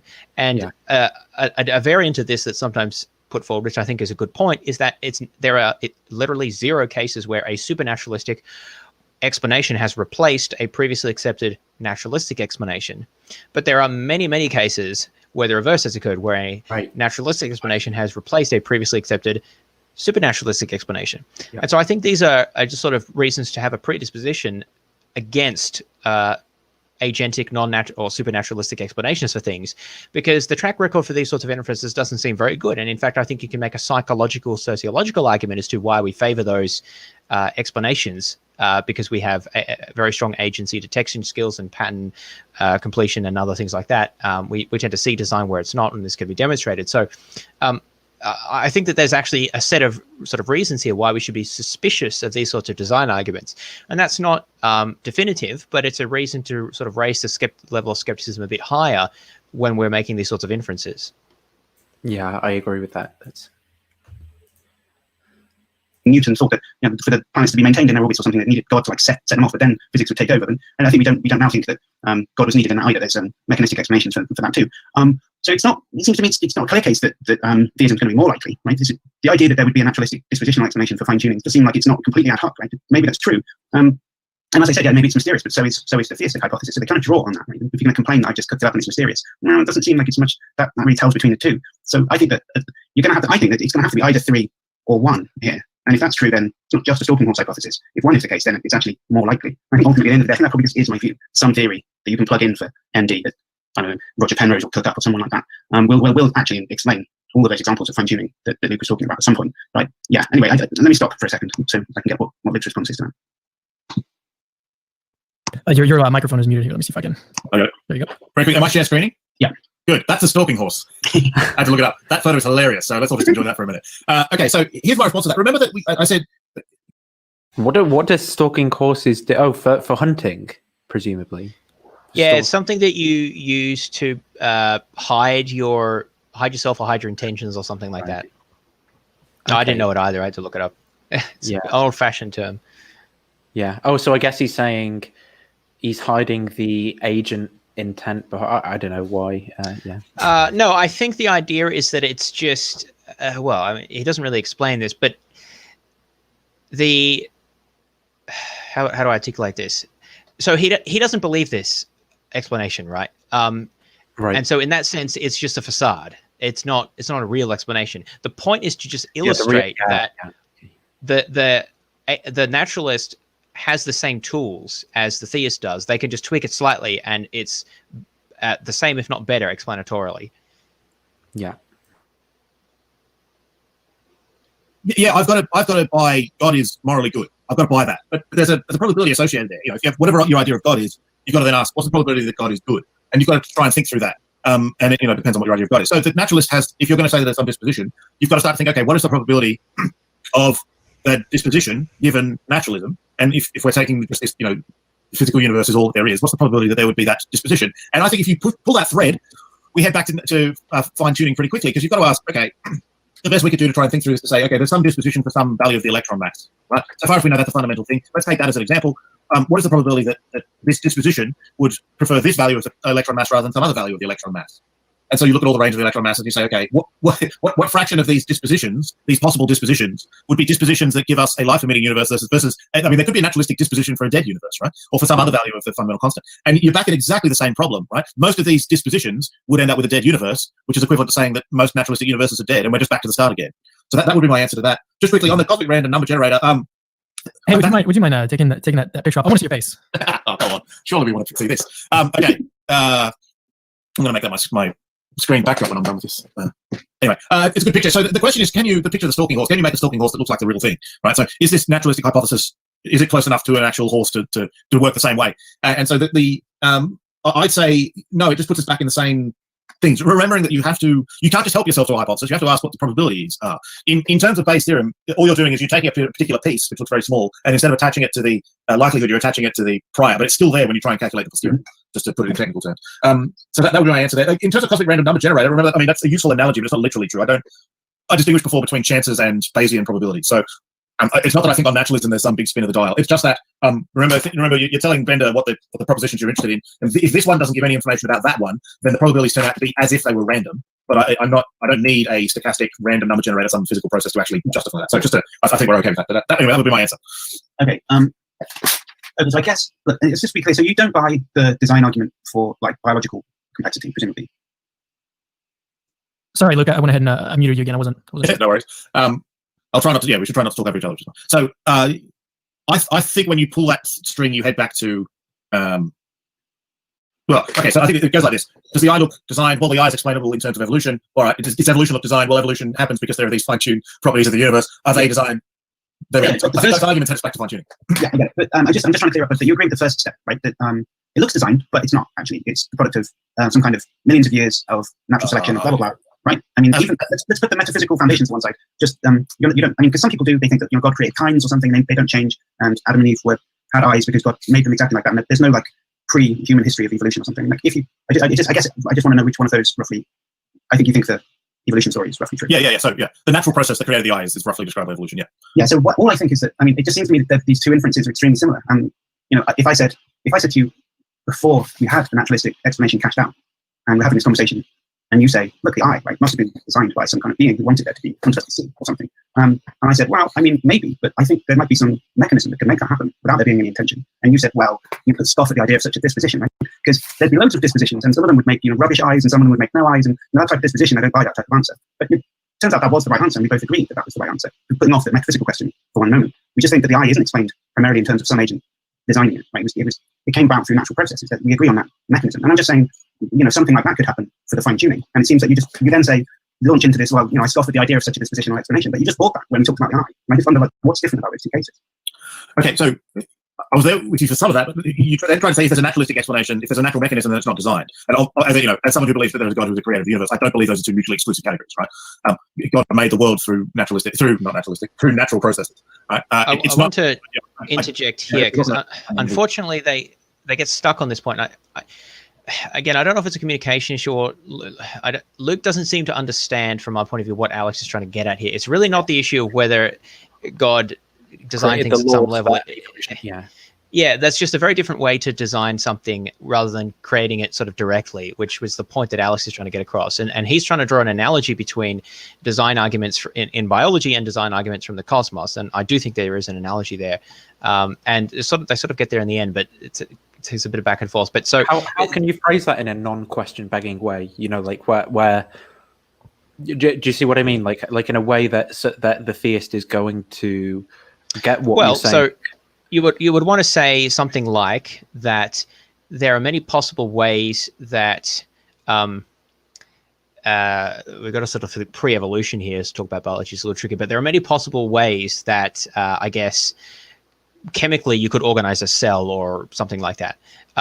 And what are the odds that you would just happen to get the configuration that enables the cells to combine together to produce an organism that can then give rise to an eye or something like that? I don't know what level you're going to do it at, because I don't know what biology I'm allowed to assume, if you see what I'm saying. But but you just have a large possibility space and then a narrow range of those that allows for a functioning eye or something like that. And then say, so why do we observe the combination of things in such the way that we get that narrow range that's functional? And they would say, well, it's designed. And the what Alex is trying to do here is say, well, pre-Darwin, basically, we would just say, the naturalist could say, well, there's a mysterious disposition of the universe that it produces functional eyes, and we don't know what it is, but it just works out that way. And the point Alex is trying to say is that actually was the right answer. I mean, not literally the mysterious disposition part, but that encompasses the right answer, which was, theory of natural selection. We just didn't know it prior to having devised it. So that's an example of when the inference to design was incorrect and the inference to some sort of naturalistic process, albeit underspecified, was correct. Or if you like, more correct, because it didn't fully specify, but at least it was within that category. And so what he's doing, I think, is drawing an analogy there to say, well, if it happened then, by some sort of induction argument, plausibly it's happened in other cases as well, can we not think it's happened? It's relevant in the case of cosmological fine-tuning as well. I don't entirely know, maybe through rewatching, and I'll get. So I don't know if he's trying to use this as an argument to raise the probability of thinking that this is in fact the case. So maybe that'll become a bit clearer. But Alex is clearly trying to draw this analogy here to help sharpen the stalking horse that he's presenting. But I don't know exactly if it's to increase the probability or if there's another point that he's making here.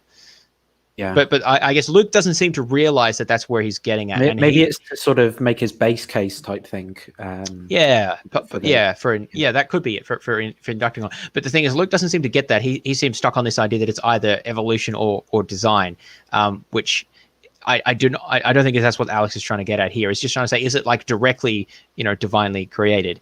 Because the thing is, if everything is actually both, then it seems that it's impossible that fine-tuning is not the case, which is what Alex pulls up next. So let's sort of keep going. Yeah.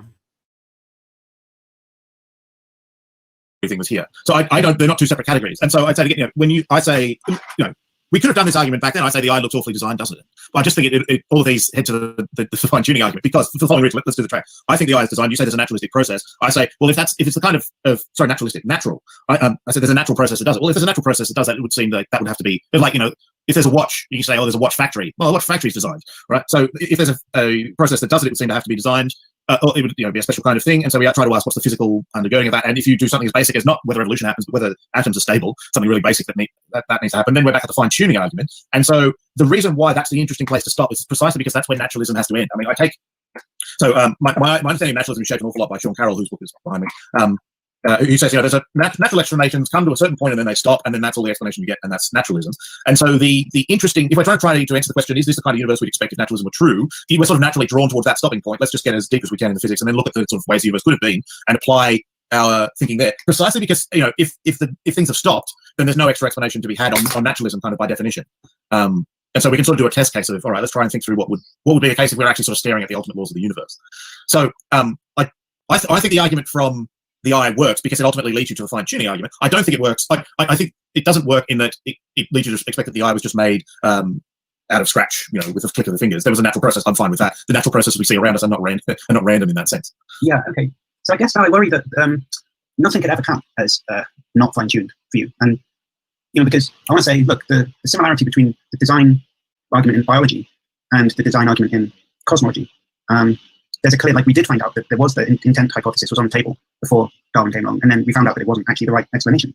But it seems to me that even then you say, well, actually, I think the problem is difficult because intent applies in both cases. So it's like intent by, God actually shaped and produced the eye, as it were, as took some pre-existing matter and formed it into the eye, and he has an intent to do that. That's one hypothesis. And then the other one is that God created natural laws, but actually there's then just natural he flicks the first domino, and then the natural processes cause and bring it about. I think what Alex wants to draw out is you'd agree to that second one rather than the first one. Whereas there's a point in time where plausibly as a theist you would have agreed to that first one. That turned out. Yes, exactly.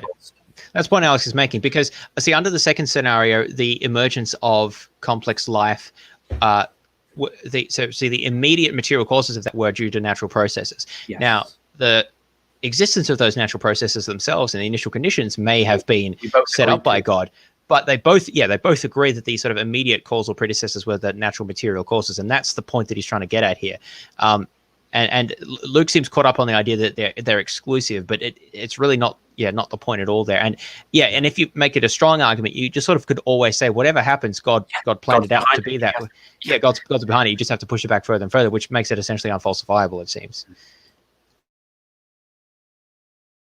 Is still the right explanation. Right? So it doesn't really matter whether the eye was designed in a flick of a switch or over millions of years. For you, they both count as design. So it seems to me that you just think that there's no real difference between my naturalism hypothesis and the theism hypothesis. Even if there is a disposition, some kind of the universe kind of gets to an end, and then some algorithm kicks in and it runs it again, the same process, but it selects for something. I don't know how it works. Some Google algorithm that some special algorithm that does something. Who cares, right? But it keeps just iterating out of the universe over and over again, right? And maybe because of the way that runs, this type of universe just pops out, just ends up happening quite often, right? And so that's the type of thing. If we're mimicking evolution, be something like that. The disposition draws the randomness towards a certain point.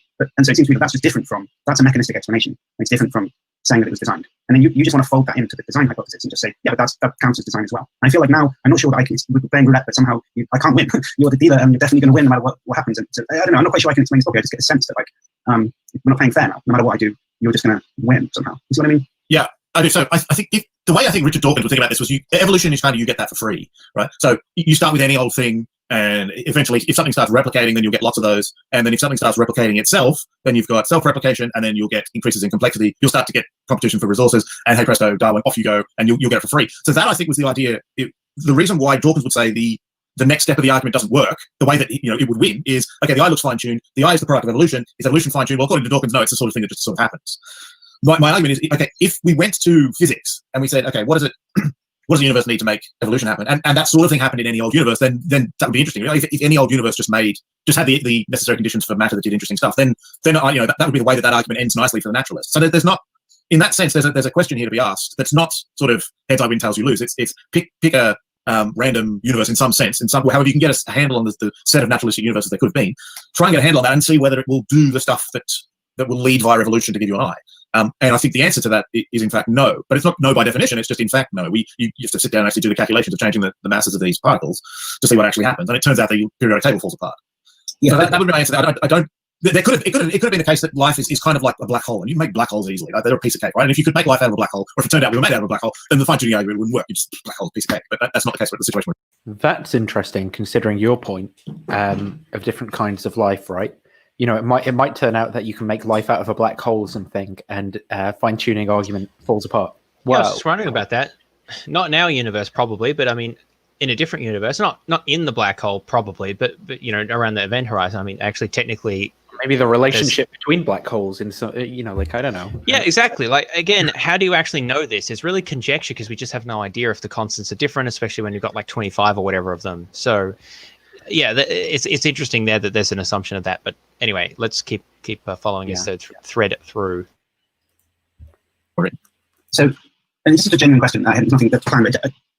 Is it conceivable for you that there could be a development in science, you know, big paradigm shift thing? New Einstein comes along, everyone starts thinking about stuff completely differently, and that makes you go, oh, right, fine tuning of the physical constants and initial conditions. That's not a thing. I was wrong. Is it conceivable is that on the horizon even potentially? No, there have been cases where what we thought was fine tuning has been overturned. You know, I literally wrote a paper on that myself. So there were cases in the 70s, Freeman Dyson, and then into Barrow and Tipler's book in the 1980s, saying, okay, here's the case: two protons. Right? In our universe, they don't stick together. Put them together, they fall apart. So when the sun tries to burn protons to sort of light itself, it has to wait for one of them to sort of, by the weak force, turn into a neutron, and then it all works. The argument from fine tuning was supposed to be, if we make the strong force a bit stronger, two protons will stick, and then stars will burn out too quickly. Right? It's just too easy to stick two of them together. So if two protons could stick together in the sun right now, if you just did it right now, the sun would burn through its entire fuel in about 1 second. And everyone went, well, that's a fine tuning case. All our stars are explosive. But actually, if you do it from scratch, what you find out is, if you look through stellar models, you actually have to do the calculation. All that would actually happen is stars would just be a bit more, a bit cooler and a bit less dense. But actually, you can make stars that work pretty much the same way. And so that's a case where we thought there was fine tuning. Turned out there wasn't. You know, a universe in which protons stick to each other can have stars. And so that's Journal of Cosmology and Astroparticle Physics, Barnes, 2015. So there are cases like that, absolutely. The problem is there's a lot of.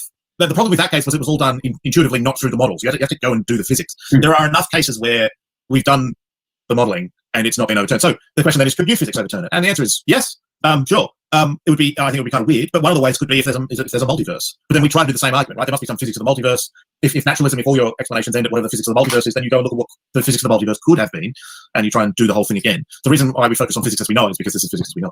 Because it feels to me like, well, I didn't really want to bring up the multiverse because, I don't know, it's a cliche thing to bring up in this kind of conversation, but I felt like we were going along at what you were saying then was, look, fine-tuning is an empirical, it's contingent. We find it out not through a priori reasoning. I don't know that the universe is fine-tuned just by thinking about it. I know the universe is fine-tuned by doing experiments, modeling, churning through the numbers and the data and finding that out empirically. But I feel like I don't know, maybe it's a multiverse hypothesis or some other hypothesis, like my stalking laws hypothesis. I mean, is it a priori that they would have to end in the... So I cooked up a disposition, like maybe that's just a poor example. Is it a priori that there couldn't be an example that didn't run into that? Well, you know, so I'm saying the constants look fine-tuned, but maybe there's some explanation for it. And your move is to say, yeah, but the explanation for it would end up being fine-tuned itself, right? And I'm just asking, is that an a priori deduction? Or don't you have to do the experiments on that to know that? Like, it seems to me if you say that fine-tuning is discovered empirically, then you couldn't know whether my stalking laws hypothesis needed to be fine-tuned or led to a fine-tuning problem a priori. You'd have to run the experiments to know that. So like, why are you saying that in advance? That's puzzling to me. Isn't it empirical? So it's not quite that it's empirical. I mean, we're talking about ways the universe could have been. You have to given any set of physics, right? So here's the way I think about it. We're trying to work out what could the universe have been like on naturalism. And I think the way to do that is to say, the best handle we can get on that is to say, let's just take the best laws we've got and try and change the way that they are in some systematic way. And you look at them and you say, oh, these constants, that's a really systematic way I could change the laws, and look at other ways the universe could have been. And so if a new set of laws comes along, we'll do the same thing with those. And one of the ways in which it could turn out that they aren't fine-tuned is if the new set of laws gives us a multiverse. But that's not, I mean, we're just going to have to deal with that hurdle, but if it comes along. And it's interesting to me that the ways in which we're supposed to have a multiverse that have been proposed so far, sort of, they turn out to be fine-tuned. They turn out to be fine-tuned, right? I mean, it could have been the case you just get it for free, but something like cosmic inflation, you don't, the universe in its early stages has a very rapid expansion. This is supposed to sort of create different bits of the universe and have different properties. For the models that we have, if you start varying the numbers, you don't necessarily get inflation. Like you just don't end up making a universe. So the analogy I like for this, which kind of works, is suppose someone points out that if the Earth was 5% closer to the sun or whatever it is, then all the oceans boil off, something like that. Right? And so the conversation then for me goes like this: all right, that looks interesting. And then someone says, well, there's lots of other planets out there with different distances to their stars, right? The multiverse of planets. The thing we want to say that, okay, can you make lots of planets for free, or does that process need fine tuning? And what we know about cosmology at the moment says that needs fine tuning. It's awfully easy to make a universe in which there's no structure whatsoever. So it's all right, multiverse. We'll just have some theory in which you just make lots of universes. And now I just want to do the same process again. Give me a theory and I'll look at possibilities. But if we don't have that, then I can't. So Alex, I wanted to see what you want to do at this point, because we could either like keep this All right, discussion let's comment on there. There's a little bit more to this, but they actually kind of converge a little bit to the point of the discussion. Now, I think I don't want to be uncharitable, but I just honestly think this is probably the case. So Luke here is, I guess kind of Craig and Collins both responded in a similar way, but even though they are philosophers, but Luke here is responding in a very. Should we talk about Alex's objection first, maybe before Luke's response, just to make sure that that's out there? Yeah, sure. So go ahead with what you want to say about that. Well, just the way that, so to clarify the way I'm interpreting it, right? It seems like basically what Alex is saying is it seems like from Luke's point of view, what he's doing is he's got this a priori reasoning that any kind of explanation is going to have to be fine-tuned, and so it's like you push back the explanation, but then it's like, well, that explanation needs to be fine-tuned, and then you figure out a natural explanation of that, and it's like, well, but Luke wants to say that it's not a priori. He wants to say it's a posteriori, it's empirical. The evidence is what points in that direction. But the problem is that in the case of the stalking horse hypothesis, for example, that Alex has come up with, that he doesn't actually have an empirical case against it. So he wants to say, well, the stalking horse hypothesis would have to be fine-tuned. But this actually shows that what he's doing is a priori and not a posteriori, like he claims. So he can't have it both ways. And then that's basically the way I view it. And then I kind of zoned out on Luke's response. So, yeah. Right, so that's where I'll pick up. So yeah, that's a good point. So the issue here is the way that so Alex is saying, why should we think that what I've said, the mysterious disposition, the stalking horse thing, why think that needs fine tuning? Where does that come from?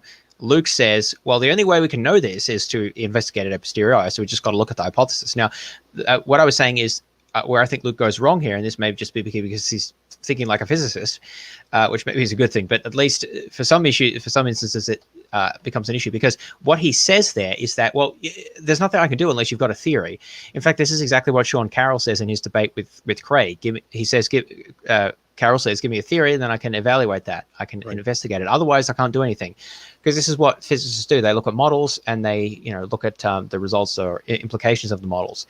Now, interestingly, this is not quite how philosophers work. I mean, they sort of work on models as well, but they don't work on physical models with equations, typically. They work on, I guess you might call them epistemic models or metaphysical models or something like that. From your intuition. Well, it could be, yes. Yeah, you don't have to start with intuitions, but I mean, yeah, that is being silly. Common. Yeah, no, I mean, it's a fair point. It's exactly how do they work it out. But what you can do is you can postulate an explanation or a state of affairs or whatever it is, and then see what would follow from that and what you could infer from it. And here, what's being postulated is not a scientific model. It's a metaphysical proposition that there's some unknown, mysterious, not scientifically validated or scientifically describable, at least currently, disposition or force or whatever you want to call it, that the universe has to give rise to either the constants that we have or at least life permitting constants, however way you want to do that exactly. So analogous to how the pre-Darwinian skeptic might of the teleological argument might say, well, there's just a mysterious natural impulse that gives rise to eyes that I just don't understand. And so Alex here is making that analogy. Now, Luke is saying, well, I can't evaluate the plausibility of that because it's not a scientific model, but that's just saying that you're not willing to do philosophy. Now, that actually might be all right, except that he is willing to do philosophy when it comes to positing the existence of a creator, which is also not a scientific model that you can make predictions about. So I think that there's a clear double standard there. If it's okay for Luke and other theists to posit a non-scientific hypothesis that is very hard to say anything about and is very underspecified and so forth, and very mysterious, then it should be okay for the naturalist or at least the non-theist to do that as well. And that's the point that Alex is trying to make here. Luke's trying to say it's implausible because it also requires fine-tuning, even though he also says that he can't tell whether it requires fine-tuning until he looks at the details of the hypothesis. But there aren't details to look at. That's the point of the hypothesis. If he wants to rule that out on that basis, he's got to rule out his own hypothesis, which also doesn't have those details to look at. It just says, well, a creator who fine-tuned the universe did it. But what's the details there? Like, how did it work? What's the there's nothing more to specify, really, apart from more about the nature of the creator, but that doesn't really help him in the way that he wants to be able to evaluate the sort of scientific aspect of it. So I think there's just a clear double standard here, an inconsistency of what he's willing to evaluate. And we saw this with Collins. We saw this with Craig as well. It's not okay for the apologists to say, on the one hand, that the naturalist or the non-theist is not allowed to invoke a metaphysical hypothesis to account for some phenomenon because it's not specified or there's no evidence for it or whatever. But then on the other hand, be willing to do exactly that when it comes to invoking a theistic hypothesis. This is what we need. Yeah, we just turn that on every time. Yeah. So, by the way, just a note that we've actually broken the record for the longest Bad Apologetics stream. We've exceeded even the Kalam, although I do want to go to bed soonish, but we'll just finish out this video. There's a little bit more, and then we'll do a summary. So we'll be moving to wrapping up, but we've got a little bit more to go here. By the way, has anyone been here the whole stream? I find that really hard to believe. A couple of people have. If anyone has, let us know, because that's impressive. Yeah, you can have 500 Nathan Nichols if you stayed for the whole stream. Objections that you had prepared. Just leaving it up to you. What do you prefer? Let's do both. Let's just very quickly. Okay, since we are running out of time, we got about half an hour left, so I would think we probably have enough time for maybe one more. Cool. Okay, so let me just see if I summarize and see if Luke's cool with this being is fair. So the idea is I can cook up a naturalistic hypothesis, it's got some kind of disposition, maybe some multiverse, blah, blah, blah, and then the response to that is to say, well, it's not really a stalking horse, so it's not quite as good as the real thing, because it's going to require fine-tuning at some point down the line. And then I said, is that an a priori claim? Do you know that for sure by reasoning alone? And you said, well, it's kind of empirical, but like given all of the multiverse models you're looking at so far, it just turns out that they do need fine-tuning. It seems to me that the status of that rebuttal is contingent rather than necessary. Like you haven't refuted my claim, you've rebutted it. Like if a Darwin for cosmic evolution came along, you would eat your hat there and you would admit the data was done its job. Right? So this stalking horse hypothesis is possible. Right? You can't actually show that it's not possible. As an informed cosmologist, you're just saying there's nothing on the table right now that looks like it does that job because all of them look like they need fine tuning as well. And I'm not an informed cosmologist. So I'm happy to say, okay, then that's fine. You're just saying that the status of that is as a rebuttal rather than a refutation. Right? And I think is that fair? Just so we can move on. Yeah, I think that's fair. I mean, I'm happy to say, look, the best we can do to try and get a handle on this, what could have been the case on naturalism is the best physics we have. I mean, if it's all pointing in the same direction, I'm happy for it to be a contingent claim. I just find it can still be a convincing claim. Yeah, sure. That's fine. That's fine. Yeah. Okay, good. So let me see. All right, now I think I'm going to go on the attack a bit more. I don't think I need slides for this, right? But I guess part of the problem for me is that I find the theistic hypothesis incredibly implausible for various reasons, right? It just doesn't seem on the same level as a made-up mystery naturalism hypothesis. Even that rubbish and lacking in detail though it is, still seems to be better than the theistic hypothesis, right? So let me try and explain why I think that. Right? First of all, the theistic hypothesis, at minimum, and the Swinburne quote you put basically said this, that there's a mind, right? There's an intellect which is behind the way things are, right? But being outside of the way things are, outside of space and time, it's a mind which isn't in time, right? But to me, that kind of, look, here's a way of thinking why that doesn't make any sense to me. I can imagine that the world doesn't exist at all, right? That I'm all that exists. My mind is just some eye of consciousness opens, has a dream, and then shuts again. Who knows? That's kind of on the cards. For all I know, I can conceive of that being the case. I don't think it's the case. Right? I think there's probably good reasons to think that's not what's going on, but it's conceivable, right? And it seems to me that the theistic hypothesis is further away in conceivability than that very radical position. Because what a mind is, it seems to me, from the inside, I know very well what a mind is. It's a sequence of phenomenological experiences, right? Thoughts, perceptions, feelings, right? They come in a linear sequence, right? And when I go to sleep and I don't dream about anything, there is no mind present there, right? It's gone. Mind just stops. It wakes up again, starts running again when I open my eyes and stuff starts happening, like when the sequence begins again. So it seems to me that it's an essential property of being a mind that you are a linear sequence of things, of experiences, right? So when you're saying to me, that this is how I hear it, right? Look, there are these really unlikely things that could have happened by chance, like gravitational blah, blah, blah. So that means that there is an literally inconceivable hypothesis. What am I supposed to do with that? I literally cannot conceive of it. I just don't know how to. Right, and so here's another one. I just give you one extra one. Although I think there's a couple of these. What you're telling me again, right? This thing is located outside of time. But look, timeless beings. I've done enough metaphysics. A platonic object, right? The timeless entity, the number 8 or something, right? They're causally inert. Right? The number 8 doesn't cause anything to happen. Right? It's more than just causally inert. It's inert. Full stop. Doesn't do anything. Right? It's not just that it doesn't happen to do anything. It's been asleep and not bothering, lazy, or a lazy number 8. It can't do anything. Right? That's part of what it is. A non-temporal object is inert. Right? That's part of the meaning of a non-temporal object. And the reason that it's part of the meaning is because doing is temporal, right? Doing is something that takes place at a time. And let's make it slightly more focused. Causation is a temporal relation, right? Effects normally happen causes normally happen before their effects. Let's just throw in simultaneous causation for the sake of it. That's still a temporal relation, right? At the same time as, right? But a timeless being can't be in a temporal relation of any type to anything, even a simultaneous one. So how can a timeless agent, A, do anything, and B, cause anything? So it seems to me that that's like saying, because it's an inert being, and that being inert means you can't do anything, it's like saying a married bachelor, right? It's inconsistent. Right? So it's inconceivable and it's incoherent. Right? So you're saying, oh, look, there's these weird coincidences, right? It's like dealing out loads of royal flushes. That couldn't happen by chance. So it's this literally inconceivable, literally incoherent hypothesis. By that, there's the explanation. And so, yeah, any explanation is going to be better than one I can't imagine and seems inconsistent. So what do you say to that? Okay. Should we come in before?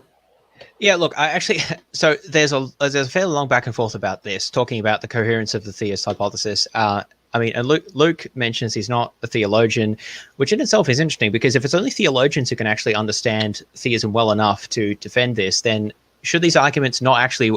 These arguments are supposed to be compelling to non-theists, presumably who mostly are not theologians, right? So that seems to be a problem even there. But I mean, he has some things to say. We've already sort of gone through this. If you're interested, you can watch this part of the debate. But I want to skip through it, partly because I'm tired, and also it's a bit tangential. Yeah. And we've kind of covered this territory there. So yeah, there's some back and forth. You can imagine he tries to paint the picture, and then there's concerns there. Let's jump forward to just the closing remarks, where there's some final remarks. 147.30. Which is the mark that I have, and then they make some closing remarks, and we'll finish up there.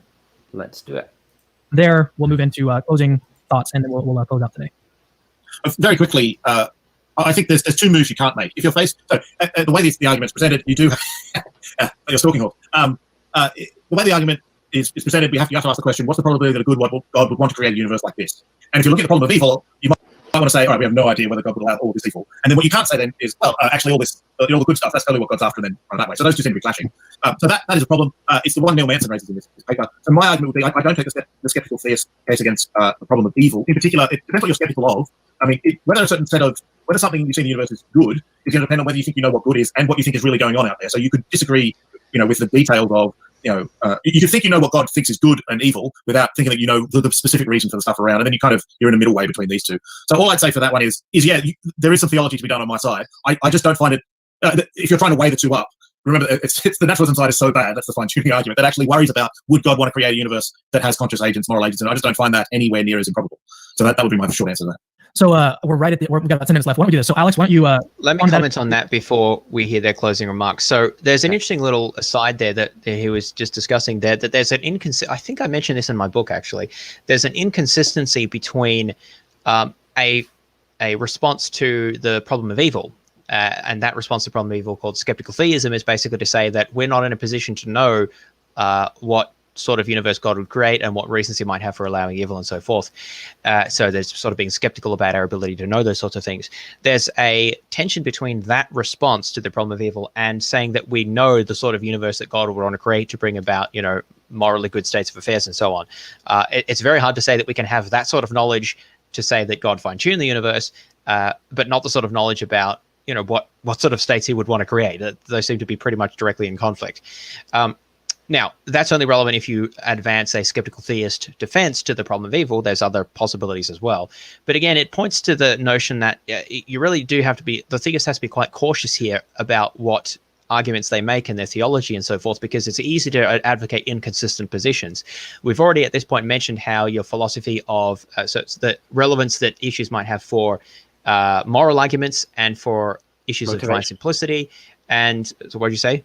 The motivation stuff. I didn't know if that was one. Yeah. Motivational internalism was relevant, and then we just talked about what did we just talk about? Explanation. The skeptical theism. Yeah, and the issue of response to the problem of evil. So there were probably some others that I forgot. So the point is that there's connections here to other arguments, and one has to be cautious. Well, the theist has to be cautious about conflicting themselves about what they're advocating for here. But the other point that Luke made is just that he says naturalism is so bad that it kind of doesn't matter, even if we have problems with theism of the sort that Alex pointed out and others, that it's just going to be more plausible. I mean, this is really just an assertion because it's not established, as I keep pointing out. The fine-tuning argument in the form that we've been discussing today does not give a quantitative answer as to how likely it is, how likely it renders theism. Well, first of all, it doesn't even give a quantitative answer to the likelihood ratio. But it also certainly doesn't give you an answer to the posterior probability of theism. Because remember, I said this before. Suppose that theism is cheers, Mitch. Suppose that theism is extraordinarily implausible. Then you could just buy the entire fine-tuning argument and not respond to it at all, and just say, yeah, but it's still implausible, even after the updating on the basis of the fine-tuning evidence, because it started off so low. So Luke's response is not adequate here, because he, first of all, does not have an argument that actually says how much likely it's rendered on the basis of the likelihood ratios. It just says that it's evidence for theism, not how much evidence for. Because you can't just, as I've said many times, you can't read those low probabilities directly onto the likelihood ratio, because they're not the same thing.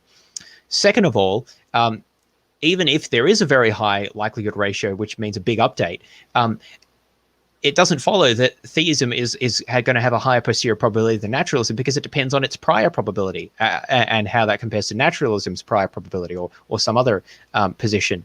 And that hasn't been discussed. So basically what Luke seems to be trying to do here is say that it's okay that I have a low prior probability because the update on the basis of fine-tuning is high. But that doesn't follow, because it's all about how big that is compared to the low prior probability. You can't just say for any arbitrarily low prior, the fine-tuning evidence necessarily overcomes that, because it's just not true. There's a finite amount of evidence for it. Yeah, that's not. So yeah, works. If Alex's concerns about the coherence and plausibility of theism, especially the type of theism necessary to get fine-tuning to work, if those go ahead, then theism could have such a low prior probability that even fine-tuning evidence doesn't get you across the line. So I just don't think Luke's response is adequate there. Yeah. Should we go with Alex's? Yep, let's hear his final remarks. Cool. Let's do it. I'll 5-minute reflections on the discussion today, and then from there we'll pass over to Luke to give your reflections, and then we'll close out. Yeah, I guess I don't know what my reflections are. Let me see. So another argument I wanted to bring up, which I really like, is that so there's this really cool paper called "Fine-Tuning versus Electrons in Love" by Neil Sinababu. I think that's his name. I think that's how you pronounce it. Do you know that paper, Luke? What? You do, yeah. Yeah, sort of. Okay, so the idea is that God is a disembodied mind, right? So on the theism hypothesis, it's possible. Sort of. What does that mean? And I can't advocate. I mean, maybe he's like aware of it and doesn't know the. Yeah, it's fine. I just thought it was. It's it's like if the teacher asks you, "Have you done your homework?" It's like it's sort of. Theism hypothesis, and then get all picky about what psychophysical laws are metaphysically possible. You basically have to allow any possible psychophysical laws. So then he's like, well, so, God could have just made electrons conscious, right? And it could just be that the psychophysical laws are such that, like, when they get a prime number of meters apart from each other, they fall in love with each other. And when they bump into each other, they feel embarrassed about touching each other, stuff like this, right? And then it's crazy, right? It's kind of fanciful, but the point is that, like, you've really got nothing to stop it. Like, how can you say they couldn't be? And then all you need is like universes that can allow basic microphysical particles. And there's loads of those, right? And then I'll find, so that's, once the psychophysical laws go out the window, fine-tuning seems to go out the window as well. And I really like that argument because, like, A, I really like the paper, it's hilarious. And B, it seems like a really clever, like I was saying before, getting at the soft underbelly of the fine-tuning argument. Like, we don't go for the physics, like, leave the physics to the physics guys. Think about how the physics argument intersects with theology and the interesting philosophical issues, right? But there it seems to me there's everything to play for, right? I'm not a physicist. You're a professional cosmologist. Your life's work is doing fine-tuning. But I knew I could have a good conversation with you because it's not all, I'm not going to be debating the mass of the photon or whatever with you, right? And that's not actually important to the argument. I mean, I just concede that the probabilities are astronomically unlikely, and then we just keep going with the argument from that. So everything interesting happens after the physics stuff stops, from my point of view. So, yeah, I don't know. Summing up, I guess I feel like my objections to the fine-tuning argument, such that they are, run too deeply for it to be overcome by pretty much anything. I just don't see I could ever really. I need a massive change of worldview before I could start seeing that as evidence for God existence. So yeah, I don't know. That'll do. That's my sum up. Thanks. All right. Just anything to say at that point? It's just like, yeah, I've destroyed your argument from my point of view, and there's nothing you could say. There's no arguments that you could give me that would seem like, given what we discussed about theism, that would convince me otherwise, sort of thing. I mean, I guess you could say that's closed-minded, but see, I don't actually think he's saying it in that sense. He's just sort of saying that what he says is it would take a massive change in my worldview, which I think is perfectly consistent. And the issue here is what Oppie is claiming about the limitations of theistic arguments, right? Is that you can just always find premises to object to, especially given your own worldview. There are going to be things that, well, I'm just not going to agree with that premise. So it's that I think that's what Alex is sort of getting at here, where he's saying that it's just so hard for these arguments to really get anywhere because they're just always going to appeal necessarily, essentially, to premises that a naturalist or a non-theist is just not going to accept, or they're going to find plausible alternatives to. And I think that he did well here in sort of presenting this stalking horse objection, which I don't think Luke could say much about other than he doesn't think it's as plausible as his explanation. But he didn't really give any reason for thinking that. At this point, it's kind of just a standstill between which intuition do you have about which is more plausible, which is not really very satisfactory, but it just shows, I think, the argument's not very good if that's where you end up. Yeah, I think this is the problem is that it sort of fundamentally is philosophical, like, because you're comparing like explanations and so many moving parts at once. And I guess on what I see as happening basically is I obviously don't think Christianity is true. And I think apologists want to make these arguments work. So it's like, well, if we can kind of dress it up in physics and stuff that seems really powerful and intellectual and stuff like that, then that's going to, be able to bolster the confidence of the in-group, because it seems like it's cutting edge and it seems like there's overwhelming evidence and things. But as Alex pointed out, like it doesn't actually matter that much about what the physics has to say about the argument, because all of the work is actually done in terms of like how we consider explanations, like how do we actually think, how do we infer from explanations?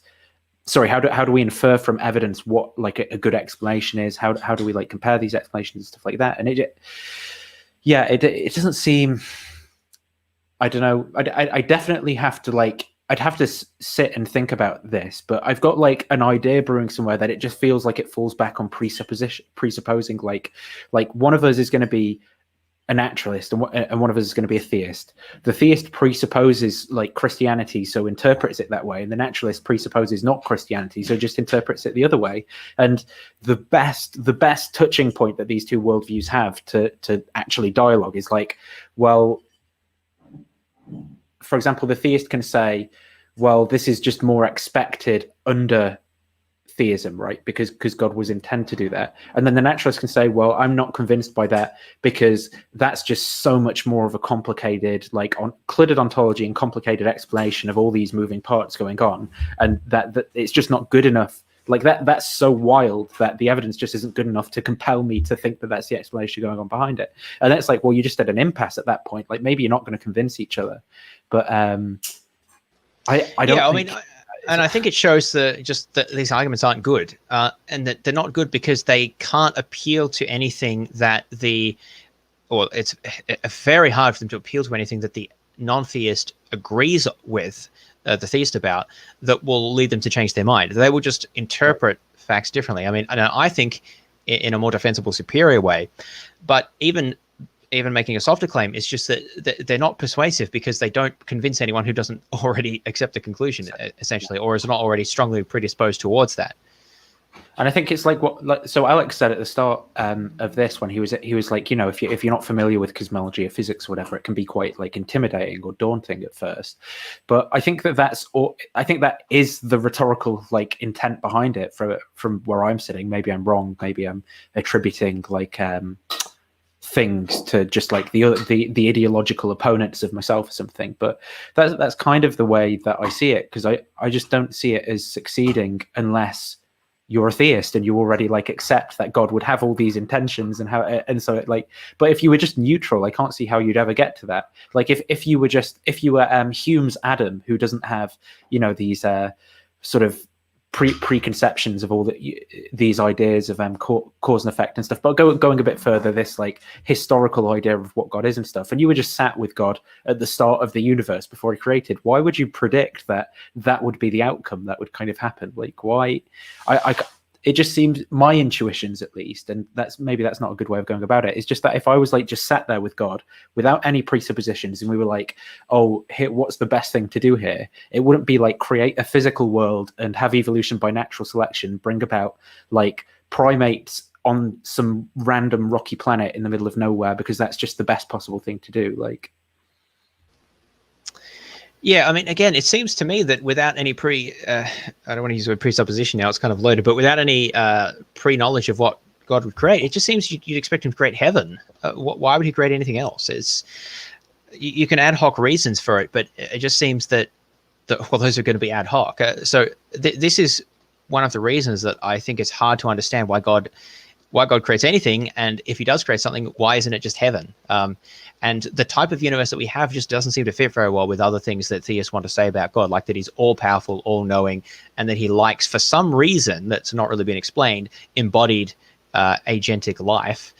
It all coheres very poorly to me and has no explanatory power, precisely for this reason that we said before, because God can do anything. Yep. Yeah. Oh, sorry. It has. Yeah, it's like it has infinite explanatory power. That's almost the issue, right? But no predictive power. Yeah, well, it depends how you define explanatory power. When I talk about explanatory power, I mean explaining why this outcome and not other possible outcomes that could have been. And in that sense, it has none, because God could do anything. You can only get explanatory power by introducing an additional postulate that God wants this or would do this or has a reason for doing it that way or so on. For everything that God does, literally every different thing. Creates the universe, fine-tunes the universe, resurrects Jesus, has this amount of evil in the universe, whatever. Like every different thing has to have a separate reason, because God can do anything, right? So as long as they're not logically entailed by each other, he can do one thing without doing the other bit, and he can have a universe that's not fine-tuned but still has life in it. That there's anything's open, and this is why it has terrible explanatory power in my perspective. So that rules out. Well, not rules out per se, but it severely weakens any attempt at appealing to God for explaining anything. So inference to the best explanations, I think, just are terrible when they appeal to God for this reason. There's just no restrictions on God, except for those that you just ad hoc into the explanation. Yeah. Right. Shall we? Is it worth closing out the rest of this video? Yeah, just let him finish out. It's just a minute or so, and then we'll do our summaries. I think not the rest of the video, just his final remarks. Yeah. Yeah. In Budapest, actually, he wrote an interesting article for Eon, which is just entitled "Is the Universe a Cosmic Mind?"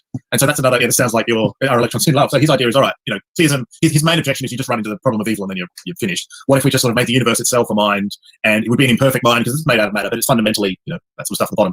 So I think, look, there are other options to explore here. I mean, no one argument proves everything, and certainly if you think you can prove that the idea of God is inconceivable and inconsistent, then you've got a defeater for any philosophical argument, certainly any contingent one. Again, I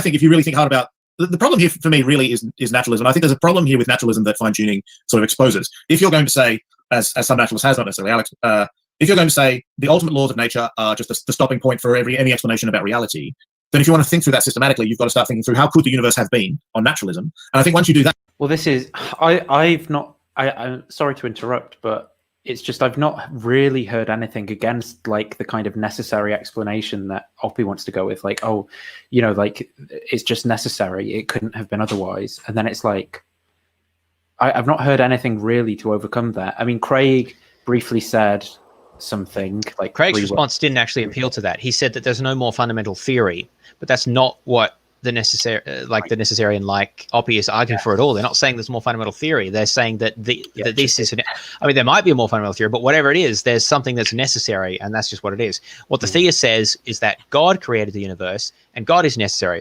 So there's a necessary stopping point for both worldviews. The question is, why take this extra step?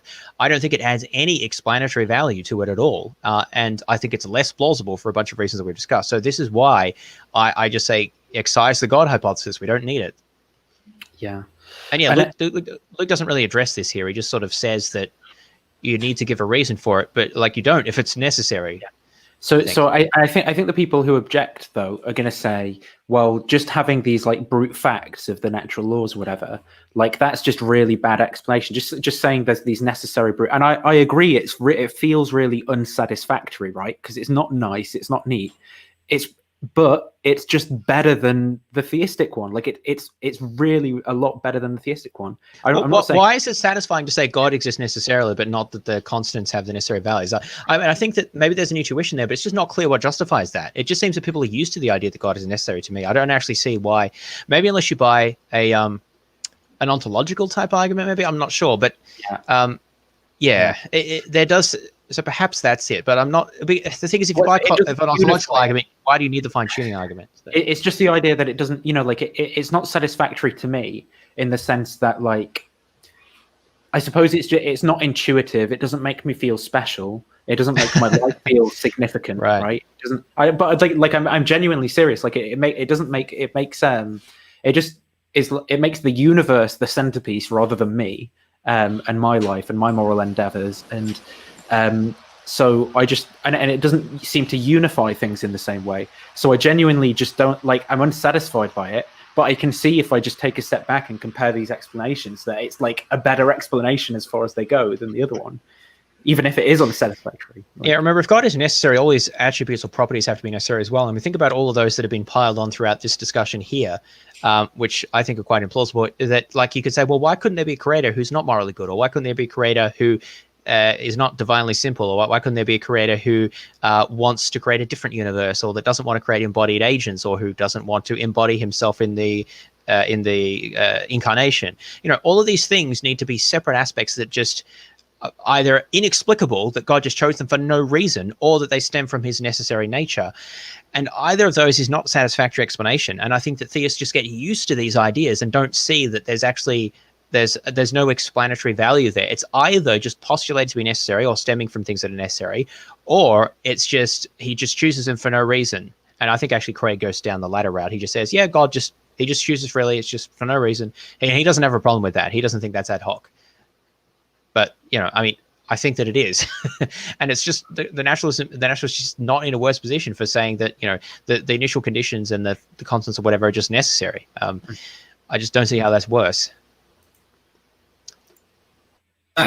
It's like exploring the set of possibilities for, you know, the roulette wheel or whatever any other thing. There's just such an enormous set of possibilities there, of which an only very small number actually explain the universe we see around us, that you should start going to look at other ideas. And again, like this roulette wheel, Alex right at the start, he said, like, no naturalists are saying that, like, there's just some random number generator, right, and the natural laws pop out of it, and that's and that's what the roulette wheel is. It's that random number generator. Well, so either way, the naturalist, it's an unfortunate pause. Either way, the naturalist rejects what Luke is saying here. Either the naturalist says that there's some sort of mysterious tendency or impetus that gives rise to the constants as the way they are, or that gives rise to life-permitting constants, or that they're necessarily the way they are. Now, in both of those cases, they reject the idea that of all the possibilities, it just happens to be this one, and that's all there is to it. So, again, the point is the naturalist is not saying that, so it doesn't add anything, or it's no rebuttal to say that this is just really implausible and naturalism needs to account for it. Naturalism is going to account for it by postulating an unknown mechanism, an impetus or whatever, the stalking horse, or by postulating a universe generator, or by postulating necessity. Maybe there's other options as well. But none of these things are the thing that Luke says that you can't do under naturalism. So, okay, naturalists don't do that. So what you need to do is say why these options are implausible. And really the only thing he said about a couple of these is that they're not physically well defined. You can't investigate them, you know, scientifically, but you can't do that with theism either. So that doesn't seem like it's going to be a very good response. We need sort of metaphysical or philosophical reasons for thinking that they're less plausible or less explanatory than the theism option. And I don't think I've heard that. I think there are good reasons to think that the theism option is the less plausible. Very small number actually explain the universe we see around us, that you should start going to look at other ideas, including some that sound pretty weird, like even, you know, cosmic psychism, cosmopsychism. I don't buy it, but I mean, I think, you know, maybe there's a reason. Maybe reasons, minds might be a bit different. Maybe reasons are there at the bottom floor of the universe, and they'll tell us why the universe is the way it is. But I think if fine-tuning at least gets you thinking along those lines, I think what fine-tuning shows is the bar is extremely low for any competitor to naturalism. It does such a terrible job of explaining why this universe is this way rather than some other way, that actually, you know, certainly an idea as old as theism should get your attention to try to think whether it actually makes sense. You might get to the end of the day and think it doesn't, but you should at least, you know, put the effort in to try and, you know, read some Swinburne or read whoever to try and work out whether this thing makes sense. So I'll leave it there. Alex, I have one last question for you. So of the arguments that you know of, all right, let's end it there. So, Alex just says none of the arguments are any good, so which is amusing, but we don't need to follow the end part there. So, so again, closing statement. Are you going to? Oh, I was going to offer you because I think I've done the first closing statement. So if you want to go first to summarize. So I guess in totality, we've seen a few sort of formulations of the fine tuning, right? So Craig's one, I mean, at least I've got to hand it to Craig. His kind of syllogisms are easier to remember and put together. But he basically said, easier to memorize. Yeah, easier to memorize, so you can beat people over the head with them. Like he said the purpose of it was, but well, not quite beat over the head, but for apologetics and purposes. And he said, So there's three candidate explanations: chance, necessity, or design, and then he rules out chance and necessity and goes with design. We basically, I think, showed that the way that he rules out chance and necessity, he just basically steps over them, says that they're not good explanations, but it's not really clear why what he's actually objecting to about the chance and design explanations. He talks about things when he talks about fine tuning for life. What he means by life is all forms of life, but then he relies upon like carbon, evidence that's to do with like the fine tuning constants for carbon based life, which is something completely different to life in general, which is what he wants to argue for. When it came to Robin Collins with his argument, then we looked at how he's kind of arguing probabilistically, even if we grant the like objective Bayesian approach that he wants to take. I don't think that we would agree that the probability given theism is necessarily as high as he wants to bring it, or that the probability on not theism is as low as he wants to give it. So basically we just reject it on that basis. I don't even know at this point what more there is to say. I mean, it seems like theism isn't doing it's not a very good explanation. It doesn't make any predictions that we're able to discern very well. Maybe Swinburne's argument is trying to say, well, you would predict you'd predict embodied moral agents, but it's not clear how that fits with like Christian theism, because Robin Collins says embodied moral agents, and Swinburne says like that exhibit what was it, like they'd be spatial and stuff like that. I can't remember the exact things, but it just seemed to me like on Christian theism there are like moral agents that God creates that aren't like that. So it doesn't seem that is like a necessary condition of it doesn't seem to me that that's like a necessary condition of God's creating moral agents, because we have examples within Christian theology of moral agents that aren't like that. So it seems more that what's going on is that what Christians are doing, thank you for the biscuits, what Christians are doing is like just seeing the world that they have and basically like coming up with an ad hoc explanation. I don't know what else I really want to say on that. Just at this point, I'm certainly not convinced by it. I guess I was a bit daunted by it at first, but everything that I've looked into, it's just seemed like it's being like used as a weapon and kind of abused to get to the conclusion that apologists want to force out of it. But it doesn't seem like you're really driven to that. I'm not sure I even agree with the objective Bayesian approach that's taken, even though James grants it. And I say like that's probably just because I don't know enough about statistics. And I don't know if I agree with I don't know that I agree with fine tuning. Like for all I know, it might just be necessary, and that's as good of a reason that's given. I didn't say immoral agents, therefore God. I said embodied moral agents that aren't beings like ourselves. So in Christian theism, you have to say that there are like angels and demons who are moral agents, who are decision makers, but are nothing like us. Whereas the key premise for the argument seems to be that like God needs to create physical brains in like spatial reality. Like he needs to produce us basically through the laws of physics. Whereas Christianity contains beings that satisfy the conditions of being moral agents, but aren't embodied like that. So, I mean, that's my summary of everything that's gone on over the past 9 hours almost.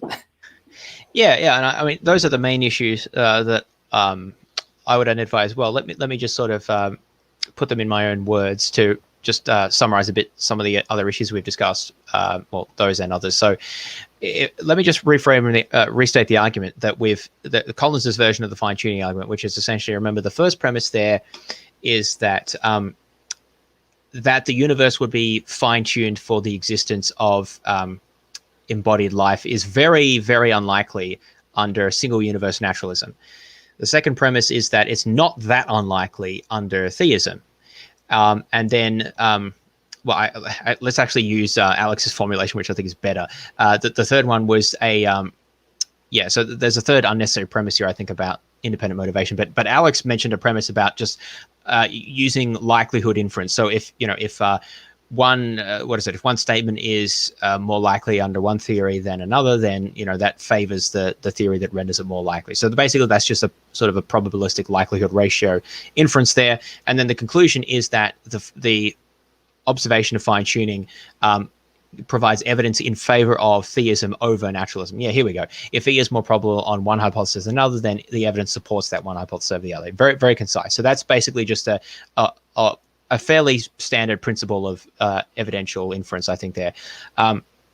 So those are the key premises there and the conclusion. And remember, the conclusion is only that the fine-tuning for life provides evidence for theism over naturalism, or single universe naturalism, it doesn't actually say how much evidence for it. So that's one important point, is to not allow the theists to overstate how much the argument's even supposed to do, which sometimes they do. They want to import the very low probabilities that you talk about in the fine-tuning itself to the likelihood ratio, which doesn't follow. Nor does it follow anything about the posterior probability of theism given this argument, because that depends on the prior. So let's address some of these premises. So first of all, this argument just assumes that the universe is fine-tuned for the existence of embodied agents, and I reject that. I don't think that's been established. We talked about some examples of this, such as the cosmological constant, mass ratios of quarks, and we talked about, I think, the strength of gravity and a few other things. And the number of dimensions was another one.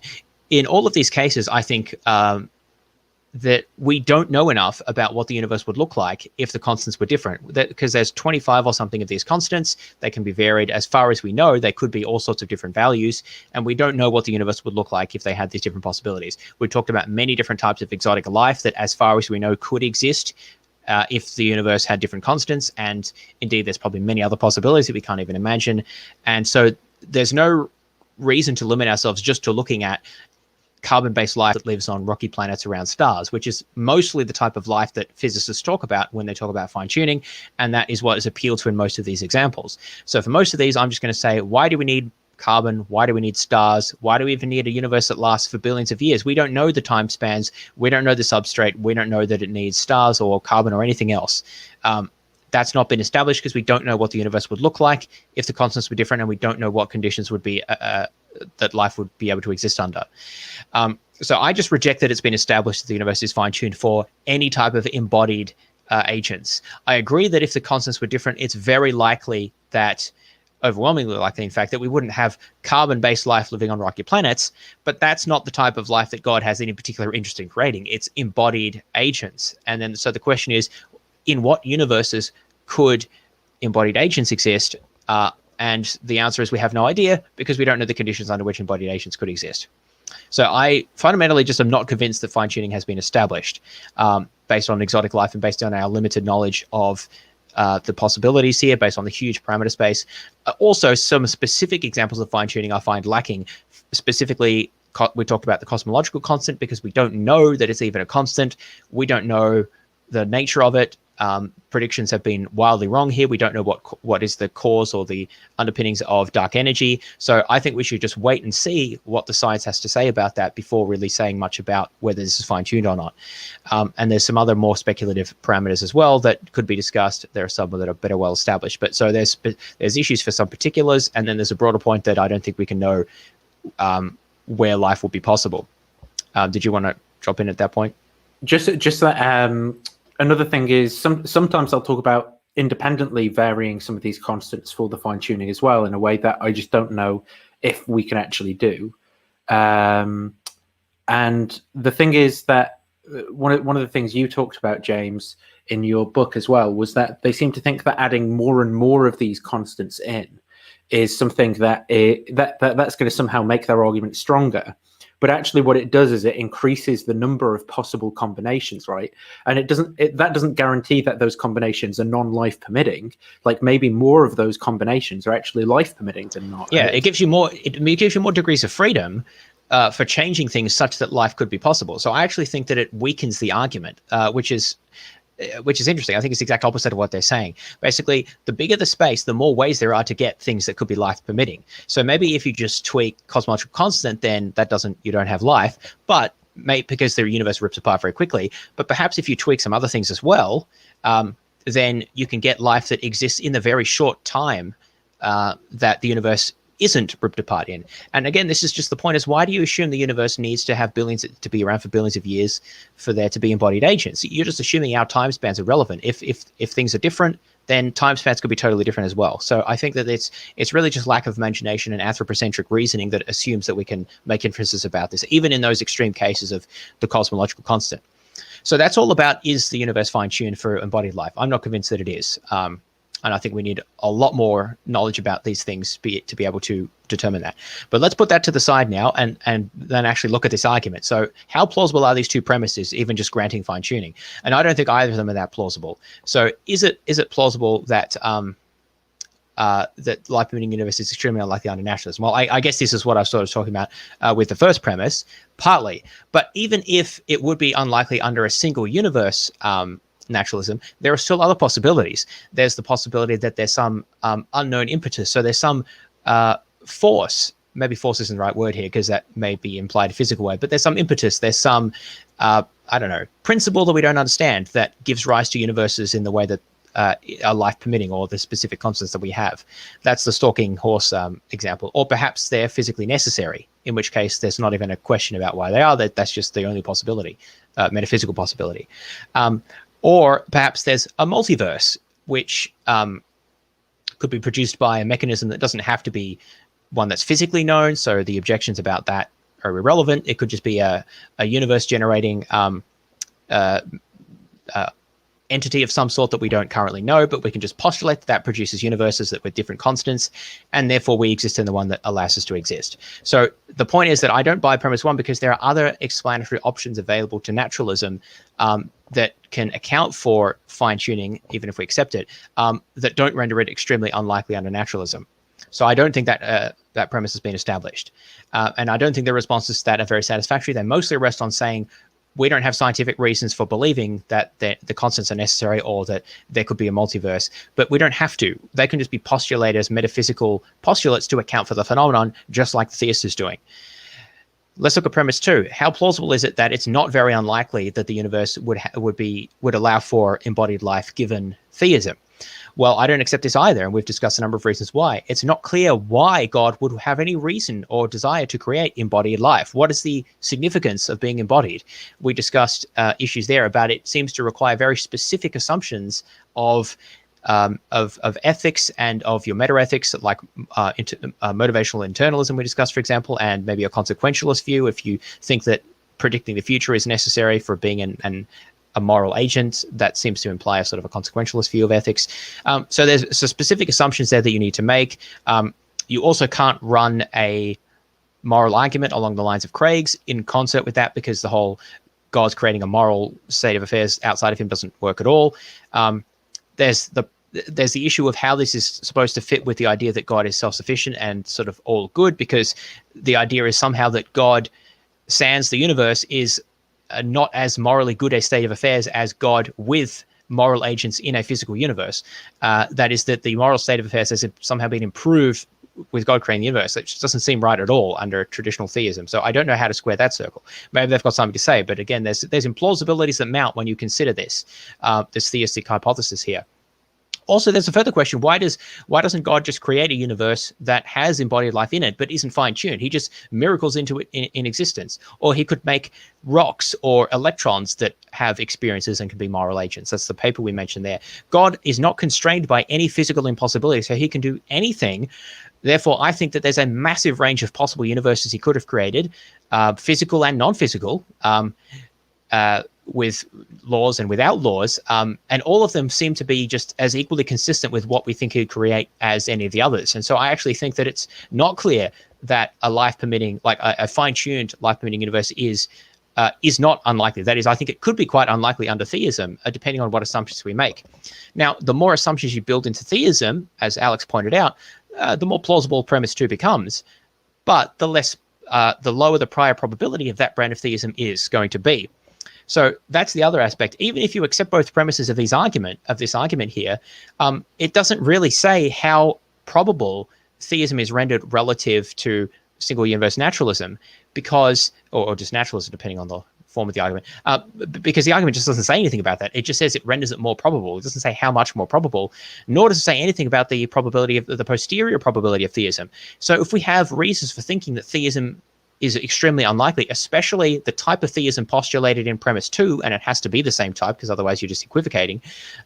If we think that it's so unlikely that you have divine simplicity, or that you have a God who's somehow self-sufficient but then creating things that improve the moral state of affairs, or that has a special reason for preferring embodied agents for no particular reason that we can determine, and so on and so on. If there's all of these things that you have to add, then maybe, and I think quite plausibly, the prior plausibility of that theism hypothesis just becomes so low that even if there's a big update in favor of theism on the basis of this fine-tuning argument, you still get to a posterior probability of that theism that is really, really low. So I think that summarizes most of the issues that we've talked about. And basically it comes down to, first of all, rejecting that it's not clear that the universe is fine-tuned for embodied life. Second of all, it's not clear that either of the two premises of this formulation of the argument have been justified, because there are other explanatory options under naturalism, and there are problems with rendering this outcome likely under theism without making theism really unlikely. And finally, even if you do accept the argument, you accept all the premises, you agree with the conclusion, it doesn't actually tell you how likely theism as a hypothesis is rendered. Plausibly, in order to get the argument to work, it's become so implausible that even after updating, you still end up with the position that this brand of theism is just really implausible, because it's so many things that are postulated ad hoc, things that we don't know, a disembodied mind and all this other stuff, and divine simplicity, and who knows how all that fits together. And at the end, you just end up with a mess that complicates your ontology, from my point of view, that doesn't add really any explanatory value. And so that's why at the end of the day, I'm not persuaded by the fine-tuning argument. I think that the fundamental flaw, as with many arguments that appeal to God as an explanation, is that we don't have any constraints on what God would want to do, unless you just introduce them on an ad hoc basis to provide explanation for each phenomena that you want to use it to explain. And for each hypothesis that you're allowed to introduce about God's motivations or intentions, the naturalist is allowed their own hypothesis, if you're allowed to do that. And so at the end of the day, I think you're going to see similar explanatory power there, because the theists have their ad hoc postulates, the naturalists have their ad hoc postulates, one for one with each phenomena to be explained. The difference is that in their ontology, the naturalists don't have a God. And so I think that just on that basis, we should prefer the simpler ontology. We should not invoke an entity that doesn't have any explanatory power of a naturalism, and we should reject theism on that basis. So I think that this is useful to see the sort of pattern, at least as I see it, of the where these arguments fail, and it's trying to appeal to God to give explanatory power when God does not actually provide any constraints on the states of affairs that he's more or less consistent with, because he can do anything, unless you just postulate everything that you need God to do as, well, he'd do this and then he'd do that and he's just like this. But then, of course, the naturalist can just do the same thing. So again, at the end of the day, it's a combination of explanatory virtue and then simplicity as to why I'm a naturalist, and don't find that the fine-tuning argument really gives me any reason to update away from that. Right. Is there anything else to do then at this point? Let's... No, so I think that that's all really I wanted to cover. This is our longest ever, and it's been quite technical.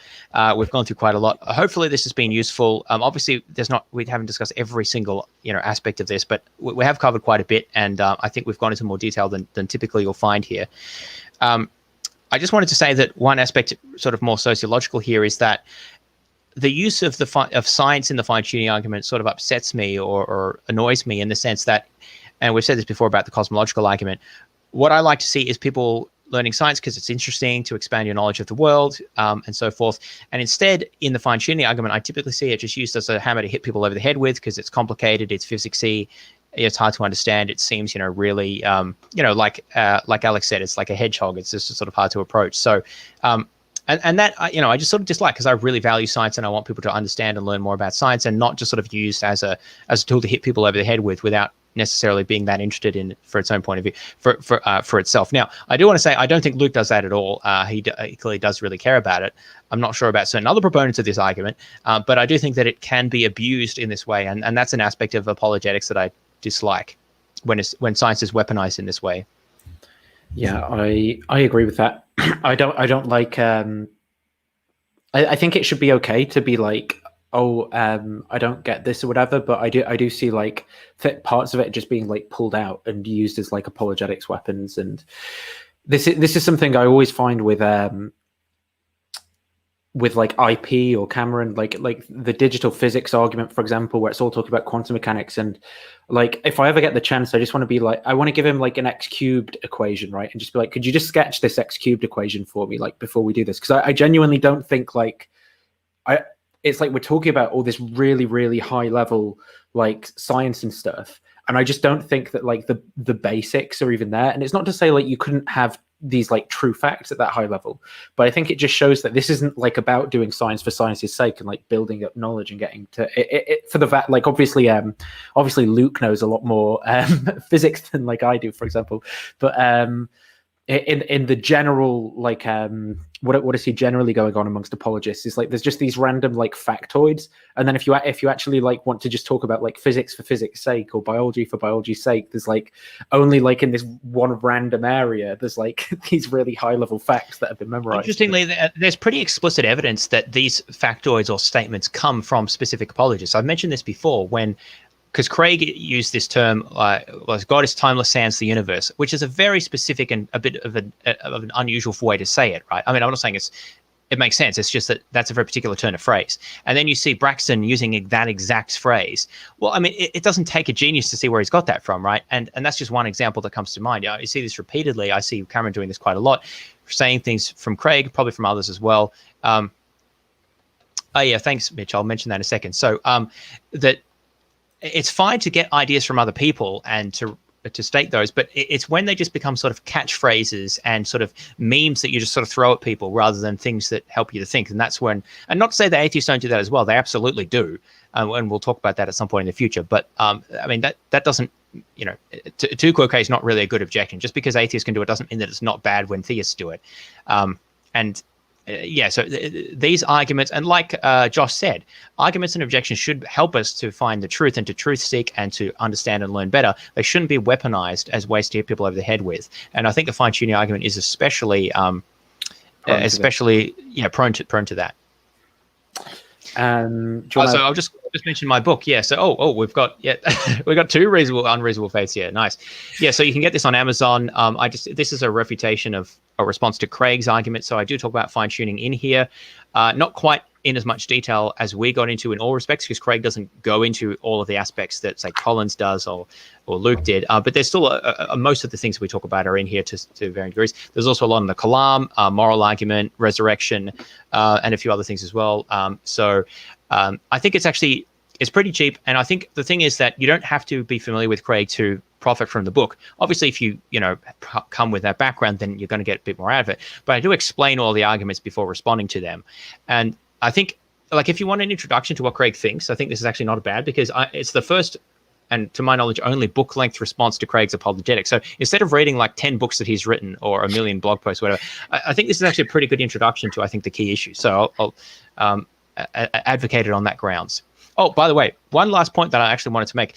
If you are profiting from the book, consider giving it a review on Amazon, because unfortunately the top-rated review, it's generally good reviews, but the top-rated review is a 1-star review of someone who just says it's weak argumentation.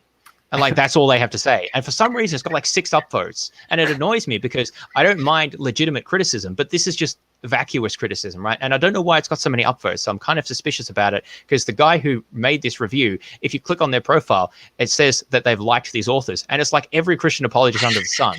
It's not like they have 3 Christian apologists. There's like dozens and dozens of them. It's bizarre.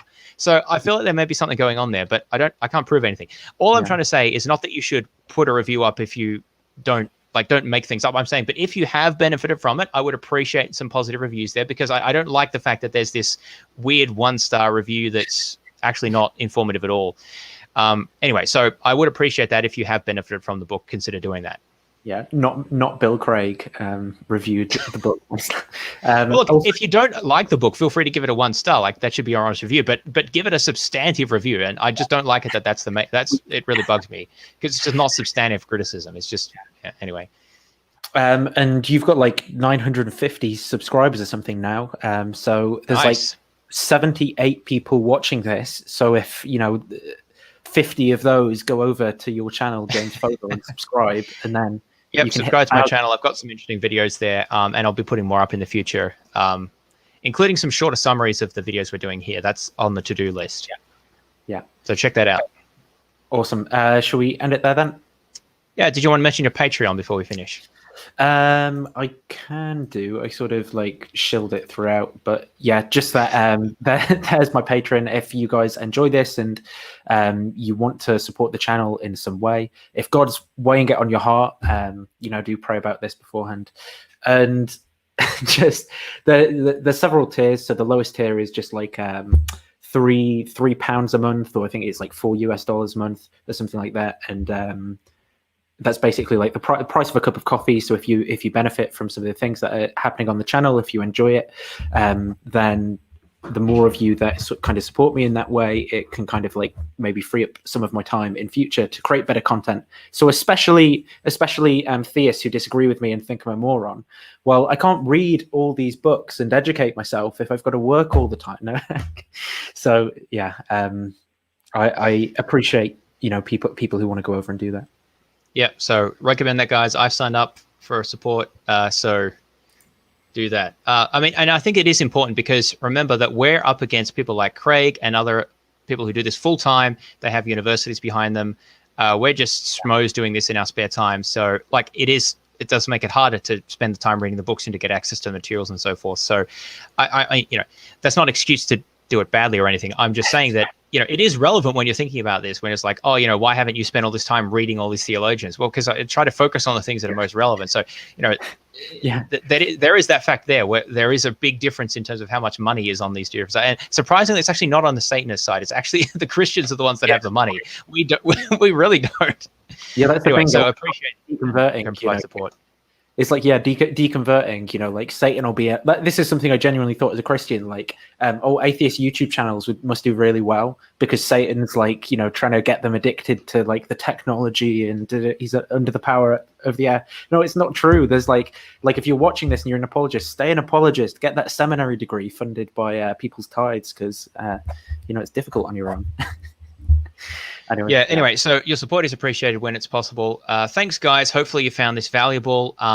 And if we see to put this in. So if Craig or Collins or Josh or Luke want to come on and discuss this, be very happy to discuss this in more detail and go through our objections and tell us why we're wrong. If I am wrong, I would like to know about it, and I'm sure Nathan likewise would as well. So that invitation is always open.